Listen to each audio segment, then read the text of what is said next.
This is the MuesliSwap poll Drink-a-thon. Are you ready for the destruction?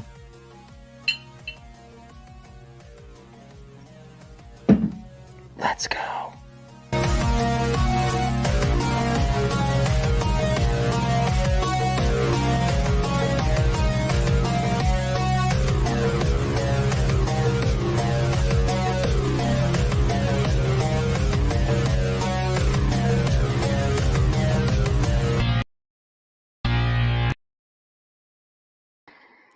Army of Spies, welcome to the first inaugural Army of Spies Drink-a-thon, where myself and my two special guests are some number of us are going to take a shot whenever we get a vote in the MuesliSwap poll.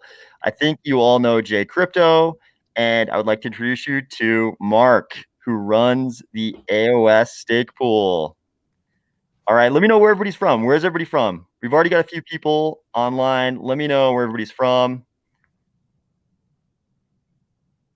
I see Dorian. He's drinking Japanese whiskey. CM says hello, AOS. Walt Moore is here. He says Ada, ETH Killer. Hao Tian says greetings from Scandinavia. Dorian saying hi to everybody. Dorian's in the Netherlands, of course. That's awesome. Got people all over. Yep, Toronto, Montana, Detroit. I already voted, so drink up. This is true. I knew about this. We already had a vote, so we've all. I mean, so the idea was one of us would take a drink when there's a vote, but if it's a little slow at the start, probably we all have to take a drink. You guys should know about baselines. I haven't had a single one yet today.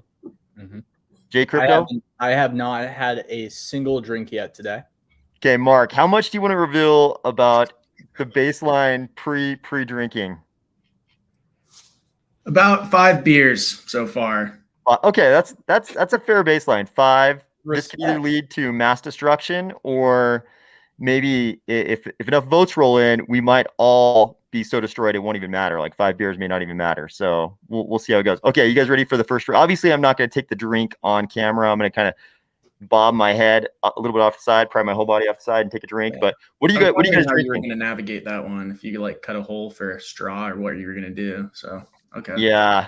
Well, what's the first drink for you guys? I'm trying to get rid of this Harozaki small batch. I love Japanese whiskey. I'm not a huge fan of this one. This is what I'm going to drink for my first one. How about you, Jay Crypto? What do you got there? So I don't drink often, but with AOS and with Mark, that obviously would change if I got invited, hypothetically, which I did.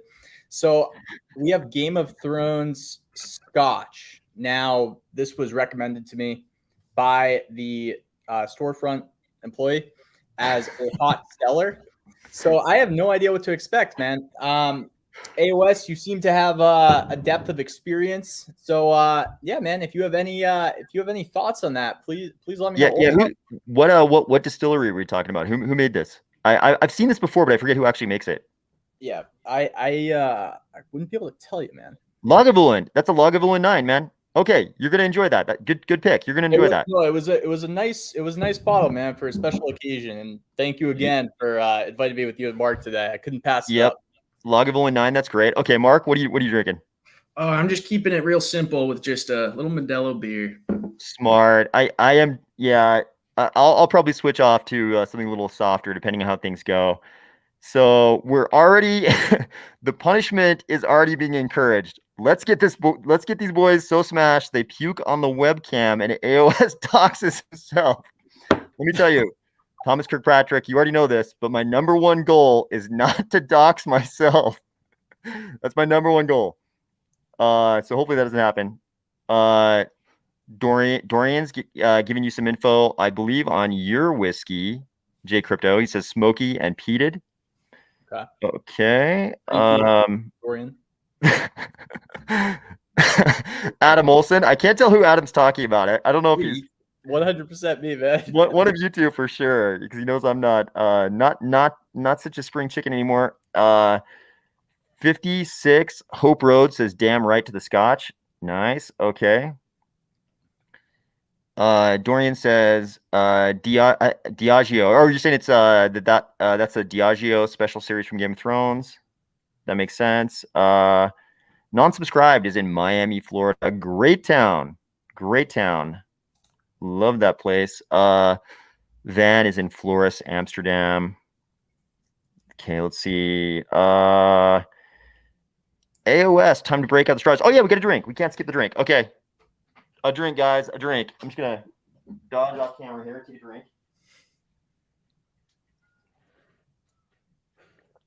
Okay. It's the first one.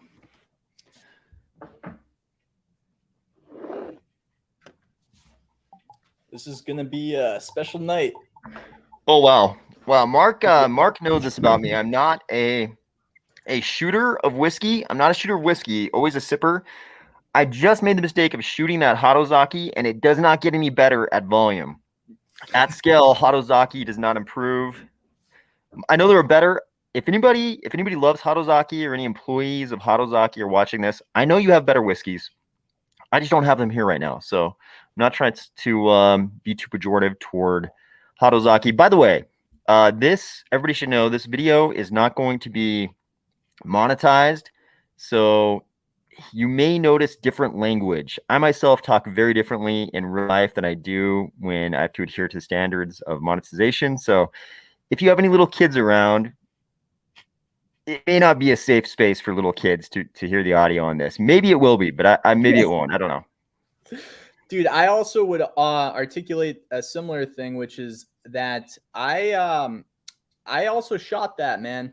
That was not a sip, so that was a shot to start out. So we'll see how the rest of the night unfolds. We're just catching up. J Crypto and I are just catching up. So we're five shots behind. So 5 drinks behind. Dorian, I agree, Dorian. A waste of your scotch. Okay, J Crypto and myself, no more shooting whiskey. Okay.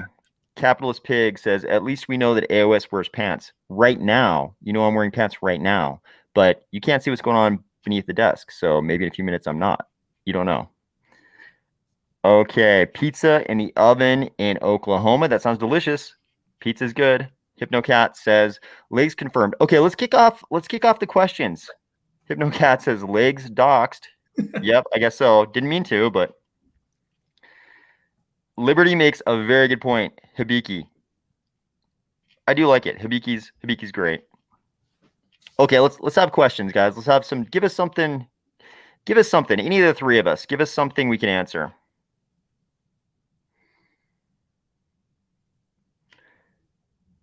Okay, let's see.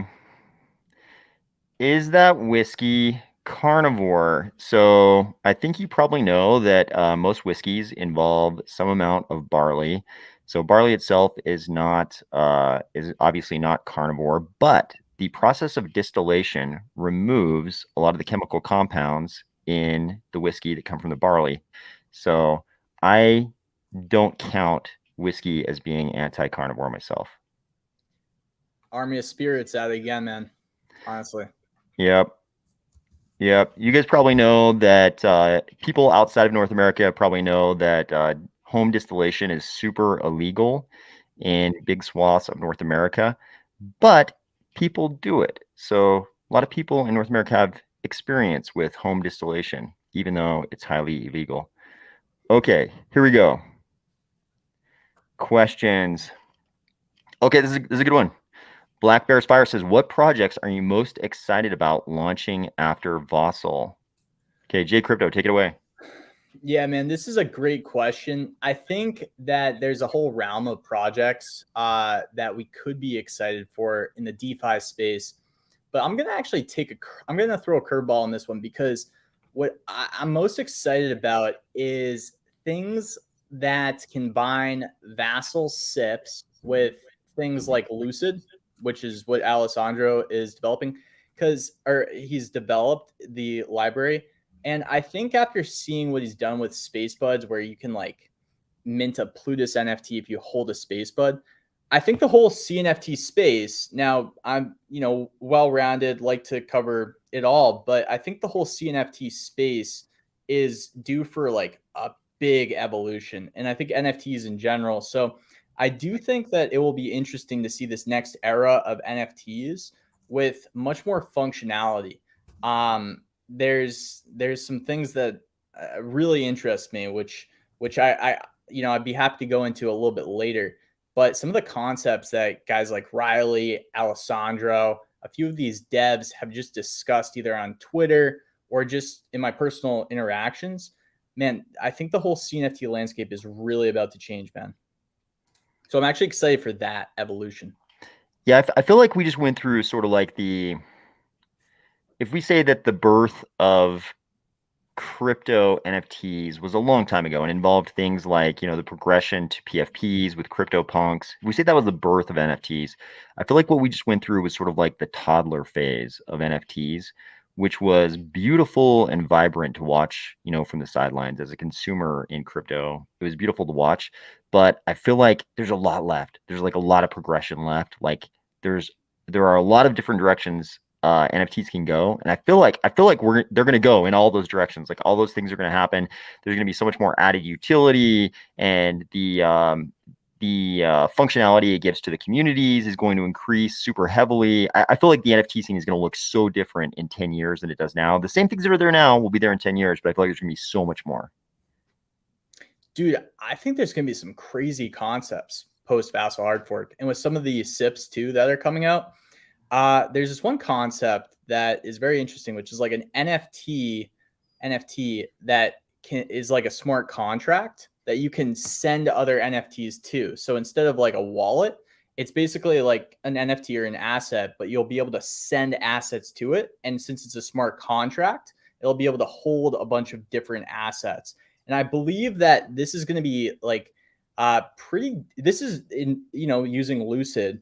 But there's some talks I've heard where Vasil can just drastically improve it. DeFi, obviously, lending protocols, right? I mean, things that we've been waiting for a while. There's quite a few things that I've looked at with the SIPs that enable liquid, genius yield, concentrated liquidity. I think the term, how they come out with these terms, smart swaps. I think with smart swaps or programmable swaps, like a long duration of programmable swaps, that could attract capital.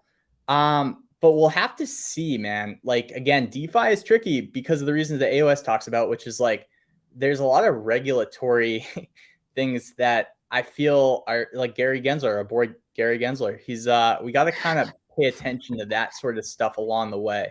So functionality is exciting, but yeah, man, what do you think about some of those talking points too?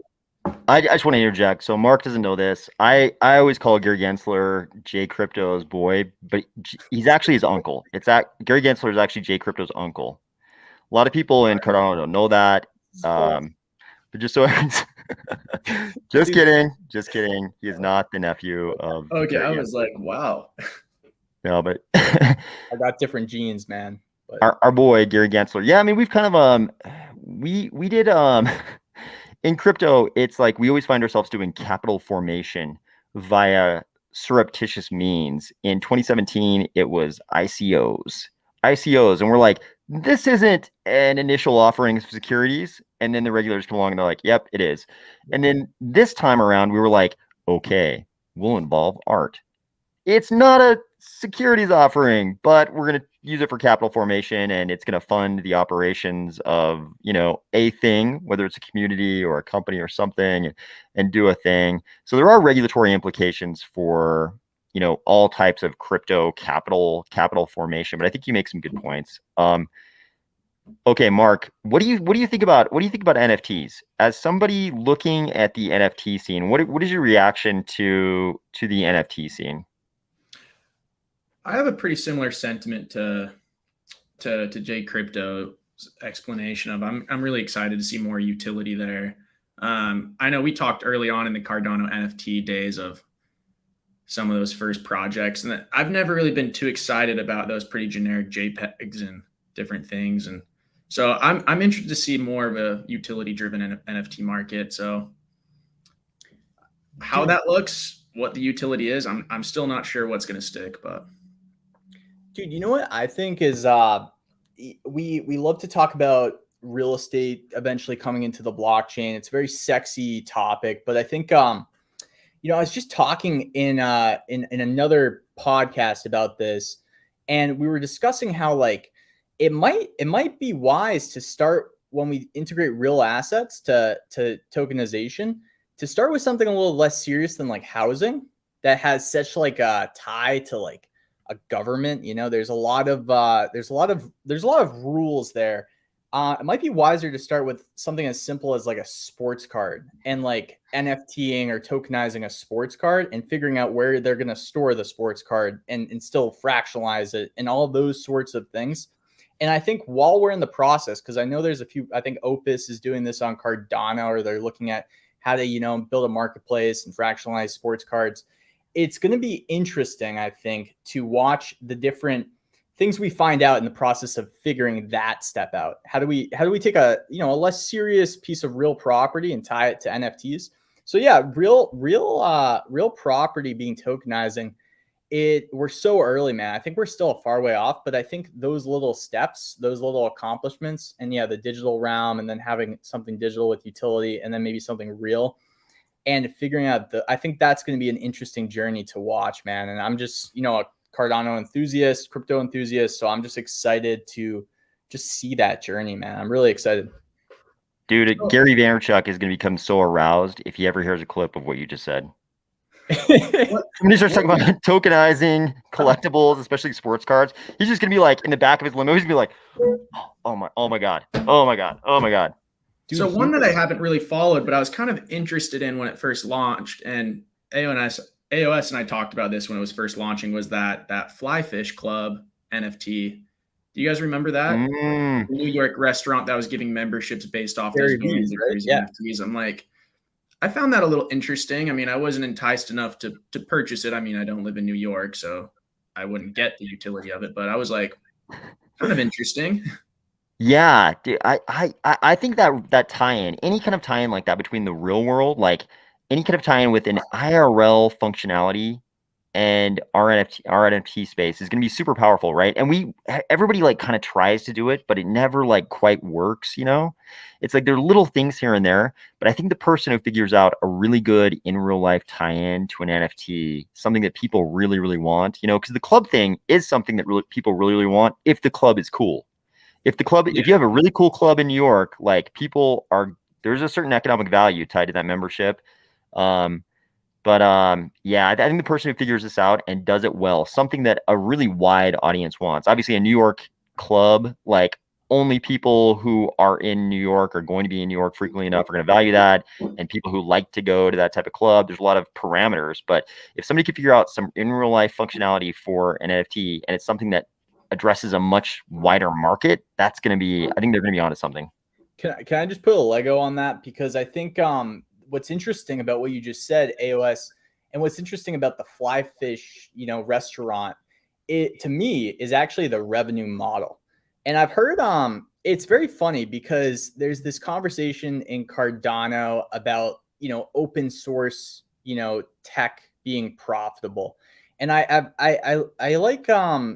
like Thaddeus from Wild Tang's confidence in creating an NFT project that has enough utility for it to be desirable and unlock a suite of open source toolings where the core NFT can be bought and resold and generate enough royalties because of how much value it's packed with to actually like return enough capital to the business. So that way the developers, in this case, Thaddeus and his team, can keep developing.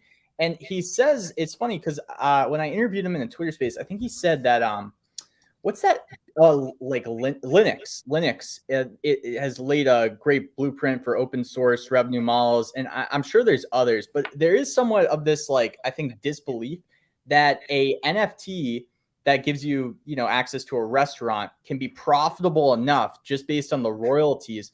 But it's there's certain samples where it can work. And I think if those blueprints get adopted and copied, it won't always work. I think it depends on the entrepreneur and the product being like delivered with that NFT. But I think that that revenue model succeeding is something that I find really cool, man, because it ultimately means that the project head, so Gary and the restaurant, will continue to deliver value back to those NFTs and make them more and more valuable. And my investor brain, when I hear that, I think, wow, that sounds really great, right? Because that means that the NFT will just get better and better. The utility will get better and better. And it might actually go up in value over time. We just got to be careful, though, too, because we don't always, like, just because one thing works doesn't mean like the next 100 that copy and paste that model will work, because again, it depends on the entrepreneur. But I am, yeah, especially with something like a restaurant or a club. It's like the execution is like such a heavy component. It's so substantial. You can have the best concept ever, and if you don't execute, people aren't going to want to be there. Look who's here. Timmy from Cardano Ecosystem News. He says, amazing panel. What is everyone's favorite raccoon-themed Cardano NFT project? Just kidding. Do you want to explain that for people who don't know, J Crypto? Of course not. It's Timmy. No, I'm just kidding. Sure. Yeah, Timmy. We love you, man. Timmy, dude. Do love Timmy. That's true.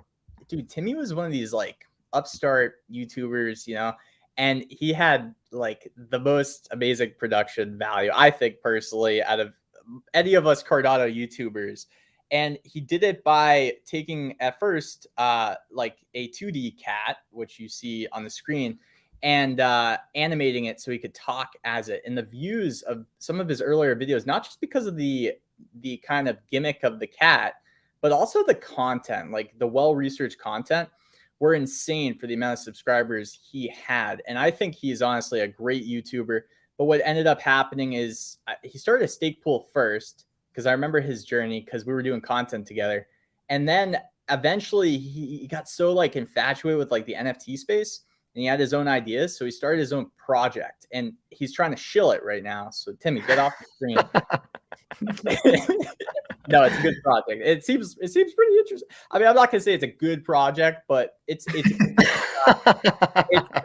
It's a good project. Good entrepreneur. Okay, how about this? Capitalist Pig says, any concerns about the upcoming Vasil fork? Is that Steve Buscemi in the PFP there? I think that's Steve Buscemi. Definitely.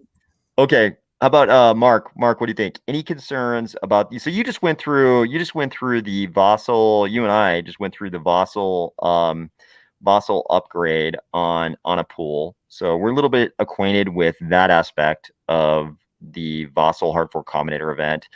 Any concerns about the upcoming Vasil fork? I guess from my perspective as like a stake pool operator, I was initially concerned going in just because, you know, any breaking change upgrade is always concerning going into it, but it actually was a lot smoother than I thought. There was a lot of discussion about the key rotations on 135.3, and it ended up being super easy and not a big problem. So I actually had a really positive experience with it. I can't speak too much towards other things if I have concerns there. It's a big change, but I'm excited about it, and so far it went really well for us. So. Yeah, same. I mean, for us, it seemed seamless. Obviously, you were much deeper in that than I was, but pretty seamless for us. I was a little concerned what happened to, you know, just being on a lot of those telegrams and discords of people talking about the guides and whatnot. Man, it kind of really felt like CoinCashew's guide kind of fell off. I was pretty unimpressed with what they had, and it kind of seemed like a super large majority of people are using the what's it called, the C node scripts and all those. And I was a little concerned about the large majority just using other people's scripts to set up their pools. I was pretty concerned about that. Interesting. You and I have discussed this many times. Yeah, it's something that doesn't get discussed very often. Like God, it's you could have like 20 stake pool operators on and have like a 1-hour conversation about that, about the, you know, the impact on decentralization if everybody is using the same scripts to execute upgrades to their nodes. That's a really interesting topic. We could security concerns too. I would bet a large majority of people are not looking at, you know, those shell scripts. Interesting point. Okay, J Crypto. How about you? Dude, that one we could talk so much about that reuse of scripts in general and the impact on decentralization. It would probably get super controversial, and we'd have like 20 other SPOs who want to be on a panel talking about it. So I'm like hesitant to jump too deep into that. Also, it could get really technical too. Okay, J Crypto, concerns about Vasil?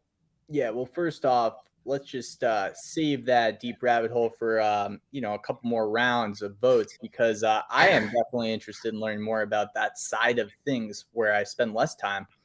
However, for me, I think there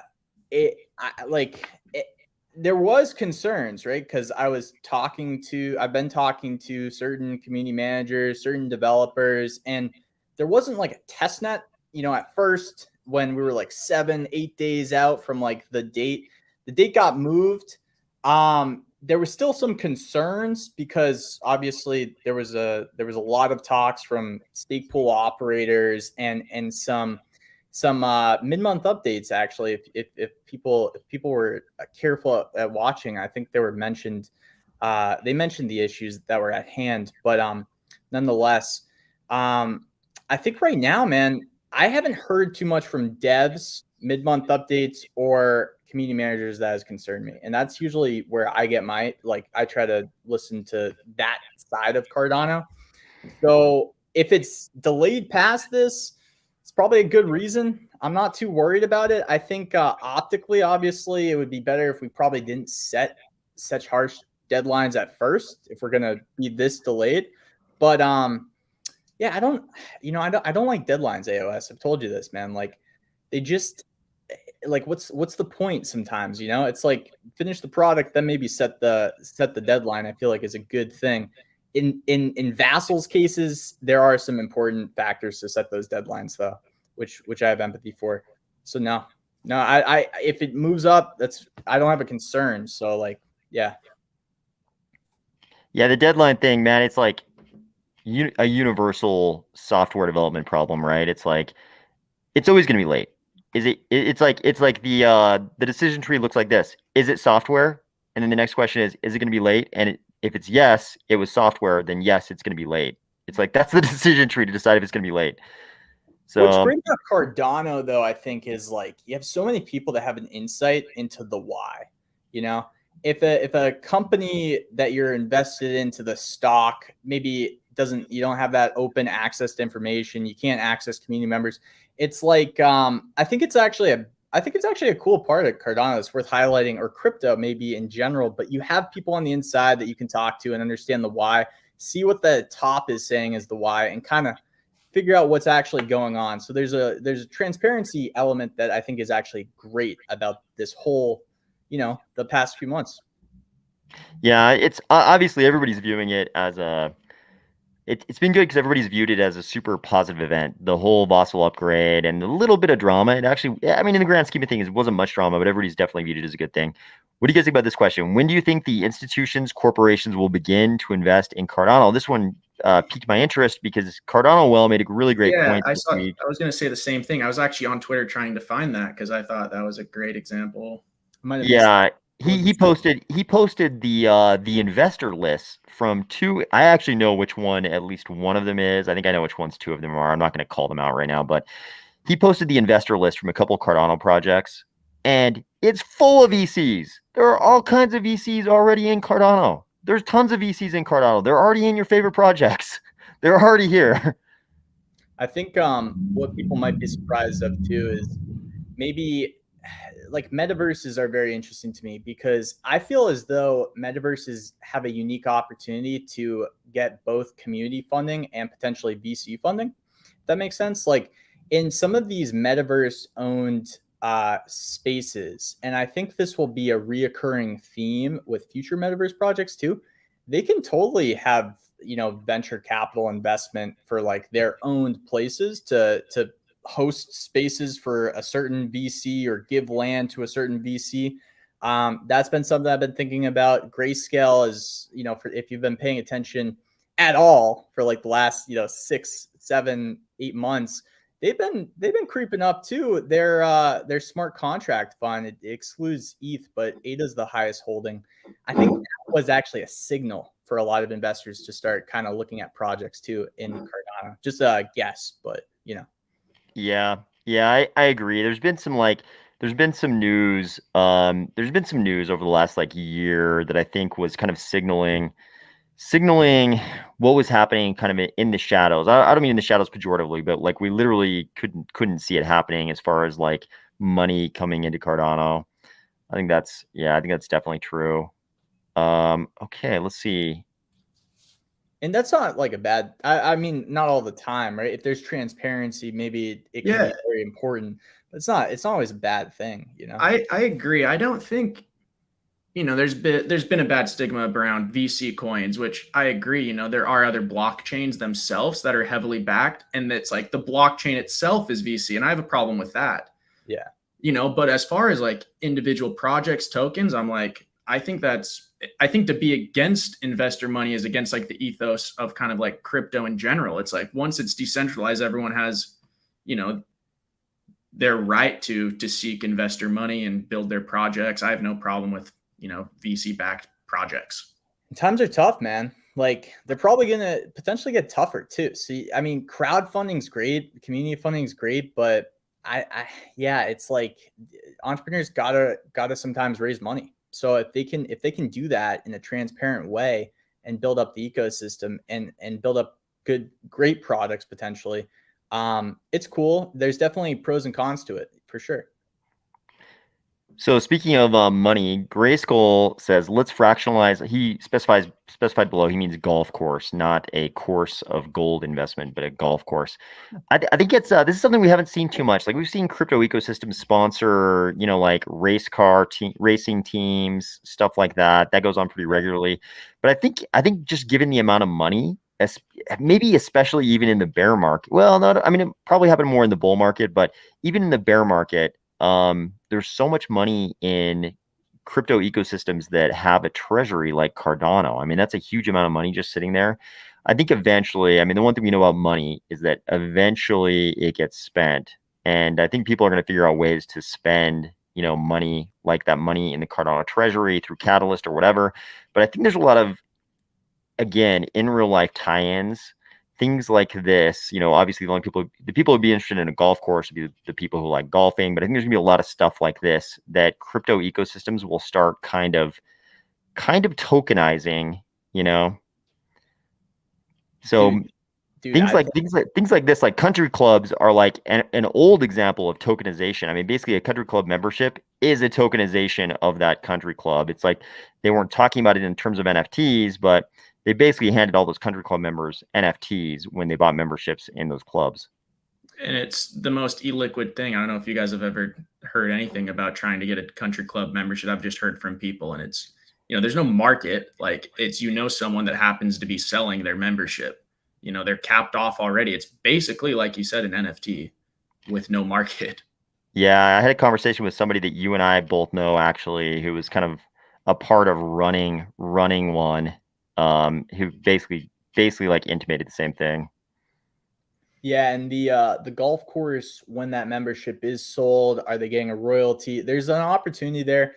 I think when it comes to like any other side of this, where like you have somebody owns a golf course and they want to, you know, tokenize it, like where everybody has like a share of that golf course's future revenue.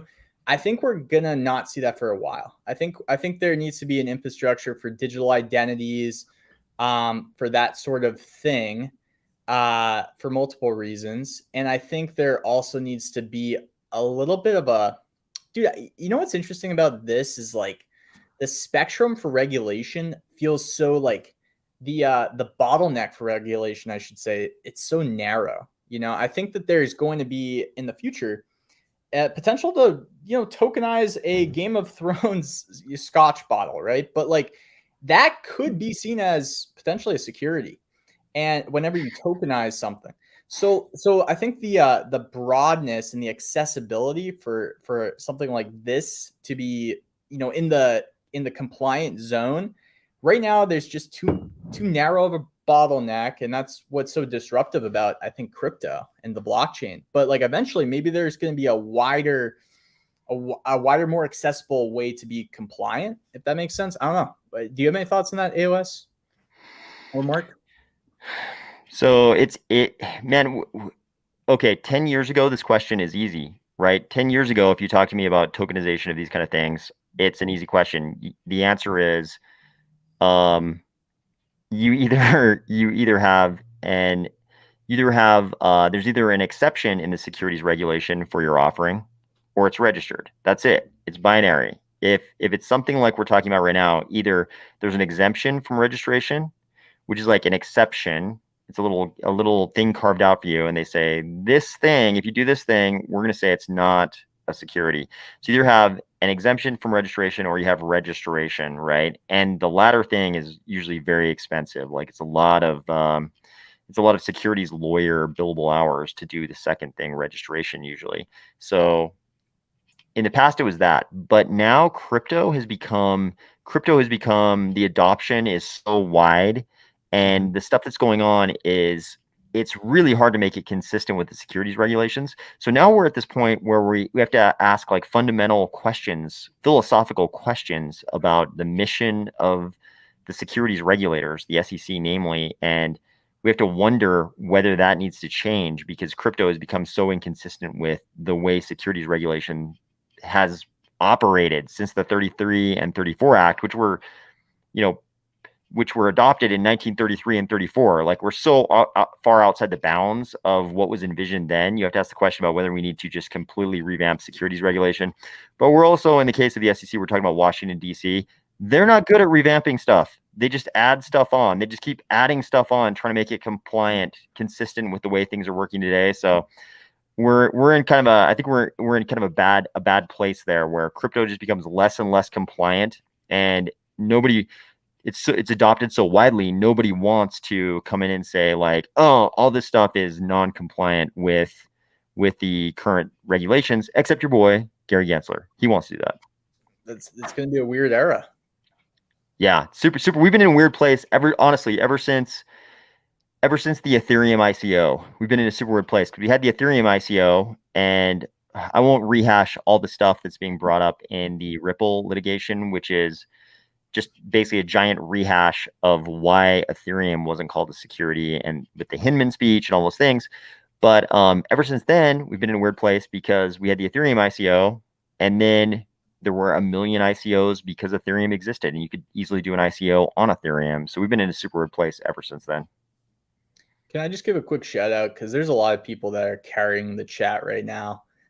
Timmy is one of them, by the way, but there's a lot of people that are keeping the combo going while we're talking, which is so fun to see. So shout out to the chat. How about this one? Okay. With the two big and this is from the Daily Meta. With the two big and upcoming events for Cardano right of the corner, what demo or release are you excited for? Oh, how about you guys? Okay, Mark, when you think about products or projects launching on Cardano, what are you most excited for? What are you most curious about? Like, what's the thing that's going to launch and you're like, man, I'm really curious to see what that's going to look like. I'll defer to you guys on this one. Let me give that one some time to think about. It's hard. You kind of got to. Nobody wants to play favorites. Okay, go ahead, Jay Crypto. So I wasn't excited until recently, but Rob Cornucopius just messaged me offering to play me in I think it's a playable demo of Cornucopius or something.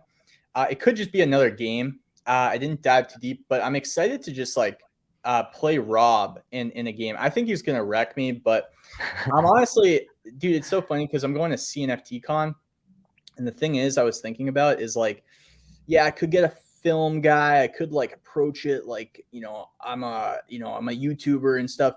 I'm just gonna go as an enthusiast this time around, man. I'm gonna lay kind of low. I'm just gonna meet people. I'm gonna try to see everybody's booths. I think there's gonna be some really cool demos all across the board.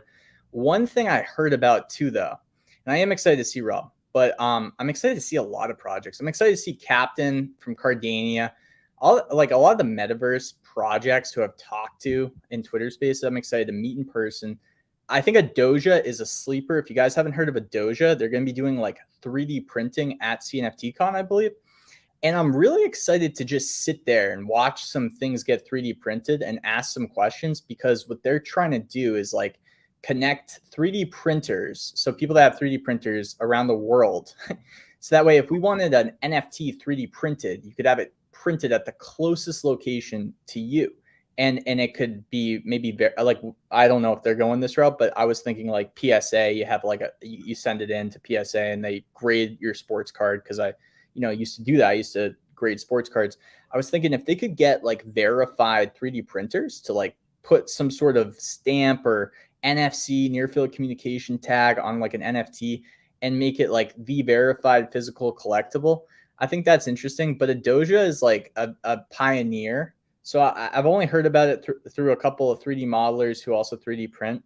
But I'm actually really excited to meet those guys, because it sounds like they're taking on a pretty ambitious task. And I like the idea of the physical connection to NFTs. And that's kind of a budding sort of vector for the phygital, I think, as the mod from Clay Nation, Clay Brobot likes to say, the phygital, physical and digital sort of combination.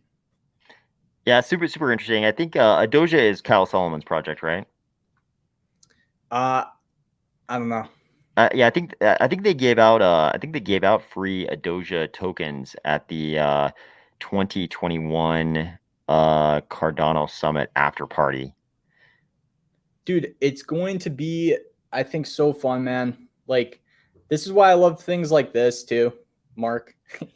It's like it's just like a lot of fun to like meet each other, because I think one thing that I agree a lot with you, AOS, is when I'm in Twitter spaces and stuff, I just, I feel like I'm part of the rest of the gang. And honestly, meeting people in the Cardano community, you have so many people doing so many different things. You have developers, you have project leads, you have aspiring crypto entrepreneurs, you have marketers, you have salespeople, you have all these people that artists, right? Creatives all around the same industry. And we're all just kind of trying to pursue our careers. And you have these people that are interested, maybe investors, and they love talking about projects. They love learning. So I'm just excited to talk to more people, man, and just like, yeah, kind of find people's hidden talents, skills, learn who they are and stuff. I think that's the greatest demo of all, bro.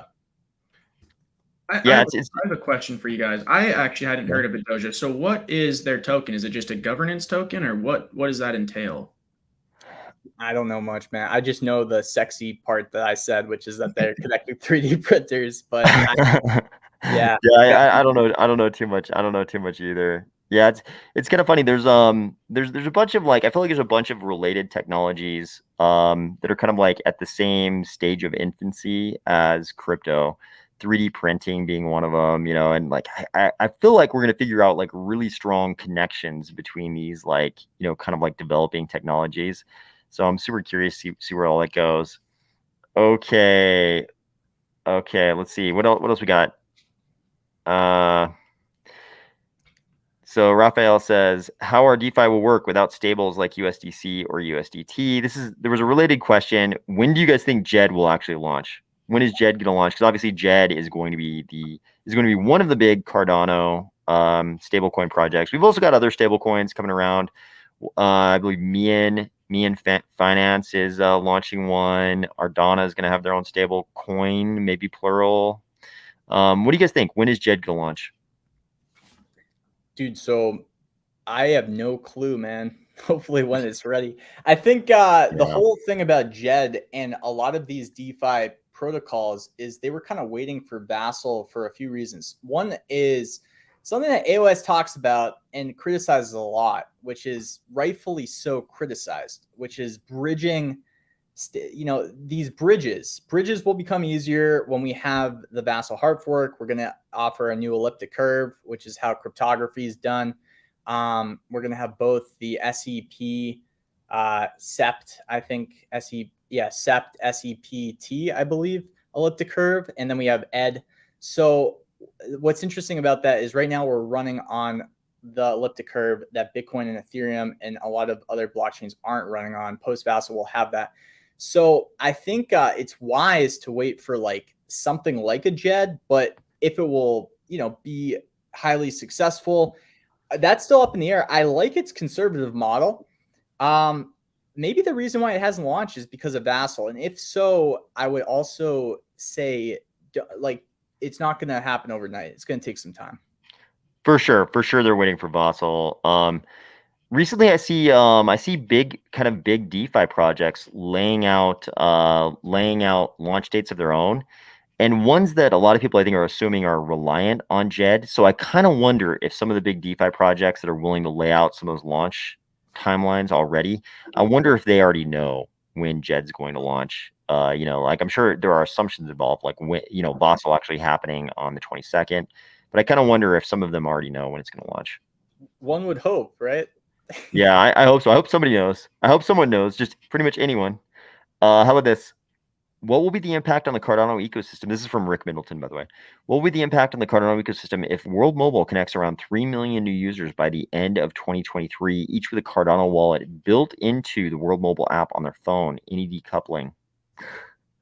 I love it. I love it when we get to talk about decoupling, because I think that's the dream for everybody in crypto. And even Timmy was responding to another commenter earlier, saying basically, yeah, let's see, where was his comment?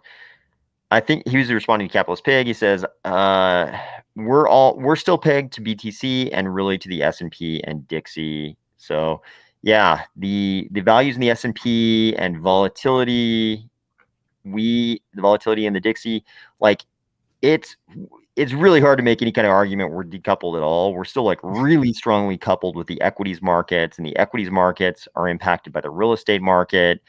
And man, I've talked a million times on the channel how we have a gigantic real estate bubble that's already bursting in China, and it's already, real estate prices are already bursting in a lot of Western North America and in some coastal areas. Like there are a lot of things going on right now. I think somebody earlier in the chat was asking if there was going to be some kind of prolonged downturn. Obviously, none of us are macro analysts, but I think it's pretty easy to make the case that even according to Jay Powell, we're probably in for a lot more pain.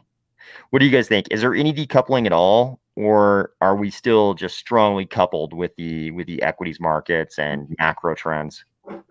Yeah, I'm not super interested at this point in decoupling. I like the lead up to that decoupling segment, which is, yeah, if we have 3 million more active users, our ecosystem will definitely grow. It's hard to predict those kind of metrics though, and how that would actually affect the price considering where we're at in terms of an asset class. To your point, AOS, I think what's more interesting to watch for me, if we're talking about macro, is number one, is Cardano so much more advanced in narrative, in usage, in adoption, that we can even start to say, hey, look, like we should be, at the tippy top of this entire top 10, sort of ranking system of how people view crypto assets. And I would argue we have a great foundation. We're working towards that, but we are in our infancy.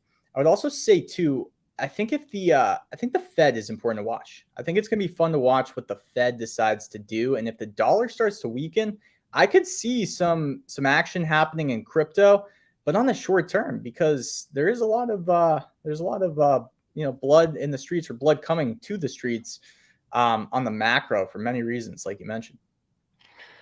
Good night to Grayskull. I know he's got to work at 4:30 a.m. and it should be almost 11 p.m. his time. So he's going to be operating on he's going to be in 4 or 5 hours of sleep. Thank you for staying up, Grayskull. Much appreciated. That daily meta comment is pretty funny. I thought that was pretty funny. I was laughing at that too. This one right here, the most recent the eye shield one. Yeah. Well, it's gotta be AOS. I mean, me and Mark's are too similar. We're pretty vulnerable, outside of the eyes. AOS is pretty covered. He's by far got the most protection, which is smart. Protection's smart. I don't know if AOS is blue light. I don't know if it's guarding you from the silent killer of blue light though. Oh, are you blocking blue lights, Mark? I'm blocking blue light. Yo, me too, man. Felix Gray. Let's go. I was 100% on the blue light blocking, and then I heard a discussion where a physician was like speculating that maybe blue light was maybe various spectrums of light were actually good for your eyes, including blue light. And I was like, well, damn, I'm not any kind of eye doctor, so maybe I don't know anything about the effects of various spectrums of light Yeah, I'm on gonna my need eyes. you to keep those secret facts to yourself after I spent the extra money for blue light. So I know Well, I've got multiple blue light glasses. I've got like multiple blue light glasses. yeah, I just didn't even hear anything you just said because there's one fact AOS that is worth noting, which is the placebo effect, which has shown time and time again to work. yeah.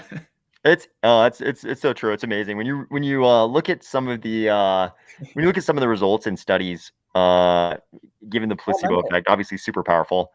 You know what that means, guys? You know what that means?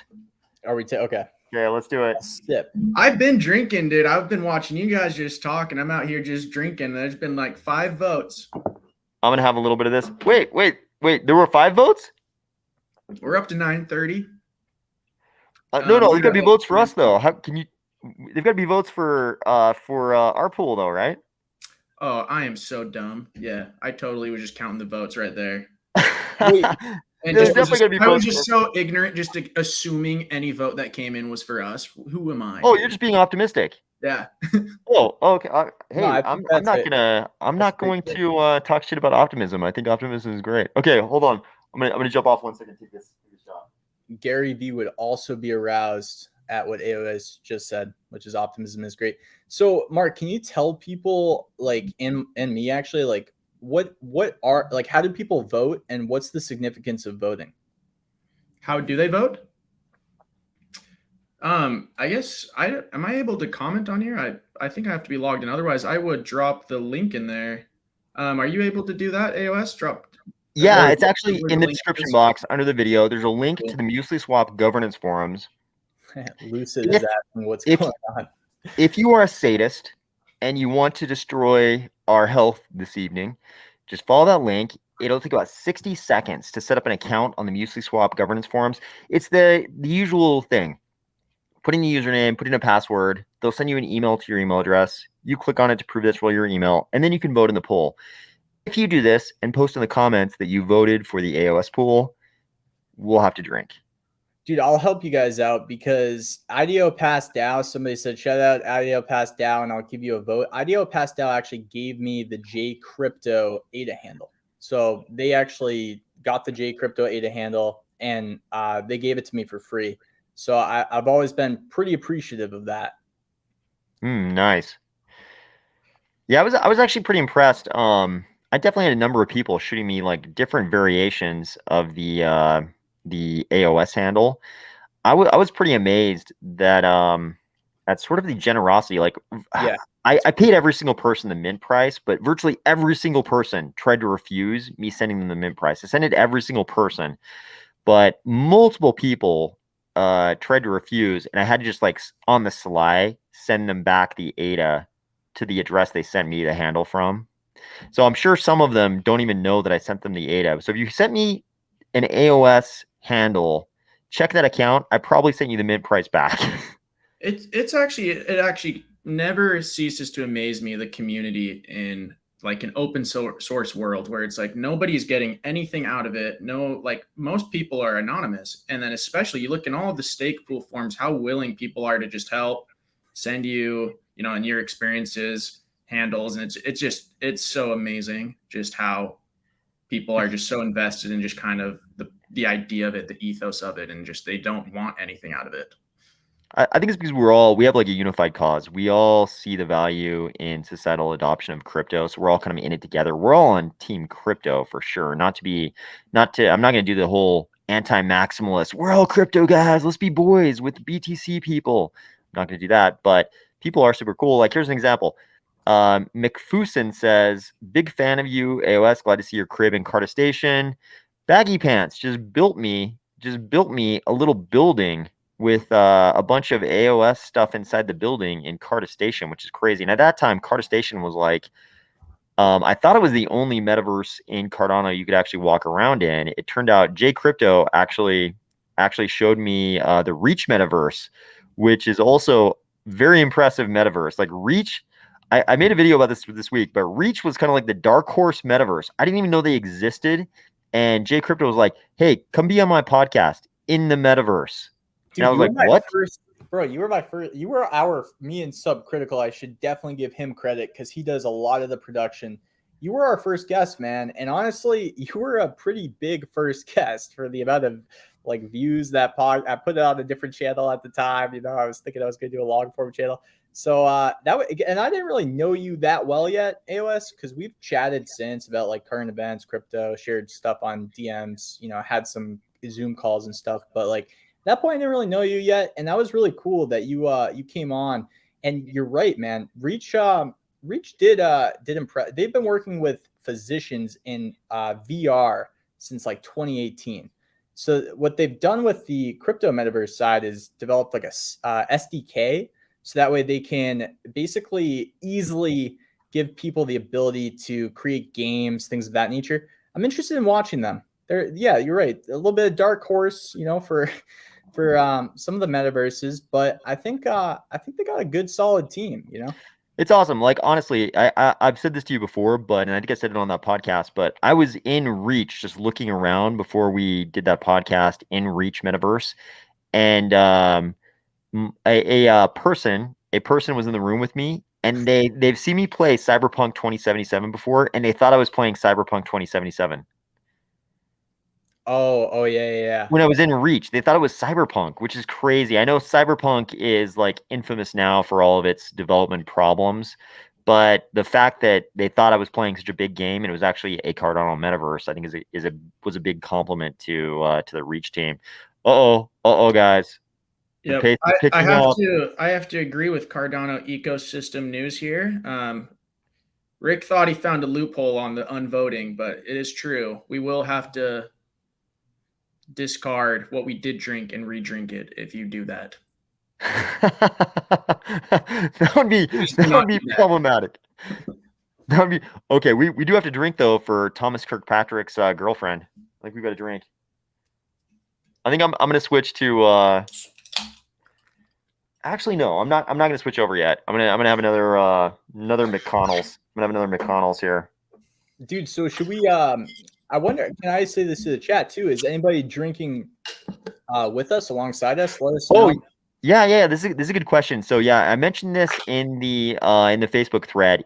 Can anyone right now commit to take a drink when we take a drink? Is anyone in this with us? Do we have any comrades? Is anyone with us? Is anyone in the foxhole with us on these drinks? Dude. Okay, here's the Timmy, bro. Here's Timmy's post and Rick Middleton's post. Okay, put a comment if you there's more. Oh no. There's a lot of votes. A lot of votes. There's a bunch of votes in here. Okay. Is anybody with us before you see this? Is anybody with us? What did I get myself into? Okay, Toggin says I'm on my third beer. Dorian's with us. Dorian actually committed in the in the Twitter comments. CM says I'm smoking one for you. CM's a subscriber. Had a few limoncellos already done for the night. Ooh, I haven't drank any limoncello. I was at a barbecue with someone from Italy, and we were definitely drinking limoncello and that turned into a crazy time. Dude, that's a drink I am familiar with, and I will highly recommend the North End in Boston for that exact drink right there. That's like a little Italy part of Boston, and it's famous for a lot of things, but one of which, from personal experience, is that kind of drink for sure. Oh, North End of Boston. Okay, that I'm guessing that's like that's a big Italian American neighborhood in Boston. Oh yeah, big time. Okay. It's famous for its cuisine, pretty much. That's the reason why it's famous. Dude, probably awesome. Okay, we got a few more. I'm having a beer before we. Ooh, nice clay from Flat Dark Earther too, by the way. Let's say that again. There we go. Yeah, I to the clay. I'm here. Lucid is here. Thanks for being here, Lucid. I'm having a nice IPA. Lucid's sure. Would a dab count? Sure. Rick Milton says cheers. Heavy Vutu says I'm smoking. Daily Meta beer. Thai beers. I'm in deep. What part of what are you? Are you in Thailand right now, HypnoCat? Daily Meta, yeah, beer. What kind of beer is Daily Meta drinking?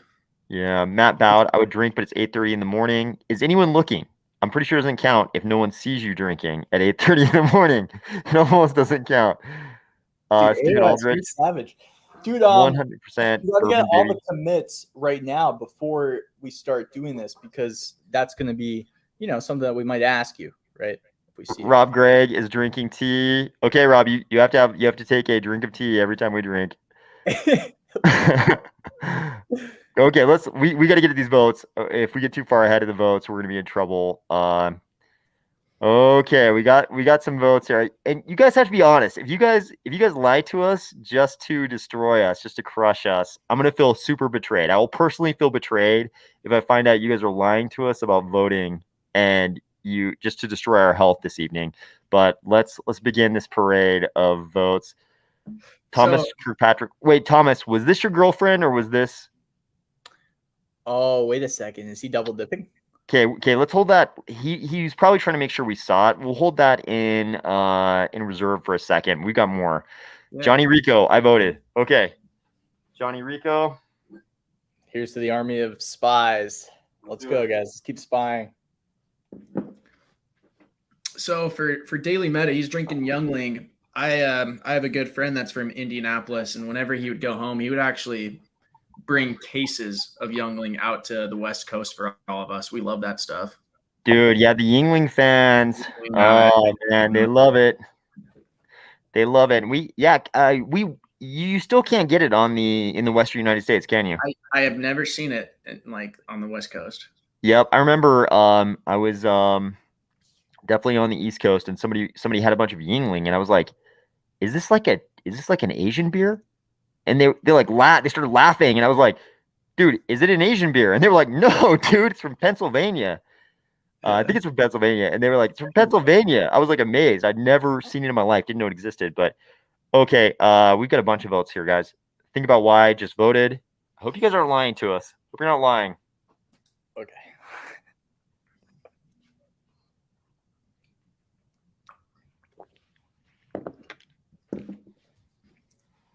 Yeah, man.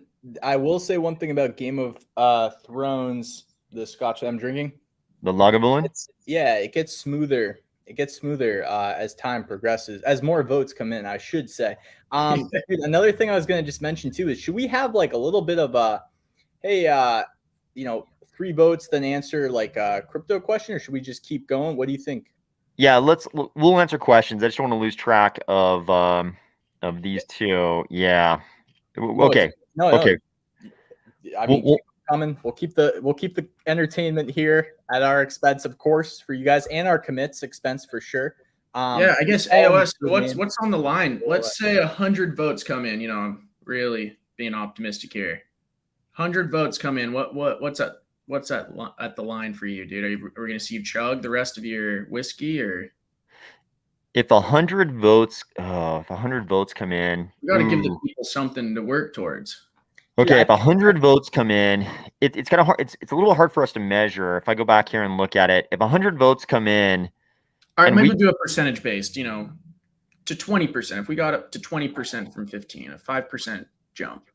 Dude, I think the progression, the journey, is really what's gonna sell people, man. Some content, some crypto content, the journey of seeing us progress deeper and deeper into. Okay, how about this? If we get to, should I make it 25 or 30%? 25? What's that metric? Okay, let's say if we get to 25%, I'll give one of my MuesliSwap hungry cows to someone in the comments. Giveaway. Yeah, I'll give it, if we get to 25% on this video, during this live stream, if we get to 25%, I only have 2 MuesliSwap hungry cows, but I'll give one of them to someone if we get to 25% on this live stream for sure. How's that? Is that good or is that not enough? I like it. something. Okay. Looks Let's like look there's at. still a little bit of confusion on finding the link and voting. AOS. In the comments. Okay. Let me. I'll put it in the comments right now. Let me plug in. My computer is getting a little bit intoxicated as well. It's giving me some warning messages. Okay. Let me grab that link and I will put it in the comments. Dude, and I'll just say some content while we're kind of waiting for that, because what I think about too is like this experience in a 3D environment where it's not just me, Mark, and AOS, but it's like potentially everybody in the chat, maybe like 70%, because 30% probably won't, maybe deal with that friction at first. But I think that being live streamed would also make for a really fun environment, and especially with AOS or actually Mark, to your credit, because you came up with this drinking game today. With your creativity, you could probably think of some really interesting Metaverse drinking games. So I'm very excited to see what's on the horizon for the future of this. Are you proposing we have a drinking game series where we do this every once in a while? We have different games, like we go in the Metaverse and we have a drinking game where we walk around the Metaverse, like Reach, Carta Station, whatever's launched, and then we have a drinking game where we have to drink when certain things happen. Dude, like, you know what? In my brief interactions with you, AOS, I knew you were this type of guy. I knew you were gonna rope me into something like this. Yeah, that sounds phenomenally fun, actually, for sure. Terrible for our health, but you're from Boston. I mean, this is unavoidable for you. You're gonna encounter this in your real life, even if you don't encounter it online. So but that's like that's a stereotype, but I'll take it. Whatever. That's fine. Okay. Okay. I'm trying to find the I'm trying to get back up to where okay. Our last vote was think about why. He was one that just voted. Okay, how about Matt Bowd just voted down the hatchet? Jack, maybe you can also address the implications of the voting and what it's for. So yeah, that'd be a very interesting question. What does that mean, AOS? So okay, the voting is it's actually a little bit okay. It's actually a little bit unclear. The MuesliSwap's announcement of this was talking about multiple yields on the MuesliSwap platform. They're talking about multiple yields on the MuesliSwap platform if you're yield farming, and they didn't specify exactly how those multiple yields were going to work, but they did say it involves staking. So they were like, okay, staking. They were like, okay, if we're going to have staking, we have to have a stake pool, and they didn't specify exactly how it's going to happen. So I don't want to make any representations to anybody about how it's going to work, So we don't know at this point. We know it involves staking. We know there's going to be multiple yields according to MuesliSwap. That's about all we know. And just to answer Mark's question, yeah, I wouldn't add anything to AOS's answer, but appreciate that question there. I think that's a good answer for sure. Okay, let's answer a question though. I have to scroll up so high now because we have so many. I just voted in the things, but we gotta. I like J Crypto's. I like J Crypto's idea. We should answer questions in between and not just be straight drinking because we'll get destroyed. We are going to drink for every one of these votes though. Okay, let's see.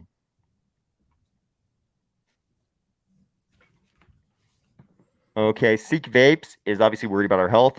Taking the drink for every voting commenter in an alcohol poisoning in 10 minutes. That's a little broken grammar, but I get what you're saying. Okay. Just to reiterate too on that one, this show is brought to you specifically by AOS. So we'll definitely mention that for sure. He's disclaiming. J Crypto is disclaiming responsibility for this. Okay, look at this. We have some other people though. So are you guys? I noticed a lot of you talking about having drinks. Are you guys actually taking a drink every time we take a drink? That's what I'm curious about. I think you are. I think everybody actually is. Brian Presnell is drinking the Eagle Rare, the third person involved in the Army of Spies pool also drinks Eagle Rare. He's not here today, but he also enjoys the Eagle Rare. He is somewhere right now where he can only be reached by satellite messenger, basically. So he couldn't be here today. Daily Meta says Yingling baby. Okay. Dude, Steven actually, I think a lot of people are like Steven, where he said he's basically drinking ahead. Because I think that I don't think people realize how long this show might actually go on too. So they might think it's a shorter show, and that very well could not be the case. We'll Yeah, see. this is probably gonna be long form. Okay, let's get a real question. Okay, this is some little added detail on the limoncello. Bottle was still in the freezer for a year since I bought it in Sicily 1.5 years ago. Interestingly, same with the limoncello I had at my place. It was also in the freezer for a very long time. Okay. Just came in. Where can I vote? Jonathan, look in the description box. There's a link. I also put it in the comments. Okay, Daily Meta. Food for thought. What if ETH fails on a major level and scares the retail and new institutional investors, traders? Is this the dump that is supposed to happen to reach the new bottom? So I hate to admit it, but Ethereum core devs is a team of super smart people. They're super smart. They're really good blockchain developers, and they're super smart even outside of blockchain development. I don't think they're going to fail. I think they're going to do exactly what they're supposed to. The problem is the underlying architecture of Ethereum proof of stake involving staking, where when you delegate, you have to give up custody of your delegation so they can execute on slashing. The underlying architecture is the deficient thing. I think the core devs are super smart. They're going to execute very well on that. It's the architecture that sucks. So they're going to deliver exactly what they're supposed to, I think. But the idea that they were asked to execute on just sucks on a fundamental level. That's my opinion. What do you guys think?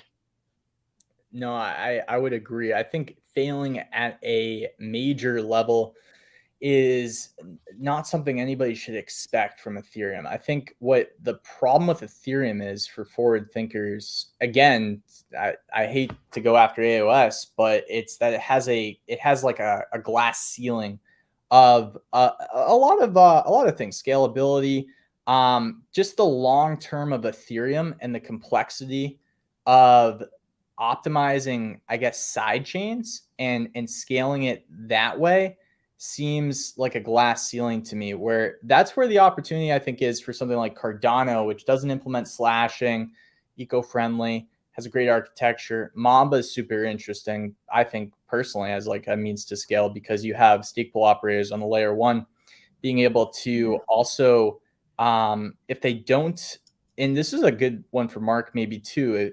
If Mark, if you have any thoughts on this too, but the layer one stake pool that doesn't get a block has a better chance to get a block on Mamba. And I think that's an interesting aspect, where if we have a ton of side chains that are laid out like that, then we actually increase, as those side chains are specialized and adopted, the stake pool's chance of making revenue. Therefore, we incentivize more stake pool operators. Therefore, on the layer one, by the way, therefore we have a stronger decentralized Cardano blockchain. And that's just like, I hate to say, talk about the ETH question and not talk about ETH the whole time, but that's kind of, I think, why a lot of us have gravitated. I came from ETH and Binance Smart Chain. AOS, I think you were first involved in ETH too. So, I mean, I think a lot of us were looking at maybe that and stumbled into this, and we're like, damn, this is actually starting to look pretty damn non-glass ceiling-esque. For ETH, you mean? No, for Cardano. For Cardano. Yeah. No I agree with that. Yeah, I mean, I bought Ethereum. I like almost bought it in the ICO, and then I bought it a couple months after the ICO originally. So yeah, I have a lot of love. I have a lot of love, even though we make a lot of jokes on the channel about Vitalik and everything going on in Ethereum. I have a lot of love for Ethereum because they brought smart contracts to the masses in crypto. I think they made some bad decisions that Cardano didn't make, and I agree. There is kind of a ceiling on the functionality of Ethereum, given some of the bad decisions they've made, and the core devs have executed brilliantly on the directives they were sort of given and that consensus reached. But I think Cardano has just made better decisions. Do you guys know sure. what the stake pool rewards kind of structure is on ETH for stake pool operators? It's higher because it has to be higher. It is higher, and it has to be higher because you might get slashed. You might lose your whole delegation, right? If you make, or you might lose little bits of your delegation. Even if you're inactive, there's the inactivity leak where you get punished even if you don't make mistakes, but you just don't do the things that are required. There's an inactivity leak where you lose little bits of your stake. So they have to offer a higher reward. If that's true, that may be marketed actually. That might actually be something that they market too. If you're able to make a higher ROI because you're taking on more risk, that could be something that they definitely market. I don't know. It's going to be interesting to see all these narratives shape out. I thought what you said was interesting on the Kopi Cafe the other week, AOS, which is like the bear market. We see a lot of narratives collapse, and that's happened. So you were absolutely right. I've seen a ton of different narratives collapse, and we also see the formation of new ones for the next bull market based on what's happening that a lot of people probably don't see, and then they see all of a sudden. It's gonna be interesting. Oh yeah. Yep, I agree. The collapse of narratives is something, it's kind of beautiful to see. It's sort of like this this death and rebirth of the phoenix we get to see every time in the crypto markets. Like, you see this a little bit in equities, but you don't see, barring like cataclysmic 2007, 2008 things, you don't see gigantic, well-respected projects go to zero in equities. Like, you don't see, a Tesla go to, unbelievably low values over the last 10 years. But in crypto, you do see it. In crypto, you see it like every 4 years. It's crazy. So you see this rebirth, and some people love it because it's like a cleaning out of the less worthy narratives. Darwinism at its finest, man, for sure. It is. It's like it is kind of like a weird form of social Darwinism. Okay, I don't think we've ranked this one yet. I've been scrolling through trying to find the last one we ranked to. I think it's this one. I'm not taking like a shot per vote anymore. I'm taking a drink, as in a sip, especially because I'm still on the whiskey. How are you guys doing it? Continuing on the stake pool, I did have a question for both of you guys on what your guys' thoughts are on that potential idea of kind of the race to zero if they do drop the minimum fee. If Cardano staking drops the minimum fee? Yeah, what is it, 340 right now? If they drop that, and then it's just pretty much a race to zero for everything in terms of the percent take and everything. This is like a transaction fee that you pay? No, so stake pool operators, they have a minimum fee that they'll charge per epic of 340 ADA, and that's the minimum that you can put. And then after that, there's the varying percentage that they're going to take, 0% up to 100%. And that's kind of where people stay competitive, around 2%, 2 to 3%. And there's been talks and kind of uproar whenever it gets brought up by stake pool operators of dropping to a 0 as a minimum fee. So meaning small stake pool operators would, for the most part, become unprofitable. I could see a couple issues with that. Who's pushing this? Like, what's the pro of doing this? Is it just to make the market more competitive, or? The idea is definitely that it's harder for small stake pools to compete because the 340 takes up too much. It's too much when their delegation is too small. Like for a stake pool that has like 64 million, it's no big deal because there's a lot of ADA in that stake pool, and the 340 fixed fee is divided up among all those different delegators. But if you've got a small number of delegators and they take this 340 hit, it's like, if you have, whatever, 20 delegators and they share the 340, it's a pretty big hit. But if you have like, 1,000 delegators and they're sharing that 340 hit, it's pretty small for them. Actually, it's kind of interesting. Smaug Pool, they pulled ahead in the poll big time today because they made this, partially because they made this argument. They made the argument, hey, our delegators, it's good for you if we get saturated by MuesliSwap because we'll go to 64 million, and then you guys will be sharing that 340 ADA fixed fee hit with 64 or 67, whatever the current saturation number is, it changes. Whatever the current saturation number is with that many other ADA, whereas right now you're sharing it with, I think they only have, what do they have, like 25, 30 million ADA, 29, 30 million ADA, something like that. Yeah, right around there. And they surged today. That makes sense.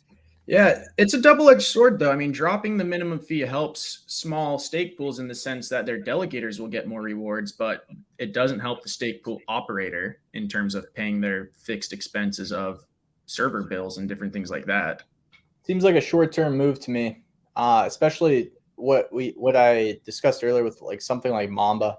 I think what's coming to Cardano is really exciting for stake pool operators to have many different opportunities of earning income.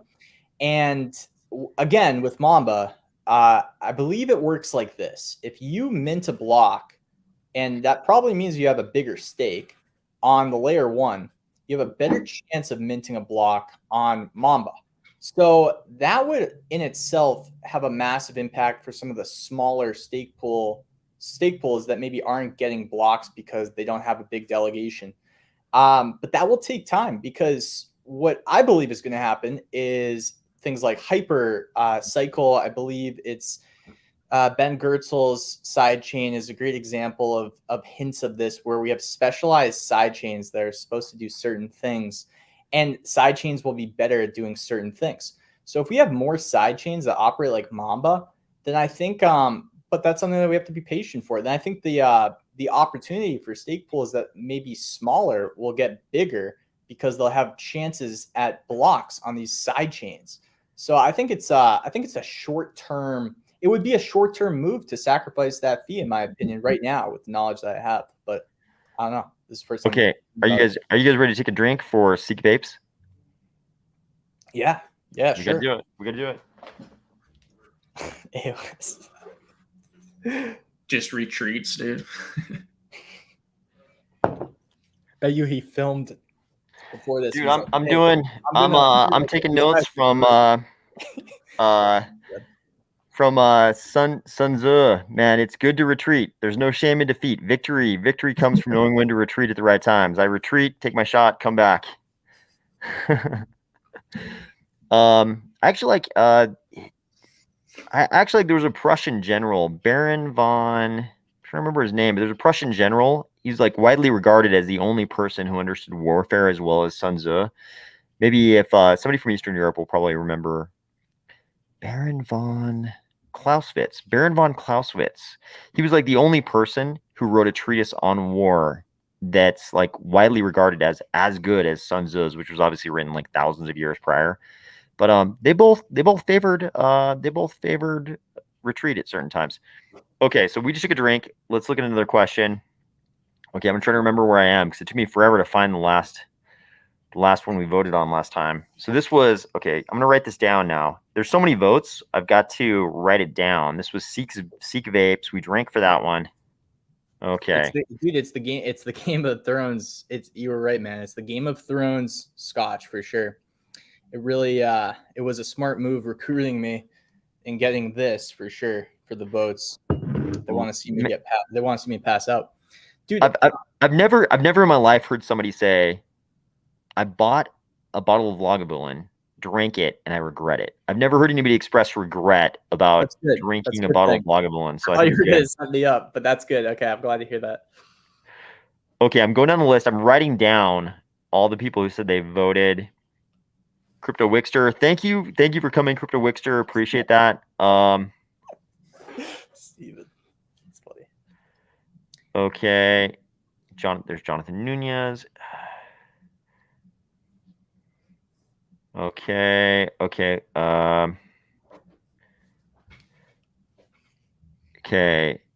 Stajo. Sorry, my Icelandic pronunciation sucks. I know. Voting for what? I host the biggest Discord server in Iceland for crypto. Oh, interesting. Okay. Hera, MuesliSwap is having a contest. There's a poll on their governance forums. It's in the description box below. I also posted in the comments. They're having a contest for stake pools. We'd like to win it. If you want to help out, please post that in the Discord. That link in the description box is the first link. Throw that in the Discord. We would love to get those Icelandic votes. We're gonna, if we get bombarded with Icelandic, I voted from the Discord, the largest Discord. We know where it came from, and we will, I guess, uphold our promise. Yesterday that poll was the subject of a very, very large Discord raid, so I won't feel bad at all. Okay, Studio Malacca says just voted for AOS. Did you guys ever play the Assassin's Creed that was based in classical Greece? I don't think I've played that one. I've never played Assassin's Creed, so that's immediately. Yeah, so all those Ubisoft games, they try to make it kind of like kind of PG, so they use like weird insults, but Malacca was like one of the main characters, like big insults, which is kind of weird because he's like literally around there like slaying hundreds of dudes, and then he uses these like very kind of PG insults. So, AOS, can I ask you something, man? Yeah. So, like, what do you, when I talk about this, like Mamba and specialized side chains, because I know that you talk a lot about side chains, and I know that, like, what is there any side chain future for Cardano that you like optimized side chains for certain processes? Maybe not bridging, maybe not, putting your ADA in the lobster trap, but like, is there any other kinds of like, sidechain use cases that you are kind of like, yeah, that's a valuable thing that Cardano can scale to? Yeah, so here's the deal with side chains. I think what we're going to encounter eventually for all blockchains is a layer verse of different layers. And I count, even though side chains are kind of like a horizontal expansion versus vertical, I kind of count them as part of the layer verse that all blockchains will eventually build. I think the deal is with side chains and L2s equally, you can make different compromises, right? Seems like just like everything else in crypto, it comes down to the blockchain trilemma. You've got decentralization, security, and scaling, and you can make whatever compromise among those three things you want. So you can say, "Hey, we're gonna go for really high speed, really high security, but really low decentralization in this chain, because we're doing this side chain even because we're doing something that doesn't require a lot of centralization." Right? If it's a gaming side chain and you trust the game developer to run the chain, like you don't really care if they, you're not super concerned if there's low decentralization, you have to trust that game developer. You're okay with it. And you just want to save your game state on that side chain. I think those are things we have to have. So I'm excited for the development of this layer verse that includes those kind of side chains. I am too, man. I think you laid that out perfectly because the trade-offs are, that's what to probably look for as this layer verse develops. Timmy said, by the way, that's the first time he heard it. That's a cool way to explain a layer verse. I like it. Yeah, I think it will be that. I mean, because there are a bunch of different, there are a lot of use cases for crypto that haven't even been invented yet. Some of them will require high decentralization, some of them will require high security, some of them require high scaling. And so we'll need different compromises. And it's like we talk a lot about decentralization throughout Cardano, but in some use cases you don't want the high decentralization, you want other things. So I'm just writing down all the people who are voting. It's getting a little bit scary. The list is getting a little bit long, and I'm like, I've got quite a bit to scroll through. Let's find a question. Okay. Stephen Aldrich is drinking ahead of us. You're that far up? Oh, wow. So I'm looking at the bottom of the chat. I'm seeing these come in fresh. I'm like, you're that far up though, AOS. Dude, there's so many potential votes then. That's crazy. Yeah. Dude, we got a lot. Here's one for you guys. Turbo Tom says okay. I try to just read the screen names people use, but some Turbo Dump says, is layer 0 versus layer 1 just semantics? What do you guys think about that? What would you, AOS, can you explain what you would describe as like a layer 0? Because I've heard that that's like, something that we may operate on eventually. But like what are some projects, or what is your definition of a layer 0? So I do think I do think it's just semantics. Because Calling what does things it layer mean? 0 is this terminology, the trending nature of this terminology recently results from projects that are layer 2 wanting to call themselves layer 1. So they try to call Ethereum layer 0 so that they can say that they're L1s, even though they're really L2s to Ethereum's L1. Yeah. Okay. So You is know what I that mean? just yeah, man, because when a project is running on maybe its own token, for example, it could be but it's still, like a Polygon creates that effect maybe? Is that what you're hinting at? Yeah, I mean, I think a lot of a lot of projects are running as L2s on Ethereum, and they don't want to be known as L2s. So they're like, let's just redefine. Let's redefine this thing. It's like when the White House press secretary decided to redefine, you know, Dude, recession. yeah, man. So let me give a different take, because what I thought of when I first heard that term, because I think you're right. I think it's a little bit of just marketing, L0, Yeah. but I think what would be interesting is turning. What do you guys think about like a computing layer that is fundamentally decentralized? Because we're all running on like hardware that's developed by big tech, so we kind of like to access the network, right? So if Cardano is layer 1, to access that would be what I would be okay with redefining it if it was like an L0. But I don't, that's what I first thought of when I first heard that. Now I know that there's, this whole debate on layer zeros, Cosmos, Polkadot. But like, what do you guys think about like the operating infrastructure changing? So, I mean, this goes back to Rick Middleton's comment. In that case, you could say in Cardano, maybe L0 is World Mobile. World Mobile. Maybe providing connectivity is the L0, Cardano's L1, and then we go from there. But isn't World Mobile dependent? Like, doesn't World Mobile depend on Cardano in a way? So True, that's true. Yeah, that's also. I mean, they do for their accounting. I mean, they run on Cardano, and their accounting layer is, Cardano based. So you could say that. I think it's semantical. What's more fundamental? What's more zero? The connectivity or the ledger you do your accounting on and your like a chicken and the egg kind of dynamic. Yeah. Mark, any thoughts on that? Sorry, I was checked out.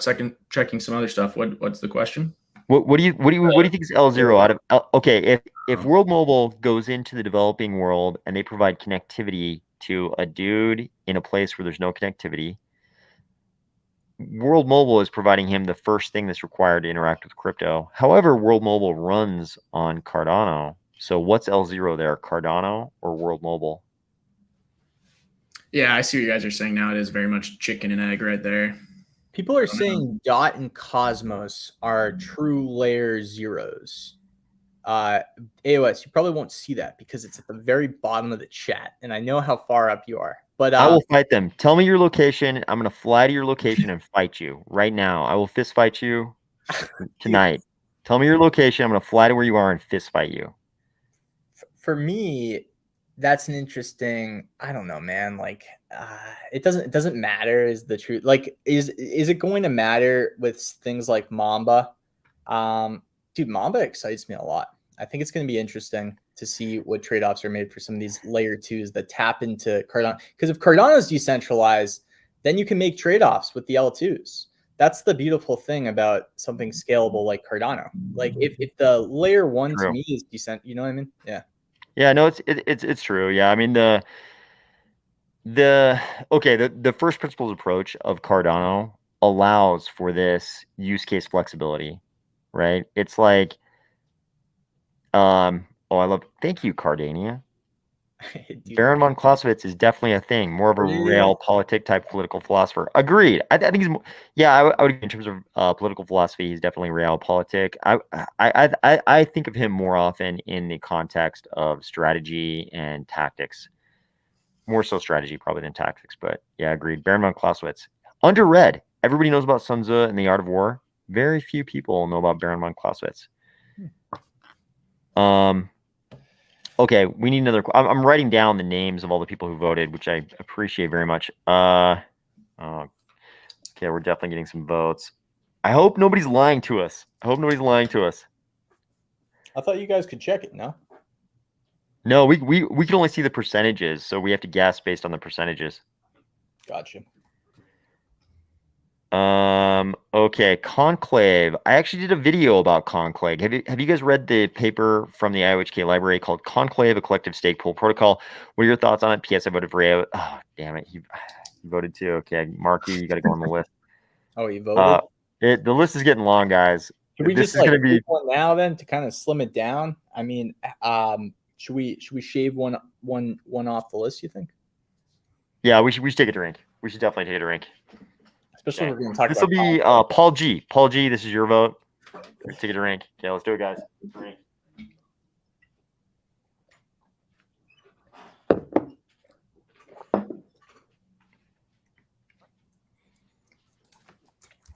Dude, Timmy is holding it down, man. I thought he was just here to chill. He's not. He's really. I know he was part of the community. I didn't know tonight if he'd stick around with us. This cat, he's purring. He's purring. I almost tried to get him on the to join us on the live cast, but I was worried he'd be too busy. Dude, he'd probably love that, man. Cats need friends. Yeah, Timmy, let us know in the comments if you are available to jump on screen. If not, totally understand. Dude, that'd be awesome. Yeah. Okay, let me address this. I addressed this the other day. People have been talking about this for a while. My response to this is the same as my response on Twitter the other day. Do you have any idea how much around-the-clock work would be required for one person to be both Cardano well and this? Like, I think Cardano well has made it pretty clear what continent he's on, and you can kind of tell by his posting behavior somewhat what continent he's on, and it would result in this around-the-clock like work behavior that I believe would be very highly unsustainable for any person. Plus, Cardano well has made it very clear he has a demanding day job and a family. Wait, dude, that's something that Cardano Whale would say, though. Hold on a sec. I'm just saying it would be unhealthy and unsustainable for one person to be both. I'm hearing a lot of things about how it's like really hard to be both those people, but not like a denial. Interestingly, that's what somebody said in the comments when I made that same comment. But I think that's the most important thing to consider. It'd be highly unsustainable.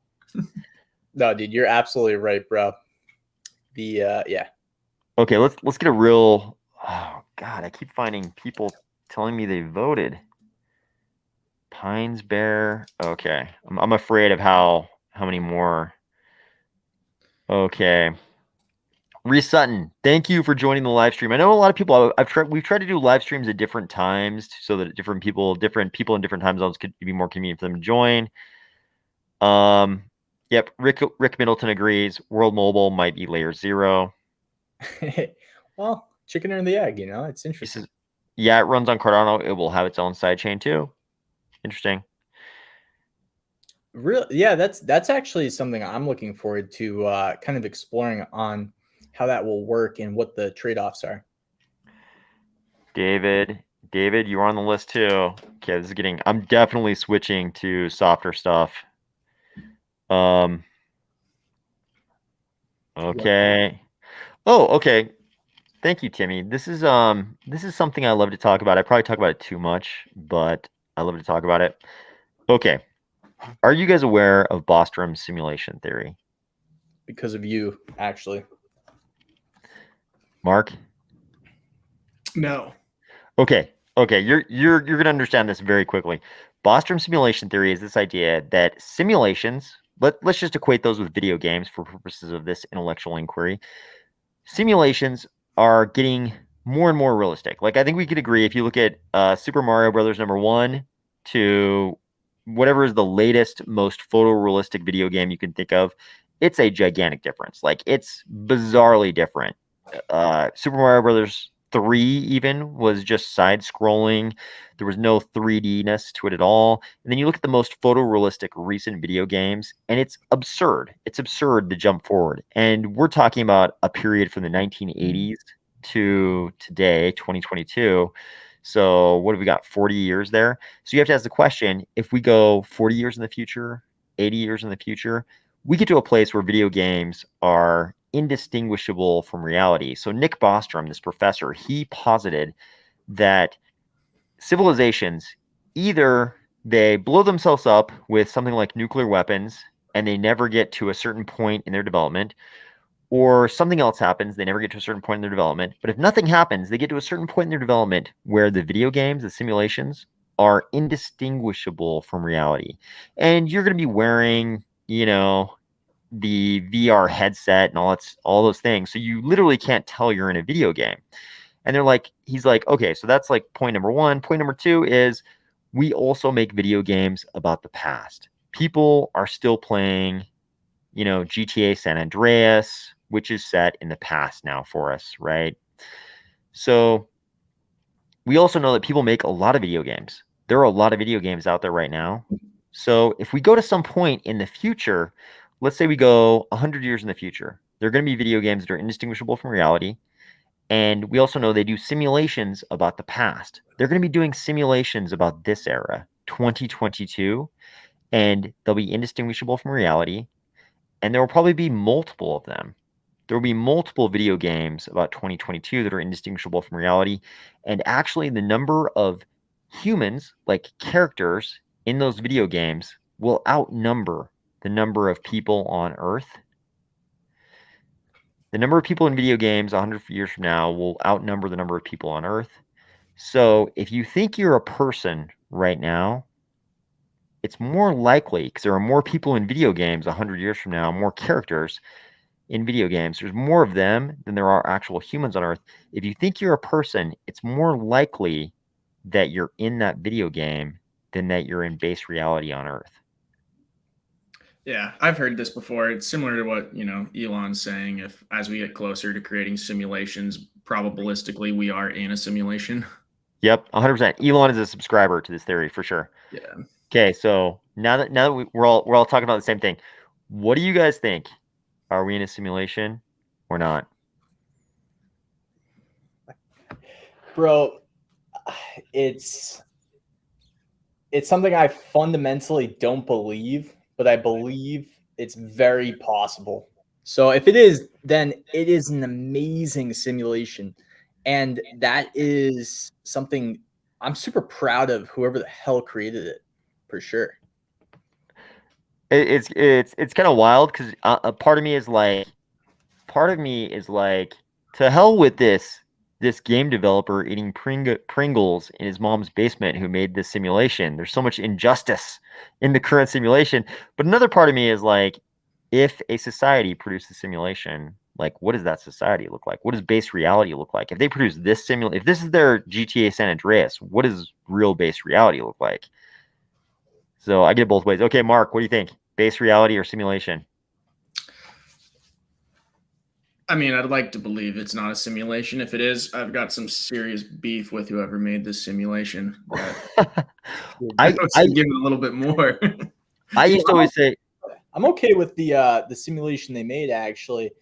My thing is, like, I just don't believe it, man. Like, I fundamentally don't believe it.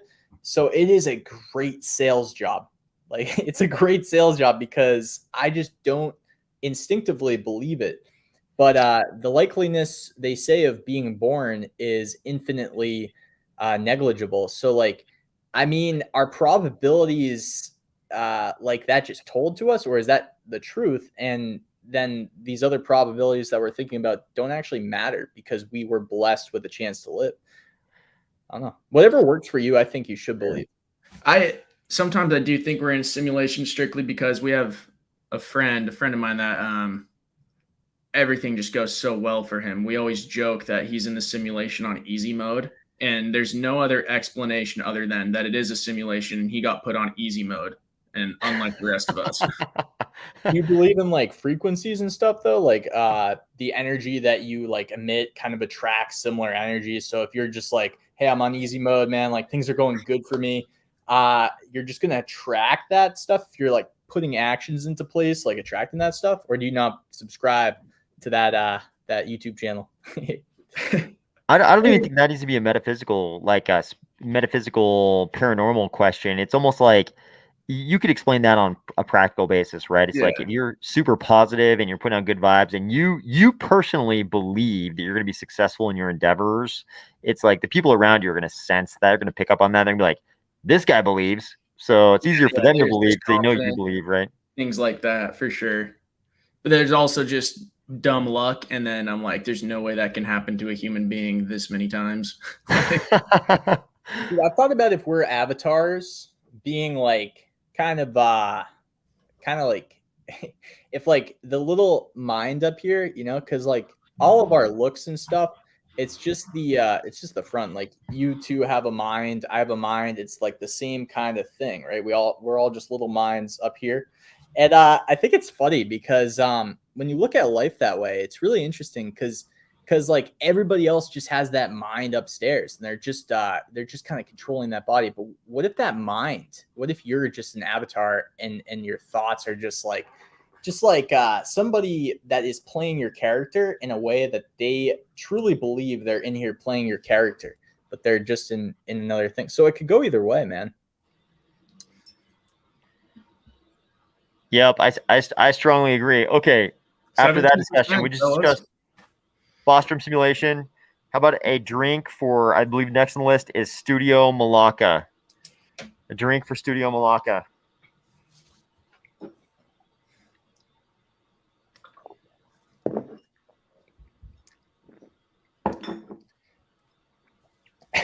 Dude, this is we're being so responsible. I feel like you know, back in the day, we would have just bounced through all these votes and gotten super hammer time super fast. So I feel like we're being pretty responsible so far. So should we do another one? Catch up? One more? Dude, yeah, man. I'm gonna just follow the guy in the mask's lead. I think that's always a good decision. Okay, let's do A to Z.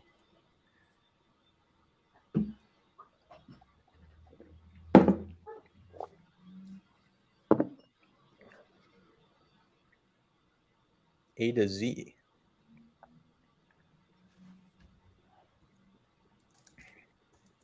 Man, that was my first drink of something softer than whiskey.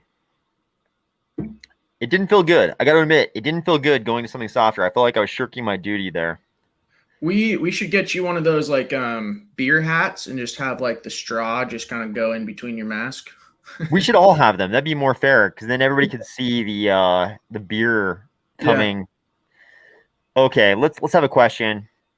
Still gonna write down as I scroll through. I'm still gonna write everybody down.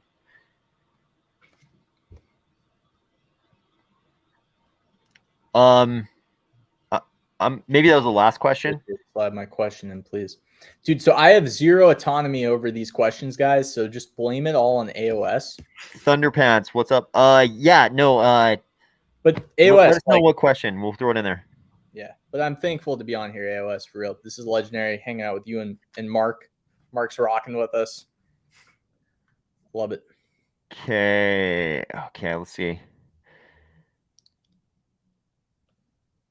Anthony Martinez, what's up? Thank you for joining. Raphael says it's 3 a.m. in Israel, and I'm waiting AOS gets so drunk that he will take his mask off. It will never happen, bro. It will never happen. I will never get drunk enough to take the mask off. I hope. Marky Garza, go check out the video. I would love to. I visited the conclave topic so long ago. I would have to revisit that to give you an honest take, but I did do a video on it. So go check out that video, and you know, if we have to, we can revisit it at some point in the future. Wolves, of course, wolves. The tweets by Cardano must be scheduled. Of course, that's the answer. Of course. Anime Buey's got to go on the list. Oh, guys, we're getting a long list. Okay. Reese Sutton. Oh, man, Reese Sutton. Reese Sutton voted. Okay, this is trouble, guys. This is trouble. Dude, you know what's a topic I was going to throw out too while we're up here on your audience is like, I think Governance Week is this week. Is it? Do you guys know? Governance Week? Governance Week for Cardano? Yeah. Yeah. I think it's coming up. If anybody knows, feel free to shoot in the chat, but I think it's coming up. So you're probably going to, if you hop into some Twitter spaces on Twitter soon, I think it's this week, gonna have a chance to probably hear some different people that are really aware of what's going on with governance, Project Catalyst, just kind of be able to, feel out what you can do. If I'm correct on that, but okay, if somebody can confirm while we're on the live cast, let us know. World Mobile is more like a side chain than a layer 0. Okay, it's an interesting take. I don't know. yeah, I saw that. Stephen Aldrich, appreciate that comment. Cardania, Sim Theory, we're likely already in the L2. If you guys don't know, Cardania has a very active, very vibrant metaverse community. So Cardania knows a thing or two about simulation. That's true, man. Okay, Rick Middleton. Yep, World Mobile totally is a sidechain for real. Just riffing on what layer 0 means. So Rick agrees. Metaverse equals Bostrom simulation version 0.01. Good point, Timmy. Okay. Is that must be the test net, right? That's right. It's the testnet. It's the incentivized testnet. It's the incentivized testnet. Fun fact. I don't know if I should reveal this or not, but maybe I'll just reveal it. Fun fact, both Mark and I independently ran stake pools on the Cardano incentivized testnet way back in the day. He had one and I had one. Yeah, we were actually in the first 100, I think. Yeah, I believe both of our pools were registered in the first or 200. Yeah. I was gonna say 200 to be safe, but I think both of our pools were registered in the first 200 stake pools on the ITN, which means they were part of the first 200 stake pools in Cardano, period. I wish I still had the domain for that pool. That was an absolutely legendary website. It was. .com. That was a super funny website. I've still got the domain for mine. I've never revealed that to this audience, so don't say what it was, but pretty funny. Stephen Aldridge says, I'm not simulating this drink. He said, I'm not stimulating this drink, but I think he means simulating. They're both funny, though. Please, no stimulating of your drinks. CNFT Gaming says, love the live stream. I never get to watch. Brian Presnell. Okay, you just took my drunk to tripping with that idea.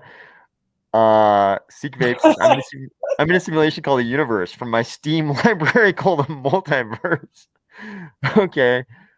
Okay, let's find a real question. Granted, yeah, if I get an AR NFT face one day, it'll be better than the mask. That'd be cool. Timmy's kind of the king of that. Pioneer. Yep. Is the layer terminology from the OSI network stack model, or is it something the blockchain made up based on its own concepts? I don't know. Do you guys know? Dude, I think personally, it's like maybe something that a certain blockchain niche. The first time I heard it was, I think, on like a mainstream channel like BitBoy or something, like, hey, if like the intro, you know what I mean? And I know people have their differences with BitBoy, but I think what he's built is actually pretty impressive from like a business angle. But this was one thing that I think is always funny when I look at BitBoy. So shout out to BitBoy. Kind of a funny, maybe roast territory if he's watching, but it's all love. The thing is, I think the intro was like, have you guys heard of layer 1s, layer 2s. Well, if you haven't heard of layer 0, that's right. This is gonna change. And it was like one of those things. And then I think since it might not have been BitBoys, but it was one of those big channels that talks like that. And that's the first time I heard that terminology. So I have to admit, I also have a soft spot for BitBoy. I know he's like much reviled by a lot of the Cardano community. I have a soft spot for him because I watched this video with him and Crypto Crow, where they were discussing how BitBoy was a small channel and Crypto Crow took him under his wing, and then BitBoy had already grown to be much bigger than Crypto Crow at that point. After hearing that story of his development, I have to admit I have a sentimental soft spot for him because I used to watch Crypto Crow back in the day. He's now heavily into Cardano. Crypto Crow is really into Cardano. So I have kind of a soft spot for BitBoy because I heard that story of him being a super small channel and then getting bigger and bigger under Crypto Crow's tutelage, and then becoming even bigger, much bigger than Crypto Crow to become the biggest crypto YouTuber in the world. I think the deals he took were the thing that, and maybe because he grew so fast, man. I think maybe sometimes people say the lack of transparency in the deals he took were the reason why they don't like him. And honestly, I know he grew pretty fast, and I know that he was definitely taking some deals that went like the projects didn't do well. So I know where the flack comes from, but he did grow incredibly fast. So I doubt that whole venture he wasn't figuring things out. So it's a gray area. Yeah, no, I mean, definitely the publishing of all that information, the alleged information about his pricing to get a mention on his channel, that alleged information definitely seemed to change the discourse about that channel. Okay. Hard, undeniable. So Dave Heron. Oh, they're stacking up, guys. They're stacking up. Okay, let's look at another real question. AOS, I don't know if you passed this one, but this is actually a question I had as well. So I'd love it if you could touch on it. I already lost it. So it was a question on Ergo. Okay. And nice. It's an interesting one because like proof of work is an interesting conversation. And I was really surprised when I saw the Hoskinson tweet last week where he seemed to be giving really high praise for that proof of work project. I'd love to hear your guys' insight on it. Okay, yeah. So I've tried to be really transparent about this. Rob Gregg, thank you for joining. I hope you took a drink of the tea every time we took a drink. But thank you for joining. I know it's late. In the UK right now. So on Ergo, so I've tried to be super transparent about this because a lot of people, this is like one of the most common questions I get. Why don't you cover Ergo? Why don't you talk about Ergo? How come you're not interested in Ergo? For me, I'm super interested in proof of stake right now. I'm not focused on proof of work. If I was focused on proof of work, I'd be all about Ergo. Everyone I've ever heard talk about Ergo as an ecosystem, as a blockchain, their team especially, has nothing but the most glowing comments. The thing for me is I'm not into Ergo, or because I'm not into proof of work right now. And I totally understand all the Minotaur stuff and how you could use proof of work and useful proof of work, the Ophelimo stuff to do good things in the world. I'm just focused on proof of stake. J Crypto?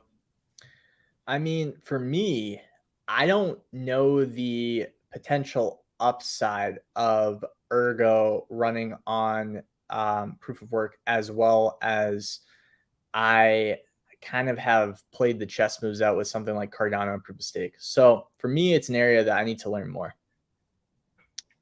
Yep.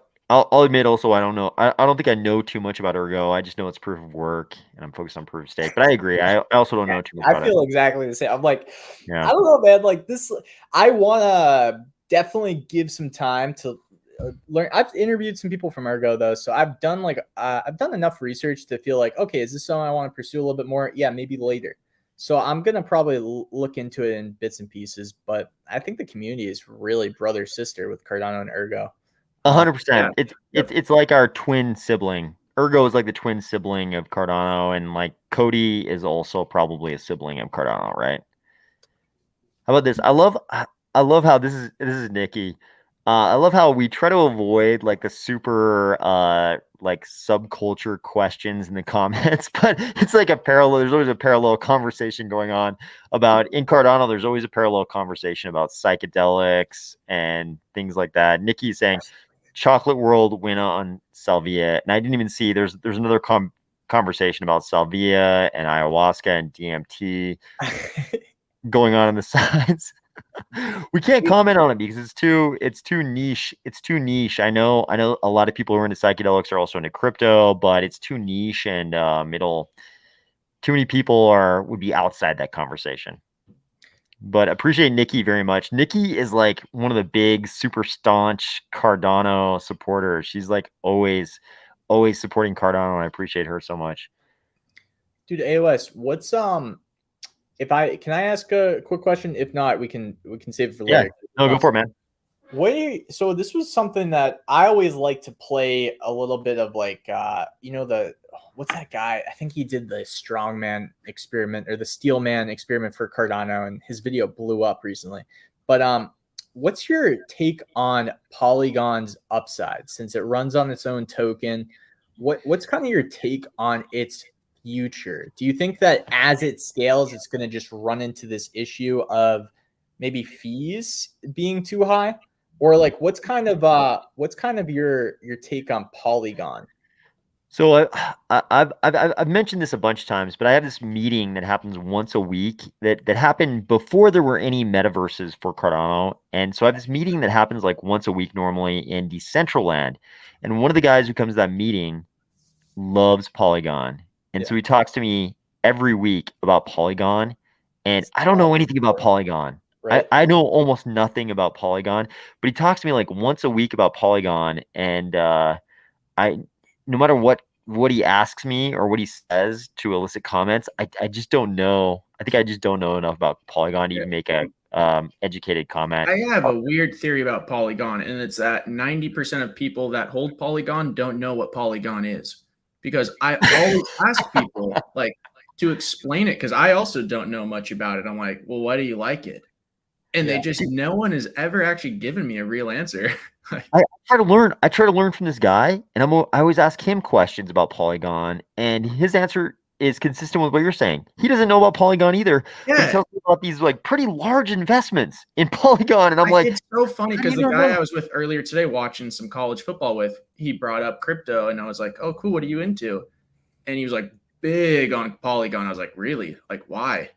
And he just kind of brushed it off. He's like, well, I just have a lot of it. Like, okay. Well, I think the one thing that I looked at with Polygon was its scalability, and then also since it's like it's like it's part of that like kind of like solidity, and that to me creates some vulnerabilities in the coding language. So I was very early. I'm still kind of looking at Polygon. It's interesting, but the thing is, it's like Cardano's L1 is interesting because we can have our own potential polygons too, since we have like EVM compatible sidechains. But I was just curious in your guys' thoughts on that. It's interesting. So not many people can describe what how it works and stuff. That's something that would be good probably for myself to even research a little bit more if they have their own validators, things of that nature. But yeah, that's interesting. Yep. Was this the question that spawned the ergo? Yep. Timmy once again. Anthony Martinez trying to help us out. Come on, guys. Go to MuesliSwap. Vote for not ALS Ice Bucket Challenge, but AOS. Vote for AOS. Thank you, Anthony. I appreciate that. We're in third place. Let's go. Please go vote. Please go vote. By the way, we've got a list of 10. Just scrolling through these. I'm not even the bottom at all, but we've got 10. I think we should do a double drink. Should we do one for A to Z and Brian Presnell? Let's do a double. You guys down? Bro, I think I'm gonna just recommend we do a first triple of the night. I'm just gonna throw that in there. Okay, this will be Casilla as well then. A to Z, Brian Presnell, and Casilla. Let's do a triple drink. Ready? I'll give you guys a hefty drink. I'm gonna enjoy it though. Shout out to Dorian, I think, at the beginning.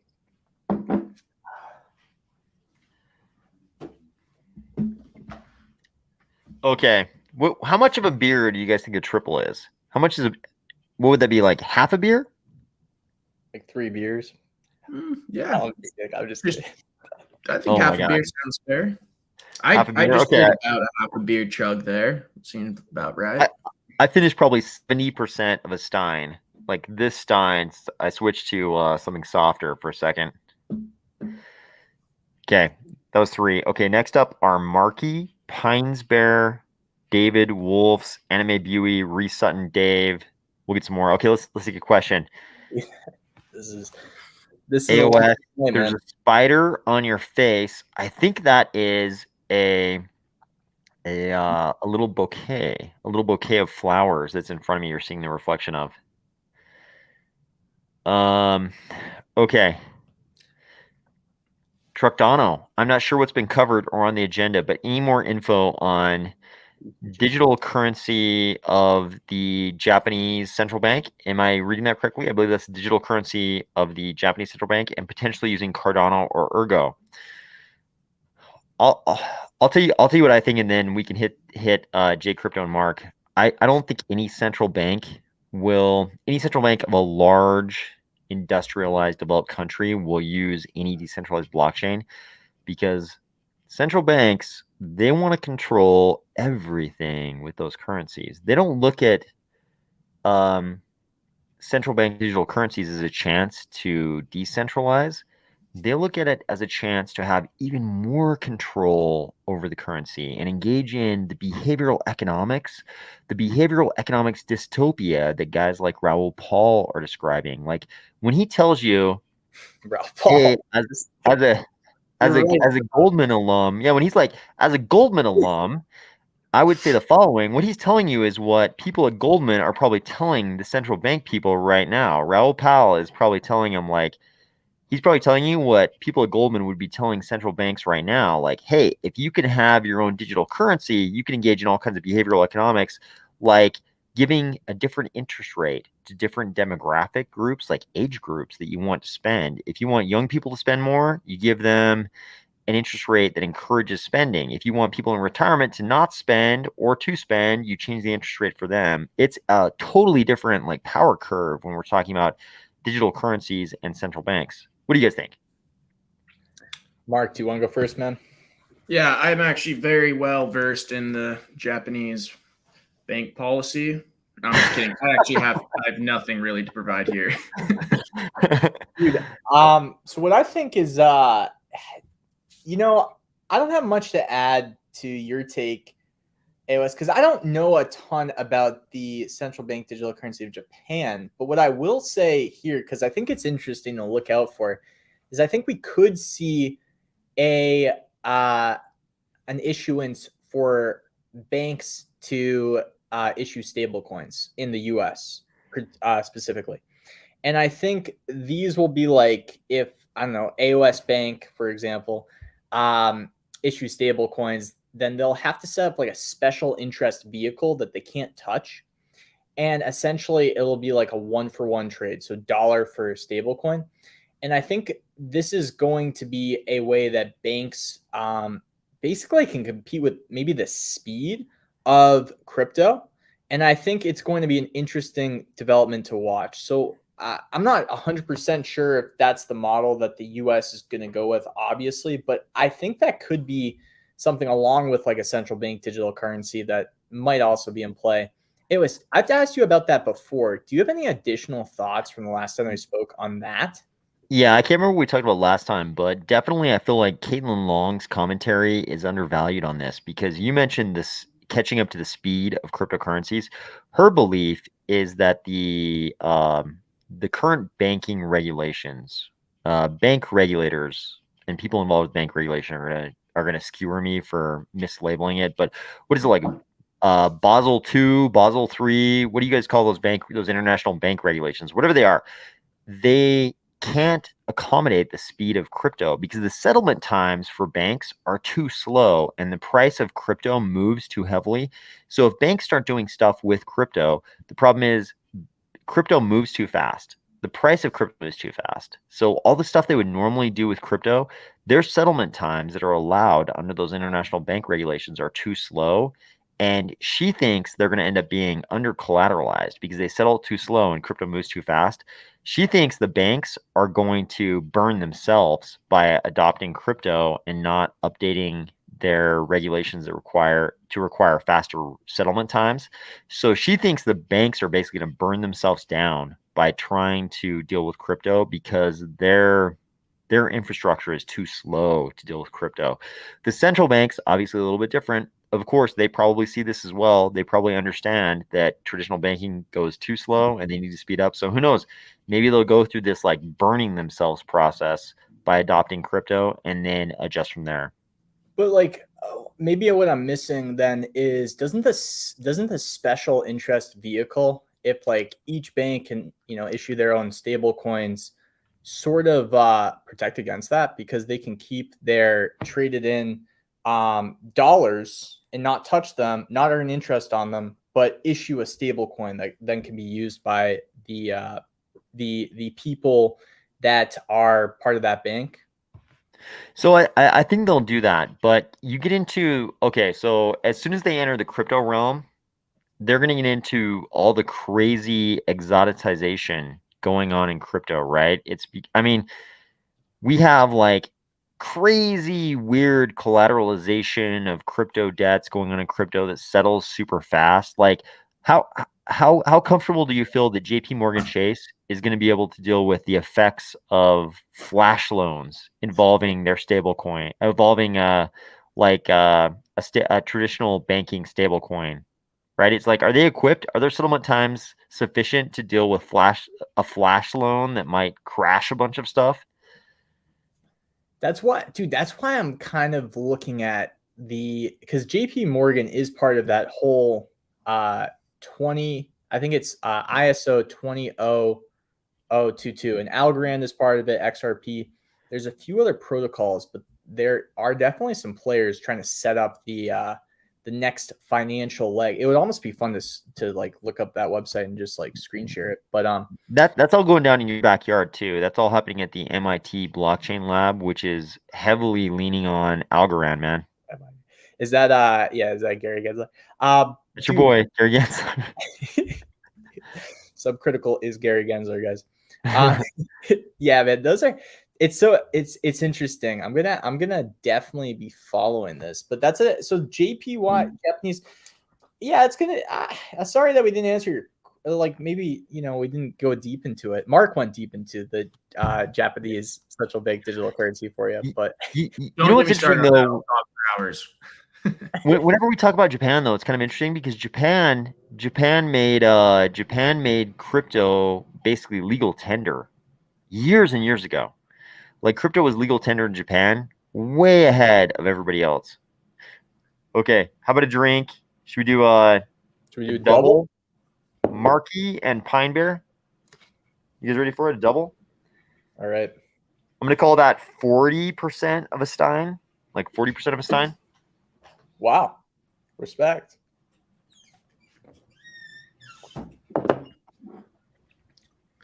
Allegedly. I mean, in the same way that AOS isn't Cardano whale, he's also allegedly drinking. We don't know.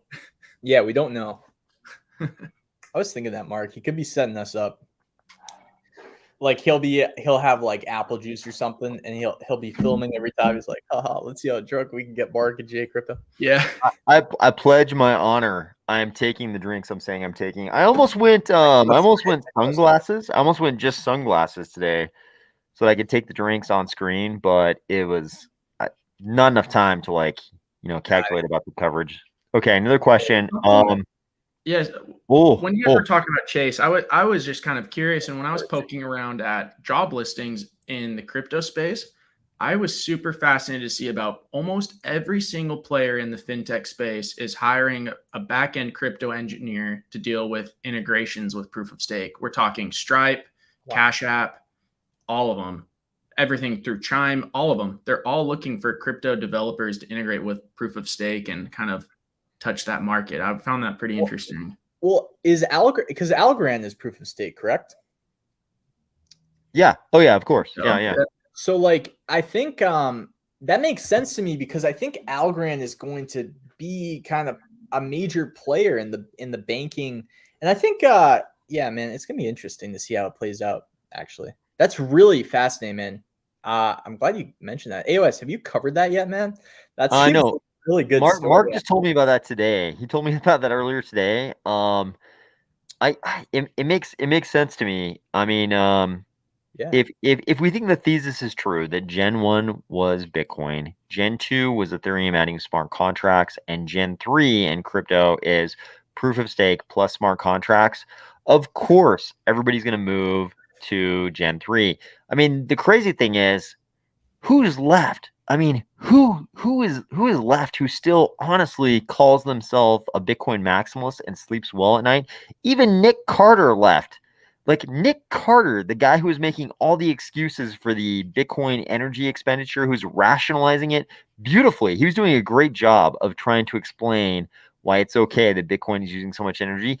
Even Nick Carter came out, and what was his announcement? Like, hey guys, I am actually a part of this one fund, and yes, we're investing pretty heavily into, and basically it amounts to Gen 3 projects, right? Like projects that will exist on Ethereum post merge. Gen 3 projects. If you're really a Bitcoin maximalist, you don't think any of the smart contract stuff is necessary, you don't do that.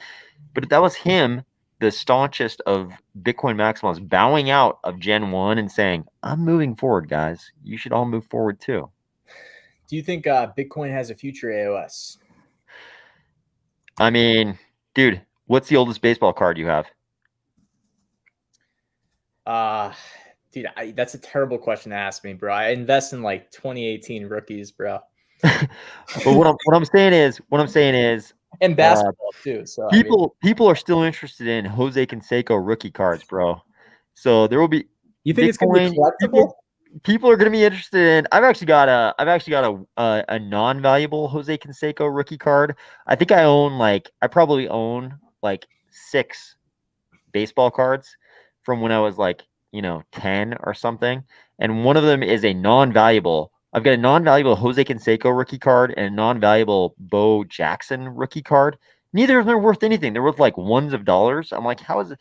But there are people who are super. Their whole life is probably the Jose Canseco rookie card. That'll be the same for Bitcoin. There will always be people interested in Bitcoin. Will it be relevant for anybody else in that niche? Maybe not. Is it because like you're yeah, you've already covered this, so I feel bad asking it, but I've already gotten myself here, so I'm gonna say it. Is Bitcoin going to still have a digital gold narrative, or do you think they're gonna try to like mutilate it and make it into a bunch of other stuff? Like, what's your current take on that? Dude, it's like it's like this.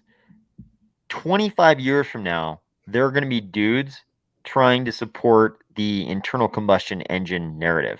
There are going to be dudes 25 years from now going to the one gas station in Chicago. There'd be like one gas station in Chicago. They're going to be going there, hanging out, drinking coffee in the morning, complaining about the EVs, talking about the good old days and how internal combustion engines were better all along. I mean, there will always be guys who are super into Bitcoin. There will always be developers who are pretending like they're developing on Bitcoin. Yeah. But will the masses care? That's a different question. You know what I mean? Yeah. It's super interesting to watch what Bitcoin is kind of becoming too, with like some of the upgrades and some of the trying to make it everything. But I'm interested to watch how all this plays out, man. Yeah, it's the wrong answer. I mean, like I still hold Bitcoin. Like I was buying Bitcoin in 20. I can't remember if I bought my first Bitcoin in 2013 or 2014. I still have Bitcoin from that era. So, and I'm not selling it. It'll always be this important piece of crypto history, and guys will always support it super strongly. And you alienate a lot of people if you say anything bad at all about Bitcoin. But man, we've got programmability now. We've got programmability now, and they haven't embraced it at all. So it's like, what are you gonna what can you say, right? Yeah, man. It's damn, dude. Okay, this actually ties in this question. What do you guys think about the intellectual dishonesty in the space in relation to Cardano and Ethereum? When will these dishonest actors be called out? it's an interesting question because it doesn't identify who the dishonest actors are. Tough. Yeah, that's the tough part. What do you guys think? Let me ask it this way. What do you guys think is the most dishonest thing that's pushed forward in crypto? Dude, I think it's dishonest to think that anybody criticizing your favorite blockchain is always dishonest. I think that the biggest dishonesty is actually not realizing how complicated some of this shit is. And honestly, just not having kind of like, no, there is a portion of dishonest actors, 1,000,000% to intellectual honesty. That's his name. That's awesome. And I agree with that. And I know where he's coming from, man. But I think that there is a little bit of empathy that we need to have, because the amount of research I did in Cardano alone, it took me, and maybe it's because of me, you know, maybe I take longer than most people. It took me a long time to figure out what the hell everything was like. A lot was going on with, you know, Catalyst to Emergo to IOHK to the EU TXO model, to just really trying to understand the fundamentals. So I think we would be dishonest to believe that everyone criticizing Cardano has actually studied, accumulated that knowledge. Just like I think even probably me and AOS, like I'm still researching other blockchains. I think I messaged you the other week. I was like, hey man, I'm trying to look into XRP more, Algorand. Do you have any good sources? Because I like to ask other YouTubers that like are kind of bullish on this ecosystem if they have any other sources. And sometimes I think I asked you that and a few others, but I got some good sources. I'm researching, you know, and it takes time, man. It's going to take time to kind of see the whole playing field. But what I like so far, I really like. So with Cardano, I mean. Yeah, I would say I think the biggest dishonesty in crypto is that so many people think they know what's going on. And honestly, I don't know if anyone knows what's going on. Like you guys, like as specialized as you guys are in like Cardano and are so niche into that, it's like the same thing that we've like expressed already. It's like Polygon, we're all kind of like, yeah, I don't know. It's such a big space, and it's like okay to just say like I don't know. And so often people treat it almost like a sports fandom where they're like, yeah, I like Solana, your chain sucks, and they're just like, why? And they just no one knows, and that's the biggest dishonesty is like there's no just accountability for like I just don't know. Like there's a lot to learn, bro. That's a really good point. I mean, I have this conversation with people occasionally. They'll tell me like, bro, I'm really into blank, and they'll name something absurd in crypto, and I'm like, why are you into that? And they're like, they're always like, it's got the best community, bro. It's got the best future. And I'm like, do you like what's the consensus protocol? What's the Bro, that's the worst answer, man, in my opinion. Yeah, it's got the best community, bro. It's like, dude, there's a million people that believe the same thing about a different project, bro. Yeah, like why do you believe that? Why do you believe that? You know, and they never have a good explanation. And when we get down to the base of it, they're like, okay, I bought some. I bought some is the reason, but it's like it's interesting because it's such a powerful motivator. It's like you could think with sports teams, like people were commenting on your jersey earlier in the live stream, Mark. What kind of jersey are you wearing right now? What is this? Oh, I'm wearing a PSG jersey. The team of Paris. People were commenting like people get super passionate about sports teams, but it's like people have money invested in their fandom of sports teams for sure because they go to games, they buy things related to the sports team. But with crypto, it's like a lot of people, the average person, just like you're saying, they don't really know anything about it. They just bought it because they liked some narrative, and now they're just hoping number goes up, and that's pretty much the end of it. I mean, what percentage do you guys think? I'm saying I'm gonna go ahead and say that's like 95+% of people. They buy something because they bought into a narrative, and they're like, "Please, number go up. Please, number go up." I think one nuance I found personally in my journey too is like, dude, crypto's scary, bro, because like there's literally things you're just not aware of.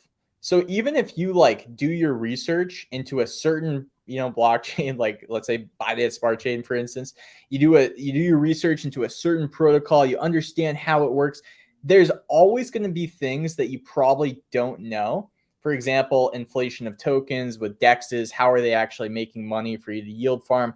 These sort of things you find out, I think personally, unless you're like a mega suspicious person, by actually going through the process and getting burned. And I think that that's how a lot of us have actually learned.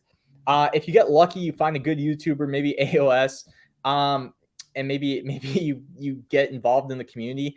But yeah, man, I still think there's things that I'm personally not aware of on the metaverse front, and that's the topic that I study the most. I just recently learned, about where Unity is versus Unreal. I also learned that Epic Games is building their own metaverse, and I had no idea that was happening. There's things that I just feel like we're currently not aware of that could actually be the detriment to what we believe will work. And I try to find those things, and so far, man, I'm liking what I'm seeing with Cardano. So I'm gonna keep trying to find those things, but that's all I can say, Likewise, if somebody will like prove to me that my interest should lie elsewhere, I will consider it, but I haven't found anything better. Before we jump into this question, let's take a drink for how about another double for David and Wolves? Oh, shout out to Wolves, by the way. Shout out to Stock Trade CNFT, by the way, too. Really smart dude. Yep. I think we've got a comment coming up from Stock Trade CNFT, but okay, a double. I'm still going 40% on doubles. If anybody objects to 40% of a beer based on for a double, let me know. But that's what I'm going for. All right. I kind of did like a half sip at the end there just because I ran out, but people are going to get fooled because when they see the bottle, I haven't actually dug into it that much. But I'm feeling it. I missed it. Wait, let's see the Lagavulin 9. The Lagavulin 9 GOT. Let's see it. Wait, yeah, move your hands. Dude, are these an eighth of an ounce shots? What are you taking? How much are you drinking here?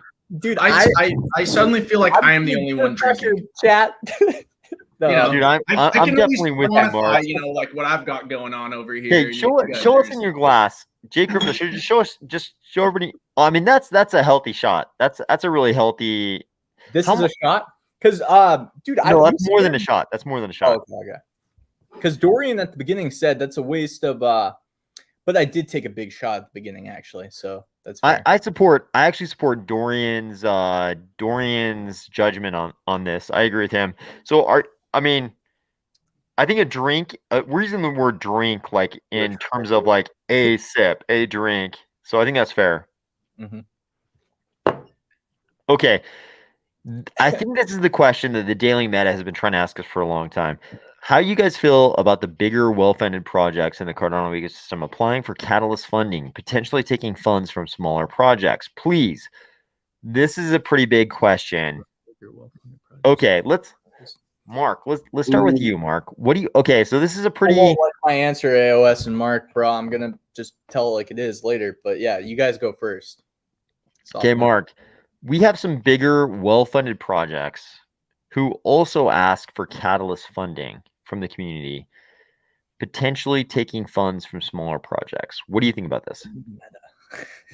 This is a big controversial question on this one, but my feeling is the funding for them is part of it. I think it's also a stamp of approval that they're seeking, and also I really don't mind. I just want the best projects get funded, because I see a lot of those projects that I see zero utility out of. And I don't care if it's a small project. I'm like, you're just doing something that already exists on a blockchain because you can, and it doesn't actually make things better. So like, I'm just a big advocate for just the best projects getting funded. I really don't care if they're already well supported or funded.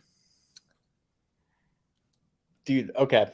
Before, I guess I'll go, and then AOS, I'd love to hear your answer on this one, man. I don't want you to stay moderator on this one, bro. I'd love to hear your take. But I think it's funny because I think I've actually talked to AOS about this once.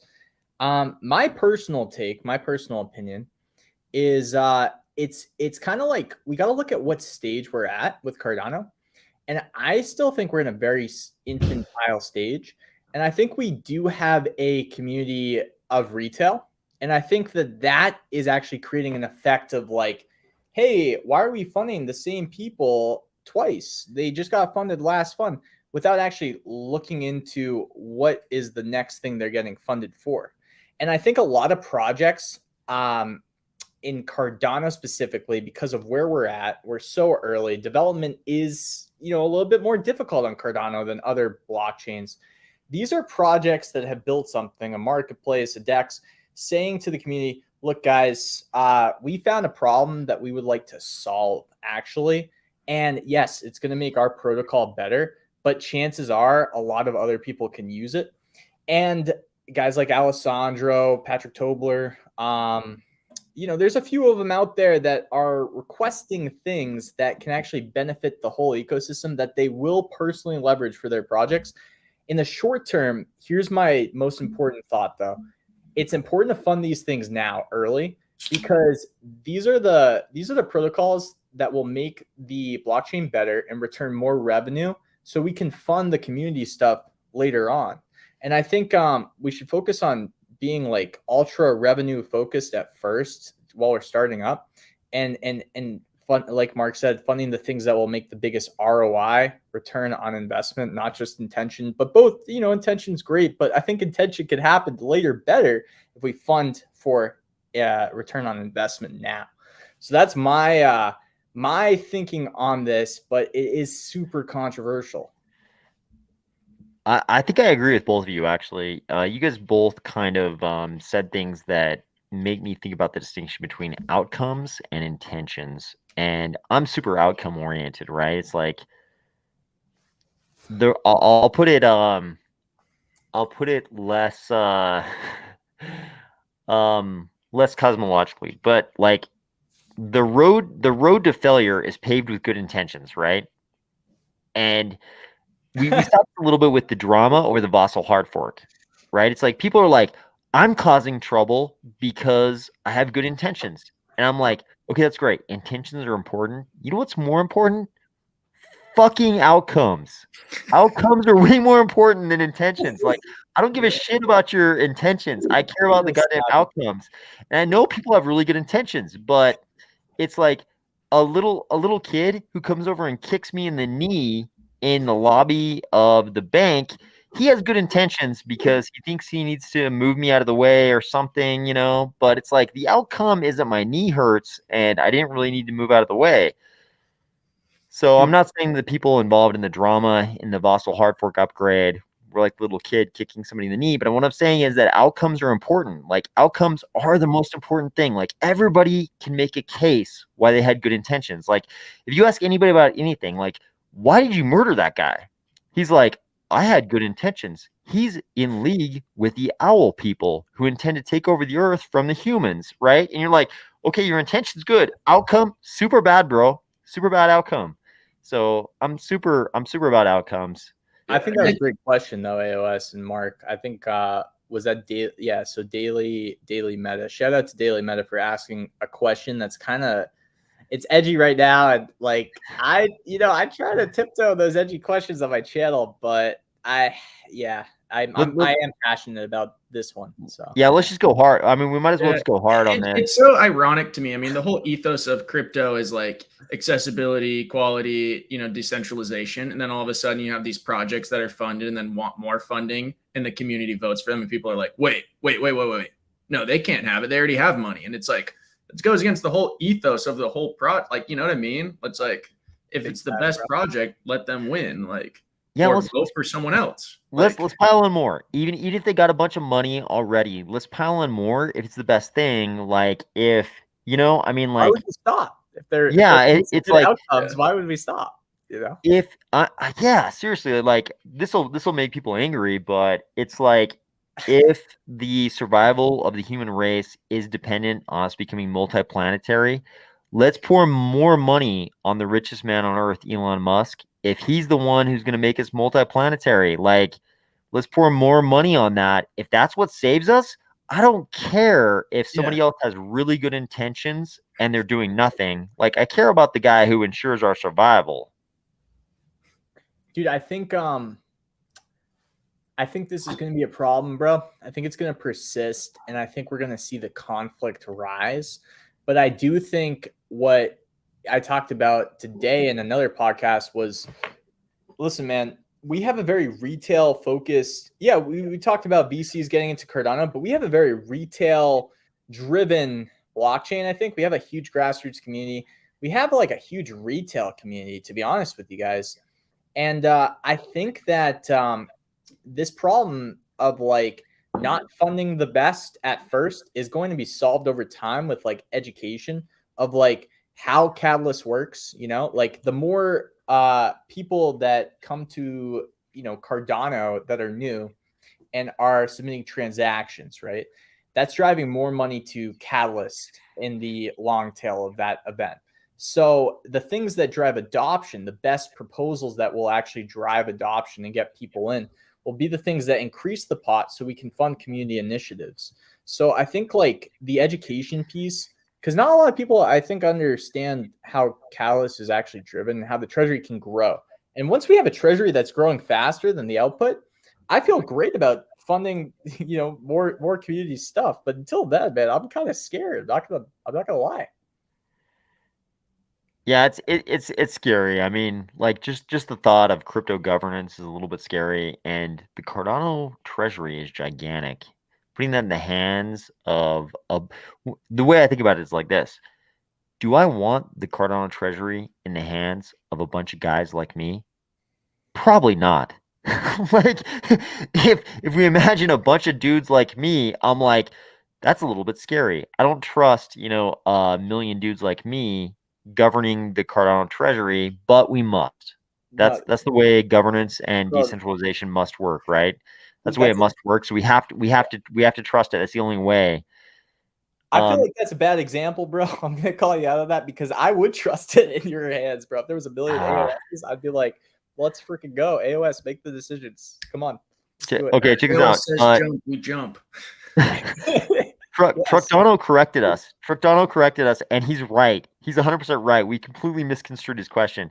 Sorry. JPY is supposedly not CBDC. It's private company setting it up. I actually covered this on my channel. He's right. It's a bunch of gigantic industrial companies in Japan coming together they're in league on DCJPY. So we completely misconstrued his question. Apologies, Truckdono. You are 100% right. We were wrong.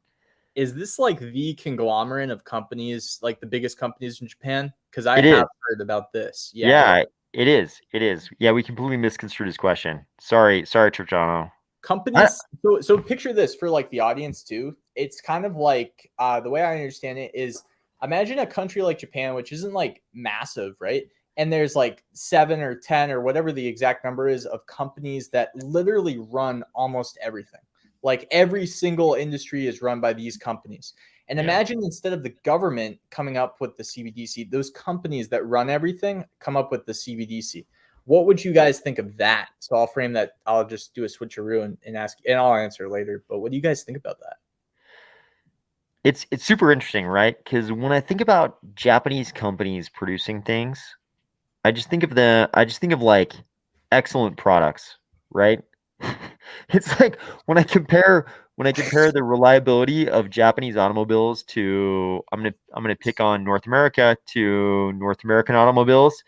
Yeah. Much better. Like much this will piss off a lot of like diehard true blue Americans, but much better. I mean, we could say objectively it's a much more reliable automobile that's been produced over the last, let's make it long term, last 30 years, much more reliable automobile. So when I think about a bunch of these companies coming together and producing a crypto product, I'm like, probably going to be pretty good. So that's a very interesting take. I think the way that these companies have taken over Japan is so unique to Japan that we also have to consider that nuance. Do you think Yeah. do you think I don't know, man, like maybe we The, shouldn't consider that the nuance. economies, no, we can talk about it. The economy is very different. Like if people watching this haven't explored what happened leading up to 1990 in Japan, the way the economy worked, it was a very different economy than the economies we are used to in North America and Europe. Basically, you had this what did they call it? The loan window, basically, and it was kind of like the central bank would give loans to industry and then direct how they were spent. This money needs to be spent in this industry. This money needs to be spent in this industry. And he created this gigantic bubble in the Japanese economy that led to the real estate around the Imperial Palace, which was a very small area, being worth more than all of California. Created the biggest bubble in the history of the world, right? And then you saw a crash of that bubble. After this 1990 thing, you saw this crash, this bubble, and the Nikkei index has never, up till now, risen to the same levels it achieved prior to that bubble and burst, which is intense. We're talking about 1990 here. They've never gotten to the same levels they achieved prior to that because they had a directed economy. But that same directed economy produced these gigantic, powerful conglomerates, the same ones that are the recipients of the same recipients of that legacy are the ones that are a part of this DCJPY, but completely different society. Things work differently there. Yo, you know who just made a really good point though on like the con side of this is stock trade CNFT. Take a look at, if you can, AOS. Take a look at the bottom of the chat because he says this is a Rothschild quote. Give me control of a nation's money and I care not who makes its loss. So I think the thing I think about when companies take over the CBDC, it's kind of like a little bit of a yeah, man, it's kind of like interesting, right? Where like the Rothschilds have such a massive role in the power structure of modern day. And it's kind of like governments even sometimes have like, you know what I mean? Like it's an interesting dynamic to think about. And then he says, let me just read what he says here. So Mayor Rothschilds is the person that quote that. Yes, let's give CBDCs to private organizations. We have tried that before, which is actually a good point. I guess it depends on how well-intentioned, dude, I don't know, man. 7 companies is different than one Rothschilds family, though, I will say. So we're definitely getting into some conspiracy theory territory here, no question. But no, I agree with the idea of the adage, right? It's like, give me control of the economy, not the armed forces, basically. Like one is vastly more powerful, and this is embodying a bunch of different adages, right? It's like you can the way people say it today is a little bit different, but people would say like you can steal more money with a pen than with a gun, right? It's kind of the same idea, and it's true. I mean, we see this in crypto so much. I didn't think about that for a second, but yeah, you're right. Signing deals for anybody slow like me. Yeah, I mean, it's like you can think about it as a keyboard. Today, we might say it, you can steal more money with a keyboard than you can with a gun. Like, that would be true. Like, we've seen this in crypto so heavily, and like we get in these weird philosophical discussions about what is stealing, what is okay. Like Doquan. Did Doquan, was there theft going on there? Was there fraud? What was going on with Luna? Was there wrongdoing? Was there no wrongdoing? It's a philosophical question at this point that'll probably be sorted out in South Korean courts, right? And people will come to different conclusions on that. But what we can say for sure, though, is you can acquire a lot more money, either wrongly or rightly, with a keyboard these days in crypto than you ever could with, imagine, any weapon, right? Yeah, it's a huge problem, eh? It's actually what Timmy's talking about right here. He says humans are tribal by nature. Seth Godin describes it in Tribes book. We're tribal about our blockchains and NFT projects. And the weird thing about these tribes is they're based on culture, but not really. They're really based on this idea like buy into my cult, and we're all gonna make money. We're all gonna get rich. And of course, the creators of the cult, they make the money. And the people who were just members of the cult, maybe they make money, maybe not. But we see this a lot in crypto. It's a tribe of sorts, but it's based on a culture just of making money, right? Bro, this is again where the unknown is just the most scariest thing in crypto. Because to your point, So I remember back in the day, I actually met a girl that was in a cult, right? And dude, it was just like her awareness of the world was for lack of a better word, virgin. Like she had no idea that there were cell phones, that there was, like a society. And she's like probably in her like mid-20s. And this probably happened I would say 4 or 5 years ago before I met her. So I met her after the math that was calculated, which was the cult leader being arrested.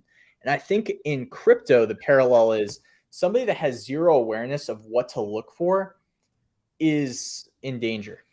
And Okay, I think, let me ask you a real question. okay, Was it the Smallville cult with Christina Crook? what part of the was it in Ohio? I don't know. I don't know. I was just curious. There was a I don't cult. have There knowledge was a of cult that that. involved some girls from the WB series Smallville.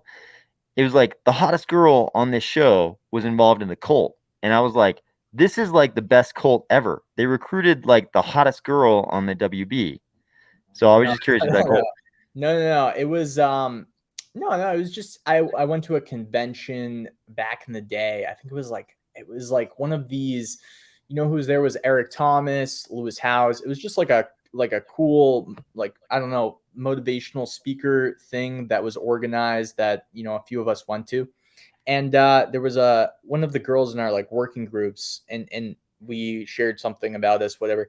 And dude, it was just like the first time I realized that cults were preying on people that had zero awareness of like what reality is like for like the mainstream. And it was just interesting, man, because I feel like that's the danger sometimes of crypto, of like what to look for. You know what I mean? Yeah, this actually, I think the comparison of crypto communities to cults is not inappropriate. I think it's very appropriate in a lot of ways. It's weird because it's like a very monetary cult. Like we in Cardano, we're kind of weird because we focus on like these bigger issues, like creating a level playing field for a economic playing field for the entire world, right?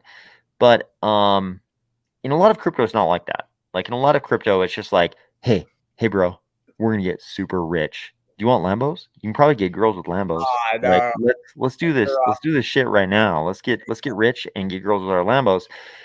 And I mean that's really similar to a normal cult, right? Because in a normal cult, it's like it's not really a spoken thing, but it's kind of like, hey, bro, we've got this power structure, and if you climb in the power structure, you're going to get all kinds of things, including the affection of other human beings. But, dude, okay, so this is really interesting to me.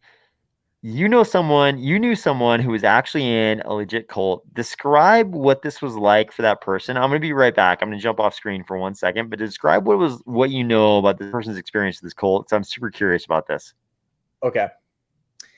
This particular person, I bet you he's taking a pee, by the way. I was just gonna say. I mean, that's what I bounced for. Yeah, no, I'm probably next up, guys. But breaking the seal is important. I doubt he's actually interested in this explanation. I think he just thought of a great question to ask. Go ahead and talk while I leave. Exactly. He's like, I'm really interested.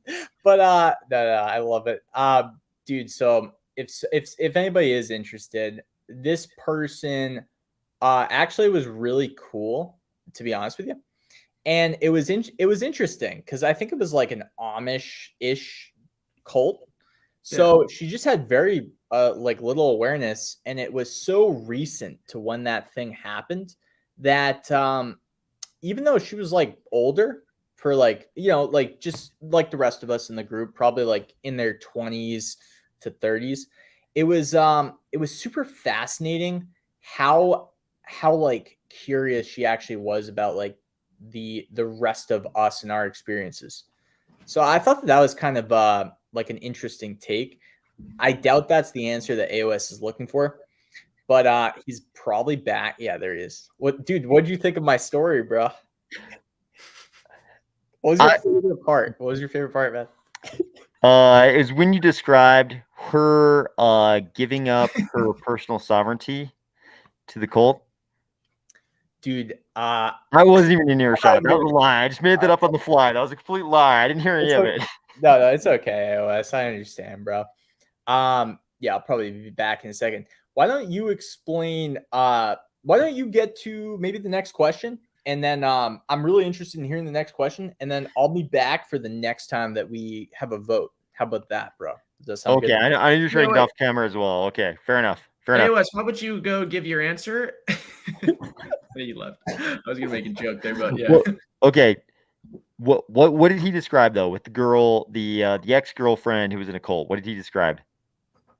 I don't want to regurgitate it. It's pretty much exactly what you kind of expect out of someone that's in a cult. She was pretty curious what's going on outside, you know. Was it a cult where she joined as a kid or did she join as an adult? He actually didn't share that part, but I'd be interested to Okay. know that as well. Okay, we'll quiz him on it. Okay. Stephen Aldrich. Oh my God, seriously, a big question. What is the question? I think he was referring, if I remember, that's so far up. I think he was referring to the one by Daily Meta that we talked to about the funding. I thought it was about that, but Yeah, man, I'm still with you on this question. I'm like so results oriented. I'm like, let's see the results, man. We're so early in Cardano. Like, let's see the results. Let's get the yeah, best like, outcome. I don't want to call anyone's baby ugly, but also there's been a few times I've looked at project like Catalyst and people's projects, and I'm like, that's so dumb. like I do not want that to be funded. Yeah, no, I have to admit it's the same for me. And I'm like, sometimes I'm all see- about like the little guy getting funding and stuff, but I'm like, at the end of the day, yeah, let's see some results. Like, because Yeah, already, you know, I've expressed some of my qualms with Cardano in the past of just kind of having some kind of mid-level marketing. And so I'm like, yeah, let's definitely then fund the best projects. Like, let's not just keep doing researchy stuff and experiments. Like, I want to see kind of results. yeah, no, I think Stephen Aldrich sums it up. Can you see his comment there below? Yeah, Um, Okay, yeah, I wasn't sure if you could see it on the screen. Yeah, no, I mean, I think we've got to see some outcomes at this point. Capitalist pig. I'm not sure what he's referring to. In New Zealand, it's called tall poppy syndrome. I'm not sure what that means. Capitalist pig. Could you tell us what that means? I actually know what that means. Okay, lay it on us. And then I've Marco Diaz brought up a great topic that I wanted to talk about anyways. But tell us about tall poppy syndrome. Oh wait! Before we do this, let's have a drink. Okay. Double drink, anime beauty, A and double. reset. Wow. All A right. double. Here's how much good. I'm gonna drink. Here's probably to 6 hey, let me make a toast then. Can we make a toast for Yeah, of course. So here's to you know, it's funny because wherever the people are in this chat too, I'm sure we'll be able to meet them throughout the next few years as we go to, you know, as I go to events and stuff, and as I talk to you guys in the metaverse. I think it is interesting that we all are kind of gathering at this period of time, wherever you're at in your life. And to me, Cardano, it does, you know, have some revolutionary tints. Now, obviously, you know, I'm not screaming, let's go to war or anything, but I am saying that stuff is changing and there may be a better way to do a lot of things. So as we gather here today, let's have a drink, you know, and celebrate, because maybe, just maybe, our great grandkids will be looking back at this moment and say, wow, they built something incredible. Okay, I'll move back to the whiskey on that one. Here's the let's go, dude. All right, so cheers Slanja. to the double. Stock trade, man, you guys are hitting it hard. Don't let it fool you, stock trade. I know you were saying that I speak well for somebody that doesn't drink much, but I really haven't tackled too hard. Like, hold it up one more time, J Crypto. Let's Mark and I are going to estimate how much of that's a 750, I think. Mark, how much of the 750? How many milliliters do you think he's drank there? What are those? 350? What's the total in there? 750. That's a 750. 750 That's what it is. bottle. 750. Stock trade is cracking up, so that means That 350 is a beer. So I don't know. That looks like he's had about. That looks about 3 shots, 4 shots. I'll give you 4 shots. yeah. But hey, I'll There's take 16 it. shots in a fifth, so 4. Listen, That's a generous quarter of the way in. I don't know if it's might not how be much too you generous. drink; it's how much fun you have. So Yeah. that's my motto. Fair point. Okay, tall poppy syndrome. Lay it on us. Wait, let me ask. Mark, am I the only idiot here who doesn't know this is, or do you know what tall poppy syndrome is? I've never heard that before. Okay, J Crypto, lay it on us. We don't know. Okay, this is gonna be actually a hilarious situation. The same conference I met, which was I think it's called like the Summit of Greatness, maybe, and it was run. It had a bunch of like really heavy podcasts at the time. When I was around like 18, 19 ish. I went to this thing and I think it's always held in Ohio. I think it's run by Lewis House. I met an Australian guy, and Okay. I think it was from Melbourne. And he told me about this syndrome in Australia called the tall puppy syndrome, where basically in Australia, if one of your buddies is doing really well in life, it's just a natural cultural tendency to like bring him down, like try to lower his self-esteem, like hit him in the nuts, like emotionally. And like it's just a cultural phenomenon that happens in certain countries to bring people down that are doing well or very successful. Is that accurate to your tall puppy syndrome, capitalist pig, or anybody else? Let me know. It makes sense. This kind of reminds me of the thing you encounter in Asia where they say the nail that sticks out gets hammered down. This is something I've encountered personally. The nail that sticks out gets hammered down for sure. I feel like that's why it's important to like be, if you can, okay, this is going to sound egotistical, but if you consider yourself exceptional, you should probably only hang out around exceptional people. Because otherwise you're going to be like this nail that's sticking out and people are going to think you're weird. So I would probably advise, if that person was my family member or friend or partner or whatever, I would probably advise them to find other exceptional people that they can be around if they're in an environment with tall puppy syndrome, for sure. Okay, that was a good explanation. That I can understand. This next question, I kind of love the thought of this because I love Adam Smith's notion of the hidden hand guiding markets. And so when I think about that, I think about efficient markets. And so when I saw a recent Cardano project say they were going to enable the shorting of NFTs, I thought, like, I have weird feelings about shorts in general because I have shorted cryptocurrencies before. When I'll straight up admit this, when Ethereum reached its highs in the 2017 market, on the way down, I shorted it like crazy because I knew that was going to be a high. So I shorted it like crazy on the way down after 2017. So I think shorts do contribute to healthy markets, healthy and efficient markets. However, I also think there's some weird unhealthy stuff with shorts. Like we saw a lot of naked short selling in the markets, in the equity markets. The most famous person, the person who talked about this the most, who got the most notoriety, was the guy from Overstock.com, and he was kind of branded a kook, but he was kind of proved to be true. It was kind of proved to be true that Adam Byrne. It was proved to be true that there was naked short selling going on in the long run. He wasn't totally crazy. He was crazy. Maybe he was crazy on some other things, like when he's talking about being seduced by the Russian spy. Maybe he was crazy on that. I don't know. Broken But clock is right, twice a day. So you never know. yeah, that's right. I mean, maybe a Russian, beautiful Russian spy did seduce him. I don't know. But the short selling of NFTs, whether you think it's good or bad, it's definitely impactful. What do you guys think that impact will be? Is it positive? Does it contribute to Adam Smith's hidden hand guiding the markets? Is it bad? What do you guys think? Mark, do you want to go first on this one? Because I have so much to say on this one, bro. You should go, dude. I was actually just reading the comments and cracking up, so I really wasn't following. Dude, so when it comes to shorting, I have like a fundamental sort of compass to AOS where I don't think shorters are bad people, man. I think that what your fundamental job is, especially if you have a family, if you're dealing in markets, it's to extract value from the market, because I think the market is a zero-sum game. It's unfortunate, but it's true. Now, I think the market is also an engine to fund innovation. It's also an engine to fund initiatives that you're aligned with.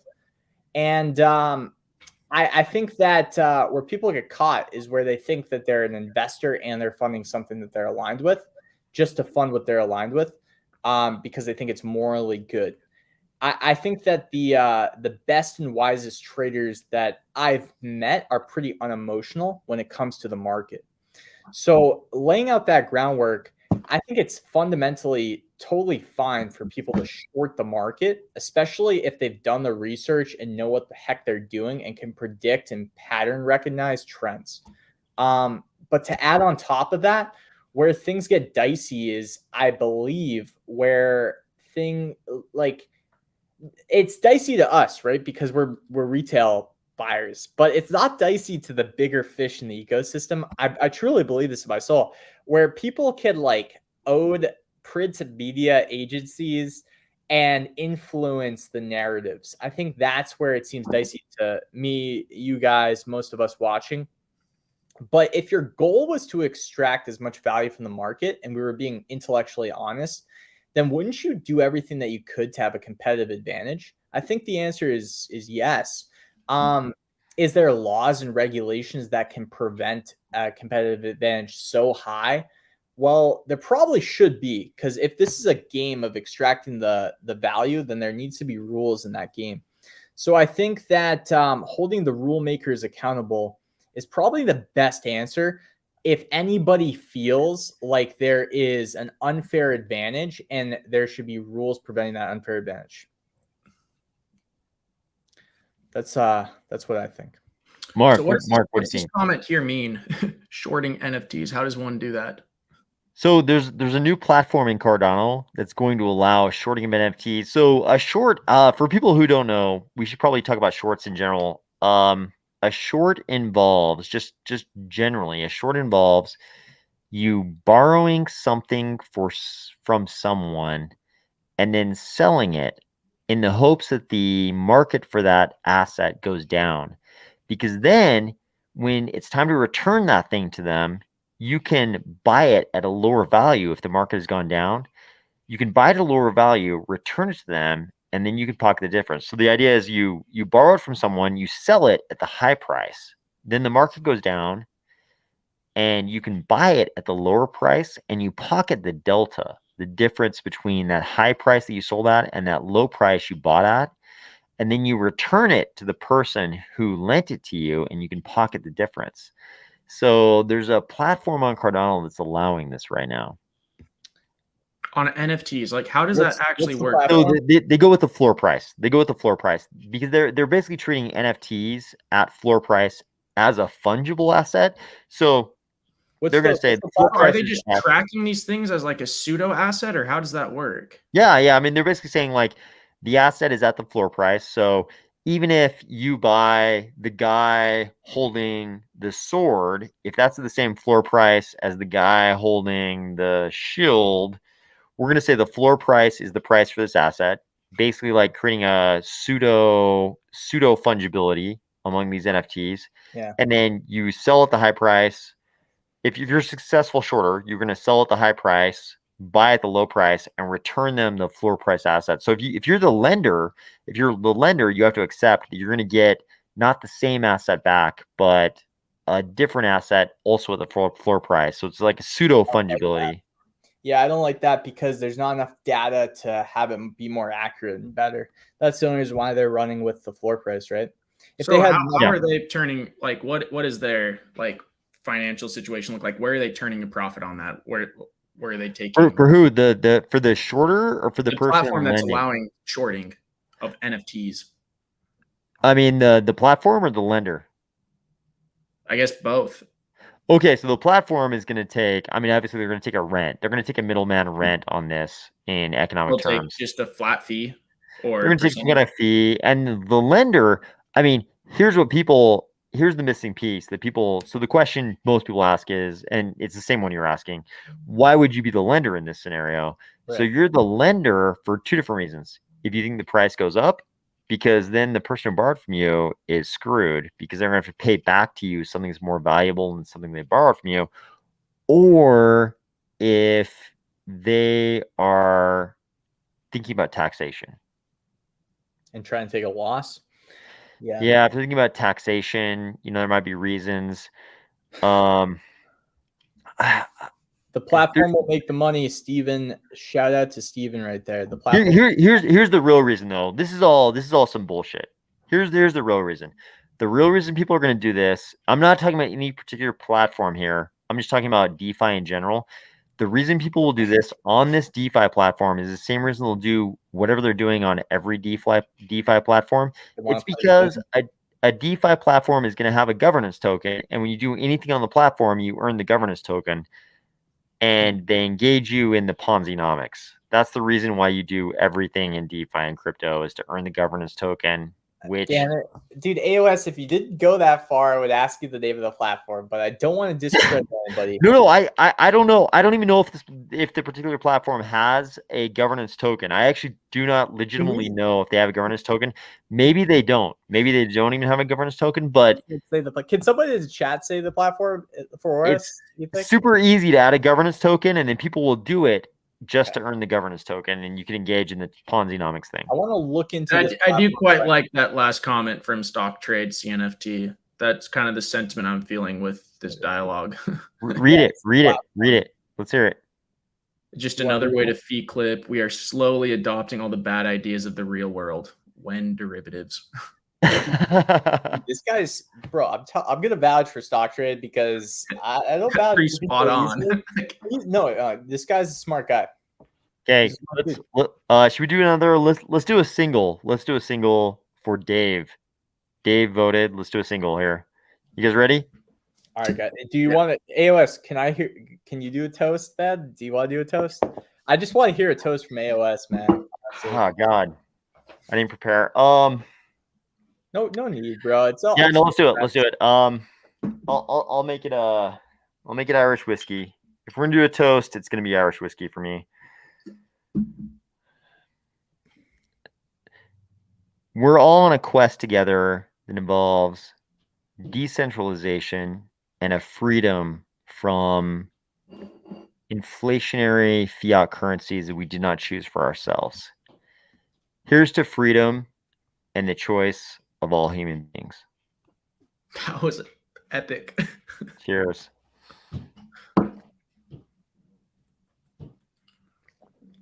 Dorian would be proud.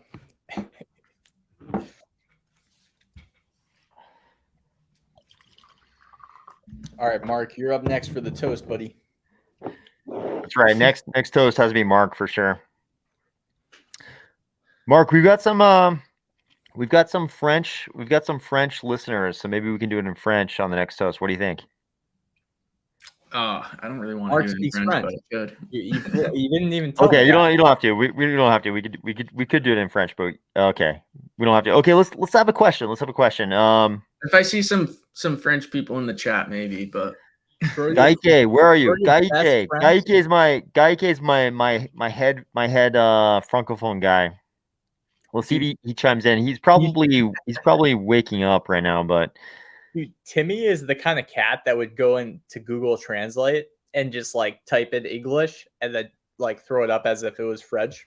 I know Timmy one time. Timmy was on one of these live streams one time with me, and he started talking to Soju Boy in Korean, and I thought he was talking to me, and I was like, "Bro, I don't speak Korean," and he was like, "No, that was for Soju Boy." Okay, so check this out. I love this. Okay, speaking of Timmy, I love this theory. I've seen this many times. Satoshi Nakamoto equals Samsung, Toshiba, Nakamichi, Motorola equals DCJPY. I love that one. I love this one. Yeah, he knows about the DCJPY. I can't believe we missed that first AOS. I would love it. I would love it if this one is real. I would love it if this one was real. Where's the okay? So he's counting the A from the Samsung. That's kind of cheap. Samsung is SA. Toshiba. Oh, You know what I okay, feel so- like? Oh, Here's my main problem with this theory. It's too ridiculous. I'm worried that so these are all so we've got a Korean brand, a Japanese brand, and an American brand. I'm worried that Samsung wasn't big enough to be a part of this. What were the original? Are these? I don't know if these are the original Japanese brands that we were talking about earlier. No, right? Samsung and Motorola are American. Or Samsung is Korean and Motorola is American. Yeah, because I had I remember talking in my early Binance Smart Chain days with like someone building a SaaS program for YouTubers that do crypto, funny enough. Okay. And they were explaining to me that like 7 or 10 distinct companies like basically own all of Japan. And I remember I don't remember any of their freaking names, bro. Japanese experts pine in. Do we call these kuretsu? Is kuretsu the name for these? I'm accessing very old knowledge in my brain here, but is kuretsu the name for these like large Japanese industrial conglomerates? I have some people I could dial up and could answer this question very, very quickly. A lot of people, but if I bring them on, it will dox me. So. I'm just barely getting to stock trade, CNFTs, comments. Okay, where are we at? Let's go to a new question I here. covered this one, bro. Remember? Yep. That's one we already got. Okay, let's get to a good new question. Okay, guys, good questions. Give us some good questions here. There's a ton of overlap for our subscribers, so our AOS. Yeah, we all know the same people. I have a mate who is crypto noob, and this is Heavy Voodoo, and he recently told me he got ADA. Was so happy to hear this. Then a few days later, he tells me he bought some Luna Classic. Heavy Voodoo describes this as a scam, facepalm moment. What do you guys do when a friend of yours, like I'll relate a story. I have an acquaintance who hit me up about a year ago. They don't know about this channel. Like very few people who know me in real life know about this channel. But so this person doesn't know about this channel, but they knew I love crypto. So they hit me up and they were talking about SafeMoon. And they were like, hey, my husband is telling me we need to drop like, 5 figures in SafeMoon. What do you think? When you guys get questions like that, what do you say? What do you even say to people when they're like, hey, I'm all about Luna Classic. I'm all about SafeMoon. I'm all, like Doge Classic or whatever it is. Like, what do you guys even say to people? Rip. I say rip, bro. I say Rest rip. in peace, I say right? rip. Rest in peace. I literally say rip, and it doesn't happen to me because my friends. I'm very similar to you. I don't think that listen, man, like for me, I have a very small circle of friends that know that I'm doing this, and they are all on their own path, man. So they're not really like asking me for crypto advice. At the best, they just watch my videos. So that's it. That's like the if somebody that was a client when I was doing real estate while I was researching crypto though said that they were investing in Dogecoin, I would say rip. I would be like, listen, all right, I'm selling your house, and I just want to let you know that Dogecoin is what you're investing in at the top. Rest in peace. Yeah, to me, I actually stopped replying to people when they ask me opinions on stuff, but because the risk reward doesn't really make sense. Best case scenario, the coin does well and they really don't give a shit about you. The coin did well and they're stoked on their own investment, but it goes sour. They hate you. Like perfect example is like my buddy, he threw me in this group chat because he's like, oh, you like crypto? We'll throw you in here. And they were talking about this Doge Elon Mars coin. Okay. And you have Doge baby moon coin. Yeah, right? And you have like literally, I was blown away. And I just kind of would follow along. I'm like, this is so crazy. And you have a guy who's literally like, you know how every YouTuber is like, this is not financial advice. Yeah, he's literally out there serious about Doge baby this moon is the best time to buy. You need to buy. And then you just watch it This tank. chart, And TA. it's cracked me up. Like every month now I go in and check into that Discord and it's like 3 more people have left the chat and I'm like, those guys got so hosed. Like, yeah, dude, not anymore, bro. That's not gonna happen anymore, bro. Too many people have the scars now, I think. Dude, what's so funny about this question, I think, is like there were people genuinely putting thousands of dollars into Doge at the top. And I just remember them saying this, which was the catalyst for me saying rip. And I should explain that because it's important. Hey man, like I'm gonna put a couple thousand in and wait 6 months, and it was at the top. And I just remember thinking crypto cycles don't happen that quick. And if this is the top, if Elon's going on the Saturday Night Live and stuff, it's like rest in peace, man. Like why are you doing that? And that's the only time, like if I cared about the person, that's the only time I'd say rip. If I was like, bro, like, nah, like no. This is I wouldn't do that personally, but you do what you want to do. Go for it. yeah, it's never been true of like some people in the comments are saying like do your own research, because how many YouTubers, like high profile YouTubers, were shilling Luna?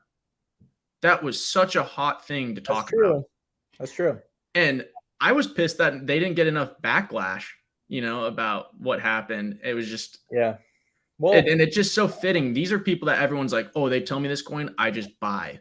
And it's like such a perfect example of like, dude, again, nobody really knows what they're saying. Like you gotta like take everything with a grain of salt.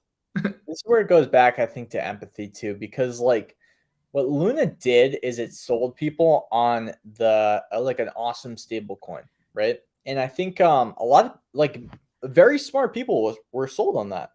Very, very smart people were sold. I mean, awesome on a certain timeline, but continue. And they may have recouped their investment, right? And to your point, like they may have recouped their investment.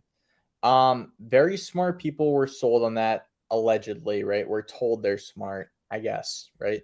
But like the thing is, the more like what you don't know is so much more dangerous than what you do know. Yep. Okay, Mark, you ready for your toast? Mark, yeah. I'll just keep it short and simple. Let's get a hashtag Mark in the chat. Can we get a hashtag Mark in the chat? I know, but dude, there have been people in the chat who are like, "What is Mark's channel? What is Mark's YouTube channel?" And I'm like, he doesn't have one. No, this guy's a real celebrity. And I'm honestly just happy to be a part of this conversation with you guys. AOS is always just guiding me through the darkness, and hashtag Mark. Mark, look at this. Okay, a toast. This is Mark's turn for a toast. Here we go. Yeah. No, that was basically it. I'm just happy to be here with you guys. You guys know your stuff. Like I said, I'm always saying like nobody knows what they're talking about. I'm mostly just talking about me. I don't know what I'm talking about, so I'm just happy dude, you guys. I think you speak for most of us, bro, when it comes to like the vast space of crypto. Yeah. Okay, what's your toast, bro? What's your toast? Let's give it like. Dude, I keep giving like these half toasts, and then you guys keep asking me for a new toast. I want it to be epic, so I'll catch you. I really can't, dude. The toast is just how stoked I am to converse with you guys and just be here. So, all right, I don't know. Slanja, man. AOS went pretty epic on his, so I don't know if I can top that. So I'll just keep it short and sweet. So appreciate the knowledge you guys have brought for us. That hits deep, Mark. That hits deep. AOS retreats. That hits deep. Into the chat. I hope you took your toast too to Mark. Was that a double, Mark? Your call. Was that a double? Well, it's got to be a single because we've got Dave and Michael E. So that's got to be just a Dave. Just take one. Just take one for Dave. Okay. If you're voting, we're down to one. We've got Michael E left, and then I haven't marked any votes past that. So let me know if you're voting. Please go vote. The link is in the description box below. Just click on that link. It's very quick. It'll take you like literally 120 seconds. You put in a user ID, a password, email, click on the email they send you, and then you can vote in the poll, and we will drink You can destroy our health tonight. Our liver health tonight, you can destroy if you vote. So AOS, bro, I got Okay. 9 to 10 to 11. I got 3 more hours tops. So like that's the time span that I have like tops. Dude, if we go 3 more hours, it's gonna be so bad. We will have 5 viewers. Like 5 people will be watching us destroy I our simply liver. will. I'm just gonna tell you guys now. I have like 0 15 chance. There's no chance. We go 3 more hours. I think that's no. I'm actually disagreeing with the great AOS here, because I think that we would actually like, how many viewers do we have right now? First off, before I say this? 73. There are 73 people online, and I appreciate every goddamn one of you. Thank you so much for being here. I appreciate it very much. I mean, at this point, I've been watching the vote count. At this point, I'm just drinking for sport. Like, I'm not. I think okay. So here's my honest assessment. I think we would have 50 viewers in 3 hours. I think we could have 50 viewers personally. It's, I mean, it's think about it, it's bro.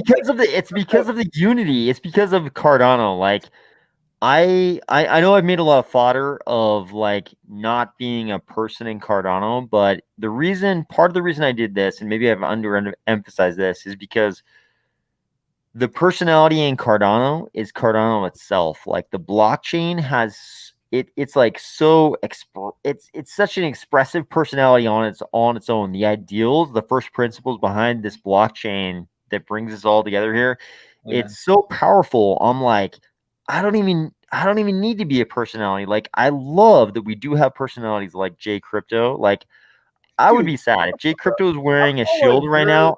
I would be, honestly, like, I've never told you this, but I'd be super sad if you were anonymous. It would be so much less fun. If Mark refused to be on camera, it'd be so much less fun. But it'd be so boring, dude. That's why when we were first talking before, I was like, I don't care. I'm turning the camera on. Yeah, I mean, he had the option to be anonymous tonight, and I was like, no, man, be like this, be yourself, because it's like we're all united by this Cardano thing, these first principles. We all agree with these ideals, and it's like it's so powerful that I think that's why Cardano is as strong as it is. We have like this gigantic Reddit, we have a gigantic crypto Twitter, and the reason is because everybody can see the logic in the way this thing is laid out. Like, everybody understands, like, this is why we're a part of this. It's not about each of us individually, but at the same time, like, I'm super glad that we do have YouTubers who are willing to be on camera like you, J Crypto. No, bro, it's just because I'm probably not as smart as you, bro. But let me just say this, because I actually am looking at Army of Spies YouTube channel constantly as a role model for my own. So I'm just gonna throw that out there, bro. And it's true. I'm honestly looking at your YouTube channel as and I think a lot of other YouTubers probably should, because it's smart, because the amount of views you get per day, like, this isn't some compliment to AOS. Like, the amount of views that AOS gets per day shows that what he's doing is very effective. And I think what he's doing is actually not being a lazy journalist, which I am definitely guilty of at times, but I'm working on. And yeah, man, I think you aren't focusing on the hype, the thumbnails, and you're really trying to deliver communication. What I found out tonight was super important about AOS. AOS actually relies on a guy named Mark, because Mark puts out some incredible content. And I think the story of the VCs showed that Mark is AOS's intel. So I need to find myself a Mark. And then I think I'm on the road. So yeah, AOS, you're definitely mentoring me in more ways than you probably know. Okay, here we go. Timmy says shorting is democratized checks and balances. Without shorts, we have only regulators to keep companies and projects honest. Shorting gives that power to the people. Let regulators regulate shorts. I think I agree. We'll Like, give sure. Jeff's made some comments, so this drink's for Jeff's vote from 90 minutes ago. Wait, what was the comment? What was the comment? Maybe I missed it. Oh, he said he voted 90 minutes ago and he hadn't been mentioned, so wait, okay. Make sure to give him his drink. Damn. We do appreciate that. What is it? Jeff what? Let me put him on the list. Jeff Wilkinson. All right, guys. Jeff Wilkinson. Okay, let's do a real drink. Sorry, Jeff. Commenters that committed. I think I'm actually just not that far down in the comments. Okay, Jeff Wilkinson. No, you're not, bro. You have a long ways to go. Trust me. Yep, we're doing it. Cheers to Jeff. Amen. Jeff.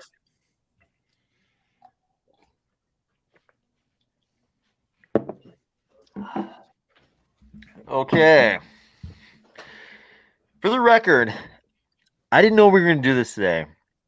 And then I was talking to Mark earlier today, and Mark was like, "You gonna do this today, bro?" yeah, no, we didn't even know we were going to do this today. And then Mark was like, hey, Well, what if I, Mark, take a drink for every vote on a live stream? And I was like, let's do it. This is an excellent idea. I was thinking like Mark was going to take all the drinks, and then here we are, we're all taking all the drinks, which is better. This is a better idea, but this is all Mark's. The destruction that you guys will be witness to tomorrow when you have to watch a video involving the aftermath. This is all Mark's fault, for the record. but Mark wasn't the one that coerced J Crypto. I will say, Army of Spies actually worked his charm in the DMs, and he was the one that coerced me. So I won't say that Mark was the one that made me come on the stream. I'll say Army of Spies was, just to be fair to Mark. Hey, if we're gonna suffer, you might as well have a few men in the foxhole. Like, let's do it. Let's do it for real. If we're gonna do it, let's do it for real, right? And we have a lot of supporters too that are probably doing it with us, right? So like it's a team effort. Yeah, comment if anybody's been taking a shot with us every time. Comment down below. I would love to know who's been. I believe probably Dorian. I'm gonna follow every one of you on Twitter. You can put your Twitter links. Actually, that would actually be great. If you for real. I believe Dorian for sure has been taking a drink every time, and probably a lot of others. Comment down below at you guys, but like maybe tomorrow, AOS and Mark, maybe we could like put a tweet together. AOS, you have the most subscribers, bro. I would happily comment. But if we got like 7, I'll be impressed. How many people actually can comment their Twitters if you've been drinking with us all night? Yeah, if you've taken a shot every time, comment down below for sure. Okay. Let's take another substantive question. Dude, Timmy's been up way too long. Get him out of my sights, bro. Guy's a plague. What? Timmy, what impressive explanation. Dude? Shorting by AOS while halfway Before we off, get to this, off dude. the trolley. Timmy, I'm super stoked you would say that I'm only halfway off the trolley. The invitation's open. Timmy, if you want to jump on screen, even with no video, even if you just want to jump on audio style, I will definitely send you an invite to jump on, even just for audio. Okay, let's see. His baseline though. Yeah. Timmy might be 0 drinks in for the evening, so he might have a huge advantage on us. Knowing him, bro, he's tactical, bro. I make fun of him because he makes fun of me 3 times as much, just for everybody that's watching. It's the truth. Okay. Oh, here we go. Gucci. The project is called Gucci. The shorting, I believe this is the shorting of NFTs project, right? Gucci, I don't think that's how they spell it. I think they spell it with the H. Gucci is actually a really great project created by the creator of Unsigned Algos. Okay. Alexander or Alex? Yeah, I think it's Gucci, Guchchi. Am I wrong? I could be wrong on this, but I think it's Gucci spelled differently. Is the it on project being short NFTs? Oh, okay, so it's like an actual website. Yeah. Stock traded CNFT says, I wish it was an 11 a.m. Otherwise, I would join you. No, it's okay. It's fine. We know that you're like an adult and have a real life bed. It's okay. Like, AOS are related to the Stig. He's referencing Top Gear. It's possible, but not that I know of. It's possible, but not that I know of. It's Gucci with an H. I agree with this. I believe it is Gucci with an H. SL is backing me up. Samsung is Korean. I believe this. Seoul is one of my favorite places in the world, actually. Seoul is one of my favorite places to hang out in the world. It's a great town. Marquis Garza says, yes, my apologies. Gucci with an H. SL says Sanyo is Japanese. No opposition. We agree. Sanyo is definitely Japanese. Timmy, it's shrooms. It's a proposal for a crypto stablecoin in Japan, pegged to the yen, that is being done by a group of corporations. I agree. That is an accurate representation of this DCJPY stablecoin. We've talked about it on the channel. I don't know about that. Okay, here we go. Daily Meta. Other than Thad with the Wild Tanks and Alessandro with Space Buds, what are some other utility-driven Cardano projects, and where do you think the CNFT ecosystem is headed? Wait a second. Daily Meta, you're saying that Lucid. Oh, you're saying Lucid. Lucid, the project, is the same as Space Buds. I thought you were saying that Lucid, the social media profile, was the same as Alessandro. I was like, that's news to me. But Lucid, the project, yeah, this is library. Yeah. Yep, this is the Dude, JavaScript related project. Can I say something on this real quick, AOS? Yeah, of course. So I think right now it honestly, to my knowledge, is just those two. But I know of one other developer, and this is something that could come down the road. But what I was talking about earlier with like a actual like backpack of assets, so a smart contract you could send CNFTs to. The first person I heard to talk about that was actually Riley. Now we're all like, I'm working with a few of the guys. Yeah, sorry, go ahead. It was no, I was just saying much love, Riley. Yeah, I know, right? He's he was one of the first developers to interact with smart contracts on Cardano. And it's kind of a cool concept, because if I list this sort of smart contract NFT, we'll call it, right? And it uses Lucid on JPEG Store. Because it's a smart contract, you could actually send assets to it while it's listed on JPEG Store. So while it's locked in their smart contract, it still has an address that you can send stuff to. And I just think that that's an interesting thing to watch. Now, whether that gets developed by Riley or some of the core contributors that I've been talking with about this concept, or somebody else, I do think it's the kind of functionality that could greatly shift NFTs and their meaning, and CNFTs in particular, post Vasil hard fork and with Lucid. Man, I agree. I think we're gonna get. I think what we're gonna do with NFTs is gonna get so wild. Like, I used to talk about functional NFTs at the start of my channel, and what I was talking about is NFTs with utility. I think what we're gonna end up doing with NFTs is gonna be so wild to people. People are gonna be like, I think people are gonna be very surprised at what we end up doing with NFTs, and I think it's gonna revolve a lot around. I mean, obviously, when we talk about NFTs and community, what we're really talking about are decentralized communities, which are DAOs. And I've held this thesis for a long time that people get a little worried when I talk about this, but I honestly believe that that DAOs, and probably based on NFTs, will outcompete corporations. I think DAOs can be so much more competitive than corporations.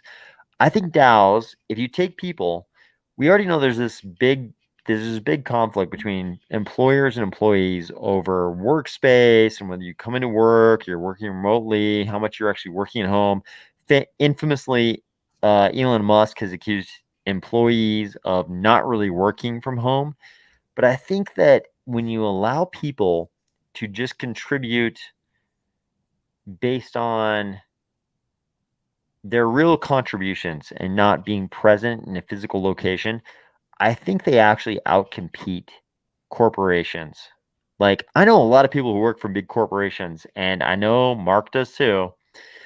Work in big corporations, get really big salaries, and they're not doing anything all day. They're attending Zoom meetings all day long. They're doing nothing. Like, their job is literally nothing. Just attend meetings all day. They don't actually accomplish anything. I think DAOs are going to outcompete the corporations based on these nothing Zoom meeting companies so hard. I don't know how far down the road this is. Is it 1 year, 5 years, 10 years down the road? But DAOs, I'm convinced, are going to outcompete corporations so hard that DAOs will just like consume everything. Dude, that is a wild thought. If you guys like the thought of DAOs outcompeting corporations, please comment on Twitter and tag a DAO and tag your favorite DAO and tag AOS, Army of Spies. Tag Riley. Tag Riley just Tag to Riley. just to subsume his inbox. Just tag Riley. One person could just please go on Twitter right now and just tag Riley. I'll find his Twitter for you guys too. And the thing is that's interesting is, dude, I just think you would love this conversation. That's the only reason why I'm saying it. We could actually include Riley. We could actually throw Riley on the panel for future events like this. That'd be super fun because he's gonna be like Riley's gonna. He'll have an interesting perspective on this. Okay, let's have another substantive question. What have you got? And then for Riley's can I just give it out real quick? Yeah, do it. Yeah, so it's at capital. Well, I guess it doesn't matter. Capital N8. So Nate, capital N8 IVETOEARTH.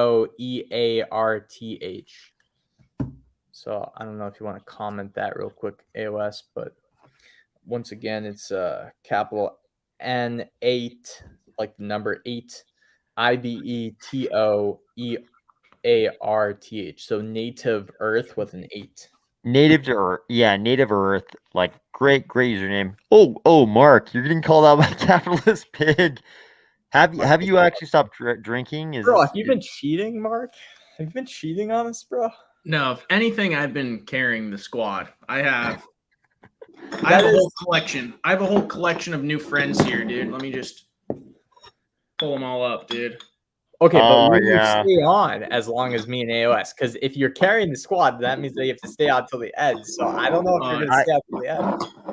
I have drank many times with Mark in person, and I will go ahead and vouch for him. Like this guy can drink. This guy will definitely be there till the end. I'll go ahead and vouch for him right now.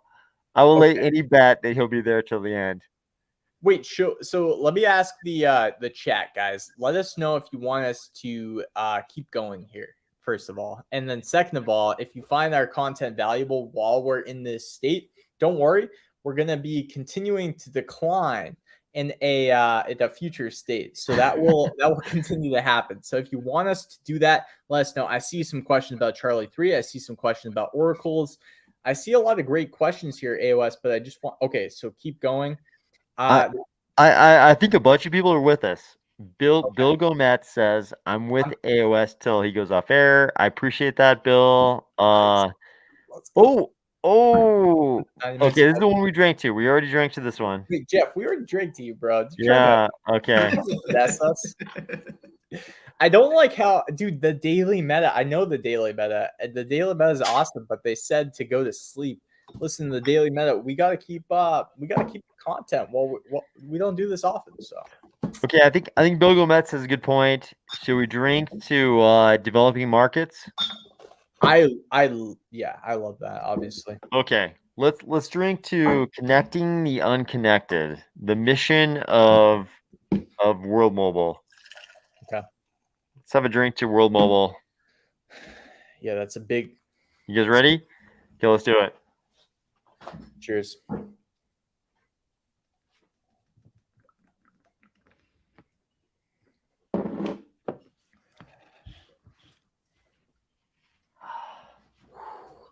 Yeah, that.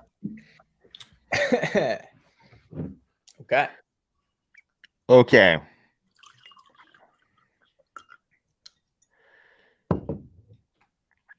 Hotsky says, I think this. This is like the. What would you guys call this emoji? Like I don't know, or like hands in the air. Oh, dude, you don't know? Yeah, so that's the emoji I would expect from somebody subscribed to your channel named Hotsky. So I actually named who this was earlier, and a bunch of people, even Timmy, were like shocked when I said the name. But I was like, I thought everybody knew who this was. So Hotsky, I apologize if that was like an undercover pseudonym. I apologize, but I thought everybody knew who it was. Dude, let's find like a really good question. I think one that would be interesting for all of us is like, what industry of crypto Web3 and obviously involved with Cardano, right? Because we're keeping it Cardano. I see a lot of chats saying keep it Cardano, and I agree. Are you guys most excited for? Like, what are you guys most excited for? Wait, where are you seeing these chats to say keep it Cardano? Probably towards the bottom for you. Okay, fair enough. Let's here's one. Stock trade CNFT.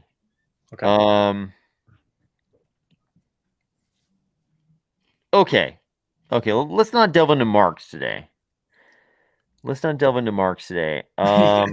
Mark. Oh, Karl Marx. Yeah, No, yeah. I only talk about marks after 15 beers, and we're not there yet. Here's Lowell. I know I'm dating myself, but AOS is a Tokyo Rose of Cardano. Just cast my vote. Oh, we have to drink for that one, actually. This is, yeah, Lowell, who I know well. We have to drink for this one. You guys ready? Sounds like an OG. Yes, yeah. Lowell has been around forever. And I'll wait.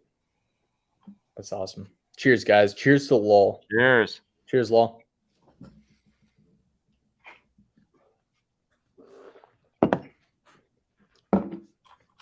Do you think we've been duped by these other pools, A3C and Smaug pool, that are just like in the chat going, yeah, I voted, but they're actually just not voting for us, and they're just watching our demise and our drinking. content. They're trying to get us to dilute our content. I mean, let's see how the I mean, we're up by we've gone up by 2% during this live stream. Well, you guys did you post a tweet? Let me retweet it, bro, because if I'm involved in this, I might as well. I don't want my bro. Please do. Yeah, of course. Please do, man. You're pulling me in as a ringer. I don't want you guys to lose. That's ridiculous. Of course. Okay, Marky, I can't wait until NFTs have matured to the point that they can be used as legal documentation and identification. Okay, I'm gonna talk about this a little bit. J Crypto, talk about NFTs as legal documentation and identification. I'll be right back. Oh man, taking note of this. Dude, that's like the classic. I don't care about your response. Like, geez, dude. Mark, man, I feel bad for you, man. How do you deal with this guy? No, I'm just kidding. AOS is the best, but and you probably know that most of all. Dude, I love how AOS skipped over my favorite comment. You skipped it. Dude, let's like pretend that we talked about what he told us to, and let's go to your favorite comment, bro. Honestly, listen to us, bro. This one made me laugh so hard when I first saw it. Do you think it's possible to trade crypto at a 1 to 500 leverage? Do you think it's possible to trade crypto? You just get margin called in 2 minutes, like 500x leverage. You're just gonna get margin called in 30 seconds with the volatility. Dude, so if I was to answer this honestly, if you could trade crypto and 100x leverage, I don't know. I mean, I'm all for it. I'm all for someone letting you do that, but like a 1% swing liquidates you. So yeah, I honestly don't know. So I'm not gonna change my truth just because I just love the ambition though. Can I please trade this at 500x? Well, I think Can I please put my house savings in at 500x on Shiba Inu coin? Dude, but I think you're right. Like it would happen, like logistically speaking, it would happen way too quick. Yo, Army of Spies, what was your favorite point about us answering your question, bro? About legal documentation and identification. Yeah, I'm guessing that J Crypto talked about NFTs being used as legal documentation and identification, and Mark was probably like, dude, how did he get it, bro? I'm down. Mark's probably like, I'm down. Dude, how did you get it, man? You nailed it, bro. You freaking got us. No, I mean these are serious. These are like really serious utility cases for NFTs, right? It's like when people in Cardano talk about a tall prism and the possibility of users controlling their own data and deciding, hey, institutions that's demanding that I give them my data, when Cardano people say like, hey, through Cardano and Hall Prism and other identity platforms on Cardano, users can actually control their own data, like actually own their own data. Like it's not a joke when people say like, hey, Facebook, Instagram, Twitter, YouTube, these platforms are all free for you because you're the product. Like that's for real. You are the product. Like your data is what they're serving up to companies. They're selling that to companies. And when Cardano was like, hey, what if you own that data? What if you only give up your own data when you want to? Like that's a huge economic advantage for the consumer. And this is something that the blockchain ecosystems can give you. Like it's not some bullshit. Like this is some real stuff. I remember I had an interview with a Catalyst Circle member when the Catalyst Circle was first formed. And I'm actually really proud of this because for some reason, like it was just like early enough where I got to kind of imprint, like a little bit of it was just like a historical moment for the Catalyst Circle. Whether the Catalyst Circle continues, changes, evolves, it's great. I think it should do whatever the community wants. But I just remember the first Catalyst Circle being able to interview Allison From. And when she sort of laid out what the Italoprism was kind of meant for, I remember thinking about the different sort of authorities that would have an embedded ability to verify an amount of data.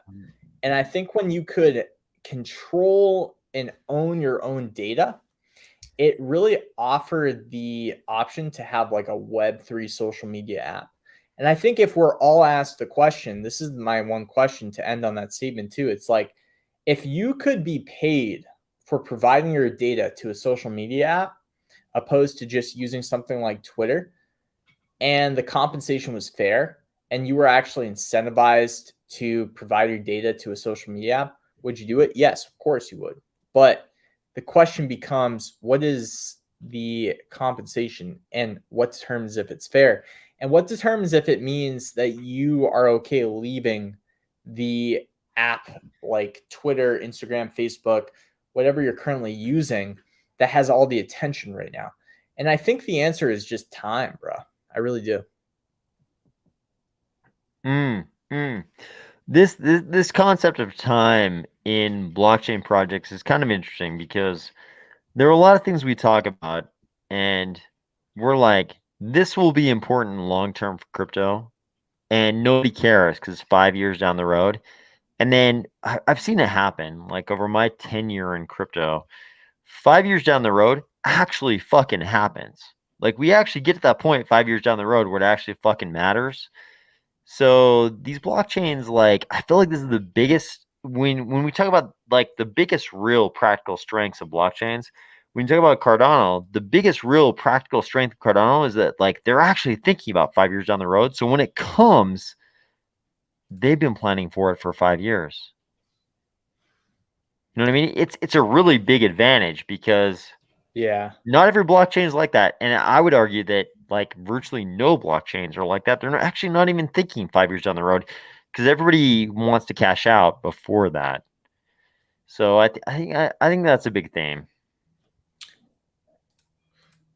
Yo, AOS, is that a so is your mask, dude? Is that a Halo mask?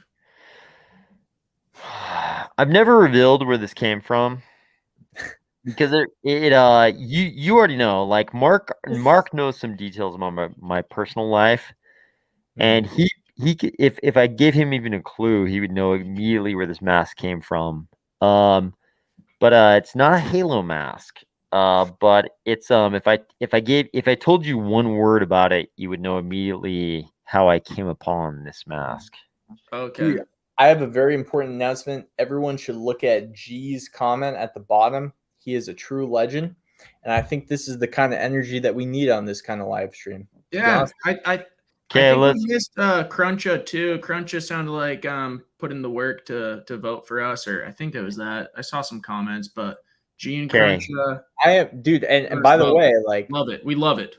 I'm not sponsored by AOS or anything, dude. I'm just coming here because I honestly think that he's running an incredible stake pool. So I'm just gonna say that for free because I believe it. Thank you, J Crypto. Yeah, for the record, J Crypto is just here because he's an awesome guy. So the G comment that was identified is, not only did you jokers motivate me to vote for the AOS pool, but you motivated me to log on to my YouTube account and tell you I voted. So G, you're definitely on the list. Should we drink to G right now? There are people ahead of him. I say we drink to him right now. What do you guys think?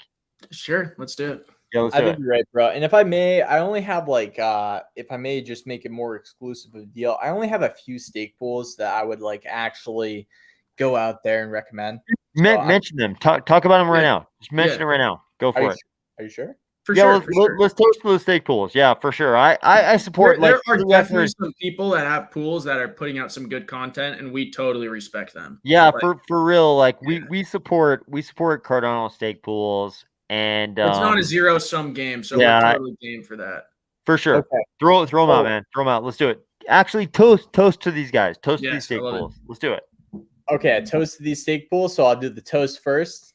Is what you're thinking? Okay, so I would say that there's two. One is in the chat because honestly, I went through a big portion, like probably 20% of my YouTube journey with this person. And then another one is honestly somebody that I've always loved their content, and now they are sponsoring the channel.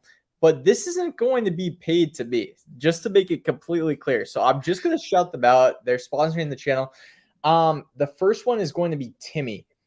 And Timmy from Cardano Ecosystem News, because I've seen him evolve, and I think he is a solid entrepreneur. I think he has a lot of stuff in store. And the second one is going to be Lido Nation, because if you're looking for, you know, a stake pool besides AOS, which is kind of weird to even say, but if you are and you're looking to stake to another account, or you're just looking for great Cardano content that maybe you can share on Twitter, even if you're staking to AOS, maybe other people can just like look at their content and want to stake to them. It's Lido Nation. They're what I like about Lido too is, like, I don't know if you guys have ever read some of their articles, but they translate like all of their content in 3 different languages, which I do think is helping a lot with Cardano onboarding. So they have English, Swahili, and Espanol. And I think that's a big deal. So shout out to both Cardano Ecosystem News, because he's in the chat holding it down. I can't believe he hasn't taken a cat nap yet, honestly. And then Lido Nation, before they were even sponsoring my channel, I've always been a fan of them for translating in multiple languages and providing really quality content. And then the third, there's one more, guys, is AOS. So that's it. I will say we're down in the votes, and if we were to lose to one pool, I'm actually pretty okay with the pool that is in the lead, because like pool.pm is a really great platform that I use daily. Like I'm okay to lose to Smog. Like Smog, who makes pool.pm. Yeah, like it really I is. use it every day, right? It's a great resource for all stake pool operators. So like I'm pretty down with that. But would I like to win? For sure. But may I just say something too? Because people are commenting, you know, J Crypto is feeling it. Yo, they're adding the yo on top of it. And I think that is fair. I think that is fair. So for whatever that's worth. Maybe we should get to the next question here. Yeah. Okay, J Crypto, let's have a check-in on the Lagavulin, and then Mark, we're gonna do a check-in on the Modelo. But how's the Lagavulin doing? Well, we need a visual check-in. Okay. Oh, you made a little progress. You actually made a little progress, man. Yeah, you actually are putting in work. Guys, this is a lot of work for myself. I don't. Yeah, not bad. Again, I've only said this. This is the biggest shill for AOS stake pool I can probably give. I would only do this probably with AOS if he impromptuly invited me to go live on his channel. All that is true. He On my was not channel. planning on being here today. He just jumped on to be a cool guy. It's very true. He actually acquired this bottle of Lagavulin 9 GOT for the specifically for this. Yeah, which I appreciate very much, J Crypto. Well, dude, Mark, how many dead soldiers we got? I'm on my last of the 6-pack, so I just got one last one, and then I'm gonna have to move on to these Bud Lights I have. So Mark is Okay. a player. Okay, I didn't expect this, Mark. I thought you would like peace out first, but dude, you have surprised me because of this one sentence, which is next up I have. And I think that when you said that, I was just like, damn, this guy's prepared. I respect the hell out of that. I will never question Mark's drinking ability. I've drank with him in person many, many times. I will never question his ability to drink the beers. Okay, should we have a question? I've got Jeff Wilkinson and G on my channel. Did we already drink to G? I think we did, right? we did give a We Okay. definitely nice drink toast to to We got G. Jeff. I think I'm a little bit behind. Okay, so let's see. Let's look for real questions here. I'm ready to spit, guys. Okay. Lots of people giving a lot of love. A lot of love from a lot of people. Guys losing. This is a good point from Timmy. Muesli may decide to pick multiple, right? Maybe they'll surprise us all and pick top 2 or 3. They're actually going to saturate the top pool and then go down from there. At least saturate the next one. So we're trying to get at least we want to win. I mean, I won't even sugarcoat it. We want to win. I'm gonna stand downtown really in my city and with a QR code to this link. We're gonna make it happen. We're gonna win. But They deserve it, honestly, because they've been running this thing for a long time. They recruited me and they deserve to win. So if you guys haven't voted yet, if you could vote, like honestly, they deserve it. I'll just say that now. Bill Gomet says he's out of White Claws. Time to start sipping tequila. Tequila is a fantastic liquor, my friend. Blue agave is an underrated source of fermentables for liquor, so it's fantastic. If you could tell your friends to vote, I think it might be a wise decision right now. That would be big. We would really appreciate that. Here we go, Timmy. What effect do you think Lace Wallet will have on the other wallets we use today? Will first party light wallet win over 90% of market share? So we know that Lace Wallet is probably going to make use of Mithril technology. Maybe it'll be a light wallet with all the security of a full node wallet, meaning that we don't have to trust the server of a light wallet. We can trust that we're getting a full representation of the full ledger. What do you guys think?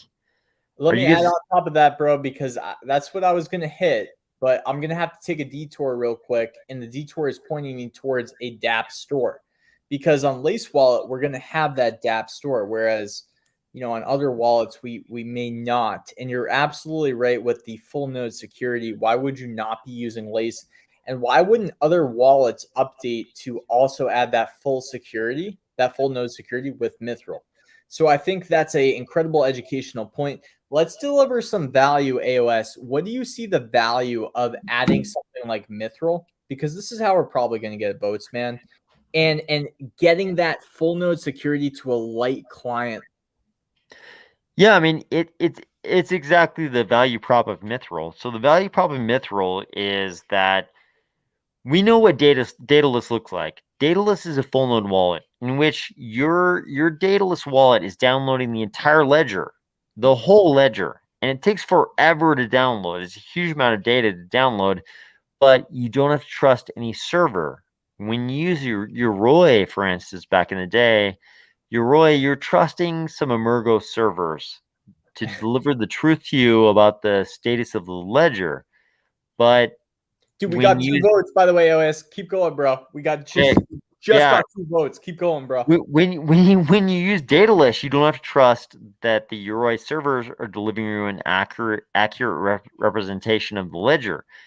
With Mithril, we get the speed of a light wallet with the trustlessness of a full node wallet. It's the best of both worlds. That's what Lace is.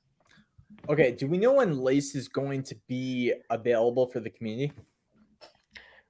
We don't know. Soon, we hope. Soon. We don't know. I'm going to send a CTA to the chat. If anybody has read the last update of Lace Wallet, because I forget if they mentioned the date, but I do remember getting an update from Lace Wallet recently, not too recently, but recently. If you know when they're thinking, please throw it in the chat. But otherwise, bro, we got 2 votes. So should we take a little sip? I say, honestly, dude, we've been doing this wrong up till this point because we need to win this thing for you guys. You guys have gone, let's call it Lovelace's deep. And I think that we need to just win this thing for you guys. How many people do we have in the chat, by the way? Right now we've got 74. We actually have one post to vote we haven't drank for, which is Jeff Wilkinson. Should we drink for that one right now? We drank for Jeff. Dude, AOS, bro, we drank for Jeff, bro. We have dude, we have like a few more that we didn't drink. I made a point for us to drink for Jeff. Yeah. Okay. So we've got Jeff and Q. We drank for Q. What else we got here? Dude, AOS, bro. Listen, man, we can win this ring for you. Sharpen up, bro. We got this, all right? We got this, man. I don't know. Is anyone in the chat? Wait. Okay, Jake, and not voting. Please help us out. J Crypto, let's see your Lagavulin. Let's see your Lagavulin, man.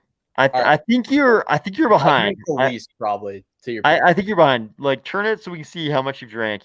But I'm also the ringer trying to help you with, bro. So, yeah, I appreciate it. Okay. So let me J Crypto, we're gonna need to hit that Lagavulin a little bit. We're gonna need to hit that Lagavulin a little bit. All right. I got you, bro. Okay, wait. Can we get listen, guys. Okay, so Marky's saying J Crypto's going hard early in the chat. We're scrolling down a little bit, guys.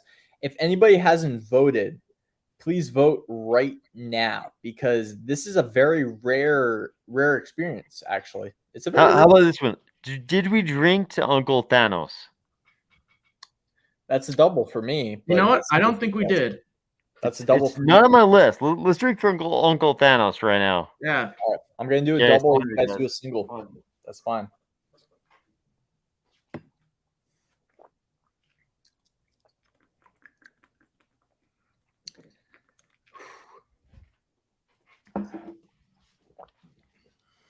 Okay. We also got a Raphael who voted. Oh no, we got him. We got him earlier, I think. Bro? That was at 10:01, bro. That was a minute ago. No, I feel like I think we got him. I think we got him earlier. He's a very frequent AOS contributor. Thanks for coming by, Steven. Have a good night or day, wherever time zone you're at. But yep, Stephen Aldridge. Thank you for the contributions. I never messed with AOS, by the way. I'm just trying to get him at the W. By the way, here we go, Eddie Z. Okay, let's make sure that J Crypto is actually drinking now at this point. I think. Okay. Eddie Z, yeah. Eddie Z, we definitely don't have. Okay, J Crypto. Let's have a full on. Let's have a full on camera. Do you want me to do this one, man, for the boys? Like I can do a full one for the boys. No, we'll do it too. Just a normal shot. We're gonna do this in solidarity. All right, we'll all do it together. Amen. That's better.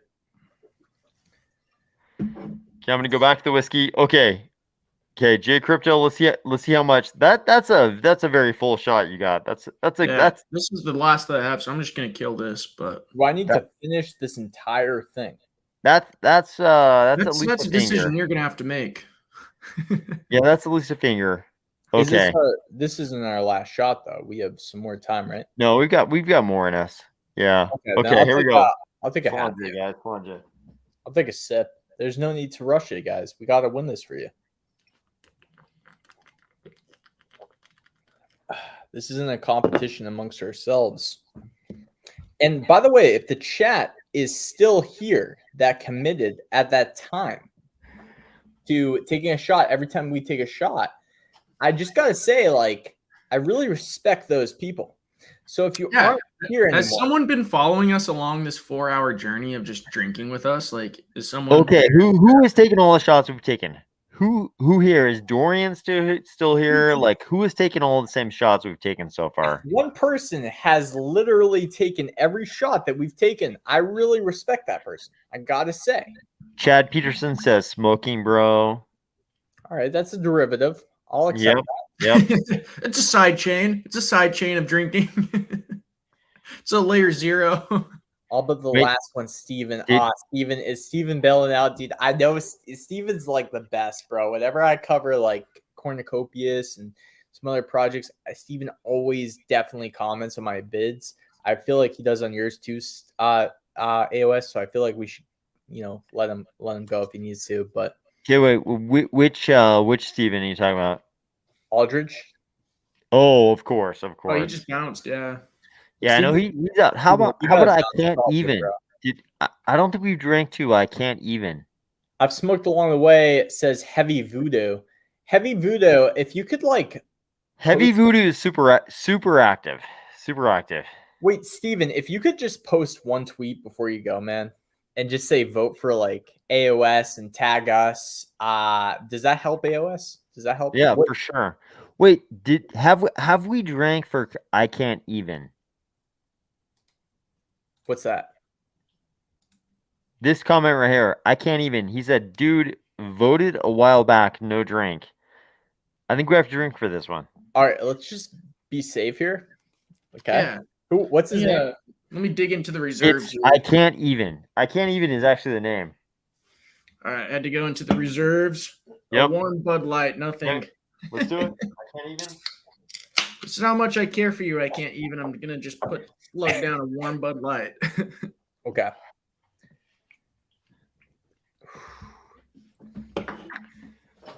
I can't even. I made that a real Irish whiskey shot, not even a fake hard something else shot. We need your vote. AOS needs your vote. Okay, so after I can't even, where are we at? We should be posting this tweet like every 10 minutes, I feel like, Share. Tell them to share. I feel like community would probably agree with me too. If we want to win. How far are we looking? Less than 1,000 total votes. Like we could swing this thing. Like we could swing this thing. Yeah, dude, easily. If we post every hour for the how long does the vote last? Because we can do this till Tuesday morning. Tuesday morning it'll run out, bro. Tuesday morning, dude. Yeah, we have time. So Raphael says here from the beginning, no drinking, just vaping. Okay. I appreciate the vaping. We appreciate the vaping very much, Raphael. Thank you, man. I won't be here until Tuesday, but I'll be here for the next 2 hours. Here we go. I don't think you understand. This live stream goes until Tuesday, so you have to stay on until. That's right. Mark stays on till Tuesday, bro. Like you won't. I might make content while I'm on, but yeah, it's a drink-a-thon. Sudarshan says, "I am drunk." Laugh out loud. Thank you, Sudarshan. You joined us, man. You definitely are in with us on this. David Atkinson says, "Drink anyway." Let's Moxic Way says, "I'm drinking my first now." Thank you. Oh, Ada veteran. There you go. He spotted it first. 18%. Not bad. Yo, guys. Jumped up a percent. Yeah, Ada Mint 2020 community manager of Cornucopias game tweeted at us. So let's follow him back, bro. Honestly. What did he say? What did he say? He said, watching Army of Spies live with J Crypto, looking for votes in YouTube, and he linked this fucking YouTube. God, thank you, man. Thank you immensely, for real. Thank you immensely. I'm just like a competitive person, bro. So like until 12 o'clock, you guys have recruited me, so I'm gonna compete. Is your I'm not gonna dox anything here, but how is your significant other on this? J Crypto, is your significant other okay with your expenditure of time here? Dude, my significant other, she loves me, bro. She's. I wasn't even gonna name the gender. There, but No, it's fine. I'd rather name the gender, bro. Like, let's be honest. fair enough. Okay, so Joyous Testimony said, I appreciate you guys waiting until my live event was over before starting. I don't remember considering that, but dude, Joyous Testimony. That's Baggy Pants. That's Baggy Pants from Carter Station, man. Oh, is that the guy that built your estate? Yeah, I know that's Baggy Pants from Carter Station. Dude, so I'm gonna say, like, I had nothing to do with that, but shout out to AOS is what I'm gonna tweet at him to like get the engagement up. Oh, thank you. Oh, look at this. Someone is actually concerned about liver health. Marky Garza says, "Don't poison yourself, guys. Geez, 75 drinks." Oh, Marky, we're gonna go to. We're gonna push the envelope here, buddy. We're pushing the envelope. We're gonna go to the depths of depravity. We're trying to go all the way. So thank you for your concern, but we're going all the way. Look at Jay Crypto. Jay Crypto is a very clean YouTuber. He hardly ever does anything that might be considered like off YouTube brand. And here he is taking shots of whiskey. He bought a Lagavulin 9 just for tonight, and he's taking shots of whiskey. We're going all the way. This is it. We're doing the thing. Just for AOS, bro. I'm telling you, dude. This guy, he's the GOAT. He's setting the standards. Crunch just says it's 3 a.m. here. Man, thank you so much. You're excused. I love your Game of Thrones house. What is the House of the Wolf? Who's the Warden of the North? Who is it? Stark. Yeah, I love your house, Stark. Thing. I think House of the Dragon came out tonight. I think a new episode of House of the Dragon came out tonight, right? No, tomorrow. Is it Saturday night? Oh, I just assumed it was like Game of Thrones from before, where it's Sundays, but I think it's Sunday. I've been watching it, but I couldn't tell what night it came out because I watched it on like Tuesday nights, so I couldn't tell what night. But okay, House Stark, Cruncha, much appreciate. I think if you watch Game of Thrones, if you don't love House Stark, I don't watch Game of Thrones, bro. That's the problem, bro. It was recommended to me by a storefront. You don't watch any of it. By a storefront NPC, bro. I just listen to him, man. I don't watch. Dude, do you watch Peaky Blinders? Bro, I'm like, what generation are you at? I'm a Gen Z, so I watch Dragon Ball, Yu Yu Hakusho, One Piece. I watch all the animes, bro. That's what Gen Z was. Bro, I'm like super old. Have you ever watched an episode of Peaky Blinders? Dude, listen, man. I respect why everyone's calling you the GOAT right now, but like, bro, I'm just of a different generation. It's okay. You've watched 0 episodes of Peaky Blinders, right? 0. Okay. I understand. You should watch it. You should watch it for sure. Wait, your mom did? Yeah, my mom, my brother with my mom, they watched it. Yeah. Oh my god. I don't even know what to say. I'm like I have so many questions. I know what the plot is. You know, I stay culturally relevant. It's like an Peaky Blinders. That doesn't. Is that like an advertisement company? Timmy says Peaky Blinders, let's go. Our NFT project is heavily inspired by Peaky Blinders. All our clothing, etc. He is the greatest shiller, bro. I'm telling you, bro. Timmy, watch out. But he's correct though. Peaky Blinders is maybe like the best show ever. It's maybe the best show ever. Yeah. If you avoid his timing, though, right? It's like this guy just came in at the perfect moment to take. I mean, dude, you're from Boston. I assume every other person in Boston is watching Peaky Blinders except you. It's probably like every household except yours. I've watched pretty much every Mark Wahlberg movie. You have to. He's not in Peaky Blinders. He's definitely not in Peaky Blinders for sure. But is Matt Damon? Nope. Oh, well, then it's definitely like a older thing. Same with Ben Affleck. None of them are in Peaky Blinders. Why would they though? It's an Englishman. It's not a Boston movie. Yeah. I mean, but it's series, I suppose. it's kind of an ambiguously Irish American movie, right? Because they're kind of like Put me, did you they're put an tinkers. English They're movie on me, bro? Peaky Blinders are tinkers, right? So the beauty That's of not Peaky bad, Blinders, bro. the BBC made a series where they like ambiguously combine being being a Roma person, like a gypsy person in the derogative terminology. They combine that with being Irish American. an Okay, Irish person I'll save you, bro. I got you because in I the don't want to see you UK. fall because you're the king, AOS. So yeah, Irish American. That's fine. Fair enough. I will give you that. I see the comments, bro. I don't want to see you fall because you're the king, bro. You're the Cardano YouTube king. So I'll give you that. No, I mean it's like Peaky Blinders. It's like if it's weird to me Dynamite that Empire. it's crazy that it was so successful in the UK. It was so successful in the UK, but not as much in the US. Incredible series. It might be my favorite television series of all time. I know Really? about it. If it Yeah. helps. I like it. It's definitely not my favorite. Peaky Blinders is not your favorite? Mm-mm. Are you a communist? No, Breaking Bad's my favorite. It's forever the GOAT. That's a Okay, sharp- Breaking bro, Bad is give me pretty a good. shout out. Breaking Sharp Bad is pretty good. Florida, Mark. Bro, Sopranos is a second as well. Peaky Blinders is up there, but are you guys millennials? Is that what's going on? You guys yeah, I think I squeezed in right at the end of millennials, but Can I give you guys the Gen Z take, bro? Can I just tell you guys the Gen On which one? Peaky Blinders or Breaking Bad? I just want to like let you know what I think a lot of Gen Z are into, low key. I think the big thing that Gen Z is into that will make sense in the metaverse, for example, is anime. Really do.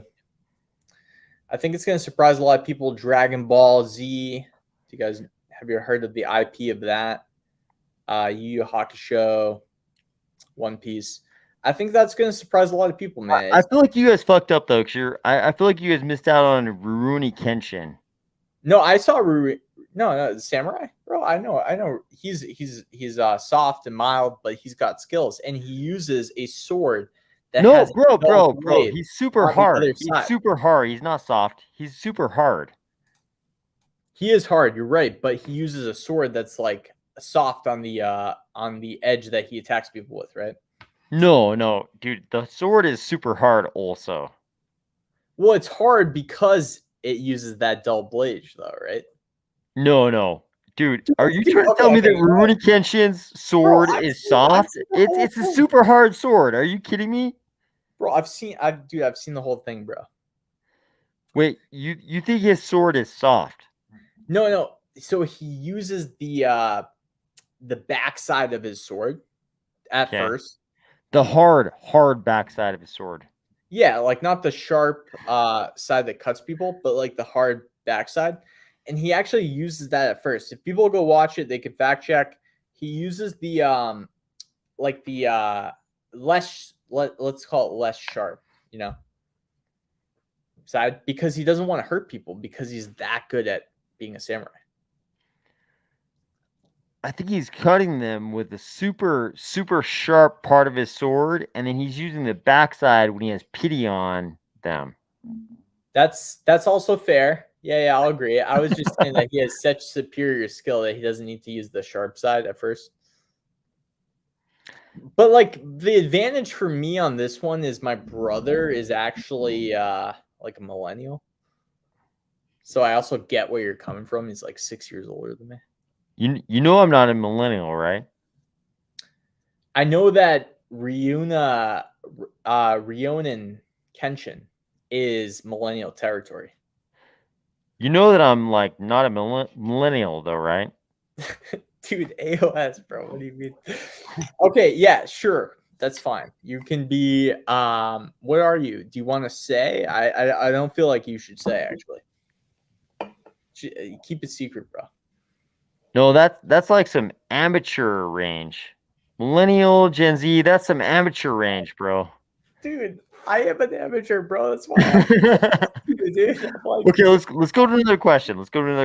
yeah, good idea. Crypto's already opined on his fantasies of Japanese fencing. Let's go to another question. Marky Garza is opining on the anime stuff. They just scroll is the goat. Cruncha is Before you left. accurate He must here. be, bro. Cruncha knows what's going on. Well, actually, I don't think you're 40 plus years old. Sopranos was incredible, as well as it's timeless. What do you guys think? Was Sopranos the best show of all time? It's right there with Breaking Bad, but it's not as good as Breaking Bad, but it's the second best. Best show of all time was probably One Piece. 100%. Was what? What One the hell? Piece? Well, I mean, you guys don't need to act so freaked out. Like, I won't act so freaked out if you guys say Sopranos, but One Piece is the best show of all I've time. never heard of One Piece. What the fuck is One Piece? It's a Japanese anime. All right, I think someone Okay, voted. I'm open. Somebody voted I'm on open to drinking. it. Like legit, I'm open to it. Like, tell me what is the plot of One Piece? I want to know for real. The plot of One Piece is 1,000 episodes that are so epic every like 100th episode that you keep want to watch like the 99 more to get to that 100th. That is also epic. That's 100% the One Piece plot. I promise you.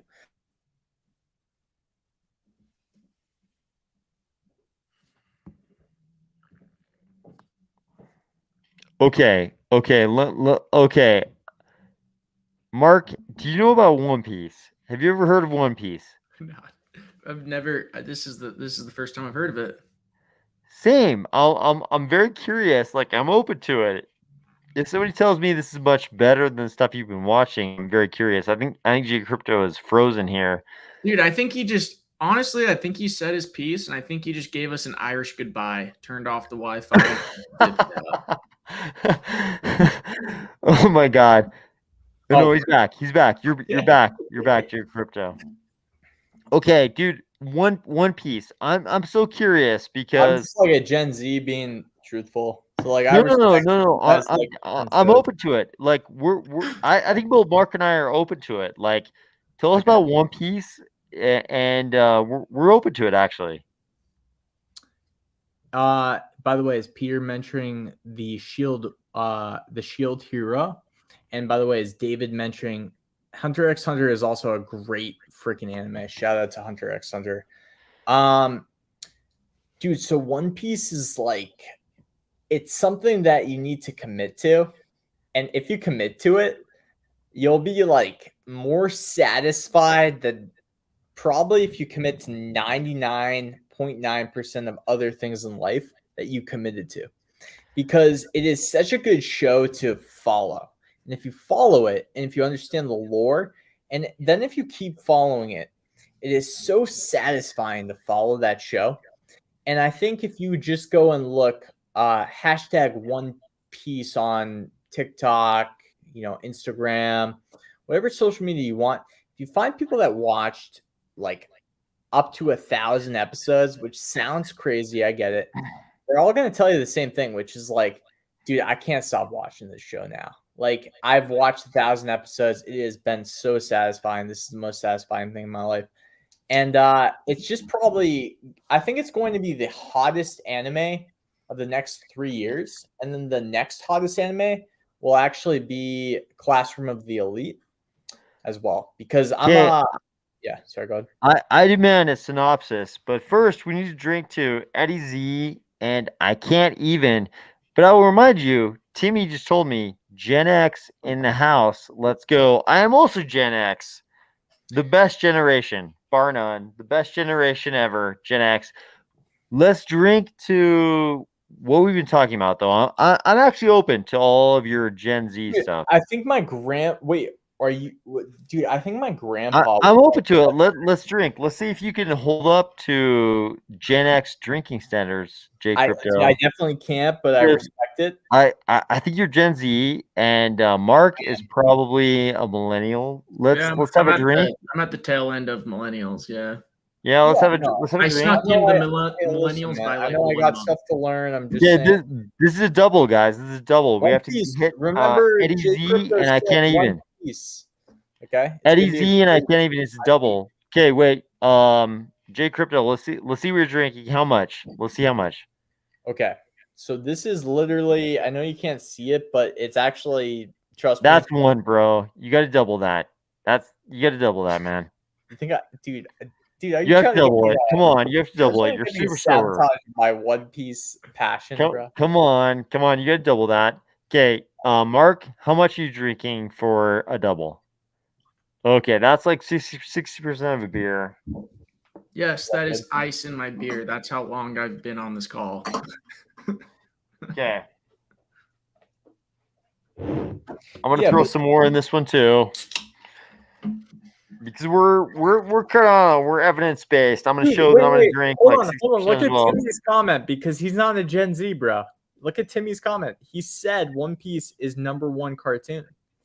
I believe him, but he also said Gen X in the house. Let's go. My toddler loves One Piece. Gen X, bro. Okay, let's do it. Let's do one drink. Two. Okay, J Crypto. Luffy. I'll let you call it. You call the toast. What is it to? All right, if I'm gonna actually seriously call it, bro, I'm gonna call it to good content creation in the rest of 2022 and 2023 because I'm serious about what I do and I respect what AOS does and actually multiple other content creators because it does take a lot of hard work. Respect. And Mark, and thanks for Mark for rocking with us. 100%. I'm just here for good time. Okay, here we go. We're doing it. This is like 60% of beer. We're doing it.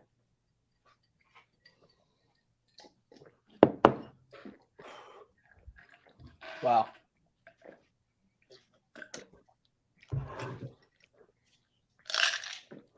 You know, it's funny because I could still talk about Cardano's EUTXO model and how deterministic it is. So it is kind of funny that I haven't hit that threshold yet. Maybe I've been a little bit soft on myself for how much I've been drinking. Maybe it's been the questions too. And maybe it's been the votes. So if you want to see us get more sloshed, definitely vote.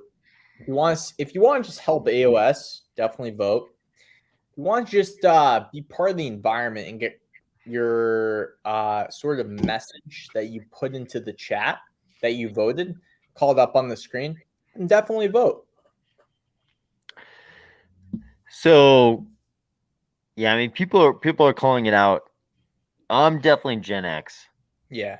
And Timmy knows because he's like The Wire, best show of all time. It's true. The Wire is the best show ever. Mr. Miyagi. I consider you Mr. Miyagi. I mean, but brain, bro. Probably Mr. Miyagi wasn't as good at fighting as I am.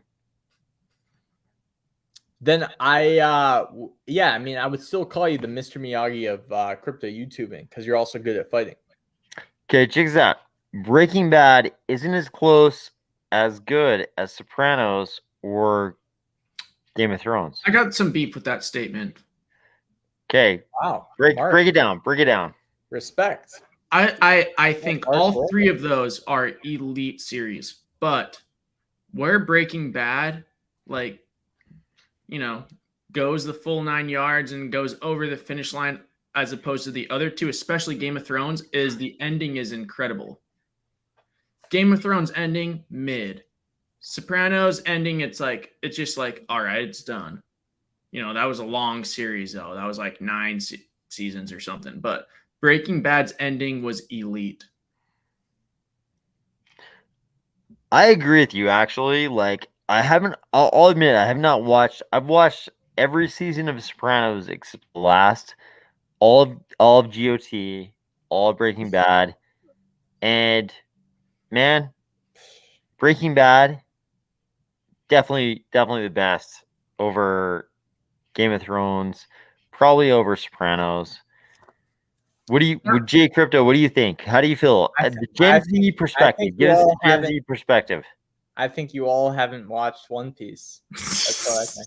Dude, I think you all haven't watched One Piece. If you watched it, like, I know this sounds crazy, but like, please trust me. Like, if you haven't watched 1,000 episodes of One Piece, you wouldn't even know like why it's so exciting for Gen Z, in my opinion. I actually kind of trust you. Like, okay, breakdown. God, bro, you won't regret it if you watch One Piece today and you just stick it out to 1,000 episodes over the next 10 years. I know for a fact that you will actually really appreciate that I told you to do that. And I only feel confident with that recommendation because I've done it and many others have done it. And I know what the common response is. Okay, tell me on a scale of 1 to 10, how much more will I care about One Piece versus Attack on Titan or Full Metal Alchemist? Like, how much more am I going to care about the characters in One Piece? Or Death Note? Like, how much more am I going to care about the characters? Death Note's pretty good, so I'd put that in a different class. But I would still say One Piece. You would care if you watch it depends what kind of watcher you are, because Death Note.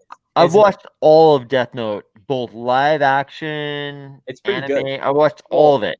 Live action is the anime is way better. Separate for sure. I would say that One Piece, you would still be way more happier than Death Note. Really? Yeah, definitely. If you stuck it out, bro, because it's like kind of what's going on in our world, bro. And like you don't realize that till like episode 700. Break it down for us, man. Give us the TLDR. Cheers to Jay and cheers to Gen Z, bro. I don't know, man. I don't want to like upset the crowd, but like no, give it to us, dude. Give us your version of that. Give us your version of that. So it's about somebody, right, who had the biggest goal possible, and you got to see them literally go through things that seem like they don't lead to that goal that actually do lead to that goal. And I think it's why it resonates with a lot of Gen Z is because we were kind of born in this world that like security doesn't matter too much. We have iPhones filming us in high school. We have all this thing. And I think it wasn't really a choice of how things were established. I think what One Piece has done is given us the sort of the awareness of how the world was built and how it can be sort of, I wouldn't say conquered, but I would say changed in the future. And I think Luffy, the protagonist, through a long journey, gives men and women an example of how to pursue changing the world. Okay. As a Gen Z too. As a Gen Z, Marky wants to know, have you watched Dexter or 6 Feet Under? I've watched Dexter 100%. I don't know if I've watched 6 Feet Under. The unique perspective I bring though with watching Dexter is I definitely had a brother that was 6 years older than me. So I watched a lot of stuff in the millennial generation. Mark, what do you think? How do you feel about this? Yeah, I wasn't listening. That's expected though. Be fair. Dude, I'm doing damage control, dude. All the homies want to know when I'm coming out to hang out and knowing I don't know what to tell them. But that's the typical Mark perspective. Okay. Classic. Raphael, this is some Gen Z stuff. This is some Gen X stuff. How about Prison Break and Lost? That's some Gen X stuff for sure. I haven't seen either of those, to be honest with you. Both good. I haven't watched Prison Break. I'm like the only person in my age group who hasn't watched Prison Break, but Lost was good for sure. It takes a lot of time to watch One Piece. Lost went off a cliff. There's not much time to do anything else, bro. I'm telling you. Classroom of the Elite is the next big anime, though. I will call it. Oh, look at this. Gen X, the last generation is trying to keep it real. I kind of agree with that. I actually love for Fair enough. for Whatever. for real though. I love the millennials and Gen Z. I actually love where you guys are going. So I can't Dude, I'm being real. totally. I'm being very real right now. I'll be completely honest with you, dude. 100%. Like, I don't think it's cool to like One Piece yet. I think it will be in another 2 years. Yeah, 2 years. So I'm Daily being, Meta says Vinland Saga is for AOS. I played Vinland Saga very recently in Assassin's Creed. Cowboy Bebop. That's kind of it's a little bit of a Gen X thing before my now. time. Before my time, honestly. Yeah, it's a little bit Gen X. You guys don't understand. I've seen it though, but Yeah. I I mean, just don't think it's as good as One Piece. what did you watch? The Netflix or the real anime? I mean, bro, I watched You watched Netflix. I know you watched Netflix. I have Crunchyroll, so whatever was on Crunchyroll. So You watched probably the Netflix for sure. Yo, maybe it was on Crunchyroll. fellas, I remember I gotta that. go. I gotta bounce. Okay. I have to leave Adios, early. man. To be honest, I thought this was going to be a 2-hour thing, so I'm actually proud of myself that I made it 4.5 hours. We've gone for 4.5. Wait. Did Only I long. call Mark would be the first one out, bro? Because I he had know. five I before tried to the like stay as long as I could because I knew that was the sentiment among you two. But dude, Mark, it was a pleasure meeting you, bro. On the real. dude, likewise, man. I think what's cool about having Mark on a stream like this is we get to at the early end of it, we had some SPO things that I had no idea about. I wish you guys talked a little bit about it more. Maybe in the future we will. Honestly, Mark, I was bummed that I thank had to you. speak. I just wanted to listen to you guys talk. I mean, for the record, Mark Marcus- lives in a party town. Mark lives in kind of a party town where tech is a very big deal. And Okay. I know he's going to go out and do some party things in this party town tonight. So I can't blame him. So, Mark, thank you for joining us tonight. Much Dude, love. we're doing. By the way, we're doing. Mark, can you give one more send off too? By the way, because like you got a shill for AOS's pool, right? Before you go, it's like we've been blasting ourselves for AOS. Yeah, we really have. I mean, we're at 994, dude. I've watched the last 30 minutes. We've gone up one. I'm gonna honestly stand on a street corner like a homeless man and beg for votes. So We if need anyone that's Timmy, on this bro. channel Don't can get just into ask it. one person they know to just vote for us, it means so much. Because I know AOS over here, it's like it's not free creating content. It's not free like running a stake pool. So like it would mean so much if No. we got to the point where we could maybe reach saturation, being a yield farm pool. So it is like low key a big deal for us. So like I hope people can help us out. Yeah, I would echo those sentiments. Mark, thank you for joining us. Appreciate it so much. Have a good time. I know where you're going to go bro. out tonight. Why don't you So stay have a across good the time, phone, man. bro? It's Tonight. only an hour and a half, bro. Whatever, it's okay. Oh no. You guys are just gonna hate on me for leaving, dude. No, I'm so not at all. Not Dude, at it's all, just- man. Yeah, bro. It's just an hour and a half, bro. What hour and a half until what? What's going on in an hour and a half? That's my limit too. Oh. Yeah, I've already missed 2 meals. I've had No, about you're good, man. just agree, It's all bro. good. It's all good. No worries. No worries, dude. Yeah. Sorry, dude. I'll just buy for it. All right, you guys are a riot, dude. I love you guys. All right, No, continue. All right. Go on. I love you, bro. Adios. Talk about man. more sophisticated shit now that I'm gone. So just keep it going. Love you, Mark. Much love, fellas. All right. Bye. Okay, J Crypto. Yes. Let's address some real questions. Can I just like do a quick Mark send off, bro? Okay, go for it. Go for it. Of course. All right, dude. Now that Mark is left, I will stop messing with him. Dude, that guy was a riot. I actually loved hanging out with him, especially when AOS 1P. Sorry, AOS. But it's true. That guy was a G from the beginning and a G till the end. So shout out to Mark for sure. If you guys could hashtag Mark at the the end, we can kind of like tell him that you guys hashtagged Mark, and it would be a huge help. I think it would actually make his day. Don't you think so, AOS? I mean, probably, but Timmy says Kenshin #1 anime, One Piece #1 cartoon. My toddler loves One Piece. He's saying that he loves Kenshin, Rurouni Kenshin, but his toddler loves One Piece, bro. That's What do you think about that?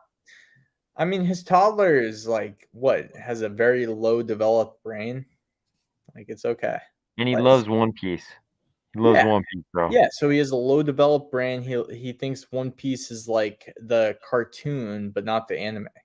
So I think if he thought that the One Piece was the anime, I think he'd be on the right track. But it's okay. He's got time. Fair enough. Fair enough. Okay. Dude, wait, can we invite Timmy though? Can we like pressure Timmy to come on here?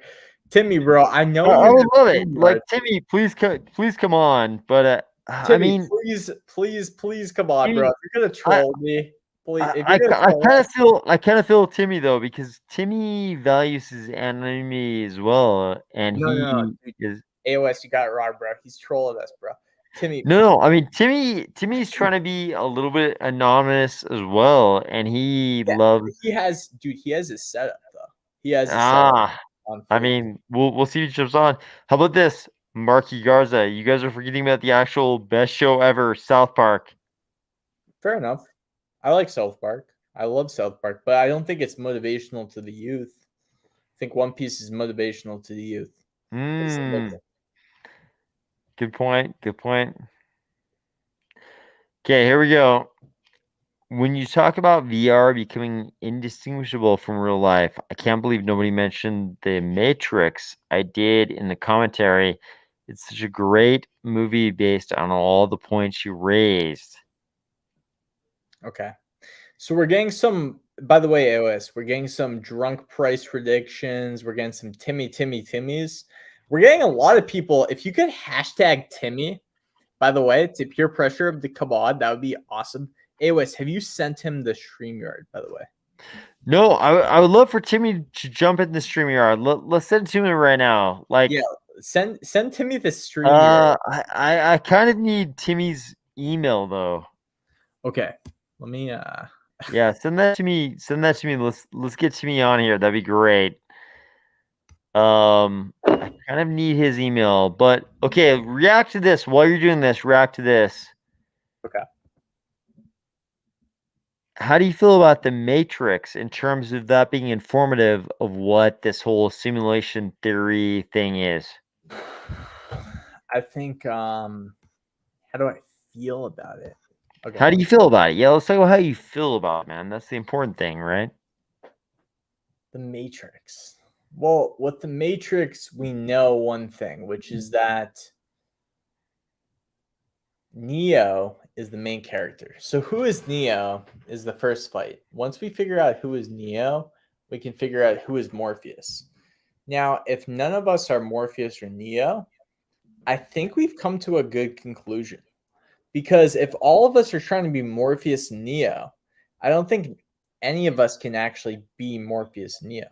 So that's the first problem, because everyone sort of has that like ego that wants to be either Morpheus or Neo. You know what I mean? Like, honestly. Okay. Yeah. Yeah. So like, Army of Spies, are you Morpheus or Neo? I mean, What do you think, bro? Are you like outside the outside? No, you're basically a bullshitter if you say you're Morpheus. You have to say you're Neo, right? 100% you have to say you're Neo. I think that's a great point I haven't thought about before. So let me think about it. Because if you say that you're Morpheus, then you kind of are, because you're saying that you've broken through the Matrix, right? And you might not have. Most people haven't, right? So like, if you're Neo, then you're an open mind. Yeah. I agree with that logic. That's good. Yeah. So who is Morpheus?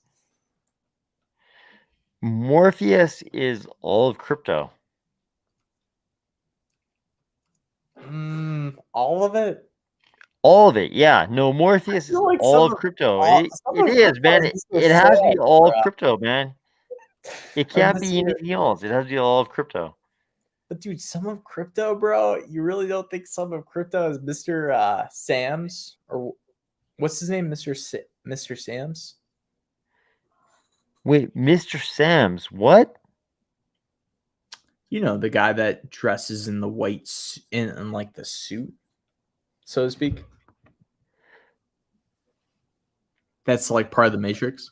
You know who I mean? Oh, okay. So we're talking about like Mr. Smith. Mr. Smith. Mr. Smith, sorry. Yeah. Don't you think that some of like the Matrix could be Mr. Smith? Guys, vote for AOS's stake pool, by the way. We both retweeted it. Okay, so I'm trying to get Timmy on here right now. Is he coming? I hope so. Maybe. Timmy, bro, if you don't come on, we're gonna have to like sort of disown you, bro. Yeah, check now, Timmy. Check now for sure. Could be catastrophic for your NFT Could be project. catastrophic. So okay, let's until Timmy jumps on, let's look at some comments here. Okay, here we go. Is Morpheus, I think. This is Gen Z for you. This is Morpheus. This is Morpheus stuff for you. Game of Thrones ending was ruined, but the series itself was incredible. Sopranos ended beautifully. It went black, no show without Tony. What do you think? Gen Z perspective. What do you think? Bro, I have no idea about the Sopranos. AOS. Okay, but GOT, what do you think? GOT? Game of Thrones. I have no perspective about Game of Thrones, bro. I used to work as a lifeguard. My head lifeguard used to tell me that Game of Thrones was awesome. I watched like the first 6 episodes, bro. I just didn't buy in. This is Damn, sad. man. Watch this. Yeah. Okay, here you go. You're gonna like this. One Piece is great, and then once you turn 7 years old, I recommend Rurouni Kenshin or AOT. Bro, dude, Timmy, Timmy's calling you out. Timmy's calling you out with this. No, wait. Okay, fine. Yes, he's calling me out until you know the backstory. So Timmy knew about both Rurouni Kenshin and AOT before One Piece. Because I just recently told him about One Piece, and bro, he said it was fire in our DMs. So I'll be right back. He's trying to troll me. I swear to God. All right, okay. So I wish I could pull your guys' DMs up, but bring someone from chat after Mark. How is AOS drinking from the mask? What a beer magician. I would say to bring up someone chat after Mark. I would say tweet at Timmy. Cardano Ecos News on Twitter. Tweet on him. Tell him to get on the live stream right now. Simpson is from the future, so that's daily meta. Not much we can do with that. Cloud9 NFT South Park shaped my youth for better or worse. I would agree with that, actually. So I wonder what generation you are, Cloud9 NFT. Cloud Hunk. He has an advanced straw system. Straw hat Luffy. You mean? Moxic waste. The Matrix is everywhere. Fair enough. Eddie Z is calling out Timmy. Come on, Timmy. Timmy, let's go. Timmy, join the stream. David Atkinson says Timmy. So Timmy tells you that One Piece, is great for 7-year-olds, but he doesn't show on the stream. I wonder why. Maybe it's because he kind of can't back up his facts. Maybe it's because he can, back up his facts for reality. I think so. Timmy, join the stream. Dude, let's go. Hello. I knew that would get you, bro. How's it going?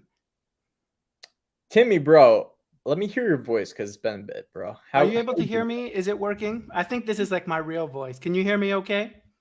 Yeah, I can hear you, but it's definitely your real voice. Can you go to your Timmy voice? All right, I'll be back. Okay. Matrix is OG on the idea. Damn, I wish I hopped on when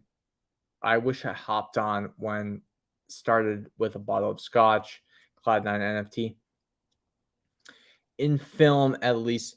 Yo, AOS, bro, I'll be right back, okay? Timmy's gonna come right on, though. He said that he was about to jump back on. He came on, but he was on his, I saw it. Excellent.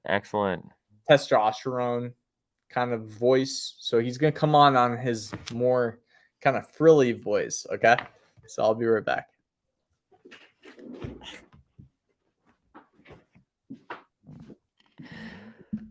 Okay, so let's address some questions. Let's address some questions right now. What do we got? Get Timmy a glass of cognac. Okay, let's get Timmy a glass of cognac. What kind of cognac? Are we talking Courvoisier? What are we talking about? Good night, Mark. Okay, what kind of good night, Mark? Yeah, Mark is gone for sure. Okay. Well played, Mark.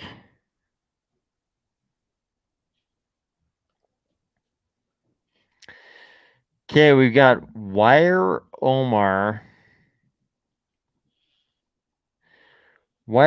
Breaking Bad, Peaky Blinders, Dexter are all great because we end up loving and cheering for the anti-hero. One Piece would be better if the hero had some skeletons.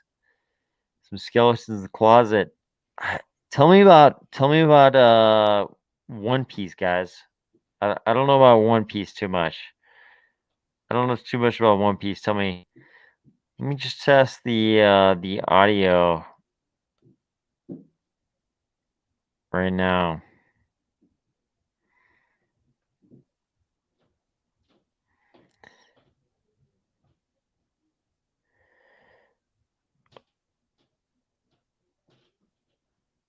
Okay. Cloud Hunk, do you reckon order book dexes will kill off liquidity pool dexes in time? This is a good question. This is a good question. Like, will order book dexes like MuesliSwap kill off LP dexes in time? I don't know. It kind of depends on the concentrated liquidity question, right? This all depends on the concentrated liquidity question. So we'll see about that one. We'll see about that one.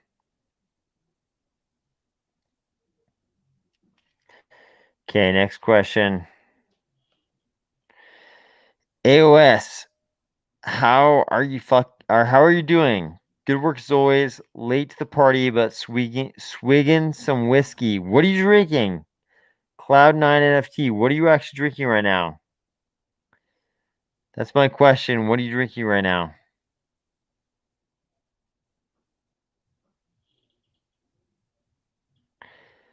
Okay. Guys, I'm trying to see, is the audio working right now? Is the audio working? Can you hear me? Can you hear me? Can you hear me? That's my main question. Can you hear me?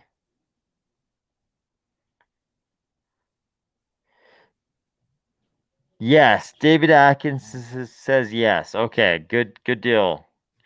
You guys can definitely hear.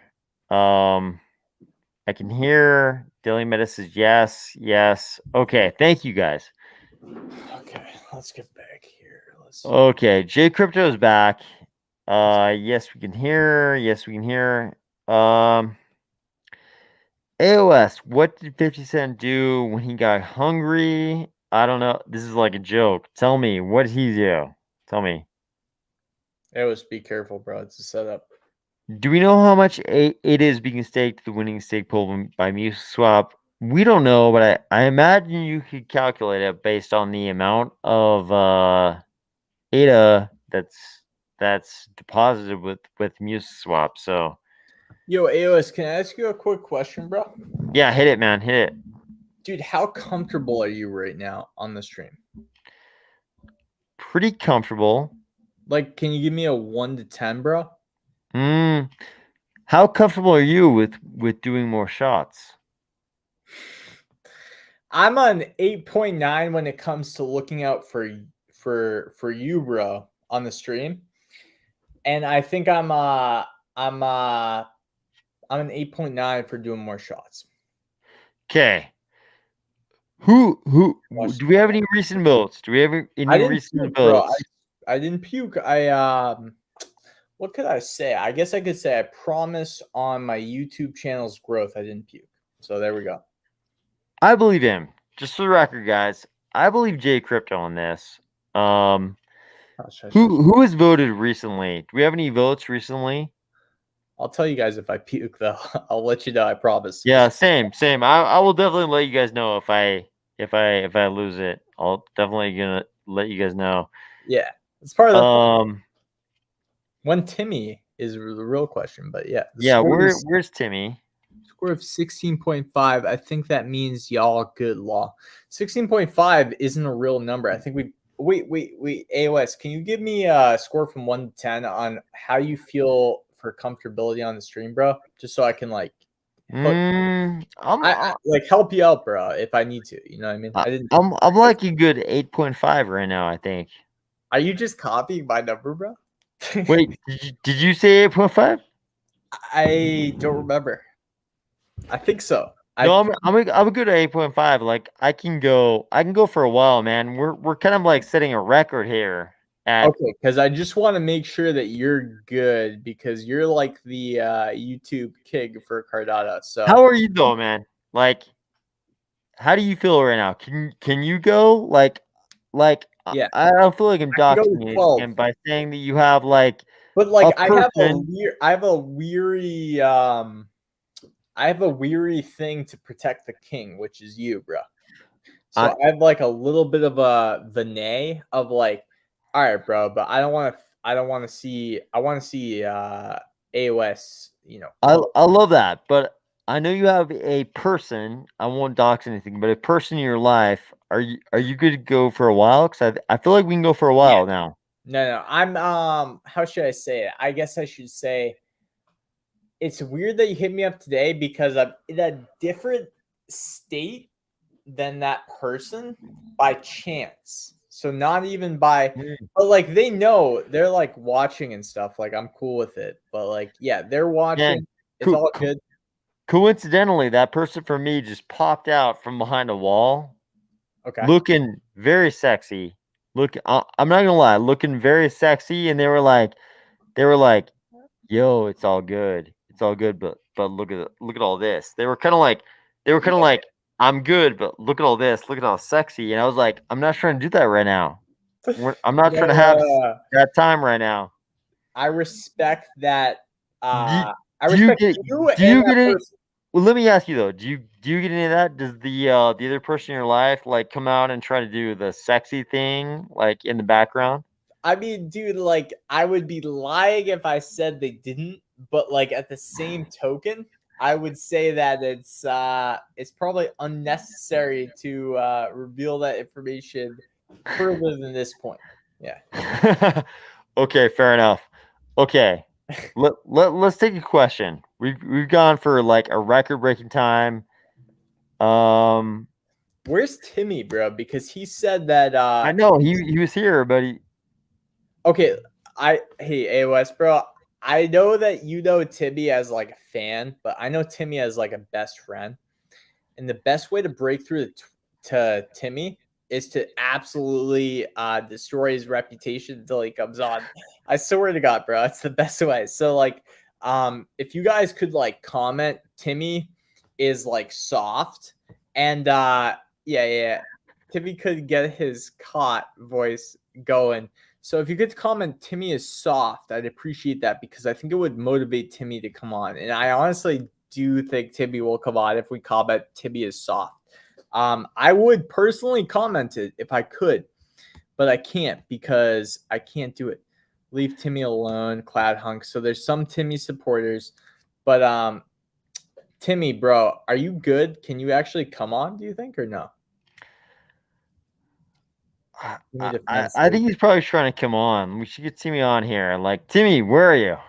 Timmy's soft, bro. Let Timmy me Hard check. is soft. Bro, there's mad Yeah. Timmy supporters, which I would expect. But if you guys want Timmy to come on, you might want to just say he's soft because he'll put that extra effort in.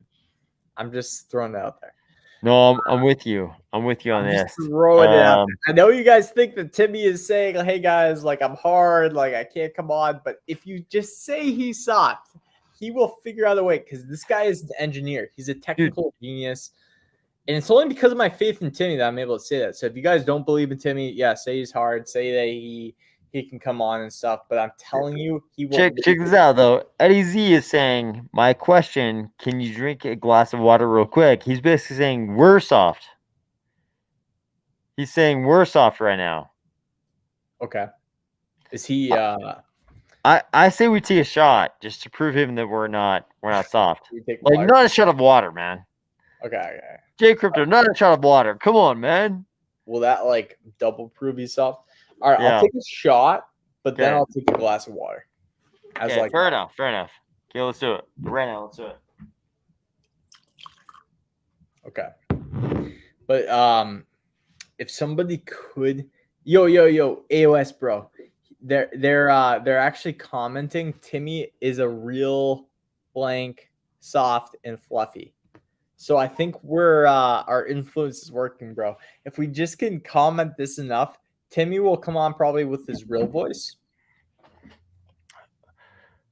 Okay, I feel like I drank probably like half a beer there. How much did you have? Almost half, bro. You done I'm not gonna lie, you've done pretty good. That's like a 750 ml bottle, and I feel like you drank like 40% of it. Bro, like the thing is with me is when I see people like Timmy, you know, and like the crowd going wild like Timmy, animated character. Most people don't know Timmy's character is 2D, bro. And like Timmy to go 3D takes an extra power level from Timmy. So like if you want Timmy to come 3D on our, you know, on our stream here, you gotta really try hard to push him. I love Timmy more than probably all of the people commenting. I really do. I think he's an awesome person, but you gotta push the guy. So that's why I went hard. Oh, he's here. Meow. He's here. Oh my god. Timmy, I told you, bro. Bro. Massively appreciate you being here, man. How are you doing? Dude, I'm Timmy, good, I love but you, bro. my voice my voice is a little scratchy tonight. I couldn't get my right voice on. So this is Timmy's dad, actually. No, Timmy. You Timmy, sound bro. awesome. Sounds You sound you. awesome, Sounds man. like You sound you. This is awesome. Timmy's No worries. dad. So yeah, sorry to jump in and then leave. I tried to fix my voice, but it didn't work. No, Timmy, it worked, bro. It sounds like it sounds like the original Timmy, bro. I swear. Oh, to does God. it really? Yeah, it does. Yeah, Okay. 100%. 100%. Okay. It sounds awesome. Timmy, bro, Okay, can I awesome. just apologize to you because I feel like these people in the chat are gonna think I'm an awful person, bro. I was just pushing you to try to get you on, bro. I'm so happy to be here. You know, Jay, I loved when you described me as like a best friend, you know, heart to heart. I feel the same way. You're- And, you know, AOS, I'm a Absolutely. huge fan. I actually voted about 3 hours ago. We didn't actually drink to my vote yet. But yeah, I voted right at the beginning. You know it. What? Yep. We okay, let's drink right now. Let's drink to it right now. You I have demand a we drink drink, to it right now. Let's do it right I now. don't have a drink, but I'm 3 bowls deep. Milk bowls. Okay, fair enough. Milk No, that's bowls. good. but That's yeah. good enough. Timmy, don't worry. Okay, J Crypto, let's do it right now. Let's do Just it. give me 1 Let's do second, it. bro. I Let's can't. do it. Just give me 1 second, bro. Okay. Long man, time no see, Timmy, Jay. bro. I gotta say, bro, I was a little bit worried that you would show up because I was trying to call you out because I know that's what like kind of gets you. That's how we do it. And I felt like people were gonna hate me for a second, but dude, you know I love you, bro. Love you too, brother. But I think Yeah, this One Piece situation does need some addressing. So I didn't actually know about One Piece until about 2 months ago, and what happened was Eden7 and Jay Crypto recommended it to me. So I watched one episode, was pretty good. I didn't get through the second, but Rurouni Kenshin, I got 2,000. AOT, these are like unbelievable, next level in my opinion. Yeah, Rurouni and Kenshin gets you through probably the 25 episodes pretty easily. One Piece, if you stick till 100, you'll be stuck for life though. Like, this is the part that's weird about One Piece. It's like, if you just watch till 100 episodes, and I know it seems like a Ponzi scheme, which kind of is, you'll be stuck for life. Oh yeah, speaking of Ponzi's, we were talking about that Smallville cult earlier when we were talking about tribes. That's actually NXIM, and there's a really good Netflix documentary about it. Totally wild what happened there. Man, okay, so we've covered a lot of territory already, but like Rurouni Kenshin is an amazing series. Oh, yeah. My favorite. That was an amazing series. It's really good. The NKVM thing is crazy. So, okay, could you just like encapsulate the Rurouni Kenshin series? Like, what does that communicate to humans in a sentence? Like, what is the encapsulation of all of Rurouni Kenshin in a sentence? I think if I could do it in 2 words, it's renegade valor, and this is true for so many of these shows. It's these renegades that are actually acting valorous, and I just love cheering for the bad guy when he's actually doing good. It's so awesome. Okay. Yeah. For sure. One thing we haven't talked about yet, I'd love to hear your thoughts on, guys, is House of Dragons or Rings of Power. I've been watching this Rings of Power, Lord of the Rings show. What do you guys think between those two? Have you been watching them? Okay, so I've only watched House of Dragon, not Rings of Power, but so I'll let Jay Crypto go first in case he's watched both. But what do you think, Jay Crypto? So Timmy, by the way, is probably my first best friend in crypto. And because he said that, I'm going to watch both to the end. But I just don't think any of you guys have the same endurance as me. So I just feel like you guys are like kittens because One Piece takes 1,000 episodes. And so far, what I've been hearing is total BS because you've watched like 2 or 3. So I think until you watch like 1,000 episodes of a series and you actually like are like, damn, bro, I'm going to go 1,000 episodes. Now, Gen Z will probably support me with this if you've watched One Piece. But I could see how the millennials and the Gen X probably won't. But I heard the One Piece for normies, but keep going. No. As a friend, bro, like I promise you, if you watch 1,000 episodes of One Piece, you'll watch the end. Like you won't regret it. You'll learn. My mom says she loves One Piece, but keep going. My toddler too. I don't even have a toddler, but they love One Piece. So they're lying. But I'm trying to tell you guys as a friend, Timmy, AOS. Listen, guys, if you watch One Piece, you won't regret it, man. Like honestly, I promise my soul to the Undertaker, as they say. I promise my soul to the Undertaker, you won't regret it if you watch the full. Okay, lay it on us. What do you think? Lay it on us. Me? Yeah. One Piece? No. Timmy's question. House of Cards or Rings of Power? I said I didn't watch it. Oh, you didn't watch any? But I would watch both because Timmy said it because he's my friend. Yeah. So Timmy, you said House of Cards. I'm assuming you watched House of Cards also, but you meant House of Dragons, right? House of Dragons, yep, House of Dragons. I haven't actually watched House of Dragons. AOS. I was about to watch a series that didn't exist, I guess. But geez, well, House of Cards is pretty good too, actually. No, House of Cards is legit, super legit series for sure. Yep. Yeah, One Piece at least exists, so I won't steer you guys wrong with that one. Okay, no, Jay Crypto, House of Dragons. What do you think versus what's the Lord of the Rings one? What's called like Rings of Power. Rings of Power. Thank you, Timmy. Thank you. No. So like, I love Timmy. Anything he recommends to watch, I will watch. But you gotta give me time to watch it. So like, yeah, if Timmy recommends a show, I promise you I'll watch it, but you just gotta give me time. So if it's House of Dragons, I'll watch it, Timmy. I got you, bro. 100%. I just also think that you should go past episode 2 of One Piece. All right. I'll take you up on that. If you, yeah, let's watch them all. I can even watch. Yeah, hey, yeah. listen, I can watch your show first, and I can report to you. I got Let's do you it. 100%. So, House of Dragons on Netflix. I will report to you when I watch the end, and I'll say, dude, thanks for letting me know. I will watch more of this, and then you watch more of One Piece, bro. Yeah. All right. That's a deal, Oh. brother.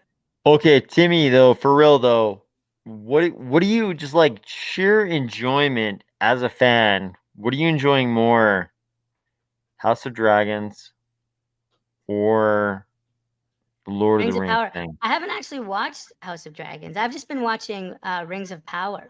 So I don't know What? House of Dragons.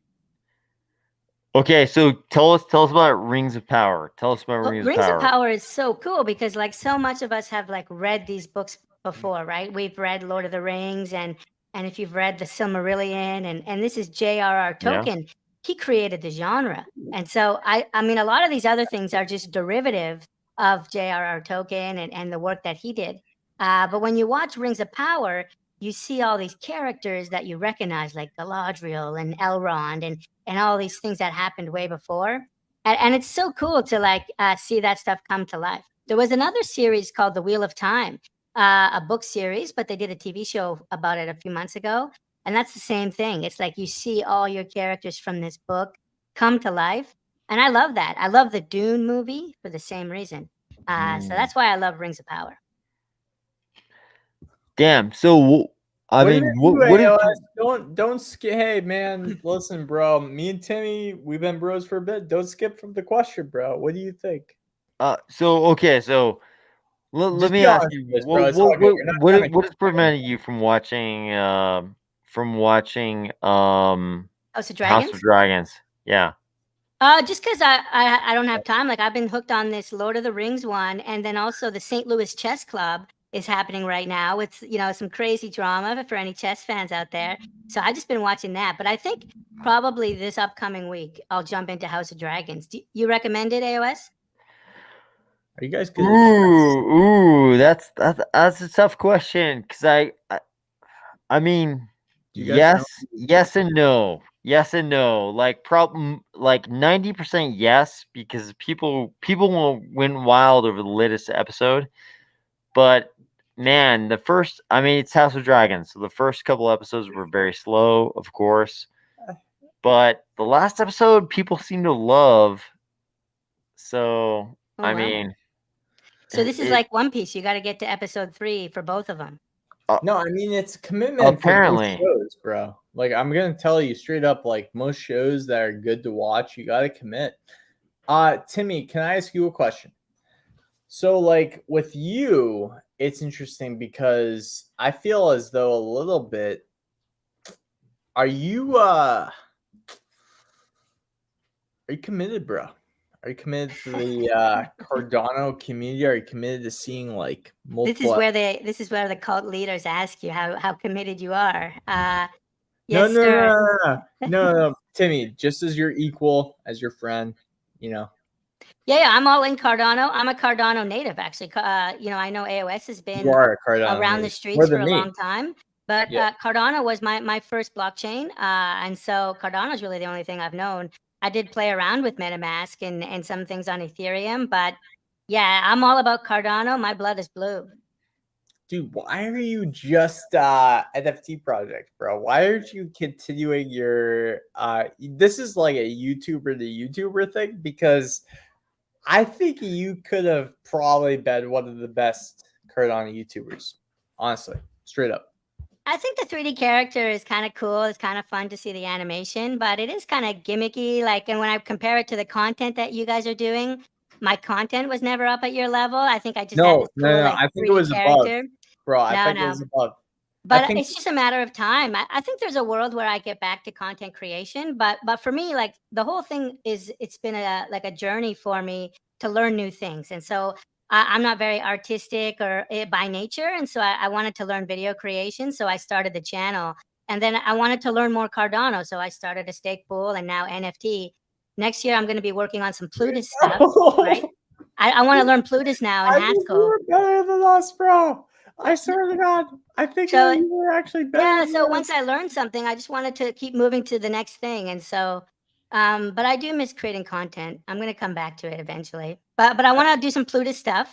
We're creating like a random number generator right now in Plutus Haskell. And so once I play with that for a bit, then I think I'll be ready to get back to some content. Okay. Let me ask you a question, bro. Because somebody said Cloud.nft said, Timmy, when is Cardano ecosystem is coming back, brother? Because I think personally, AOS. Did you see this kid? This kid was like top notch, bro. No, Who are we talking about? Are we talking I about have the Timmy? same question. I bro. don't know who we're talking about either. Man, of course I know Timmy. Like Timmy was he there was at the beginning of my channel. Timmy was always there at the beginning of my Yeah. channel. Of course I know him. And Bro, he was Truckdono, we like had a lot of good- fun. Wait, but AOS, can I ask you something like seriously? Content creator. Okay. He was a solid content creator. Don't you agree? Yeah, I know he's super solid, but when Would you- Timmy when Timmy transitioned into other things, I was like, I understand. But at the same time I was like, I wish Timmy was still here. Another one bites the dust. Yeah. For me, it's just learning. I just want to learn new things, but I'll come Dude, back you to were- it. Okay. My sentiment to you, Timmy, is that you were the best, I think, personally, YouTube content creators, bro. No, I I think you guys are Wait, better. can I explain why? Can I just explain why to you, bro? I think you were the best because you spent the most time researching and actually reporting the news. I don't know. I give that credit to AOS. I think like AOS does a ton of research and is poetic. I love Yeah, the titles true. and the intro. The AOS intros are so amazing. I I would love say it's AOS. a parallel. I would Yeah, say when it's a parallel. I loved when AOS, you asked all of your fans to record themselves saying "Ready, let's go." That is the coolest thing ever. Like, I think, yeah, bringing people in You that did way. one. You did one, right?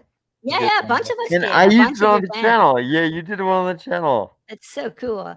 So like, yeah, I love that intro and the way you build us up. Like, I think No. you keep us positive and optimistic during the bear market. So it's super cool. I mean, the crazy thing is, like, all of us together, we're all doing this crazy thing together. Like, Yeah. all the Cardano core developers are like building out this ecosystem, and all of us who are making like content about Cardano, we're all like commenting on what's happening.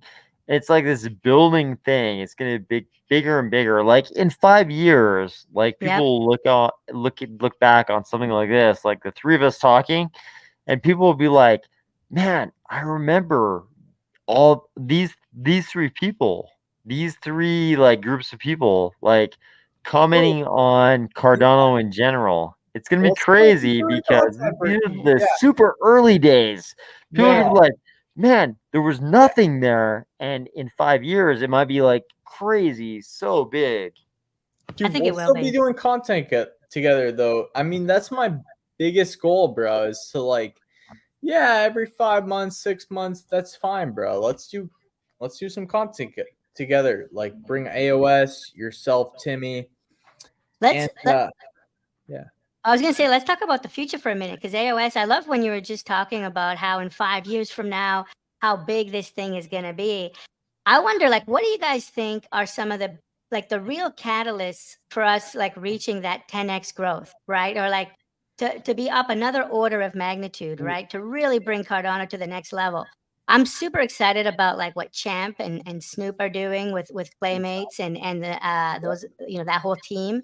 smart. But I wonder, like, what is it going to take? What do you think might help us, reach that level of yeah. I love this question, Timmy. I love this question. Man, Time? I think it's so much bigger than that at grassroots level. Like, I agree with you. Like, we need to have this level of growth where a personality like a Champ is involved and a Snoop is involved. I think it's bigger and bigger. Like, those are like necessary levels for us, but I think it's so much bigger. I think it gets so much bigger. I think so many more people get Oh, wow. involved with it.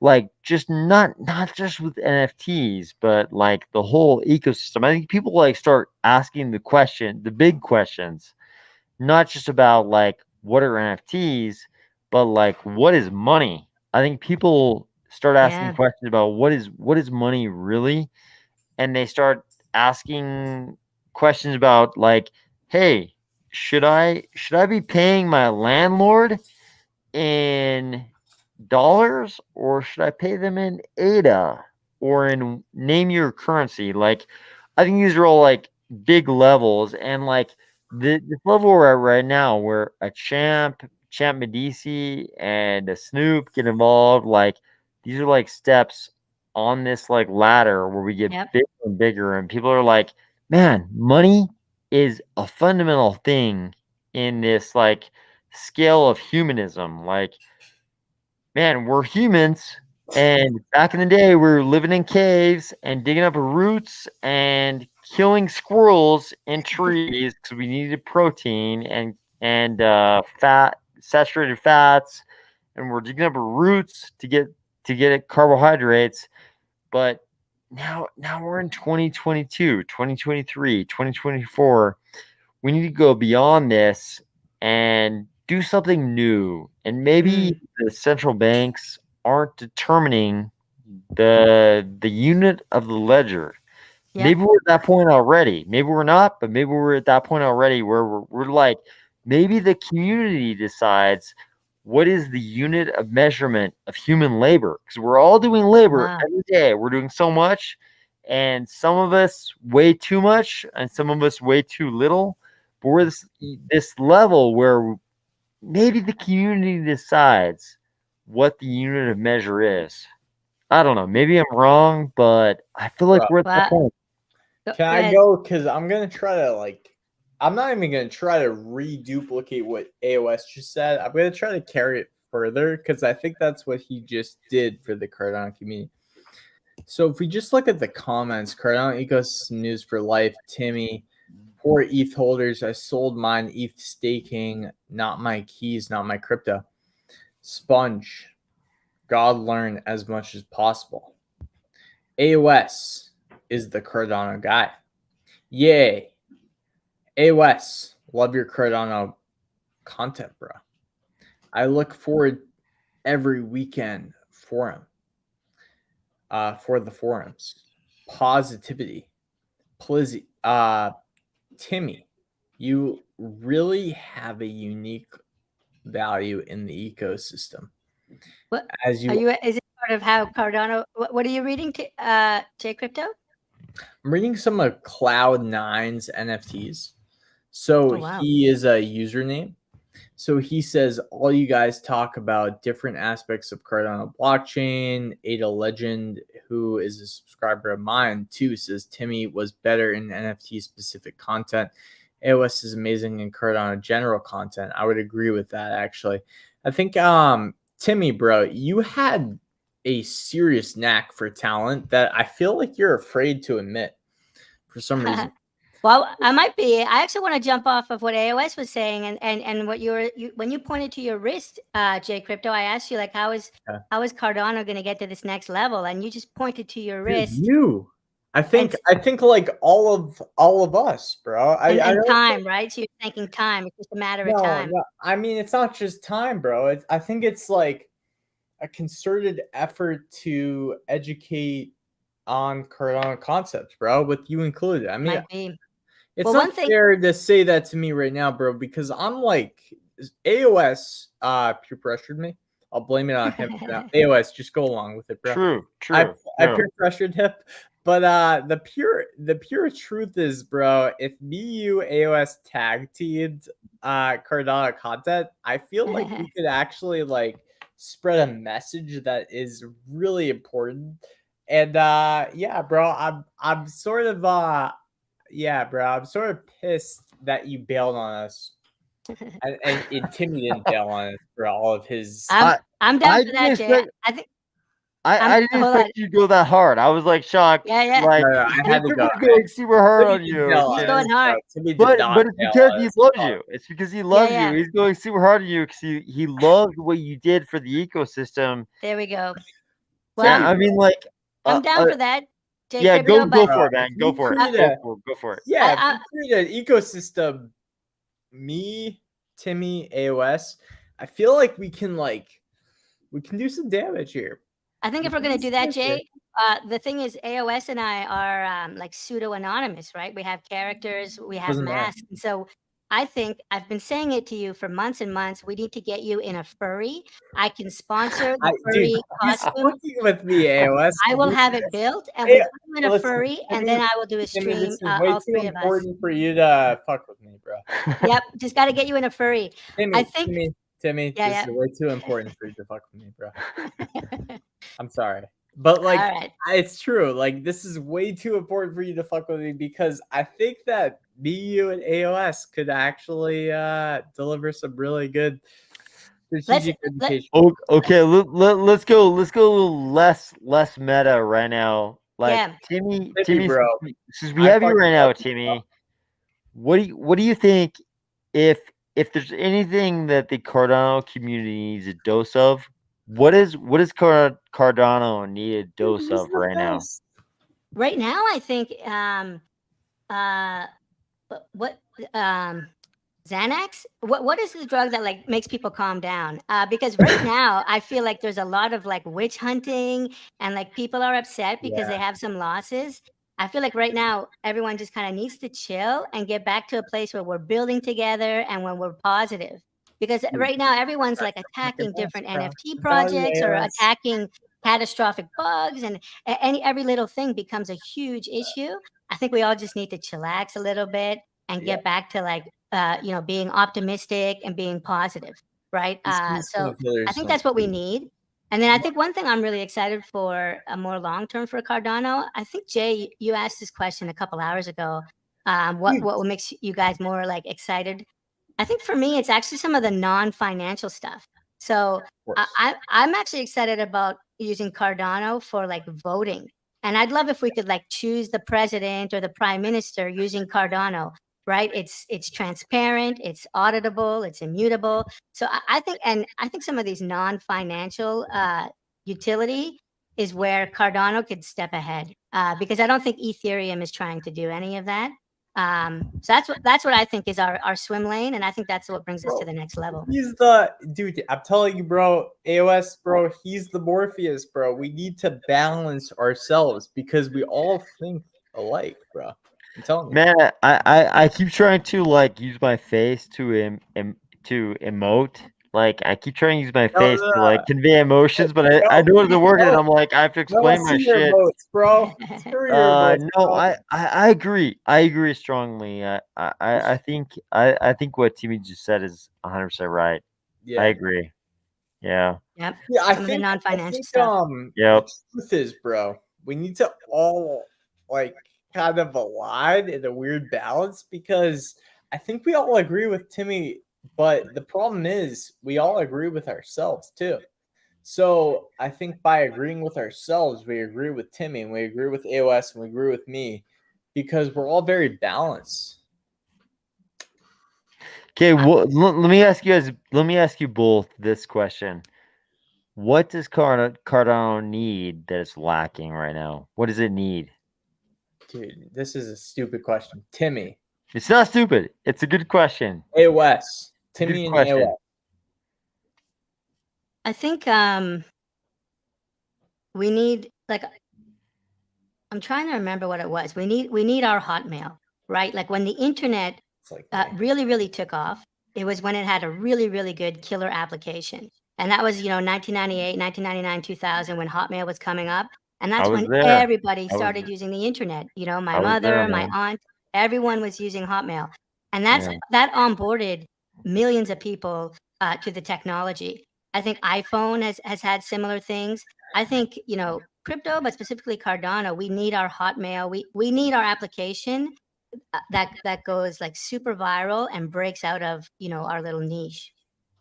I will make that application. I promise. Watch. We're done. So okay, given that, if that's all correct, what should crypto or Cardano adopt next? Like, what's the Cardano project that's the most important step in that direction? That's a good question. Like, what is, yeah, just super quick. So the question is, of all the projects we know today, are any of them candidate to become this killer application? Go ahead, Jay. Do you have one in mind? Yeah, of course, bro. I first of all, for the first question, I'm gonna submit something to Clay Nation that I think you guys would actually really agree with, which is a financial model that actually benefits any Clay Nation landholders if they decide to adopt and put a poker table on their land. Now, second of all, I think what Cardano Metaverses lack is actually an asset that creates revenue for their land. So it's really a cheap shot for AOS to hit me like this because there's not much of us that can produce probably quality ideas for Metaverse real estate. But I know I have one. I know I have one, bro, because it submits a real estate benefit to both Clay Nation, Champ Medici, Snoop Dogg, the landowner, and myself. So, and plus with the Clay Nation, it actually submits a benefit to any future incubation funds for Clay Nation. Okay. So, yeah. Keep going. No. If you think that was enough, bro, I trust you, Timmy, bro.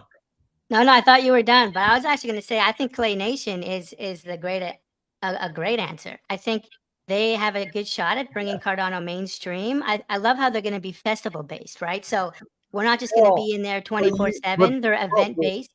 What's Yeah, that? but with user generated content is what I'm trying to pitch. UGC. Yep.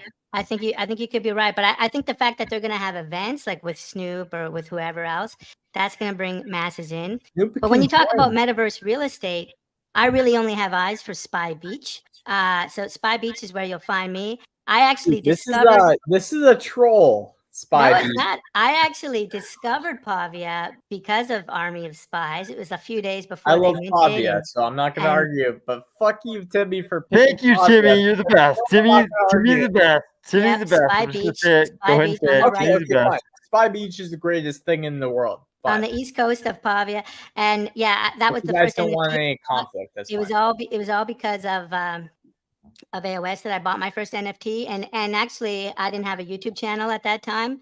You're the I best thought about it, YouTuber out of all of us. but I Yes, didn't make a YouTube channel for the longest time because of AOS, because I was like, AOS, it's already bro, here. wasn't he pretty fucking good though? Like, even if he wasn't better than you, wasn't he fucking good?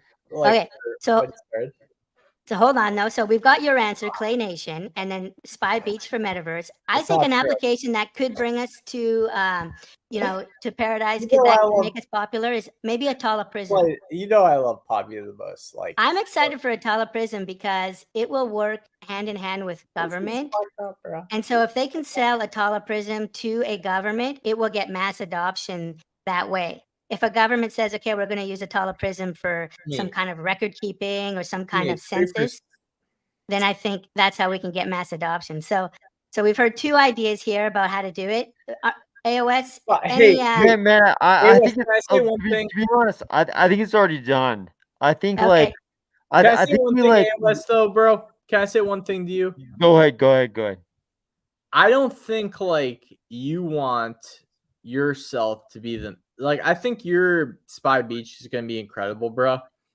But I'm the biggest fan of Pavia, first of all. So if your Spy Beach on Pavia is the biggest thing, I'm like 1,000,000% cool with that. But if you want an honest perspective, bro, I think the truth is between me, yourself, and Timmy's honest thoughts over many conversations, not just one. So if you want to just cut it short, I will support you 150%, and you can make your bank and whatever on Pavia because I'll support it because I love Pavia. But if you want a real dialogue, which I think Pavia will still win in the long term, But if you don't want it, that's fine. That's cool. I understand. You know, you don't want to take the chance with Pavia. I think Pavia will still win in the long end. I just think me, you, and Cardano should stop this debate. That's my opinion. I don't know what you're saying while stopping the debate. So I think the best metaverse will win the debate. No matter what we say ever, the best metaverse will definitely win the debate. Yeah. And it's gonna be about the best user experience. Like no matter what anybody says, when people go into Pavia or Cornucopias or Anime Zone, Virtua or Carter right? Station or Ada Realm or any Well, dude, do Cardano you remember metaverse, how big like the anime zone is for Pavia? people are gonna go to the best experience no matter what. Like they're not gonna care about what anybody says. Like the best experience will win for Winning is the sure, wrong which is word, bro. meritorious, right? Won't me and you produce content in a million different metaverses? We will, but we're gonna gravitate towards the best metaverses. Like no matter what, Was we're gonna Reach go the to what is the best, best or was it the experience. We one that will. was most ready? We're the most ready and the best. We're gonna go to the best metaverse. Come on, bro. Think about that for a second. Was Reach the best, or was it the one that was most ready? Yeah, I mean So- it's ready is time dependent, but best is like a little bit more time less dependent. Like I think we can do it let me ask. all in an hour. So you and I are pretty close to the situation, but let me ask Timmy. Yeah. Timmy, That's what is looking the most promising to you about the Cardano metaverses? Let's just say let's not even say metaverse. Let's say I know what virtual he's gonna worlds. say. I bet. Virtual worlds, right? Cardano virtual worlds. Yes. What's like piquing your curiosity at least? Like what looks interesting? Well, here's how I'm thinking about it. I think the metaverse is the actual data, the data that's stored on chain. So how much is in your wallet and how you've leveled up your NFTs. I think the metaverse is the data. And all these other things are just user interfaces. And I think some will go, some will get updated, some will be replaced. But what's going to stay is, the actual data. And so when I think, you're going to maybe earn some tokens playing one metaverse and maybe earn some PFP unlocks playing another metaverse. But the thing that stays, that's persistent, is the data. I think all these interfaces are ephemeral. And I think, some will come and go. Other ones will keep getting upgraded. But for me, I'm more interested in the data itself. I don't care so much about which of these metaverses win. Okay, like UI transposability cast He aside, gets your right? question, AOS. Yeah, Okay. You want me to pick one? Yeah, UI transposability, like cast aside. Let's say they're all interchangeable. Wait. Like AOS, me, you, and Timmy should write down the ones that we pick. And then see which oh my god. Okay, yeah, let's start it out. like we should write Timmy, down, bro. Timmy, let's start with Timmy.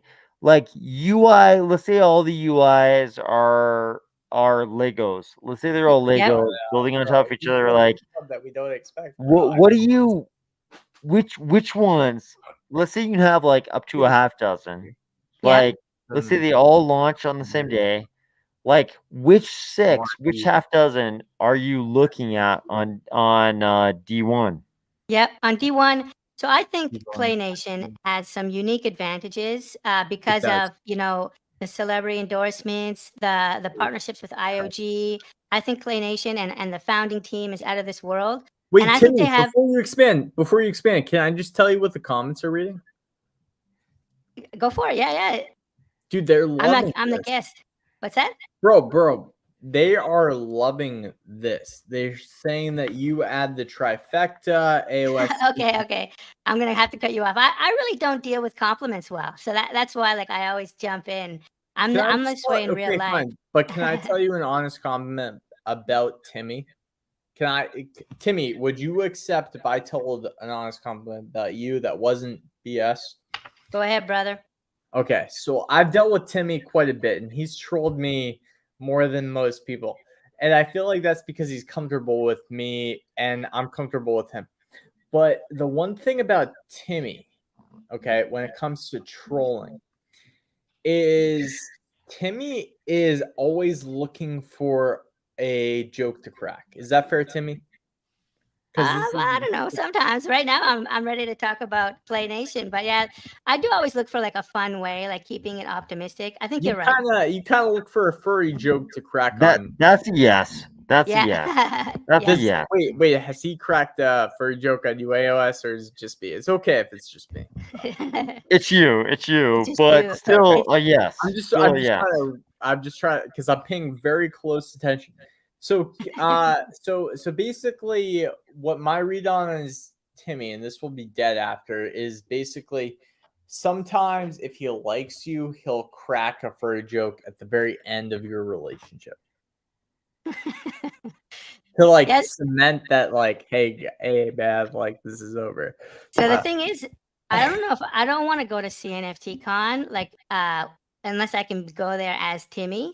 And Can you so fake I it? actually in the spring I was looking at like a couple furry manufacturers, and there's actually one in Oregon, and I started to look I at know, them, and like I think they could give me what I want. I think if I go to CNFT Con or even, well, I maybe won't not Rare ask. Bloom, I want to but I ask have if to I go were there. as Timmy.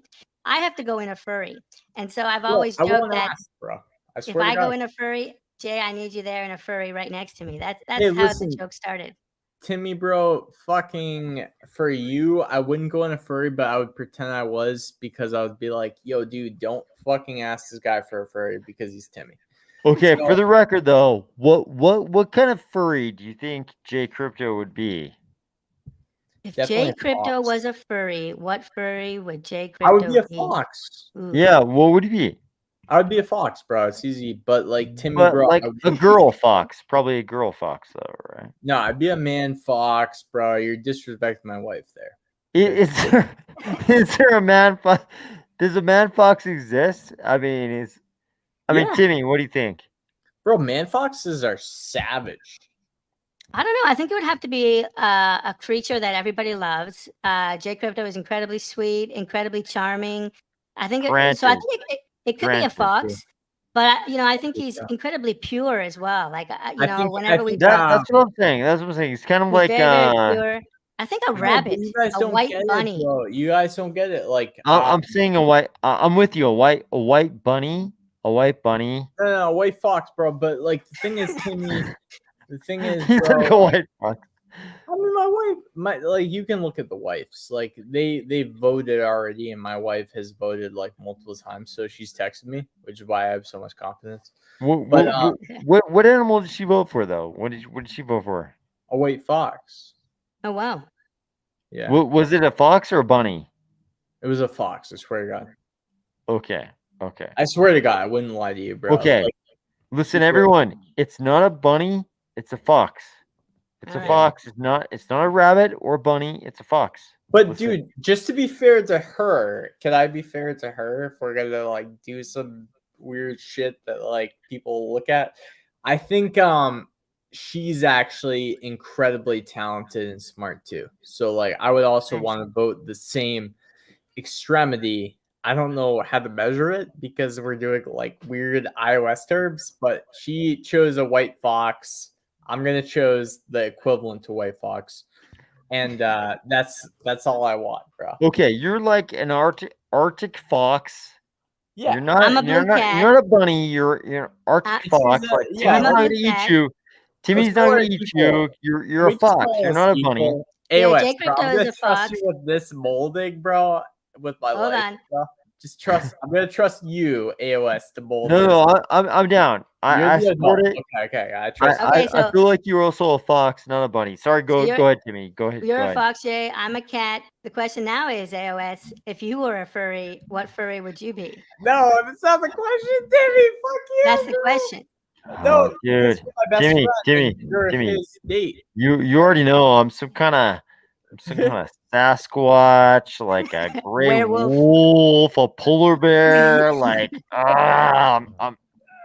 Yeah, a werewolf. No, yeah, no, I I'm like sorry, it. Yeah, AOS. I something take that like back. that. I'm not even gonna say that for AOS's behalf because I respect AOS too much, and I also respect Timmy too much. So I'm Okay, so I actually agree with this. Like I like Timmy's self designation, and I like I like Bro, J watch out. Crypto's Fox designation. Watch the fuck out for Timmy, bro. I'm Yeah, telling you. no, I actually respect these because I think they're accurate. But let me hit you guys with some other questions, if you don't mind. Do you guys mind if I Yes. hit you with some other questions? As Hit long us. as you respect my wife and me. No, I actually do. Like, I know a little bit about J Crypto's athletic history, so I would agree he's Oh, yeah. definitely some kind of like fox or something. Like, I actually agree with that. Hockey. Okay. Let's see some other questions here. Because I also love Timmy and yourself. So I'm not trying to like compete with you guys. I'm just trying to be like honest. No, I I actually agree. Like, strangely, I agree with your self designations, very strongly. I'm not trying to lie either. I'm not trying to, fake it. I'm just being honest. Like No, I both of agree. you. I Just know a with little bit reason. about both about UJ Crypto, and I agree with Timmy's self designation. So I agree with Timmy this. is a smart motherfucker, bro. I'm telling you, dude. No, I'm not Don't let him questioning it. fool Trust you. me. Don't let him fool you. Okay. Eddie Z. Reason why cornucopias will kill the market is because they are aiming at the gaming market and chose to go with a more G-rated way about it. Think Nintendo. They will never go down because of kids. What do you guys think about this? Does gaming and crypto need to be very G-rated, a la Nintendo, or can it be a little bit PG-13 R-rated? What do you guys think? This doesn't make sense to me because a lot of other games are rated G, in my opinion. I don't see what the difference is between Povs and Corn and Cornucopias and Cardania and Mia, which is the really new one by sort of what's his name? Sebastian from Melcomeda. I don't see the big difference between these games. It's not like any of these creatures are trying to kill people, right? Timmy? Timmy, Well, I'm bro, a it's huge tough like one, bro. Be careful. supporter of like G-rated content. Like my channel was always like G-rated. A lot of children watch my channel, so I love that. But I don't think it's required. I also like if we become the biggest gaming company in the world, we're still looking at like, 50 billion, 60 billion. I think when you look at the biggest companies in the world, they're really going after the adult market. That's where you have consumers with disposable income. So I'm actually excited for Clay Nation once again because it's more mature, more adult. There and you'll get the parents in there that have disposable income, and then maybe their children will be onboarded some way. So I think it's okay to not be G rated. So once again, I think Clay Nation is really good. Obviously, like Timmy. anything that the Ape Society does needs to be looked at very seriously, and so we need to see like what their metaverse becomes later. But right now, I think Play Nation for this reason. Go ahead, Jay. Timmy, I agree with you with Ape Society, and I hope they Yeah. ask AOS. Can you roll back one question, bro? Would you mind? The one before that, bro, if that's possible. If it's not, it's okay. But yeah, I think there was one. Okay, wait, Timmy, I had so there's one that was basically discussing my perspective of Clay Nation assets not being okay. And I think that's just to argue because it's so early. I think that's an okay response because, to be honest with you, I think Clay Nation has a lot to prove with its Clay format. And I think that because a lot of people were saying Clay is good and Clay is great, but when the Clay format came out, they actually didn't accept it as much as I did. It's okay because I know Clay looks different than others, but I just want to be noted as the first person to say, "Hey, Clay is an awesome format," and I'm working on Unreal Engine to form that Clay. So Nice. that's all I would just want to say. I love the animated video you did of your clay. That's super, super cool. Well, I mean, that's what I mean. Like, we should stop working against each other and working together because if Raccoon Syndicate, J Crypto, AOS work together, I feel like we would accomplish a lot more. But it's just not how media is done. It's sad. Maybe it could be though. who knows? Maybe we could do it like that. Like crypto is a brand new thing. Like maybe we can do it different than it was done in the past. Yeah. I vote for that, bro. AOS, you're the in my opinion, AOS is kind of the mentor. Timmy is like the secondary mentor, if I will. I'm like the newbie, I'm like the rookie. So I'm following these two leads. So if that's how the progression is, then I'm fine with it. But if not, if there's a shortcut to that progression, I'm also really cool with it and excited to work with both AOS and Tim. Timmy, okay, we promised to take a shot for every vote for the stake pool, so we won't hold you to that. Obviously, Timmy, we appreciate you bro, jumping you on, better but take a shot right now, bro, motherfucker.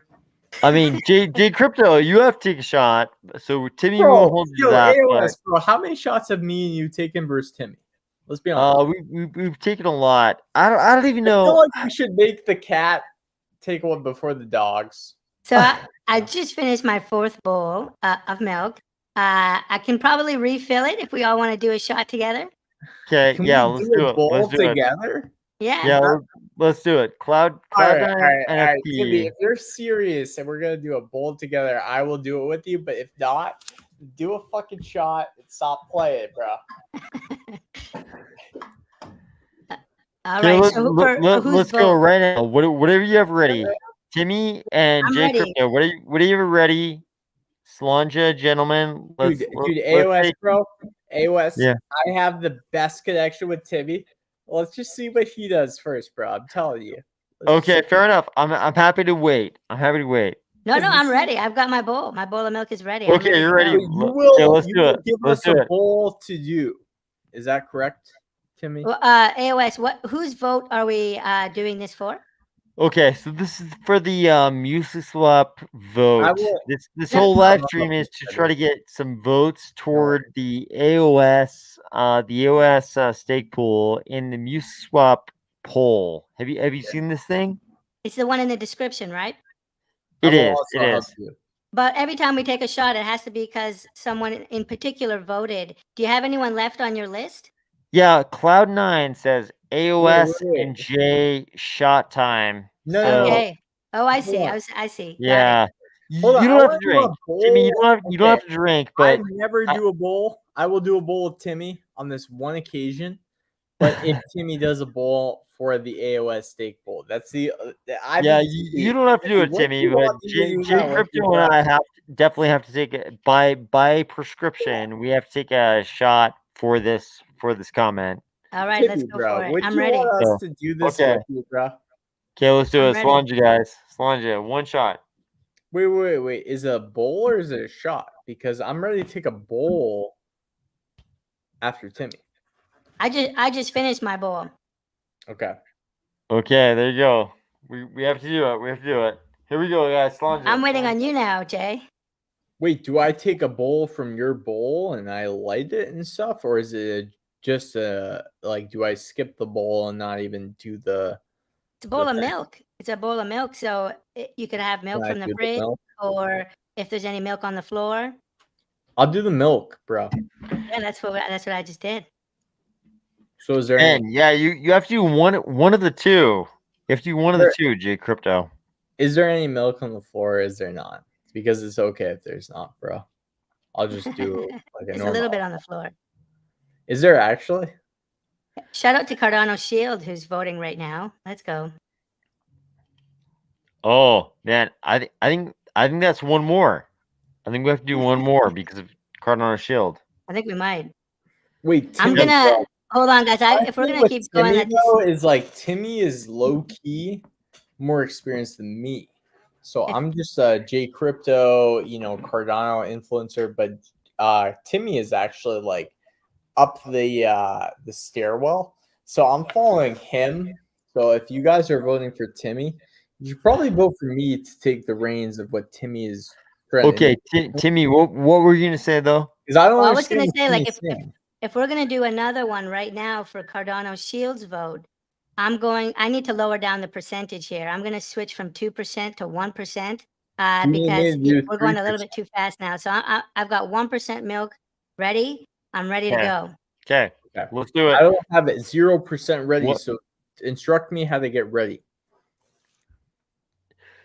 Dude, it's okay. We've been taking drinks all night. Cardano Shield is voting, so that's at least one drink. Okay, so we're just doing alcohol. We're not doing any. I mean, no, you can do something else, but I mean, do you have that ready right now? no, I don't. Okay, you have alcohol though.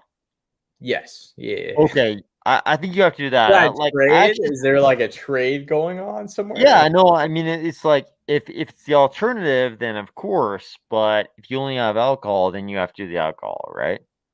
Yeah, I think I only have the alcohol AOS. I mean, the alternative is more healthy. I'm gonna say, but Okay, respect. I'll do okay, it. yeah, let's do it. Okay, Solange. Wanja. Solange? Did we do it? I think we did. I think we did. A stock trade also hasn't had a vote. It just keeps going. Oh no, Timmy, stock trade has had many votes. Stock trade has had many votes already. All right. Timmy, actually, I feel like No, Timmy's I a feel real like a lot of player. people would love to hear like what's going on with you. I'm gonna step away for 30 seconds, but if you No, if you he's could not. tell J Crypto what's going on with you, I feel like I will. actually Yeah, a I lot got of you people would love covered, to hear. AOS. All You right. don't even need to give him the fake, bro. See you in a bit, because AOS. No, I mean seriously though, like I'm gonna go back and watch this later, but I Okay. feel like a lot of people would love to hear what's going on with you for real. Yo, Timmy, can I take over the interview for you? I think so. I'm a guest here. Go for it. Listen, bro, I really again respect the way that you've done your interviews, bro. I think that you're one of the best. So Yeah, thank you so much, brother. I'm glad to see you. I'm glad to be on a stream together. I think our last time was maybe June 12th, right? So just about 3 months. So it's so cool to be going and broadcasting over the air together across the world. It's pretty special what we're doing here. Like this will be on the internet forever, and one day we'll be 50 and 70 years old, and we'll be able to look back on this. So I'm really glad to share this moment with you, and this is a big moment for me. I've been a huge fan of AOS for the longest time. And so it's a real honor for me to share this with you. I think one of the things that has been the probably biggest moment for you is building your own NFT project. Do you have anything to say about Raccoon Syndicate Society? Yeah, so Raccoon Syndicate is something we started working on way earlier this year, around February. Started working on it with Kiyama. Kiyama is actually the 3D artist that created me. She's kind of my mother, my god. She's an amazing 3D artist with over a decade of professional experience. And after she created me, the blue cat, we decided to create Raccoon Syndicate together. So for me, it's just a way to learn more about Cardano. So I created the stake pool to learn more about Cardano and to play with the protocol on a different level, and now creating an NFT project for the same reason, just to kind of play with Cardano, to learn Cardano. And so these are projects in the true nature. They're projects for me that end up lasting a long time. And so yeah, so that's Raccoon Syndicate. That's what I've been working on, and it's just taking so much of my effort and energy. And so when I'm done working on that, I don't have energy to like do a show. And so I'm trying to get outside more, trying to, go out for exercise. And so when I'm not working on Raccoon Syndicate, it's important for me to get off of the computer. And so that's why I haven't been doing the show. I haven't been in, the Twitter spaces quite as much, just because it's hard to be working on the project and then do content creation after that. I think it's important to have some balance. Yeah. That's what I've been busy with, just kind of that one project at a time. AOS, how you feeling? Relieved? Damn, Timmy. It's for me, it's like, of course we're like a little bit. Everybody's been wondering where is Timmy in all of this. So when I see you, I'm like, oh my Not god, me, there's bro. Timmy. I'm so excited. I'm known so where excited when I Timmy is. see you. So we're all like, God damn, where's Timmy? So I'm Yep. super excited to see you. That's the main feeling I'm feeling right now. I'm like, God damn, there's Timmy. I'm so excited to see you, man. Oh yeah, I'll always be here. I'm He's Cardano good, for bro. life. He's good. His but just- skills are sharp, I will say. But just finding balance. And so, actually, speaking of balance, we've got Cardano's Shield still on the screen there. He's gotten me a little bit addicted to chess, actually. And you know, it all just kind of started 3 weeks ago. But I've been learning about openings and end games, and I watched the Queen's Gambit, Queen's and opening. I've You know been, the Queen's opening. I've been my- getting into chess in a big way. My wife, you know, my so yeah, wife was a professional province player in chess in Russia. Oh So, wow, is that right? Yeah, I swear to God. Oh wow, very cool. I can vouch for this. I also knew about Jay Crypto's wife being a provincial champion in chess. Do you play then, Jay? That'd be cool to maybe I'll do some chess together. So I'm excited bro, for this. She destroys me. So first of all, I will just disclose that. But like, yeah, I've beaten her twice in like Wow. 70,000 times. So well, maybe I'm not great either. Maybe you and I play, and then we can put Cardano you Shield should play a against her. million times before we should play her, bro. I'm telling you, dude. Like, Yeah, it's but a smart Cardano decision Shield to is play actually like really, that. really good at chess. He destroyed me, so we can have him take her on. AOS, do you play much? Let me ask you guys a question. So I don't want to probe too much, but what right, are you right. guys what are you guys into AOS, bro. outside of chess and crypto? What do you guys actually enjoy in life?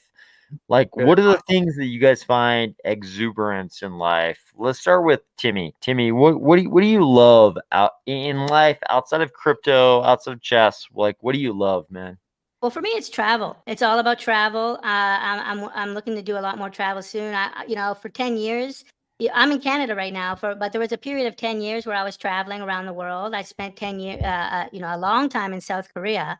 So I love when you were talking about Seoul. I'm actually fluent in Korean. I know. I was talking to Soju Boy there. You were talking about that earlier. Yeah. But I actually was living in Busan. I meant to ask you. I don't know if you've ever been to Busan. It's another city in Korea. Absolutely beautiful, right by the beach there. But you know, I've traveled to Indonesia, Sweden, you know, all kinds of countries, and I feel the most alive when I'm traveling. And so, yeah, that's what I get most excited for. But even traveling in my own country, you know, I do speak French. You know, I lived in Montreal for a while, and you know, traveled all across Canada. So for me, it's all about travel. And I love traveling to countries that have their own language. I have this saying that culture is downstream from language. And so if you have a different language, you often will have a different culture. And so places like Japan or Korea or other countries like Indonesia that have their own language usually have their own culture because they have their own movies, their own music because of the language, their own cuisine, their own fashion. And I just love going to countries that have their own language. So that's what I love in life. Man, I think you probably know I have a little bit of exposure to South Korea as well. But I knew you did because of your responses to Soju Boy on my channel. But let me ask you, when you travel, like let's talk about travel just as an abstract. Like when you wake up in a town, a city you're traveling to, when you wake up, what's your favorite thing? Like we can say that like maybe as a simplification, a gross simplification of his life, of his experience, we can say that Bourdain's thing when he would wake up, we could say that he would go to the market in a city and experience everything the morning market had to offer in a city, whether it was in South America, Southeast Asia, South Asia, Africa, Latin America, whatever it was. Like that was maybe the essence of the experience. Like what for you is the essence of the experience? Like let's say you and I travel to Latin America. Let's say it's Spanish Latin America, not Portuguese Latin America. And we wake up tomorrow morning. You and I and Jay Crypto are on a trip to Spanish Latin America, not Portuguese Latin America, I love Portuguese Latin America. Don't get me Spanish, wrong. I yeah. love it. Yeah. Let's say we're going to Spanish Latin America. We wake up tomorrow morning and I'm like, yo, what are we doing? What's your answer? It's 5 a.m. for market hours. It's 5 a.m. What do we do at 5 a.m. if we're in Lima or Santiago or Buenos Aires? Like, what's your top thing? What's your top thing? Well, first thing is, I don't think anyone's waking up at 5 a.m. if we're on a trip together. I think we're just getting ready to go to bed. In terms of like when I travel, I love like the different nightlife and night scene. Even though like I'm an older guy, but I think it's really about the people and every country like they spend like their nightlife a little bit differently, and so yeah, you'll never find me waking up at 5 a.m. But if I did wake up that early, I'd take a shower, I'd put on my furry and get ready to go outside, maybe get some coffee, big Americano drinker. Real stuff, bro. Real stuff. I mean, granted, we all know I'm not gonna wake up at 5 a.m. Jay Crypto's not waking up at 5 a.m. You're not waking up at 5 a.m. But let's say when we wake up, let's pretend like we have all the markets open to us, and we're gonna go do some real stuff. Like, what do you want to go do? That's a good question. Like, I need to remember I'm on stream right now. I don't know if you know about Hamilton's Pharmacopoeia, but I'm a big fan of that show. Other shows by Vice. I would probably bring up a Vice YouTube video and go and like replicate one of the craziest things they did on that show in that country. I love it. No, I know that show well, and I love it. I agree. Yep. So okay, let's say South America, ayahuasca probably. That's something I'm really curious to try out if we're in Spanish Latin America. Okay, so let's say we're in Lima and we've taken a 1-day trip closer to the Amazon, so we're closer to the homeland of ayahuasca, all those things, and we can find somebody who's gonna do that. So we're gonna go on an ayahuasca adventure tomorrow. We've traveled 100 miles from Lima. Jay Crypto, what's your reaction to this? We wake up at 9 a.m. Let's make it normal. 9 a.m., 10 a.m., 11 a.m. And we wake up and the suggestion is let's go have an ayahuasca adventure. Experience. What's your reaction, Jay Crypto? I'm gonna tell you, AOS. I'm gonna say to you, AOS, because, and just out of respect, I gotta clarify this, because you're the king. I'm gonna say, yo, AOS, bro, go sleep, bro. Timmy, what? Okay, if I say this to you, Timmy, at let's say 9 a.m. on a Saturday morning, I'm like, Timmy, we're 100 miles out from Lima. Let's go on an ayahuasca adventure. What do you say, Timmy? Shotgun. Dude, let's go. Jay Crypto, come on, man. You're gonna hurt Timmy. AOS, bro. Come on, man. All right, I'll do it, but like I'm just saying for the audience, bro. Like I'm just saying to AOS, bro. AOS, let's call it a night, bro. Honestly, it's been good. It's been a great night. And Timmy, you should fucking say something similar because you're the oldest of all of us. Yeah, for me, like it's all about. I would challenge that, but keep going. No. AOS is the only person that can't challenge that because it's for his protection, bro. I think that he's the man. He's the king, bro. Okay, AOS, you're the king that I'm trying to protect, bro. So if you want to challenge, man.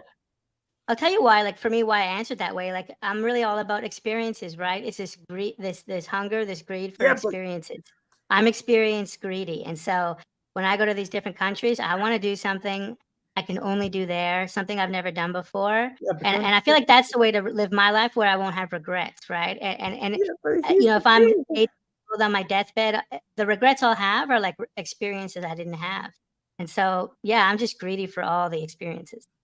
Not the money, not the ADA, not the fiat. I want to experience it all before I go. Man, Yeah, you fading, dude. Like people see me fading, but I'm trying to be like the I guess it's not working. you're trying to be the voice of reason, but man, the it's adult in like the room. That's true. we're dealing in hypotheticals at this point. So I Stop feel like bro. I tried. Timmy and I are on the same wavelength on this. It's like, It did not work. Okay. I mean, They asked me to be not the voice of reason. So I Go ahead, AOS. How do you feel about what the I was suggestion? gonna say is like, I can guarantee you that J Crypto, if Timmy and I are, if we're in Lima at the bus stop and J Crypto's there and we're like, J Crypto, we're gonna take you on the adventure of a lifetime. He definitely goes. Oh yeah, We no doubt. he definitely goes, and we have a crazy adventure. And the crazy part is, it's the same if we're in Lima, Peru, if we're in Bolivia, if we're in Colombia, if we're in Brazil, if we're in northern Thailand, if we're in northern India. Like, it's the same adventure. If we're in Africa, he's gonna go every single time. Yep. 0%. What you've traveled a lot, AOS. So I'd love to know, like, what do you love about traveling, or what's your favorite part? Oh, damn, man. You asked the right question. So, actually, there's somebody cooking. There's somebody cooking on an open range, Amazing. like 10 feet from me. And they're listening to every word I say. AOS just likes to ask the people that are on the cooking range. He doesn't like to ask himself. Are we on speaker, AOS, or are we on the headphones? No, you're on full Always on speaker. speaker. Like, there's Oh, wow, somebody, there's somebody cooking on an open range like 10 feet from me hats right off to now. the chef. But it doesn't really matter because they already know what I'd say. Like, man, it's like, if you're human on Earth and you don't want adventure, like, what the fuck are you doing? No. Like, what the fuck are you looking for if you don't want adventure? Like, yeah. I actually have a point, AOS, bro. I think hit me with it. Hit me with it. Yo, AOS, bro. I think we should stop. Not because of you, but I just think that we should leave people hanging. Oh man, no, I think we should. I think we should actually talk about this adventure. I think we're getting into new space that a lot of us haven't talked about this way. So I'm curious to push the envelope just a little bit more here. All right, yeah. Come on, J Crypto, you can do it. It's okay, man. Can I just say my honest intent? I was trying to protect AOS because I think that he has the golden reputation. Yeah, I know, man. Nobody will hold this against you. This is like, I was nobody just holds this trying to against you, protect but you, like, bro. If I'm being honest, it's there's this human adventure thing. Like, you can either engage in adventure or not. Yeah. But like, man, we're human beings alive on Earth right now. Like, do the adventure thing. Yeah. Like, let's do the adventure thing. Like, let's shout out your stake pool one more time before it is meaningless to shout out. No, this is more important, man. This is for real. This is more important. Like, if you think so, bro, I'm gonna follow. Yeah, no, I think it's more important. Like, Cardano Shield E4. Yeah, for real. For real, this is more Dude, important. Humans should do the adventure thing. Fading, dude. When you're 90 years old and you're dying, because let's face it, we'll all die at some point. When you're 90 years old, 100 years old, and you're dying, however long you think you'll live, it's like, do you want to die knowing you didn't go to the edge? Or do you want to die knowing you did all the adventure? Stock Trade is saying, bro. Stock Trade is saying, Jay, you falling dude. Quote unquote. So I don't know. When you go to the edge, you should do all the adventure, right? You should go to all the crazy places you want to go to. You should do all the adventure, man. Okay. Yeah. I just feel like Stock Trade is like somebody that I actually respect in this world. And he's saying, Jay, you fallen, dude. So as long as that's been documented in like 69 seconds behind the actual documented man, commenting here. a I'm with it. a lot of people are going to question you on trying The to do F-bomb from the Jay. a lot of people will question you on the adventure thing, That's what it is. but in life you should do all the adventure stuff. Like, Well, let's put it this way, J Crypto, when you jump into Pavia for the first time, when you jump into cornucopias for the first time, what's the first thing you're gonna do? You're gonna explore. You're gonna look for a flying ship so you could fly around the world and explore. And then you're gonna look for adventure, right? It's wired into our DNA. It's wired into the code of the simulation. We are wired for adventure and exploration, and I think that's the first thing you're gonna do. Can I ask you something honestly? Well, hold on, Jay. I saw a video of you riding a horse. Why is the stock trade so like still? Why is there not like something else moving? You know what I mean? AOS, he'll take it off in a minute. But Jay, No, what was that? dude, I'm telling you, bro. He's keeping it. What was that metaverse, Jay, you were in where you were riding a horse? Was that Reach? That was Reach. And so right there, you were on your horse exploring. And so I think you do have the explorer's spirit. Yeah, but why is not stock trade CFD JU falling, dude? Changing to another metaverse. I think we need to take it down, AOS. That stock trade comment. I mean, I love stock man, trade. it's like, but why is it's like, man, J Crypto is like, do you want to explore the world or not? Like, bro, people are going to talk shit about you exploring the world. People are going to talk shit about it no matter what. No, like, I want to explore the world. If you're doing anything cool, if you're doing anything cool at all, people are going to talk shit about it. Like, the only question is, do you want to do super cool shit or not? Like, that's the question. And if you do, then like, let's explore. Shield, I think, has been one of the only ones to report this yet. So I'm gonna make them proud, bro. I'm actually it's funny because I'm actually about to transcend. You guys didn't know. So I'm gonna transcend real quick. Looks like anime. Looks like Goku. It is. Oh, his power is 7,000, 9,000. Dude, I just transcended, bro. Man, I think so. What we've been talking about fundamentally is about like whether you should explore the world or not. Like, is world exploration worth your time or not? I would contend heavily it's worth your time, right? I think it's the most important thing. Yeah, and like ideally with someone else, right? Yeah, happiness is shared, but if you can't, do it in a vacuum. Like, talk about that for a second, Timmy, because I feel the same way. You should like explore the world, experience that with another person. Yeah, I mean, happiness is best shared, right? Is the famous phrase here, and I've traveled a lot and seen beautiful sunsets, beautiful waterfalls, and whenever I've gone and been alone, it's always something missed. But whenever I've been with someone, even just a local friend, it's 100 times better. I think if you can travel to a place with someone and you're both there visiting, like that's the best, right? So like a partner or something. But if you can't, find someone local and visit like different sites and stuff. It'll be 100 times better.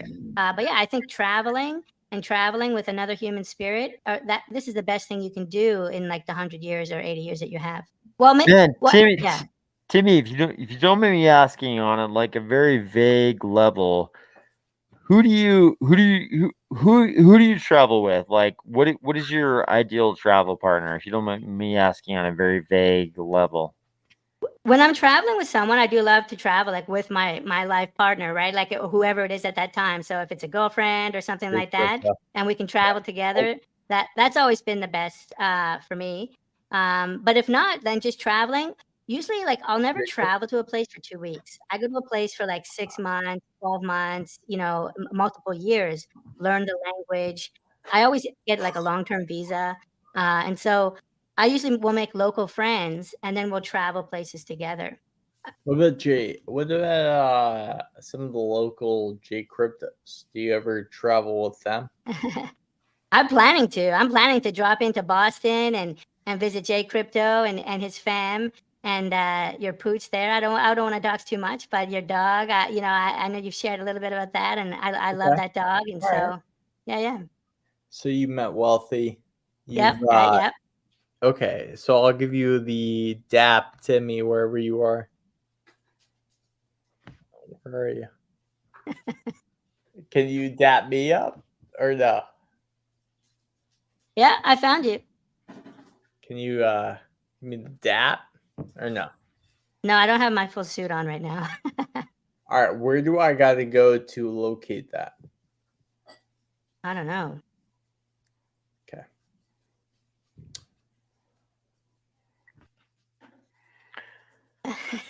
Timmy, okay, what would you say when you travel to a location you want to visit? Yeah. Like let's say you wake up in the morning in a beautiful place, right? Let's say it's Bali. Let's say you wake up in Bali. What's your priority when you wake up in Bali? Like, what are you thinking about first? So I spent 6 months in Bali. I spent a couple months in Canggu and then a month in Ubud. But I didn't like it Yeah. so much because I didn't feel like I was in Bali because everyone there was like a Westerner and people like that I would know from home. And so the Okay. first thing I did is I moved out to Tabanan.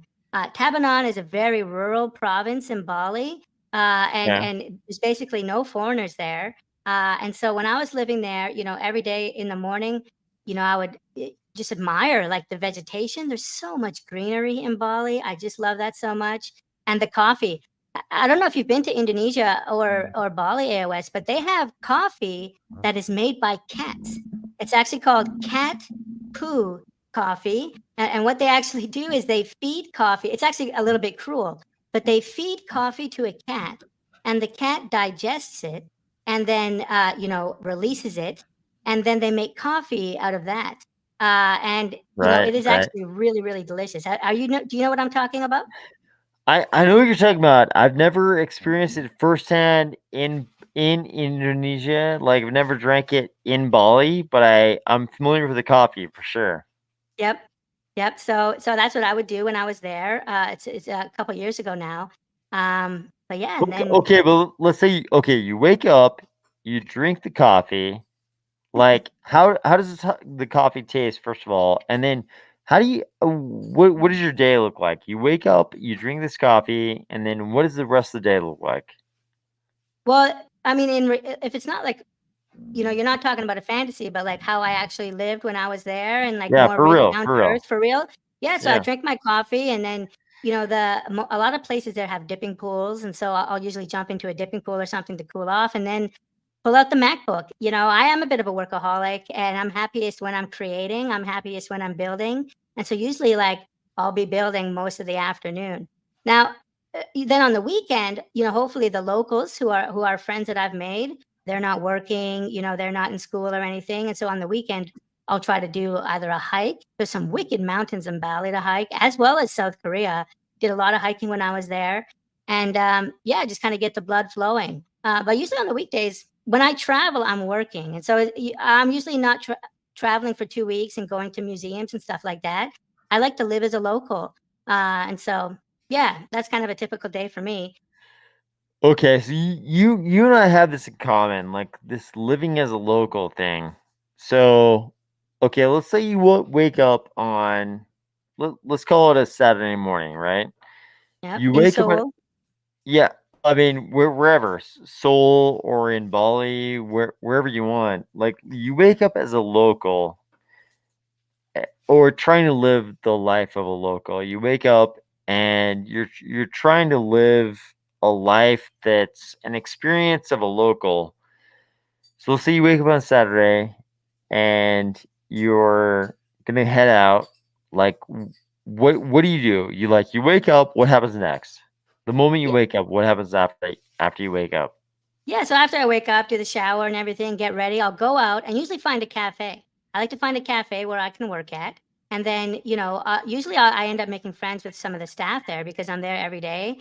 And what I Sure. found interesting is since I learned the local language, it's very easy to make friends, and I do have an aptitude for it. And so I end up being able to have conversations, and they're usually really welcoming because a lot of the times foreigners don't take the time to like learn those language, like Balinese, not Indonesian, but I actually learned Balinese, and then Korean is not very popular, and so I'm able to strike conversations and just kind of usually hang out at a cafe and do a bunch of work. And then after doing that for like a month or so, you end up with a bunch of friends. If this was in Seoul, Korea, we would all go to noraebang or like karaoke after.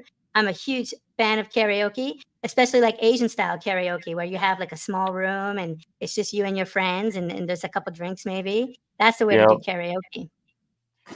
Yep. Would it be like I'm guessing like you're buying a bottle, right? Well, I don't. So I'm going to get into a little bit of trouble here. I actually don't like whiskey, and so I think I might be one of the only people that doesn't really like it around here. But it's because Okay. I had trauma. Like in Korea, everybody drinks whiskey, and then whenever you go to these Right. karaoke rooms, it's a whiskey bottle, right? And so I Right. was doing that a lot, like about 10 years ago, 11 years ago, and there was one night where we just went like third round, fourth round, like different places, different karaoke bars, and it was just way too much whiskey. And so now if I smell it, my stomach turns. I can't drink it at all because this one night where it was just way, way too much. My brain has like been rewired to know this is poison. So right now it'd probably be tequila. That's probably like my drink if I'm doing spirits, or just a nice soju.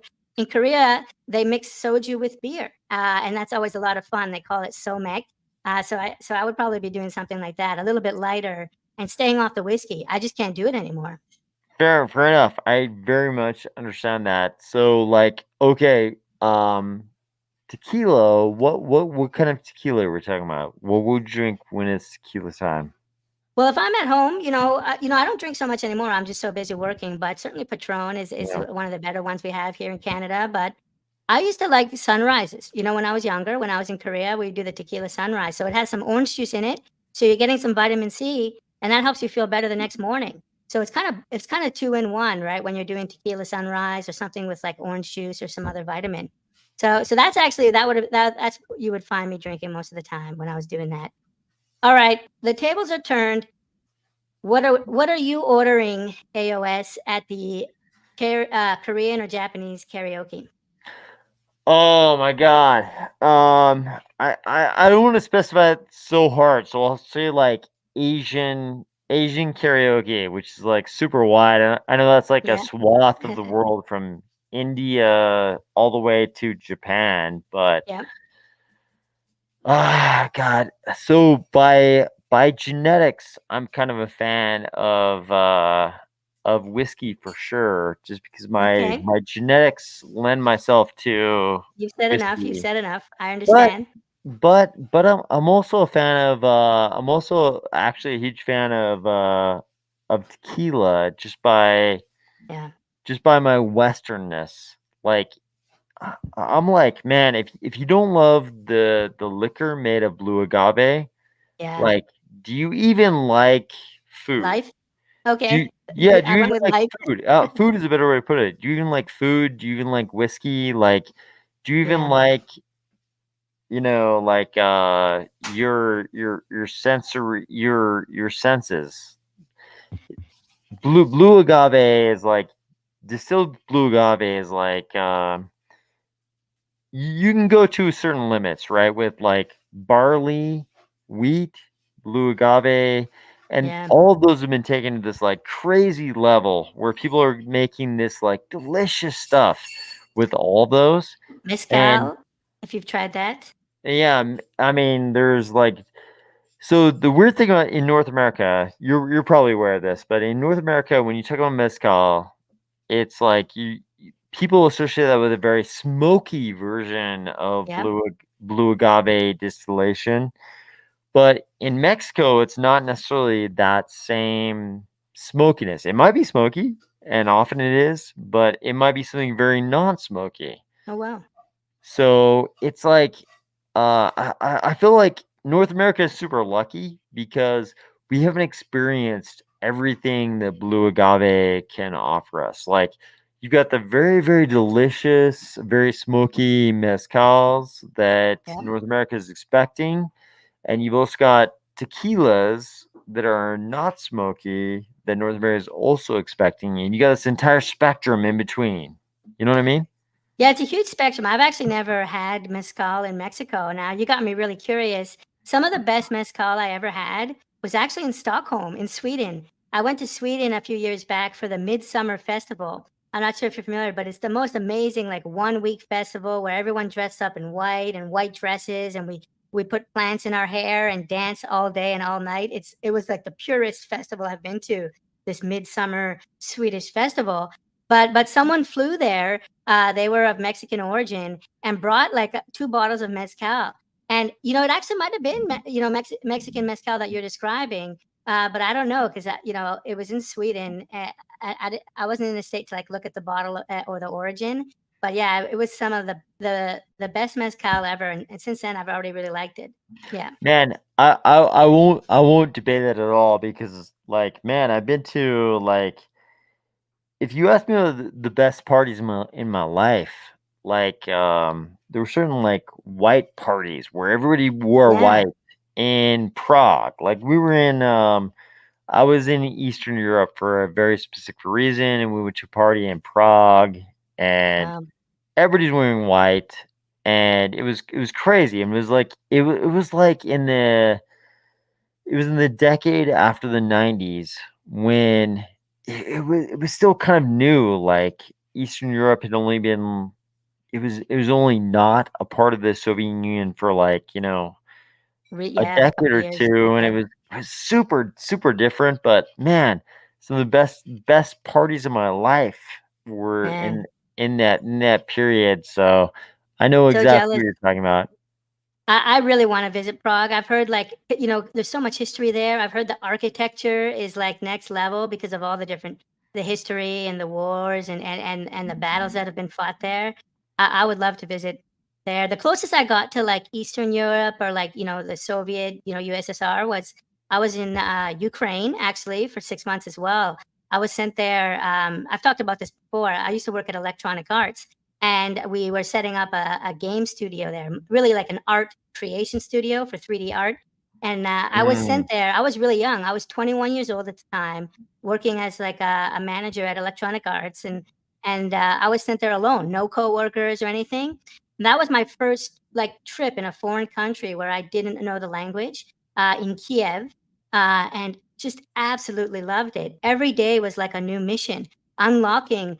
How do I go to the dentist? How do I go to the post office in this language? I didn't know Cyrillic or Russian or Ukrainian.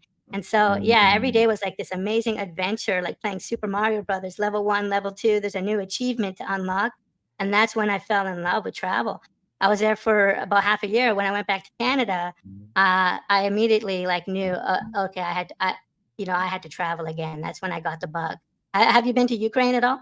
Man, no, but someone super. I won't tell you the exact relationship because it gives away too much. But someone super close to me was like very super involved with EA and EA's kind of expansion and Yeah. kind of the same thing. But I also had like prior to that, I also had some when I was in school, I had some grad student teachers, some instructors who were from Ukraine, kind of probably a little bit prior to the period you're describing, but Yeah. also from that same region, and they were like very instrumental, like instructors for me in my development. But man, it So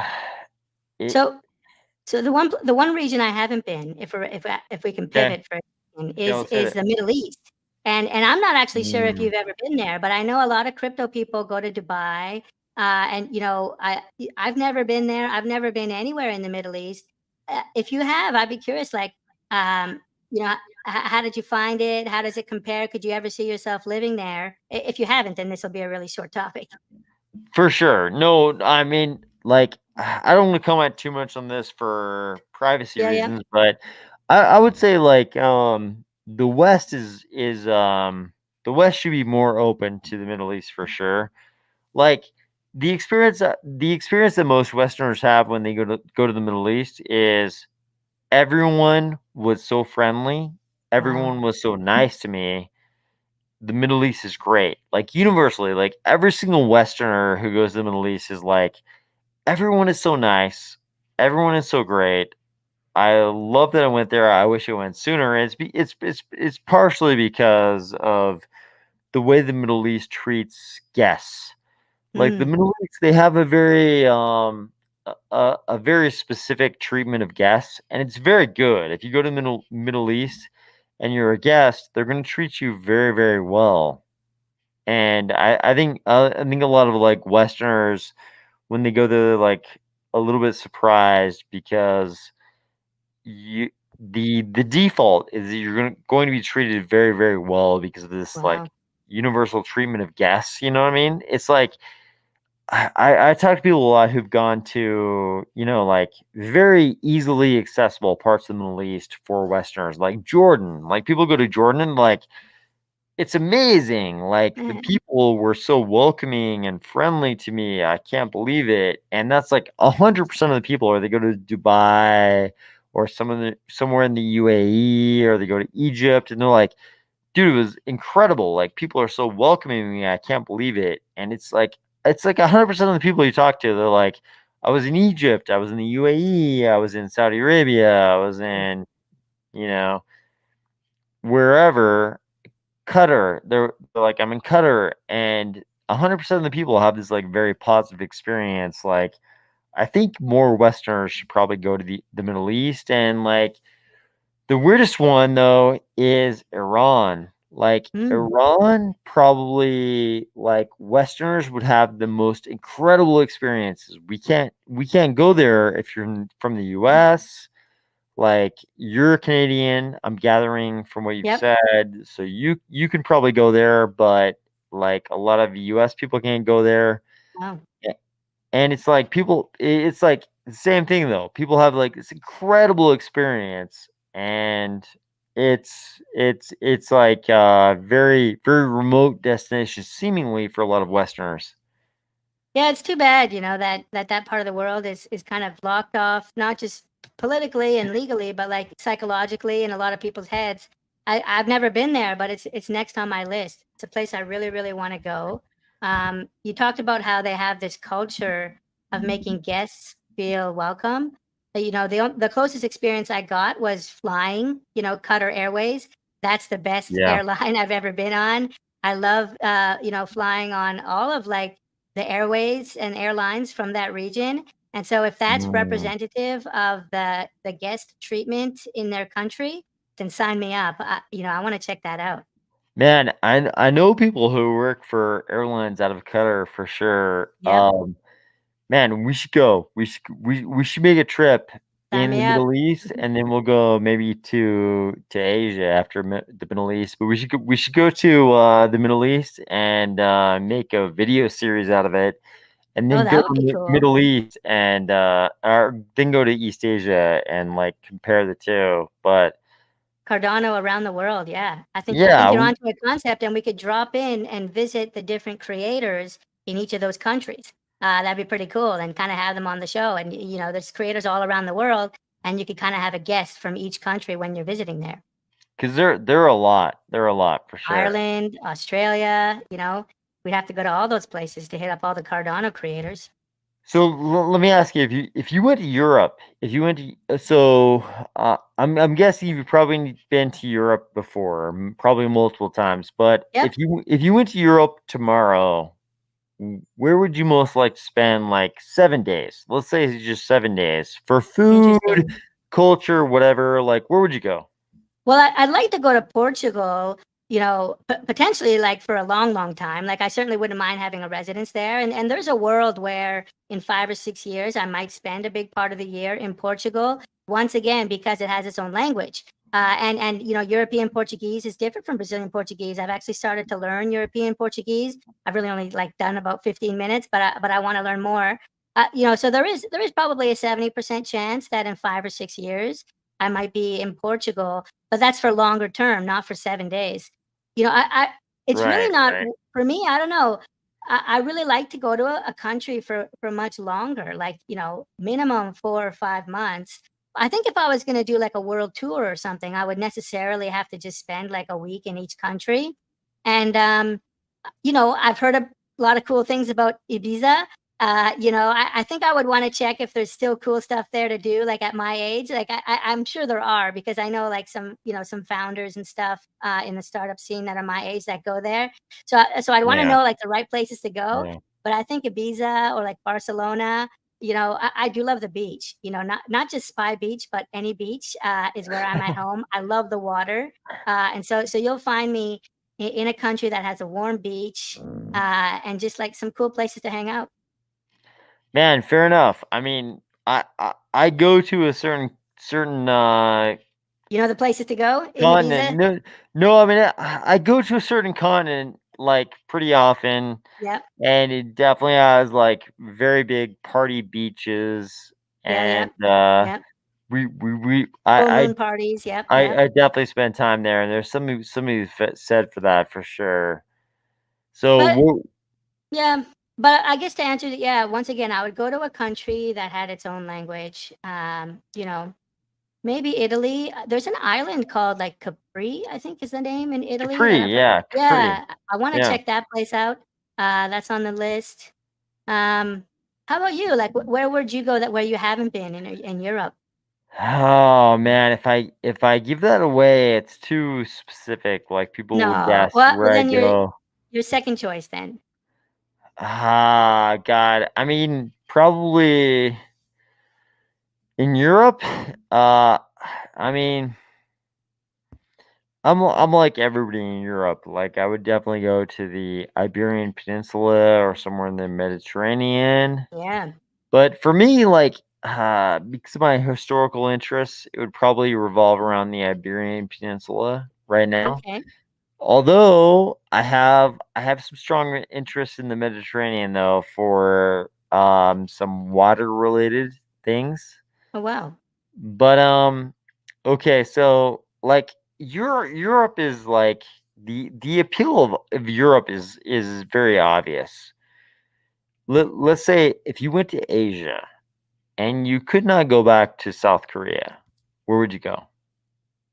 Right. So I would be flying from the Isle of Madeira in Portugal. That's where I have my eye on. Speaking of the Mediterranean, I'm probably looking at Okay. Madeira Island, Okay. and so I'm thinking about the flight, and I mean I do have reason to go to Australia, which is maybe Oceania, not Asia, but it's kind of in the same area, the same time zone. Actually, Close enough. Yeah, close enough. the I was telling Jay Crypto, the artist who created me, her name is Kiyama, and we're doing this project together right now.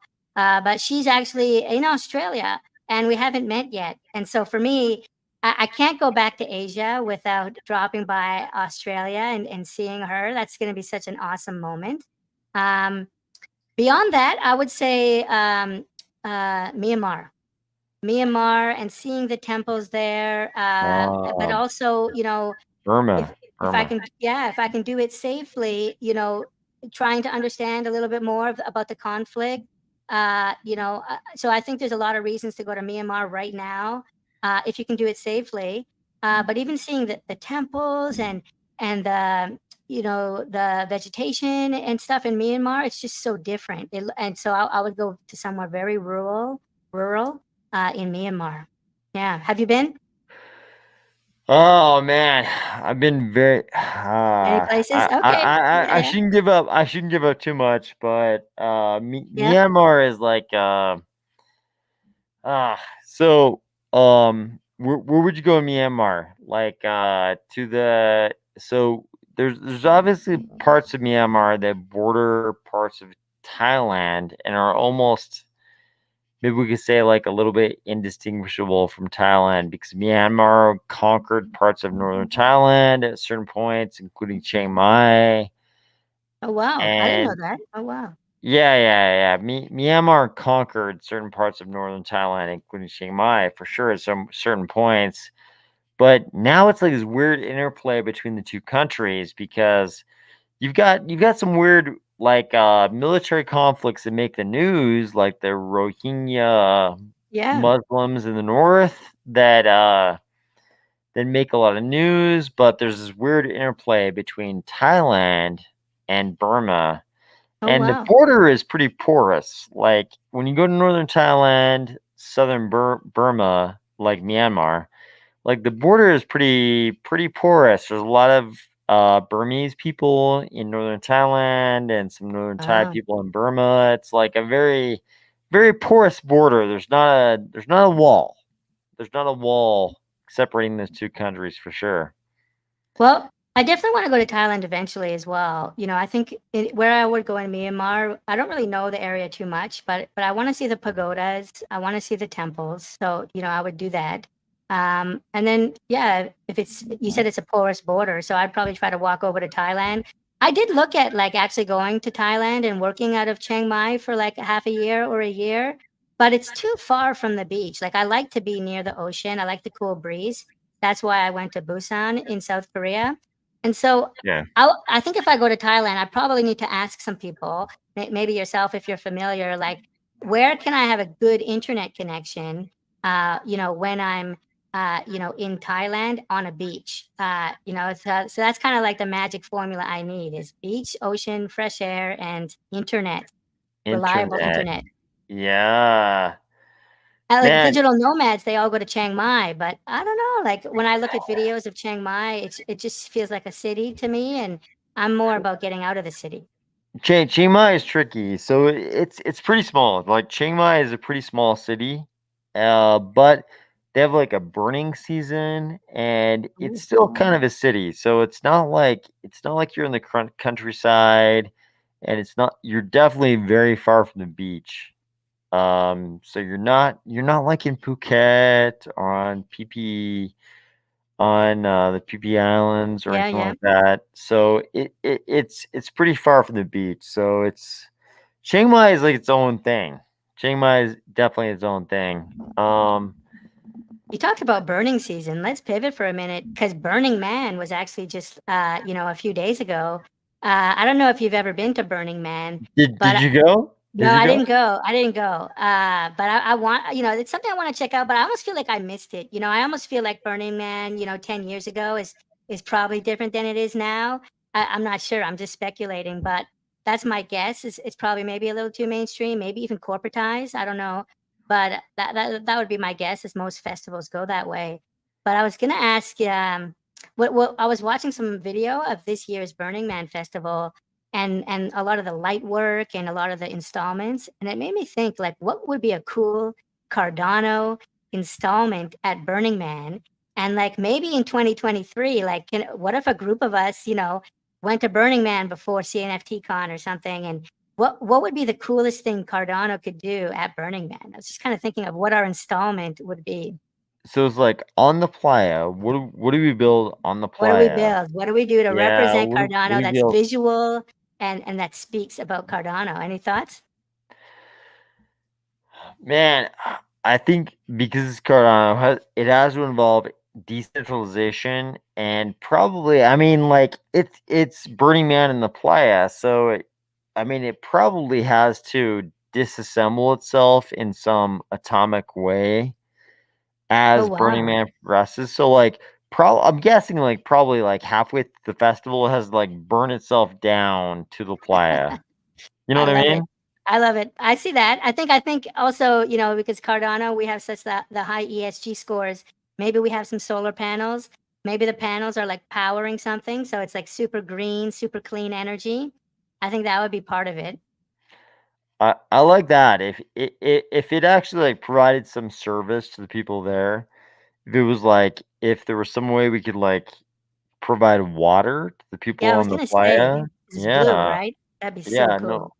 Yeah, I like that for sure. I mean, we could do Um phone charging, I guess, but yeah, with we could World Mobile, we that could be cool. charge their iPhones. Give them They'd probably service with WMT.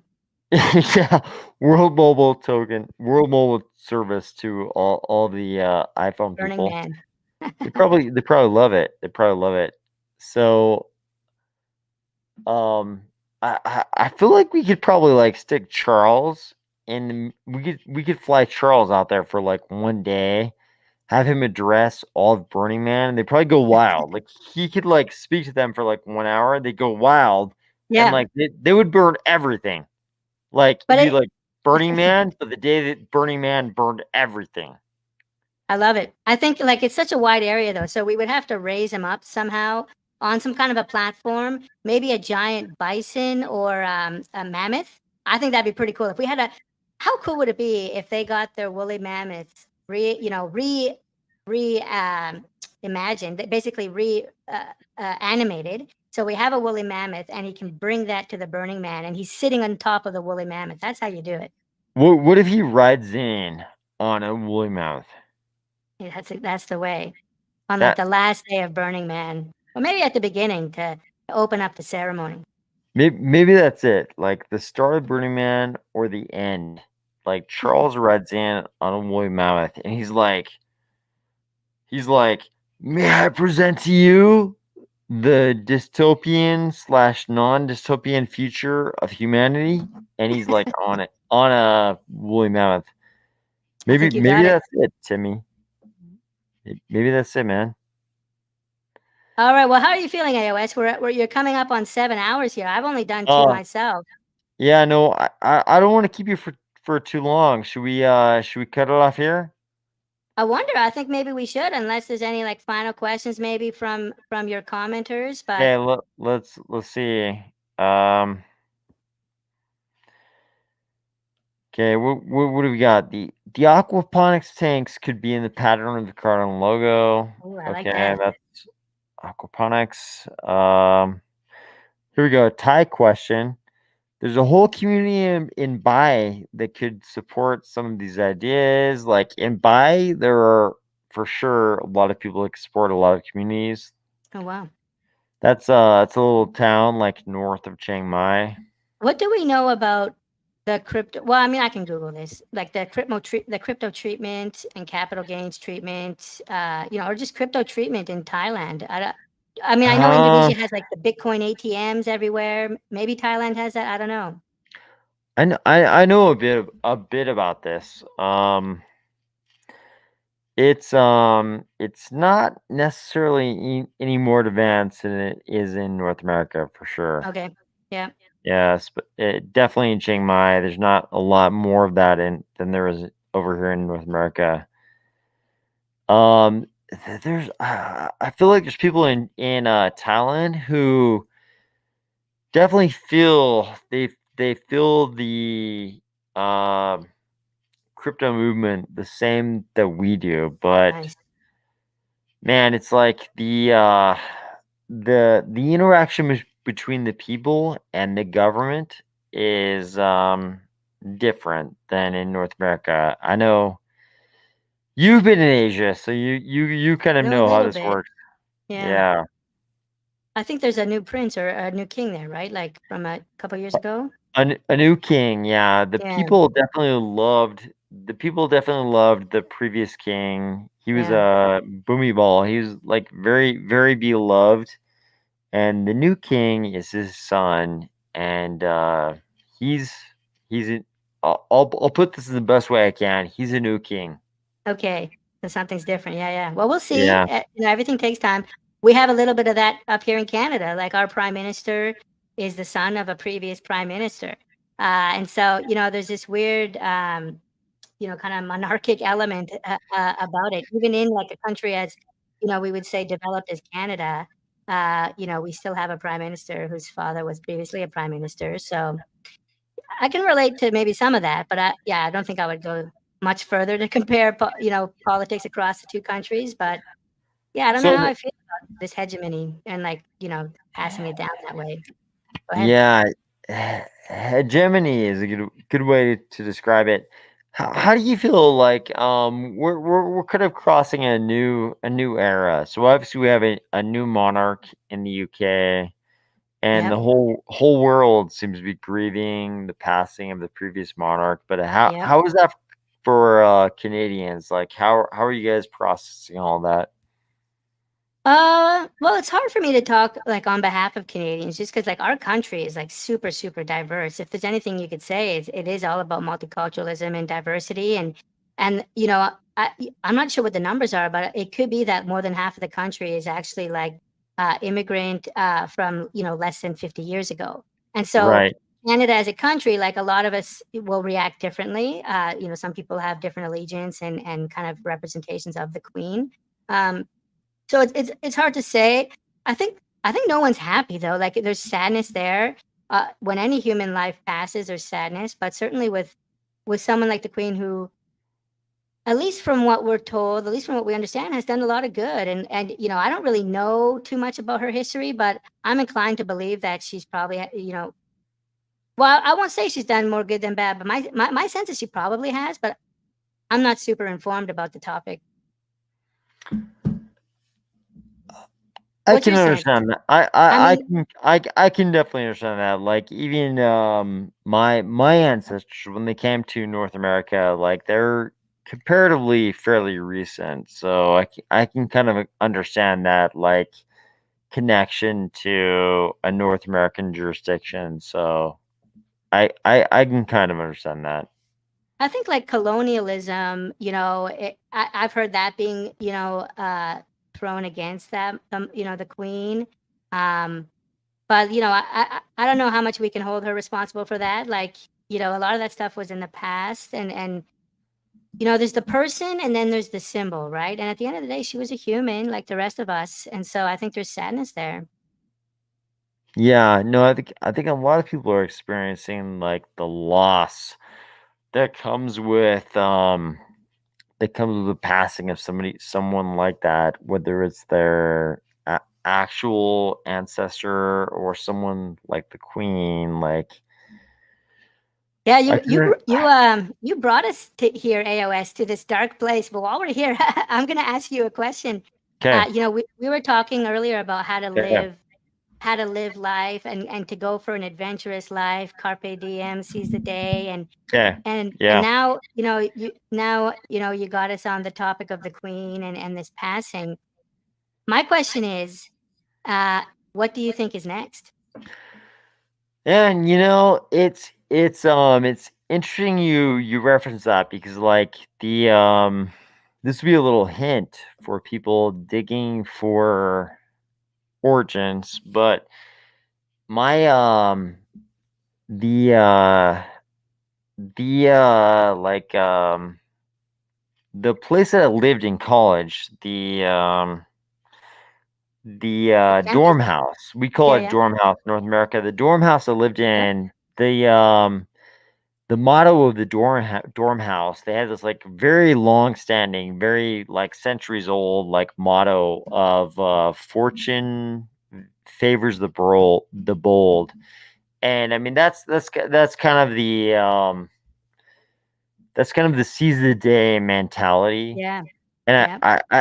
I think that's a big part of like North America and the North Atlantic's success, right? Like Yep. if we say that North America is a successor to the successes and victories of the North Atlantic, then we can say that like seizing the day, the carpe diem thing, like fortune favors the bold, Yeah. which predates the sort of like seize the day thing. Like that's doing that is the thing. It kind of goes back to something we were talking about earlier on in the chats today. If you basically achieve what you set out to achieve, right? Like if your greatest goal is to be the guy in your neighborhood who achieves 20% of what is maximal, Yep. then you're going to be that guy. But if you're the guy that's like, fuck all that, I'm going to go out and achieve everything that's possible. I'm going to go out and like build the biggest thing. I'm going to do the biggest thing. Like you might not actually build the biggest thing, but you might build 60% of that, and that's still so much bigger than what you'd achieved if you set out to build the biggest thing in your neighborhood. Right. Right.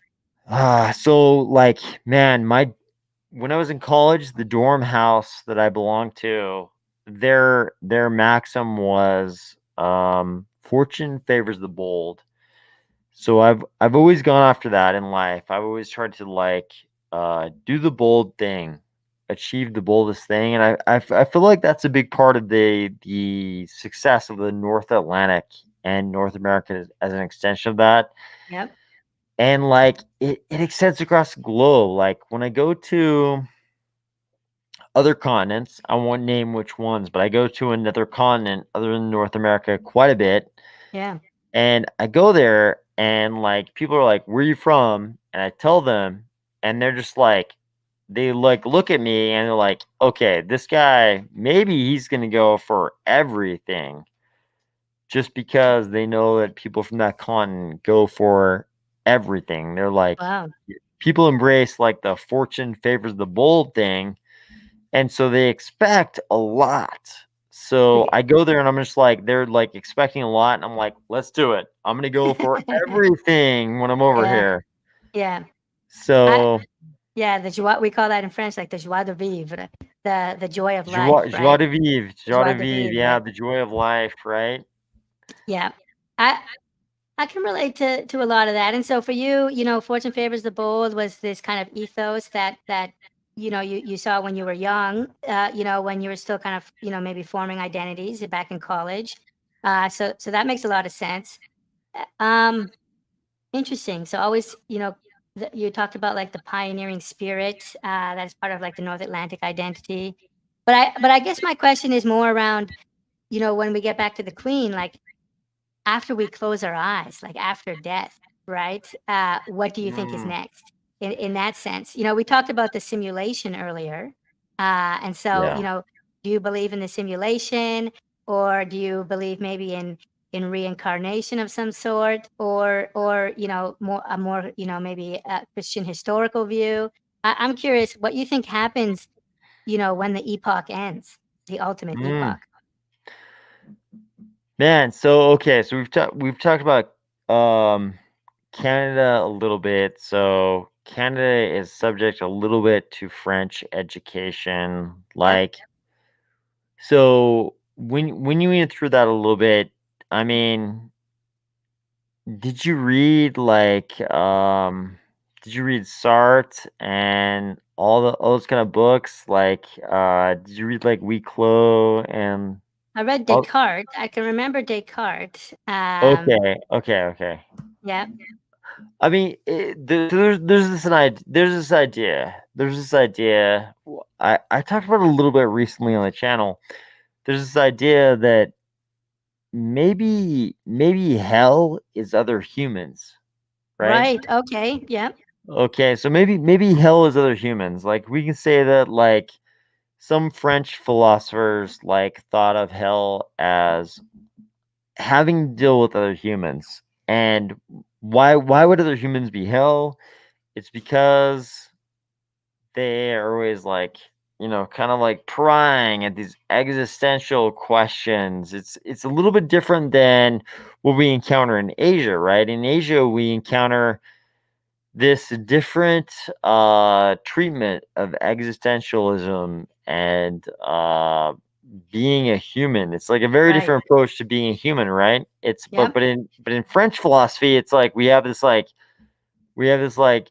different like maybe the hell is having to deal with other humans, and Okay. it's a Fallen man. Yeah.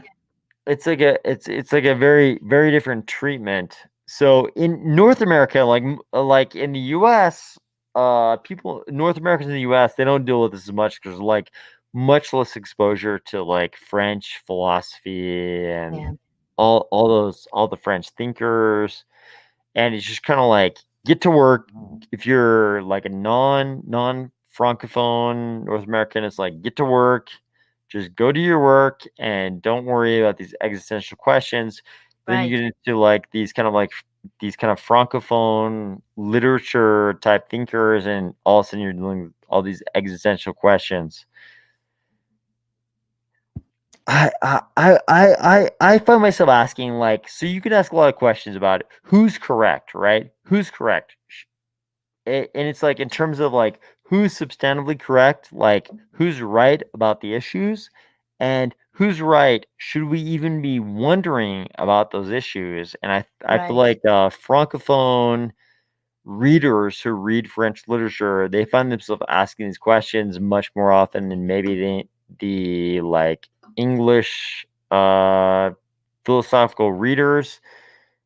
But it's like at the end of the day, I'm always worried about outcomes. So I'm like, what is better in terms of outcomes? Should normal people, like if we look at normal people on Main Street in your city and my city, are they better worried about these larger philosophical questions, or should they ignore them? I think that's the first threshold question. What do you think This about that? I mean, this is, the first 10 minutes of the Matrix, right? The red pill or the blue pill.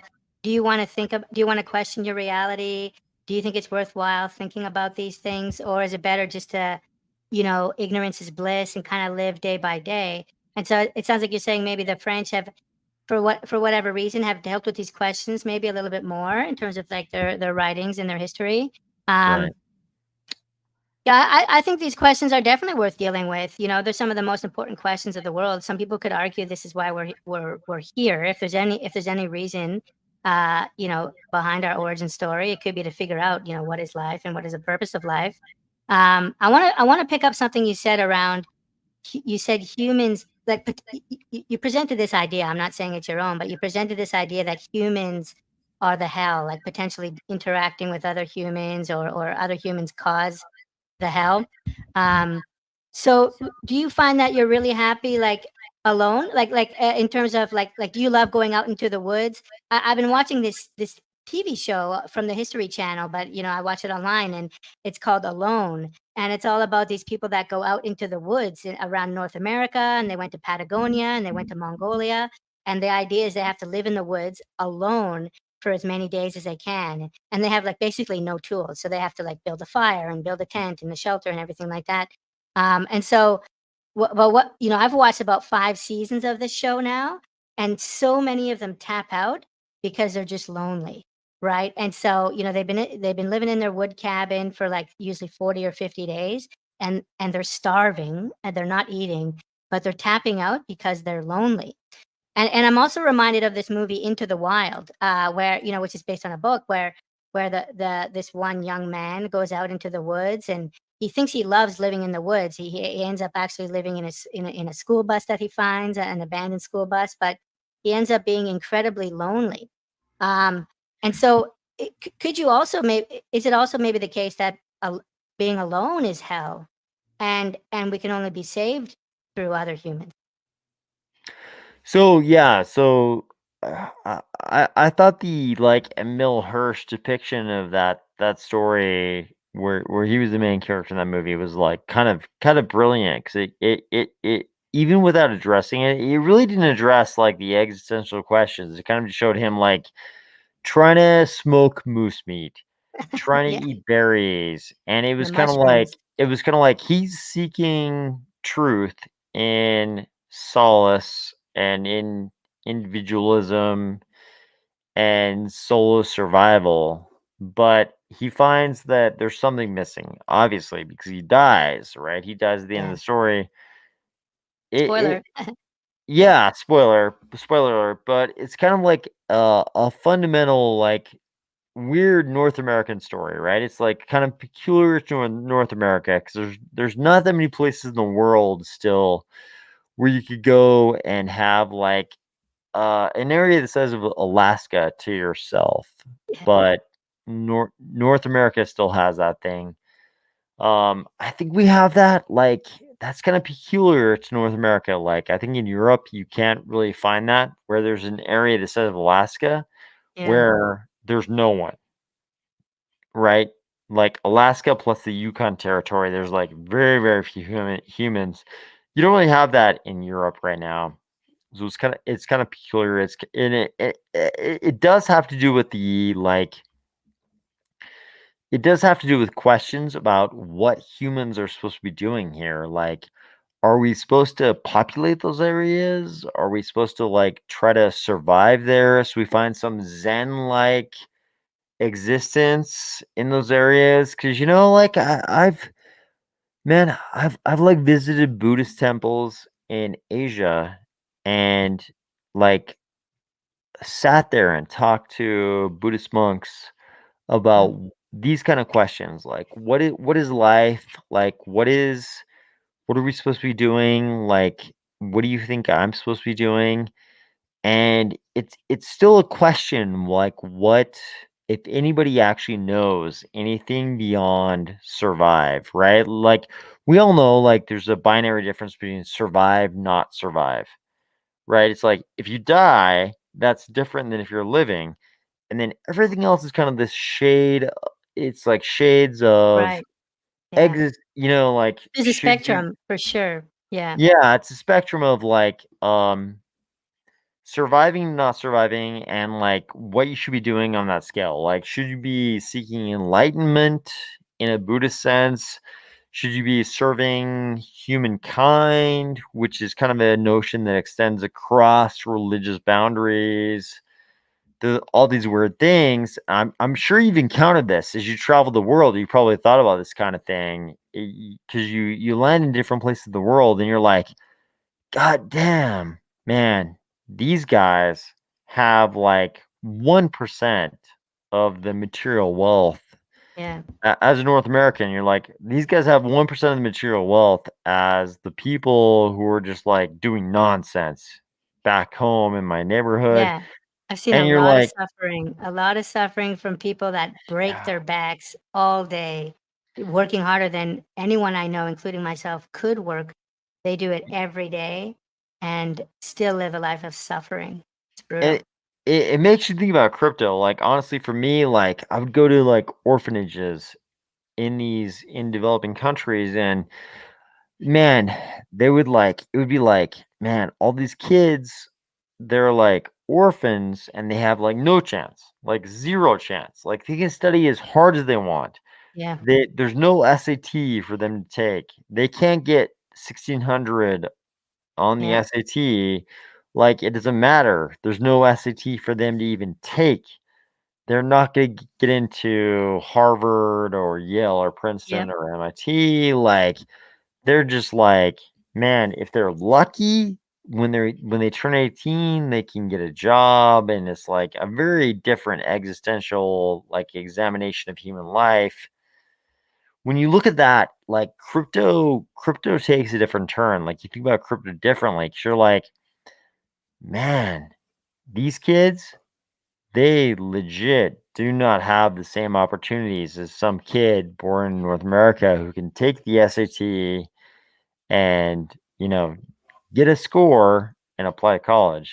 And so if I jump in here, does that make you feel guilty at all working on crypto and doing DeFi and stuff? Or do you see crypto as a kind of normalizer?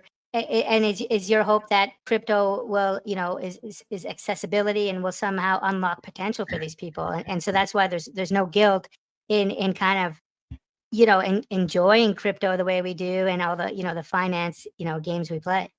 100% the latter, because, like, I mean, in the traditional system, when you travel to places like that, there's realistically there's no chance for that kid. Like, there's Yeah. no SAT for them to take. But with crypto, there's a chance in meritocracy. I hope at least. Yeah. Yeah. I feel like there's a chance in meritocracy. So I'm like, man, the traditional systems have definitely failed you. Let's build again. Yeah. Let's start over and build something new. Because I feel like there's no chance for you now. Let's build it again, and maybe there will be a chance for you in this next build. I hate to put it that way because it sounds terrible, but that's what it is, right?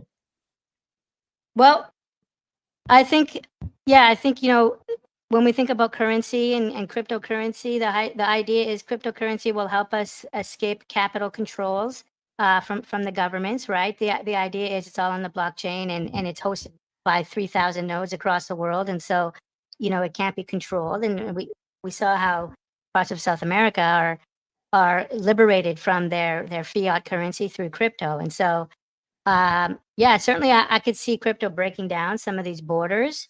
Um, And then so we end up with maybe like you talk about SAT. So maybe there's like a global academic standard and a global academic database, and maybe there's global academic testing. And so the idea is, Cardano is a global currency. And this touches something else that's on my mind is, this move towards globalism. And is it good or bad? This is another big question. Maybe this will be the last one because I don't want to keep it too long, but this idea of globalism and when I watch Star Trek: The Next Generation or some of these other Star Trek shows, all the humans are speaking the same language, right? And you can imagine a future where we're all maybe speaking the same language.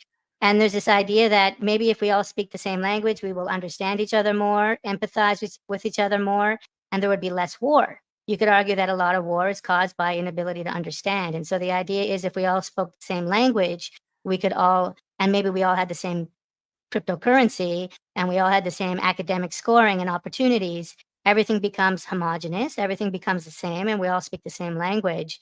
But then our culture becomes the same, our fashion becomes the same, our movies and our music also become the same. It actually, once again, is all downstream from language. Like, when I was living in South Korea, I would go to the movie theater and like early in my stay in South Korea, there would always be like 2 or 3 really good South Korean movies playing with a really high budget. But more recently, if you go to the theater in South Korea, it's all Hollywood movies and they've got subtitles. And now it's really, really hard for South Korean actresses and directors to make a living because, the movie theaters are all playing, these huge budget, American movies. And so this English culture, this Western culture is somehow invading this Korean culture, in my view.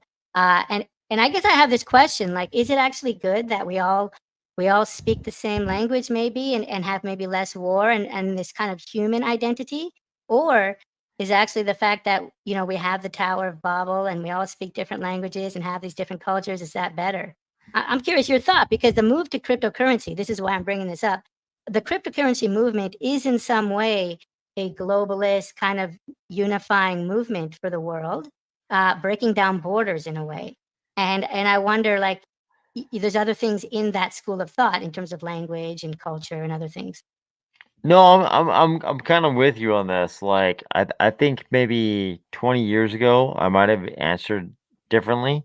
Right. United Nations, But one language, one yeah, world, right? yeah, Yeah, exactly. I probably would have gone in that direction like 20 years ago, but now I feel like it's good. Let's be decentralized. Like, it's probably good if like a decent chunk of the cinema that people care about is in South Korean. A Yeah. decent chunk is in Hindi. A decent chunk is in Urdu. A decent chunk is in Arabic. Like, I actually think it's probably better if we're decentralized. Like, And it's weird. It's weird to think about decentralization as a universal good, but I 20 years ago I would have thought differently, but now I'm like, man, no, it's probably way, way better. Like, even as a consumer, when I tune into Netflix and I look at the media available to me, like, I'm super glad to have the South Korean series yeah, and the Thai series and the Japanese series and the Chinese series. Like, I'm super glad to have that media available to me because it's super different. It's very different. And I'm like, man, it would suck if I didn't have this South Korean show or I didn't have this Thai show or this Vietnamese show. Like, yep. they're much better because they're coming at it from a completely different perspective. If it was all English, it would kind of suck. If everything was like, if every show was a show on the WB, it would be much worse than what we have now. Exactly. And we're talking about entertainment, but I think the same could be said about cuisine, right? And I love when I go to Korea, Oh like my I god. try to go to the Korean places where the sign is in Hangul and they have no English menu and there's no photos on the menu. That's very popular in Asia to have a photo on the menu. Mm, Big mm, difference between Europe and mm. Asia, I would say. But I love to go to places where there's no photos on the menu and there's no English. I think I love countries that have their own cuisine. But more and more, you go to Seoul, you're seeing, TGI Fridays, you're seeing McDonald's, you're seeing Starbucks and all these things. And, these mom and pop, a lot of like mom and pop shops are being pushed out. You really have to go to the side alleys to find them now. Um, And so, yeah, this idea of globalism, and sure, I want Cardano to take over the world, but to do it in a way that preserves local culture. I think variety and diversity is super important. You know, we were talking about Elon a few hours ago, and he wants us to be a multiplanetary species. And the whole idea is to kind of roll the dice on different planets and have diversity in the universe. I think that will only happen if we can have diversity at home. And so, yeah, it's something I think about when I think about crypto at the macro level, because it is about breaking down borders and something to be careful about. Yeah, I mean, it's like, God, I'm trying not to dox myself too much right Yeah, now don't for do it. sure. Don't do it. But yeah, But no, I mean, i- the it's crazy. Like I always think about it in terms of 1800 versus now, right? Like I think of traveling to Asia in 1800, right? Like or yep, 1850 even. Like what would have been like to be on the first like Portuguese ship into East Asia versus now? Like it's a very different thing. And there's yeah, like we think about like efficiency of human life and all those kind of things, but the westernization of the entire world is not necessarily a universal good for sure. yeah, yeah. I Uh agree. damn, it's like especially I mean you mentioned cuisine, that's like its own whole topic. Like man, it's like I think of cuisine in Asia as like pretty much everywhere I go, whether I want to admit it or not, but the less westernized it is, the more I'm excited. You know what I mean? It's like Yeah. Well, don't you want to eat like the stranger things, like in Korea? Like I would go out for like the stranger things, like the worms. We yeah, we would eat silkworms and like squid that was still alive, and it like sticks to yeah, your tongue. And like when I'm in these countries, I want to eat the most obscure thing that maybe it would be gross by Western standards, but it's all about the frontier. It favors the brave, not frontier. What was it? What was the sentence on your dormitory about being brave? fortune favors the Fortune. bold. Fortune Yeah, favors the bold, fortune yeah, favors and the so, bold. Yeah, yeah, I always gotta go and, like, eat, like, the most interesting food you can when you go to these countries, and so, the westernization of global cuisine, language, and currency, because even currency in different countries, like, I love looking at the different money and the different coins, and there I'm 100% convinced there's a future where we don't have all these different fiat currencies, and yeah. that's probably a net positive, but something will be lost in that, right? Even though it's maybe net positive, having all these different coins and stuff is kinda cool. Yeah, no, for sure. It's like you can look at different regimes across the world and you're like, "Oh my God, this guy is now the king of that country. Like he's a terrible king. The previous king was great. This guy's terrible. Now this guy's on the money. This is not an improvement. This is like this is Yeah, worse than before."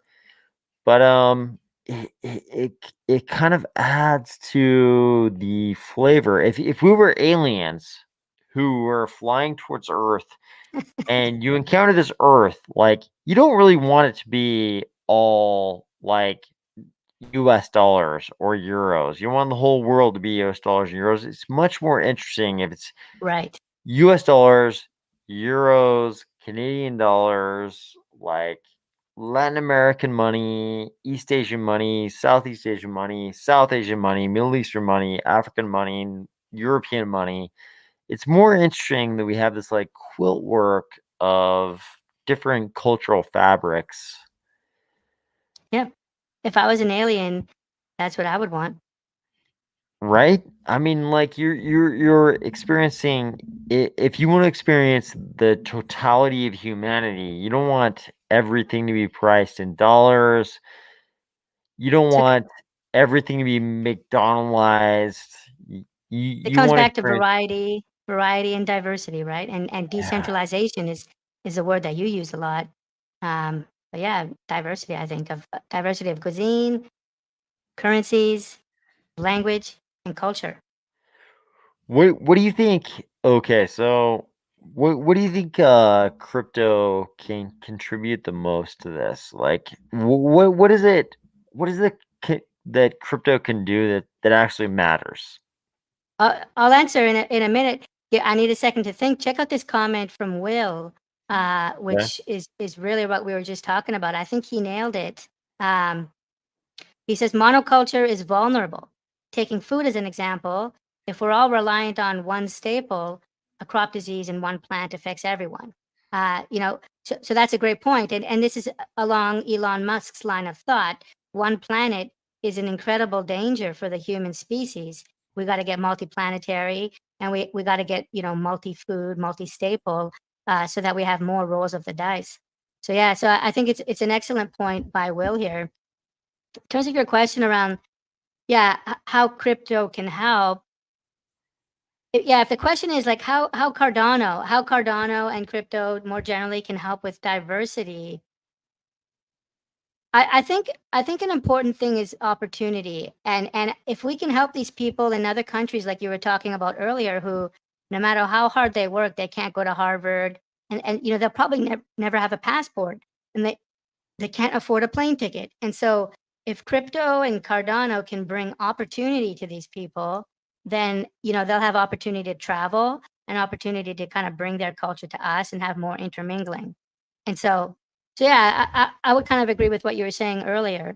Cardano and I think Atala Prism actually, in a big way, can help with unlocking potential for people who otherwise they have the potential innate, but their government, at all levels of their government or other socio-economic realities lock them out of certain opportunities. I think potentially Cardano could unlock those for them. Man, yeah, I mean it's like the big mission of Cardano, right? It's like the fruition of the whole mission is to create this kind of ecosystem where the person in Sub-Saharan Africa has the same opportunity that the person in any other part of the world has. Yeah. Man, it's like I think sitting in the developed countries of the world, we can all see that's probably the right thing, right? It's hard to make an argument that's not the right thing. I think medicine and safety is, it's important, and we have that, right? To a degree. Yeah, we do, but a lot of people in the rest of the world don't have it. Yeah. So it's like we kind of look at this and we're like, man, yeah, that's for sure the right thing. But they're so far from a lot of the parts of the world, and a lot of it has to do with what Will is talking about here. He's talking about monoculture, and like we don't even really think about agriculture really as a normal participant in like a Western developed Right. economy. We're not thinking about like the vulnerability of our agriculture. Like it's not really a worry that's on our daily list. It But has been in the news lately, though. Certainly up here in Canada with fertilizer, and countries in Europe actually placing fertilizer controls on the farmers. So for the first time in a long time, I feel like agriculture and farming is kind of on the global news agenda. it's kind of weird because if it prior to all this kind of stuff, it feels like it's not fragile. But then the second those issues become kind of like at issue, you're kind of like, oh wait, maybe the whole fabric of our society is a little bit at issue. Maybe it's a little more fragile than we think it is, right? Yeah. Let me ask you maybe just one more question. This might be a quick Yeah. one, but Matador. Okay. I think the name is Matador, and I think it's like a paper done by IOG, and I think the idea is to have multi-resource consensus. So Okay. people say, Minotaur. I think it's uh, Minotaur, right? oh, Minotaur, yeah, okay, so Yeah, Minotaur, Matador. I Minotaur. always get those confused. I was actually on a Twitter Yep. space, and I think I asked Charles about Matador, and he answered Minotaur correctly. I always get those mixed up, but Okay. um, it's about multi-resource consensus, right? Proof of stake, proof Okay. of work, and proof of history, and a bunch of others. Okay. One thing on my mind is, this multi-resource cryptocurrency, is there a path, do you think, for Cardano to get there? Or is this a future project, in 2030 from IOG or someone, where we now have to like exchange all of our ADA for this new cryptocurrency, right? Like, is there a fourth gen?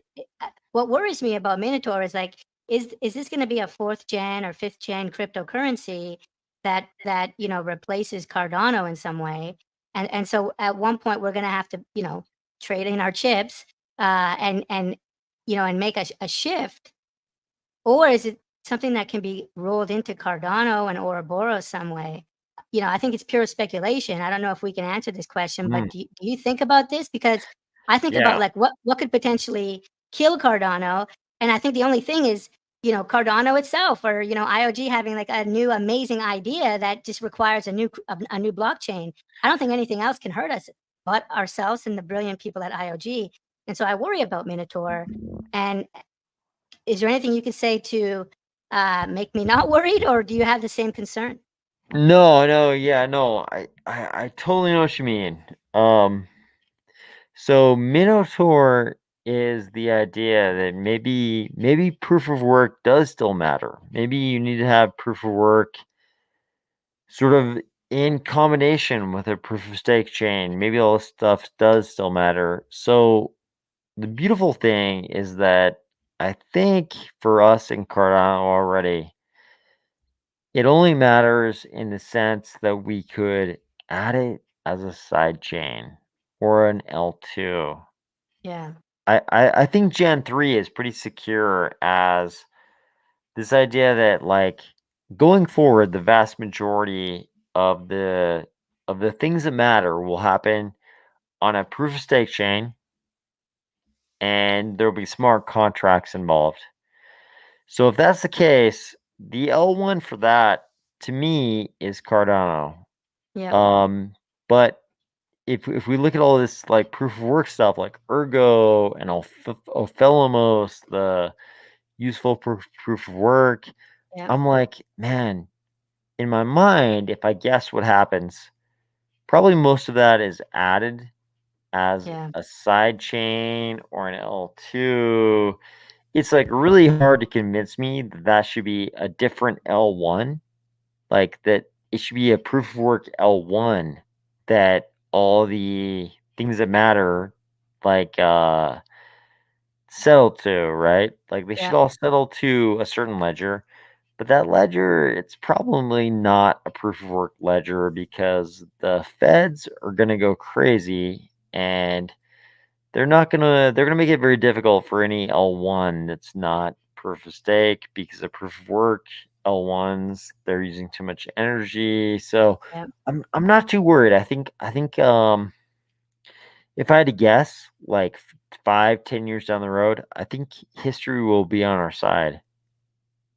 Well, I like that. I'm glad to. Yeah, I'll be very glad if Cardano is still like the main one, and some of these other things are layer twos. I'm not so excited about proof of work. One thing I am excited is maybe proof of storage. A lot of Okay. us are using IPFS and Yeah. other competitors, but I'd love to have something on Cardano where maybe our as stake pool operators, or like future stake pool operators, we have decentralized storage and create like our Yeah. competitor maybe to IPFS.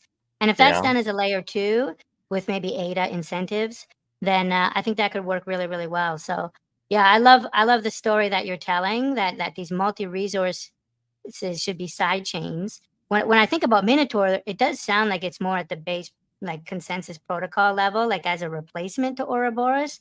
But I just really hope that's not how it plays out, because I don't Yeah. want to trade in my chips. Like I have to think about when and like what's the right time, and like I'm just not interested in that. I want to just keep my ADA. Yeah, no, I'm with you. And like, I mean, who knows? Maybe there is a future where we say like, hey, like the base layer should be like not 100% Ouroboros, but 60% Ouroboros or Yeah. 40% or 50%. Like maybe that happens, but it's like if you think about the regulatory case, right? If you think about the regulatory case, it's really hard for any blockchain ecosystem to say we're not vast majority proof of stake, right? Yeah. Because if they don't say that, then they're on the radar of the regulators. The regulators are gonna be like, "Oh, you're mostly proof of work, so we're going to target you," right? Like Yeah. if you just think about like regulatory bureaucratic inefficiency, like they should be at least a good like 5 years behind us. Yeah. So they're still going to be targeting proof of work for another like 5 years because they won't even be thinking about something like useful proof of work in Ophelimos Forget it. or Yeah. Minotaur. Like it's like the hard bet is that they'll understand that you can use proof of work to do good things like astronomical surveys or whatever. That's the hard bet. The easy bet is that they're gonna like crack down super hard on proof of work. That's great. So you're saying, regulators who we often consider, adversaries of ours, in this Mhm. case, and increasingly will be allies maybe of proof of stake because they are adversaries of proof of work. And so the future might play out where, regulation and legislation actually uh, is our ally, right? We certainly saw this in the report a few days ago and some scary comments about BTC. And so yeah, that's interesting. I actually agree. And I've heard Charles talk about how we can attach metadata to transactions and in certain jurisdictions, that the country might want certain metadata about who the sender and receiver is. And other jurisdictions they might not want that. And so, if we can have different jurisdictional behavior of Cardano, then we can get regulators on board. And it sounds like you're telling a story of how regulators can be our allies and proof of stake allies. I mean, like kind of like our allies in the sense that they don't like outlaw us, right? Like I mean, Yeah. they're kind of like hard parameters. Like regulators to me are kind of like hard parameters. Like if you go outside this, you're going to bump up against regulatory trouble. So I think Cardano has like positioned itself exceptionally well in terms of regulatory parameters, but Yeah. man, um, regulators like I don't think they would love crypto in general, except that we're so widely adopted. Like Right. it's too late. They're coming in too late to get rid of us, right? Is that because of their constituents and because they get voted in? Yeah, I think we have like I think we've already accomplished a little bit of legislative capture. Yeah. Like what member of Congress wants to come out and say I'm anti-crypto? Right. It's the people. It's the people's currency, right? And people Yeah. will get angry at Elon for talking about Doge on Saturday Night Live, but that just lets the politicians know that crypto is mainstream and your constituents that you need votes from love crypto. And so it actually helps us. I think you're right. We have kind of crossed this barrier now where it's dangerous to come out and be against crypto if you're someone who gets voted in. Now, a lot of people in the government are not voted in, right? They're just appointed and they're there forever, unfortunately. And so those people don't have the same pressure. But I think you're right. Most people do. And shout out to Liz Walker for her allegiance to Cardano and the work that she's doing. Man, yeah. It's kind of interesting. Like we see politicians like her, right? Yep. And she's in Utah versus an ex NFL guy, if I'm remembering right, right? Her opponent is an ex NFL player, if I'm remembering right. She's with the Utah party, right? So there's kind of like not one Yeah. of the main two parties. Yep, she's like independent, kind of aligned with kind of moderate, progressive, like wing faction, Yep. which is like, man, I kind of wonder if we're like due for a big reversal, right? Like, it's been a two-party system for so long, but I feel like under a certain age group, nobody believes anymore. Nobody Yeah. believes that this two-party system services them anymore under a certain age. Well, I think because a lot of them are out of our generation, like the people in power are like our parents' generation, right? And for even younger people, like their grandparents' generation, people I've heard this a lot, like in America, like, you know, the people in power are, you know, mostly 60 plus, right? And so you're right, the younger people don't feel that allegiance. It's kind of like upheaval revolution time. Like, we've kind of hit that whatever the number of generations are from like the consolidation of power. We've like Yeah. reached that number of generations where everybody's like, I don't trust the guys on the left or the guys on the right. We need something new. So maybe January Walker can tap into something new. Oh, That's I think I in the called her Liz middle. Walker. Yeah, January. That's right. Yeah, Yeah. her name's January, right? Yeah, that's right. But yeah, I mean, but your point still holds though. Maybe she can tap into something brand new, because nobody really thinks that the people on the left or the people on the right are representing their best interests. It's just like the vested interests continuing on forever, right? I think I heard something called the Forward Party, which is maybe Andrew Yang, who's, you know, is technical as well. And yeah, so we'll see Yeah, if maybe that can be something.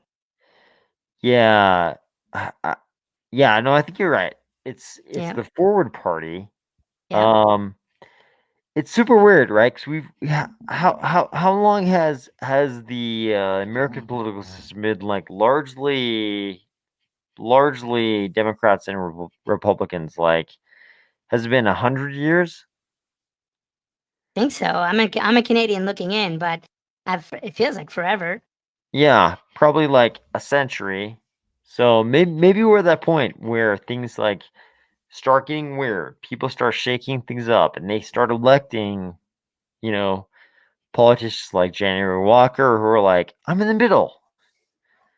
So it's possible. How are things? So okay, so you're a Canadian. How are things looking in Canada?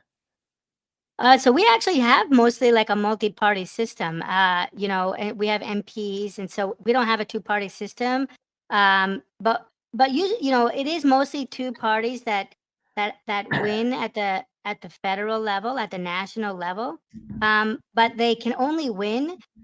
None of them ever get 50%. Like the number one party usually only gets 30 to 35% of the vote, and so they need to partner with one of the sub parties. And I think, you know, recently the UK might have, you know, worked in a similar way. And so, you know, if you're the Liberal Party right now, you're partnering with the NDP party and in order to get enough votes. And so right before the election happens, a lot of like the secondary party is saying, okay, guys, go vote for this number one party. They're going to do a bunch of stuff we want. So they do a bunch of like backroom trading where the first party's platform doesn't originally plan to do what these independent parties want, but they trade up where this third party says, well, hey, we're not going to win, but if you promise to do A, B, C, D, we're going to send everybody over to you.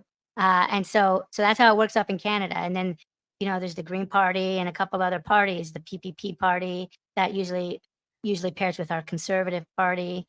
And so to try to parallel it with the American system, it's like imagine having the Democratic Party or the Democrats and then the Republicans, but there's a third party that has maybe 10% of the vote, and so you know the first two have only 45%, so they need more. So this third party is basically negotiating with them to say, okay, well, which one of you is going to do what my people want? Which one of you is going to help us?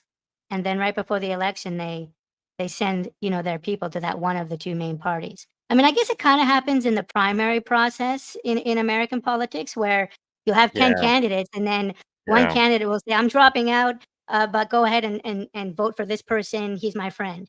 Right. And so Yep. That's how it works here. But instead of individuals at the primary level, it's persistent and it's parties that exist, independent of the election. Like they're not just like candidates that disappear; they stay around. Yep. So, I yeah. mean, there are good arguments that the parliamentary system is Right. better than this system we have in the U.S. It's kind of it's always interesting to me because you have like definitely better representation of things like the Green Party and these third parties. Because in the U.S., if you mention Green Party in the U.S., like everybody's like, who the hell is that? Like nobody has any idea who you're talking about. Yeah. But in a parliamentary system, it's like people are like, okay, I kind of know those guys are around, but they literally like don't even exist Yeah. in the U.S. like system of the U.S. two-party system. So We also we vote for parties. I think in America, like on the ballot, I don't know if you voted, but or if you vote, but I think it's yeah. the name, isn't it? It's the person's name that you vote for, isn't it? Yeah, so I mean, so there's the person's name, but there's also a party. So you do have like people just voting like along party lines. Like some people will Yeah. vote just Oh, down Republicans or ballot. Democrats, and then you have, but it is a lot more about the people for sure. Like especially in the White House election, like with the presidential administration, you have people like voting like along personality lines more than the party. So Yeah. it's a little bit different for And so sure. bringing it back to Cardano, don't you? Yeah. I think this is the coolest application for us. Like, can't we do the election like on the blockchain? And there's been so many problems with the election lately in both our countries, and elections now take a week, right? It's election week, not election day. Whereas like Yeah. 20 years ago, there was election day, and before the night, before midnight, you would know who the president was or who the premier or governor was. But now it takes days and days, weeks and weeks, and I feel like some of that was happening even before COVID. And so I don't think it's purely because of, the pandemic. But I feel like this is a huge opportunity for crypto and for Cardano. And what's cool is that maybe, it's not currency, right? And so it won't upset New York and like the Fed and like all these like financial regulators. Of course, you'll have like the election committees and stuff that you'll now be like maybe pushing up against. But I'd love to see blockchain and Cardano used for voting. And let's keep doing all Mm. the finance and currency stuff and keep pushing on the SEC and everyone. But can we just get better elections and can we use crypto here?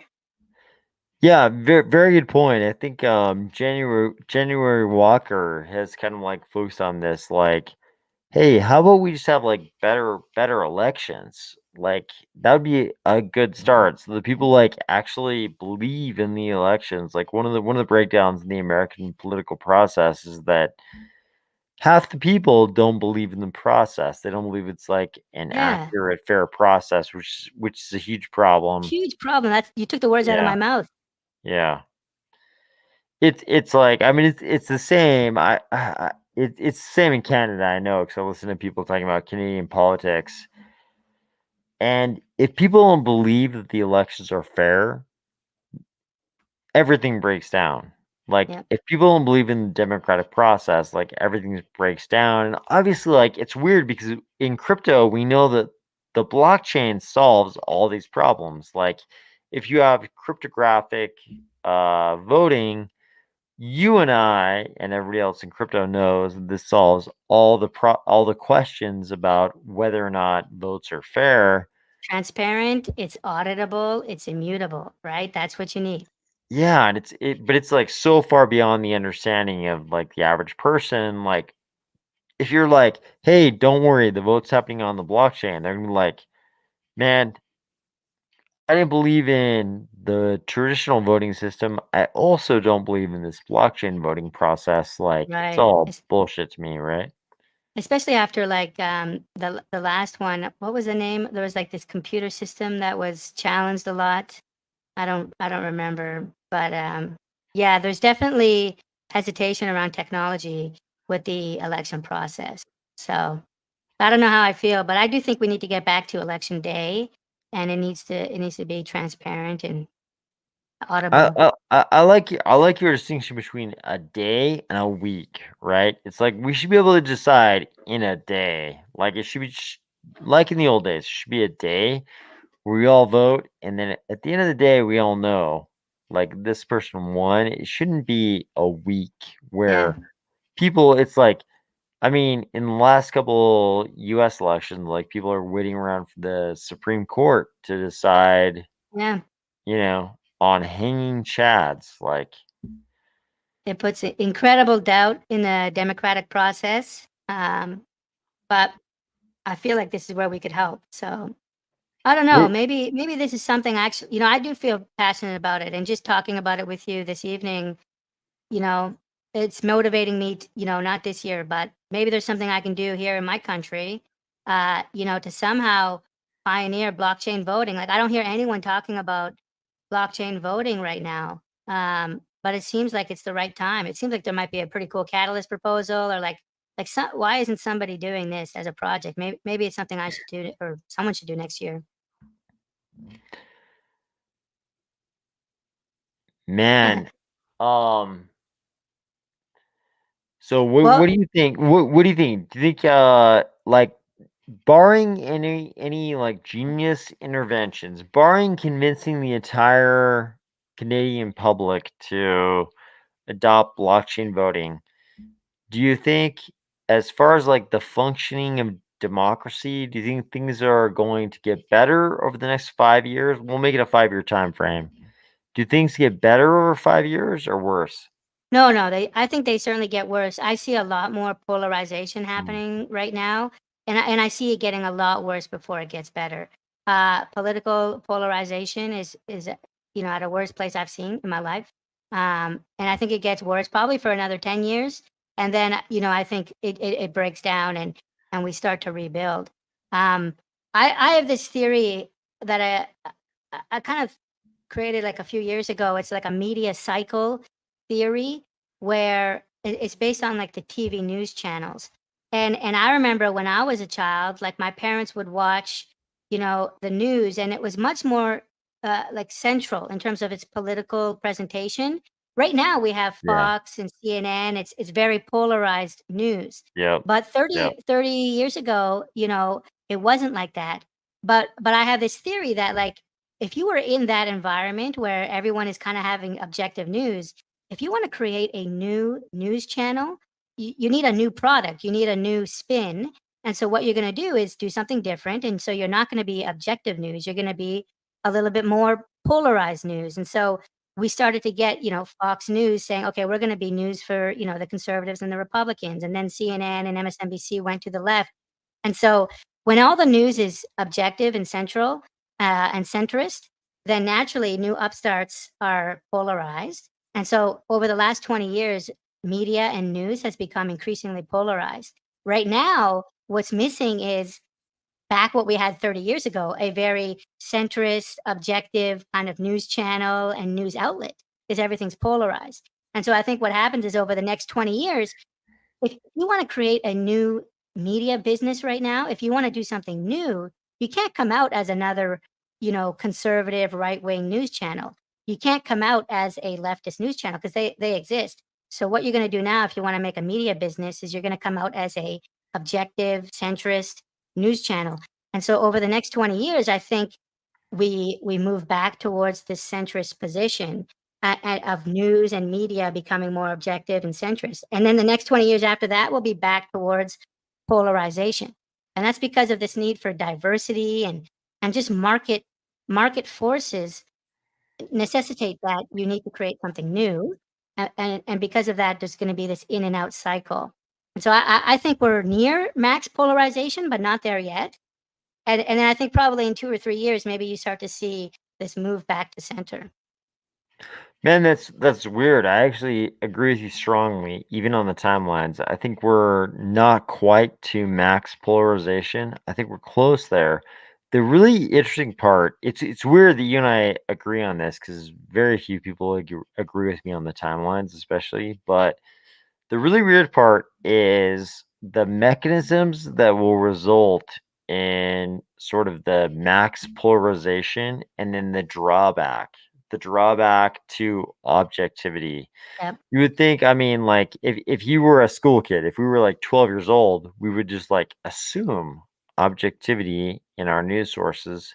But as adults in 2022, we know that's not the case. It's like there's an agenda always, and they're Yeah. either pushing this like agenda over here or this agenda over here, and that's all there is to it. They're gonna push that agenda. But I think you're right. I think there will be this like renaissance. I'll Yeah. call it a renaissance of objectivity. Yeah. I think You you're know what I right. mean? There'll be a pushback. There'll be an anti-force, right?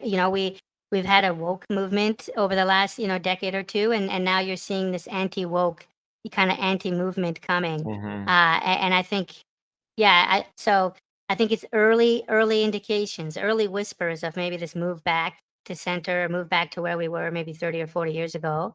Hopefully not repeating mistakes around, diversity and inclusion. But yeah, I think you're right. I think it's a pendulum, or maybe an accordion, you could say, where we go out to the edges, polarize, and then come back. So I think you're right. I think you hit on a really important point. So the fear with if we think that a pullback is equivalent to what in the past people would call regressionism, is yeah, the thing people fear with the regressionism is that we have like a regressionism to like racism and non-inclusionism right, and right. like all the things, like all the weird phobias having to do with gender and Yeah, sexual orientation and all these things that we've kind of like grown past this point. But I think you're right. I think we'd have like a move back towards um objective objective coverage of issues in the media yeah, and not have this regressionist move back towards the racism and all the weird phobic stuff having to do with gender and sexual orientation. I think we can just kind of like skip past all that stuff and yeah. just be like, let's get back to objective stuff, but let's not go back to all the weird Like any the weird bigotry or anything phobic like stuff. that. I Yeah, agree. And I think we've seen it before, like the scientific, enlightenment, right, was a huge change in human society and civilization. But this was just clearly a positive thing, science, and we never yeah. regressed back to like this non-science world. And I think diversity and inclusion is clearly a positive thing. And so I think we will revert back into a more objective, centrist news media, but I don't think that means we need to, uh, you know, abandon a lot of the positives and learnings that we've had, just like we haven't abandoned, science, and I don't think we'll abandon diversity and inclusion. I think you're right. So you're kind of so obviously I've followed you for a long time. You're a person of the world. I feel like you're one of these people of the world. I feel somewhat confident in trusting the future of the world to people like you. What do you think what do you think the world should focus on? Let's even narrow it down. Let's not even say like in terms of, necessary developments like, clean drinking water, solar energy, like all wind, sustainable energy, all these things. Like when you go on YouTube, what would you like to see like the world thinking about? Not even like the big issues like clean water, like Yeah. renewable energy, but like what do you when you see people thinking about a certain genre of ideas, like what excites you at this point? Well, first, what I'll say quickly is, yeah, you're definitely not leaving the world to me. I think I might be older than you. Like, I know we're both Gen Xers, but like, yeah, Mm, I think I might mm. be older. I have Uh, doxed my age before. I I can don't tell you know. my I don't I know. can tell you my age, and you I can tell might me be if older you're than you. I might be you think older you're than older? you. Do you know my age? Yeah. I don't. I do not. I do not actually. Well, I'm 1981 and then this Oh, I'm older. I'm older, okay, all man. right. You're older, all right. And Yeah. this is a habit I picked up actually from living in Asia. Is like we always tell our age based on the year you live. I know. I Yeah, can where you were tell. born. I can tell you spent a lot of time in Asia because you went immediately to that, which is like a thing I've Yeah, definitely encountered a lot in Asia. Like the first it's one of the one of the initial first things. things, right? It's Yeah. like the who is older thing. Well, we need to because it's titled, right? We call you call everyone older brother, older sister, or younger sibling. They're not your family at all. You're not related by blood, but it's I would never say, "How are you doing, AOS?" I would say, "How are you doing, older brother?" Right, right. Yep. And so you need to kind of know your age very early on because your Yep. interactions are always with a pronoun, older brother, older sister, never by Yep. name, and never Or the word you. We never or say a the word you. suffix. Yeah. Sometimes it's a suffix Yep. in certain In parts of different parts, Asia. yeah. Yeah. A lot of this from Confucianism actually, where they picked up a lot of that in Korea, old Confucianism. But anyhow, what well, hold on, what was the question? It was a good Okay, so one. so my question for you is like, what do you so given we've I think you and I are on like largely the same page on a lot of issues like Oh, yeah, what would I want people we to think about? renewable energy Yeah, yeah, and clean drinking water and a level economic playing field, but like when you just experience media as a consumer, like what excites you when you see certain right. topics like right now? Like what excites you? Well well, one of the most, impactful things on my life was reading The Power of Now by Eckhart Tolle, Okay. and, other books, Adyashanti, which actually has an Eastern Buddhist background. Okay. You mentioned some Buddhist temples. So Adyashanti, Eckhart Tolle, The Power of Now, and these are books that are all about, being present, being mindful, uh, turning off the ego and that the voice that's in your head and just being present. And I wish that there was a lot more talk about this on TV and Western media and Western movies and music. A lot of like Eastern philosophy, but specifically around being present, not thinking too much. A lot of us have a conversation or a role play in our head. We have a meeting tomorrow and we're rehearsing it the day before over and over and over, or we have a live stream and we're rehearsing it. I think it's much more important to be present in the moment. I would love to see that being discussed more. And I think as a result of that, because this is the effect it had on me, it will cause people to really consider how they spend the 24 hours of their day and how to live a purpose. I don't want to say purpose driven life because I actually didn't read that book and I'm not sure like I would endorse that book, but but living with purpose, living with mission. Um, I don't want to say anything bad about that book either. I just haven't read it, but I know it's very popular. But I've read The Alchemist. These types of books that really challenged me to live every day with mission. Not. I'm not saying you need to work 20 hours a day or anything like that. In fact, the mission can be enjoying the sounds of the birds, enjoying the fresh air. You know, I think so many of us spend too much time in like the corporate rat race or corporate life, and a Yeah. lot of us are still living for retirement. I traveled very young, and I think that was the best thing I've ever done. A lot of people will wait, and they're going to travel when they're 60 years old, but by that time, you don't have your health, you don't have your mobility, you sometimes don't have the same social network. And so I believe in traveling when you're in your 20s, when you're in your 30s. It's harder if you have a young family, but really try. And so I think the more we listen to some of this Eastern philosophy and being present, mindfulness, that fosters this behavior of, okay, what am I doing with my time on the earth? And then that results in behavior change in terms of how we spend our day and what we work on. Finally, and super quickly, I'm super excited about the creative economy. In some way, the gig economy. I see a future where where a lot of more of us are working as independent contractors. and like working for ourselves, not all like YouTube creators, but some of us doing, other projects, whether you're gardening or you're painting or you're doing something, but you don't necessarily have a boss. I'm really excited for that future. So I think the more people challenge what they're doing with their time and think about it deeply, the better. And I think Eckhart Tolle is a great gateway to that, and Adyashanti. Man, Timmy, I think you put it beautifully. Like you kind of summed up a lot of thoughts that I've talked about with friends over the years. Like myself and a lot of friends agreed. We were all kind of like messed up when we first heard that in ancient Greece, you were not respected as much if you worked for another man. Oh wow!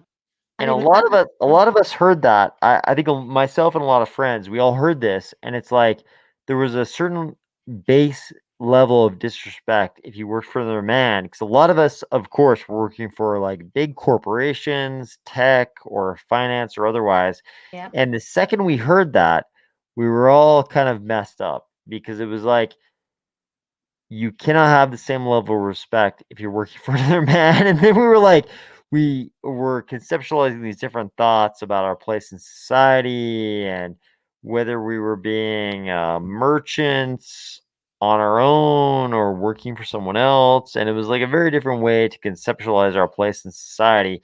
You kind of touched on these topics, but a lot of the other things you talked about, that's only one piece of it, but a lot of the other things you talked about are things that I think about a lot in terms of what the best use of a human lifetime is. Like, what is the best use of a human lifetime? Should you work in finance on Wall Street for a lifetime? Should you be a person seeking enlightenment, just like, An aesthetic or making something. yeah, like maybe you live in a cave and you're just studying ancient philosophy. Maybe you're also like seeking enlightenment, but you're just like serving coffee in a cafe, someplace that you find to be exquisite and beautiful.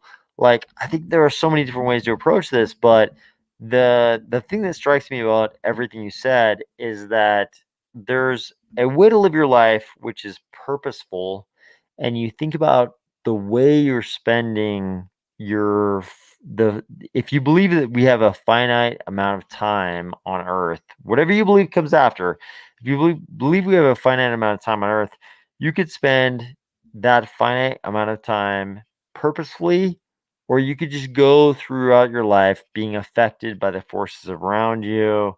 Yeah. It's like a choice, right? I honestly believe that all things in life are a choice. Like you choose, like you pretty much hit what you aim at.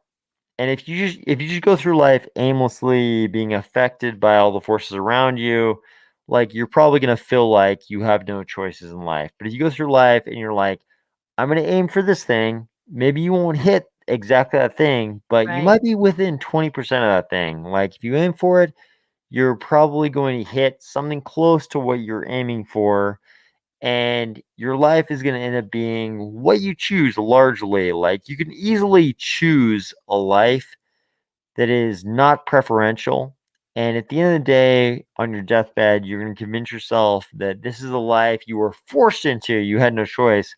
But Yeah. there's some other guy or gal out there who was in the same exact shoes, and they just chose to reject the options that were given them and led a very different life by their choosing.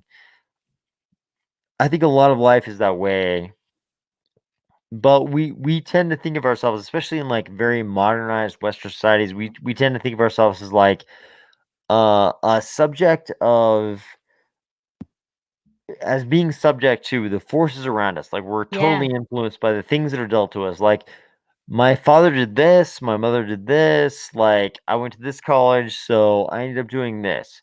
But it really, uh, it's like people don't want to hear it, but really, it's all that you're choosing. Like the life you end up leading is the life it's like it's within 20% of the life that you actually were willing to settle for. And Yeah. there's somebody out there who landed in the same shoes and was like, nope, I'm not going to go for that. I'm going to go for something else. And they ended up leading like a completely different life. Yeah.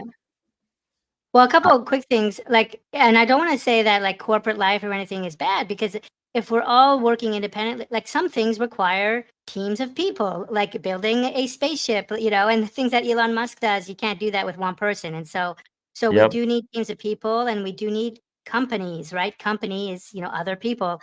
And so I don't want to say corporations or corporate life is bad, but a lot of people are suffering corporate life for a future when they're 60 years old, right? It's this kind of servitude, and they hate Monday mornings. And so for people that are in that situation, I hope they would challenge it and see if they could break out. But other people find incredible purpose working at a corporation on like a big mission, and that's totally cool. One thing you were talking about though, you're telling this story of how everybody lives the life that they chose, in a sense, like their life choices bring them to where they are, within this 20% threshold. And that to me is actually a very empowering story, because it seems to say that, that if we make the right decisions, we can have the life we want. And it's kind of this nature versus nurture story, because you talked about how one person decided this way and had this outcome, and another person decided differently and had a different outcome, to use outcome language again. I think it seems like you're saying anybody can do what other men and women do, um, if they choose to. And so it's not nature, like something in our brain or something in our bodies that allow us to do things, but if we try hard and make the right decisions, everyone can do it. Yeah, I mean it's kind of like we love as humans, I think we love to say it was outside my control. Like Yeah. I couldn't really control it. This thing, X thing in my life determined my destiny, but it's not really the case. I mean, there are certain things, like certainly I'm not going to challenge if you grew up in the most early developing economy. You do not have the same opportunities as someone who grew up in Canada or any other country in North America. Like they're very different opportunities. I won't try to challenge that, but there is this thing, like you kind of choose what life you want to live, and maybe it's 20%, this 20% threshold, but you kind of choose what you're going to accept. And a lot of people like, they're they're humans, so they choose they don't choose the most difficult path. They Yeah. don't choose to go down the most difficult path and try to achieve the top of that 20% band. They choose something in the middle because it's less effort, So I mean, it's there's a little bit of like selection going on, and there's a little bit of like, where were you born? What zip code were you born in? What country were you born in? Yeah. There's a lot of that, and there's a little bit of this choice thing. And like people, it's weird because I think it's relative. Like I think there are people in developing countries, and there are people like kicking ass in developing countries, and they're like, I'm making the most of this. And they're at the top of that 20% band. And then in developed countries, same thing. People are at the bottom or the top of that 20% band. It's just based on like what they chose to pursue.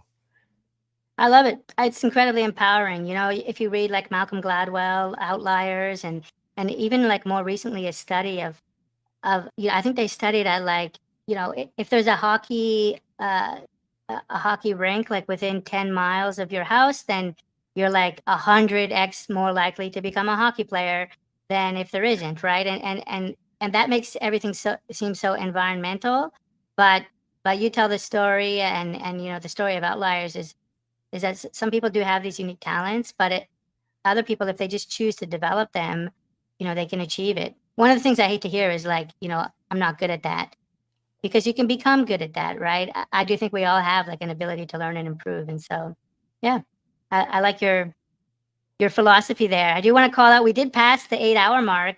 I don't want to keep you here like No, any too long. it's definitely time to wrap it up. Yeah. What would you say to anyone who's like made it through even 4 hours of this, even 2 hours of this? Like, what would be your closing words? Like, what would you want people to know? What would you want to tell people? Oh, geez. Oh, you put me right on the spot like that. Do you have something in mind? No, it's the end, man. It's Okay, no, the I'm wondering end. if you have something because I can buy some time. If you have something, I'm going to invite you to go first. I thought sometimes if the questioner has an answer already, but if No, not, so yeah. so I'll Let me okay, see. I'll shoot my my thoughts here, and then Then I can go. we'll hit Timmy. So I think the reason, so you've probably noticed if you're in Cardano, you've probably noticed that there are a lot of people super passionate about this thing. This whole Cardano thing. Maybe you're brand new in your Cardano journey. Maybe you're brand new in your crypto journey. Maybe you just happened upon this video out of 10,000 crypto videos. But what I would say is that regardless if you're brand new or you've been around Cardano for a while, is that there's a reason so many people are so passionate about a blockchain like Cardano. It's because people sense there's something peculiar in the world, right? There's something weird. Like we all sense that there should be this equal economic playing field for everyone in the world. If some dude or some girl grows up in a village in the Congo, we all know they should be on an equal playing field with everybody else in the world. If they grew up in Vancouver, in some suburb in Vancouver, Yeah. it should be an equal playing field. And when Cardano came along, I think all of us in Cardano saw, hey, this could be the chance for that equal playing field. Maybe all of us in the entire world, all humans, because we're all humans, maybe we should all have this like equal playing field where we can all like have an equal opportunity at least Yeah. to maximize our economic potential and even just deal with other human beings on an equal playing field. That's why we're all so passionate about this blockchain thing. And who knows? Maybe Cardano will completely screw up. Maybe Cardano will blow up tomorrow. I don't know, and it'll be a different blockchain.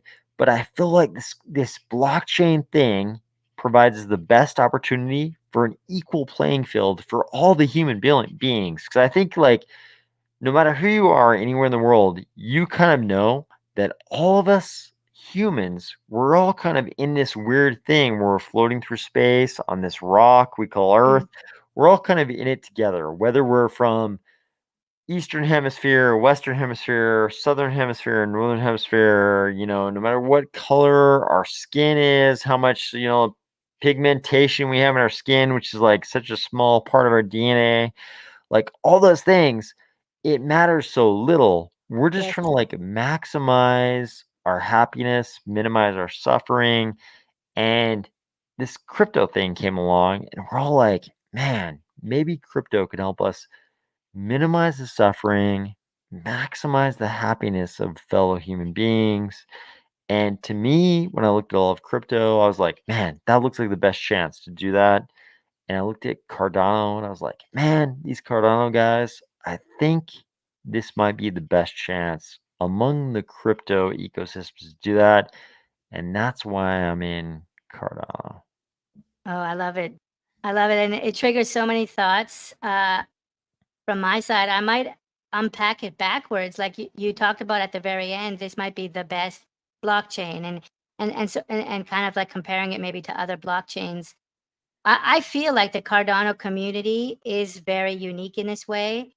I feel like we are a community of incredible empathy and passion and accessibility and inclusion and openness and understanding more than any other community. And I think a big part of that is to be Cardano is to be an outlier, is to be a bit of a renegade, a bit of a reject. The blockchain itself is often ignored is often, not spoken about fairly, and we are opting in to join that blockchain. And so the people in this community are signing on to be outliers. They're signing on to be the nerds in the room, in a way. And I feel like we've self-selected for a group of people who are not just trying to follow the majority trend. And maybe we've all had life experiences where we've been an outlier, we've been in a new country, we've been in a new school, and we're comfortable not being in the most popular blockchain. And so I feel like that's why our community is so unique in that way. We are a community of renegades and I don't want to say rejects, but like in a sense, maybe not fitting in with the mainstream. And so if that sounds like you, then welcome to Cardano. We're welcome to have you. If you've ever felt like an outlier or felt like wanting to do something different or felt like you didn't connect with the most popular people at school, then that is Cardano. And so we welcome you. I think I also liked what you were talking about pigmentation, especially since mine is blue, which is quite unique. And actually that's something I am trying to push into. There is a culture of wanting NFT project owners to dox themselves or even YouTube creators to dox ourselves, since, in some cases we endorse projects. Oh There no. is. There's a big push. But actually, I think that is somewhat antithetical to Web3. I think that, I've read Snow Crash, of course. If you haven't, everyone needs to read Snow Crash by Neil Stephenson. And I believe that, the metaverse is one where we choose our identities. I mean, just watch Ready Player Me. I wanted to be able to open and start my workday as a woolly mammoth or a blue cat or a handsome gentleman or a girl in a red polka dot dress. I think the metaverse and Web3 is all about being who you are, who you want to be. And I love the idea of being someone new every day. And so I'm against dox culture right now. I think we need to find other ways to do it without a trusted third party. And so if you've ever felt like you were uncomfortable, with your identity, or you had difficulty being yourself, welcome to Cardano. Welcome to the metaverse. I think, AOS and myself are both not doxed, and, we're with you and support you being, whoever you want to be, and don't feel into the pressure to dox, because I think doxing, a lot of that is, what is your gender? What is your pigmentation? What is your background? Like, you don't need to know that. I think we should move beyond that. And so I like the fact that on Cardano, you and I are both not doxed. I'm not sure how many undoxed content creators are on other blockchains, but this is something I feel quite passionately about. And if you've ever felt, if any of this resonates with you, once again, welcome to Cardano. We're happy to have you, and I'm happy to connect with anyone who resonates with any of that. Beautiful way. Thank you so much, Timmy. Beautiful way to end this 8-hour Drink-a-thon. Okay, if people want to reach you, what's the best way to reach you? For me, Cardano Echo News at Twitter is probably the easiest way. Somehow my Twitter, I don't get many spam messages, so I'm able to keep a pretty good handle on it. So if anyone sends me a DM, my DMs are open. I probably shouldn't announce that on the stream, but my DMs are open and I do a pretty good job of replying. And so probably Twitter at Cardano ECO News is the best way to contact me. I almost always, I will reply. So yeah. And I think some of the viewers have cycled in and out. AOS, there's a reason for the stream today, or at least there's a submission. Should we maybe remind them about that as we close? Please go vote. Please go vote for the AOS stake pool in the MuesliSwap poll. The link is in the description box. Please go vote. If you haven't voted already, please go vote in the description box. I would appreciate it so much. Thank you so much to Timmy for being on the live stream today. This is a crazy live stream. 8 hours and 20 minutes already. I don't want to say. I hope we do this again, but it's hard to believe we'll ever do another 8-hour and 20-minute one. So I appreciate Jay Crypto and Mark for being on it, and Timmy for jumping on. He was coerced into being on, of course, but I appreciate him jumping on. Any last words? Thanks so much for having me, AOS. Epic stream. Wish you all the luck in this vote. Everybody go stake to AOS stake pool. And yeah, I'd love to see you do a catalyst thing. I'll be keeping my eyes out for that. I know you had the fractionalized, I think it was the name, NFTs a while ago, but yeah, I support everything you do, and thanks for having me on. Yep, absolutely. We'll try to drag Timmy back on to another cast later on. Probably not 8 hours and 20 minutes, probably something shorter than that, maybe like 3 hours, but we'll try to do it again. Thank you so much for everybody who lasted so long. I hope everybody has a good night, and we'll talk to you soon.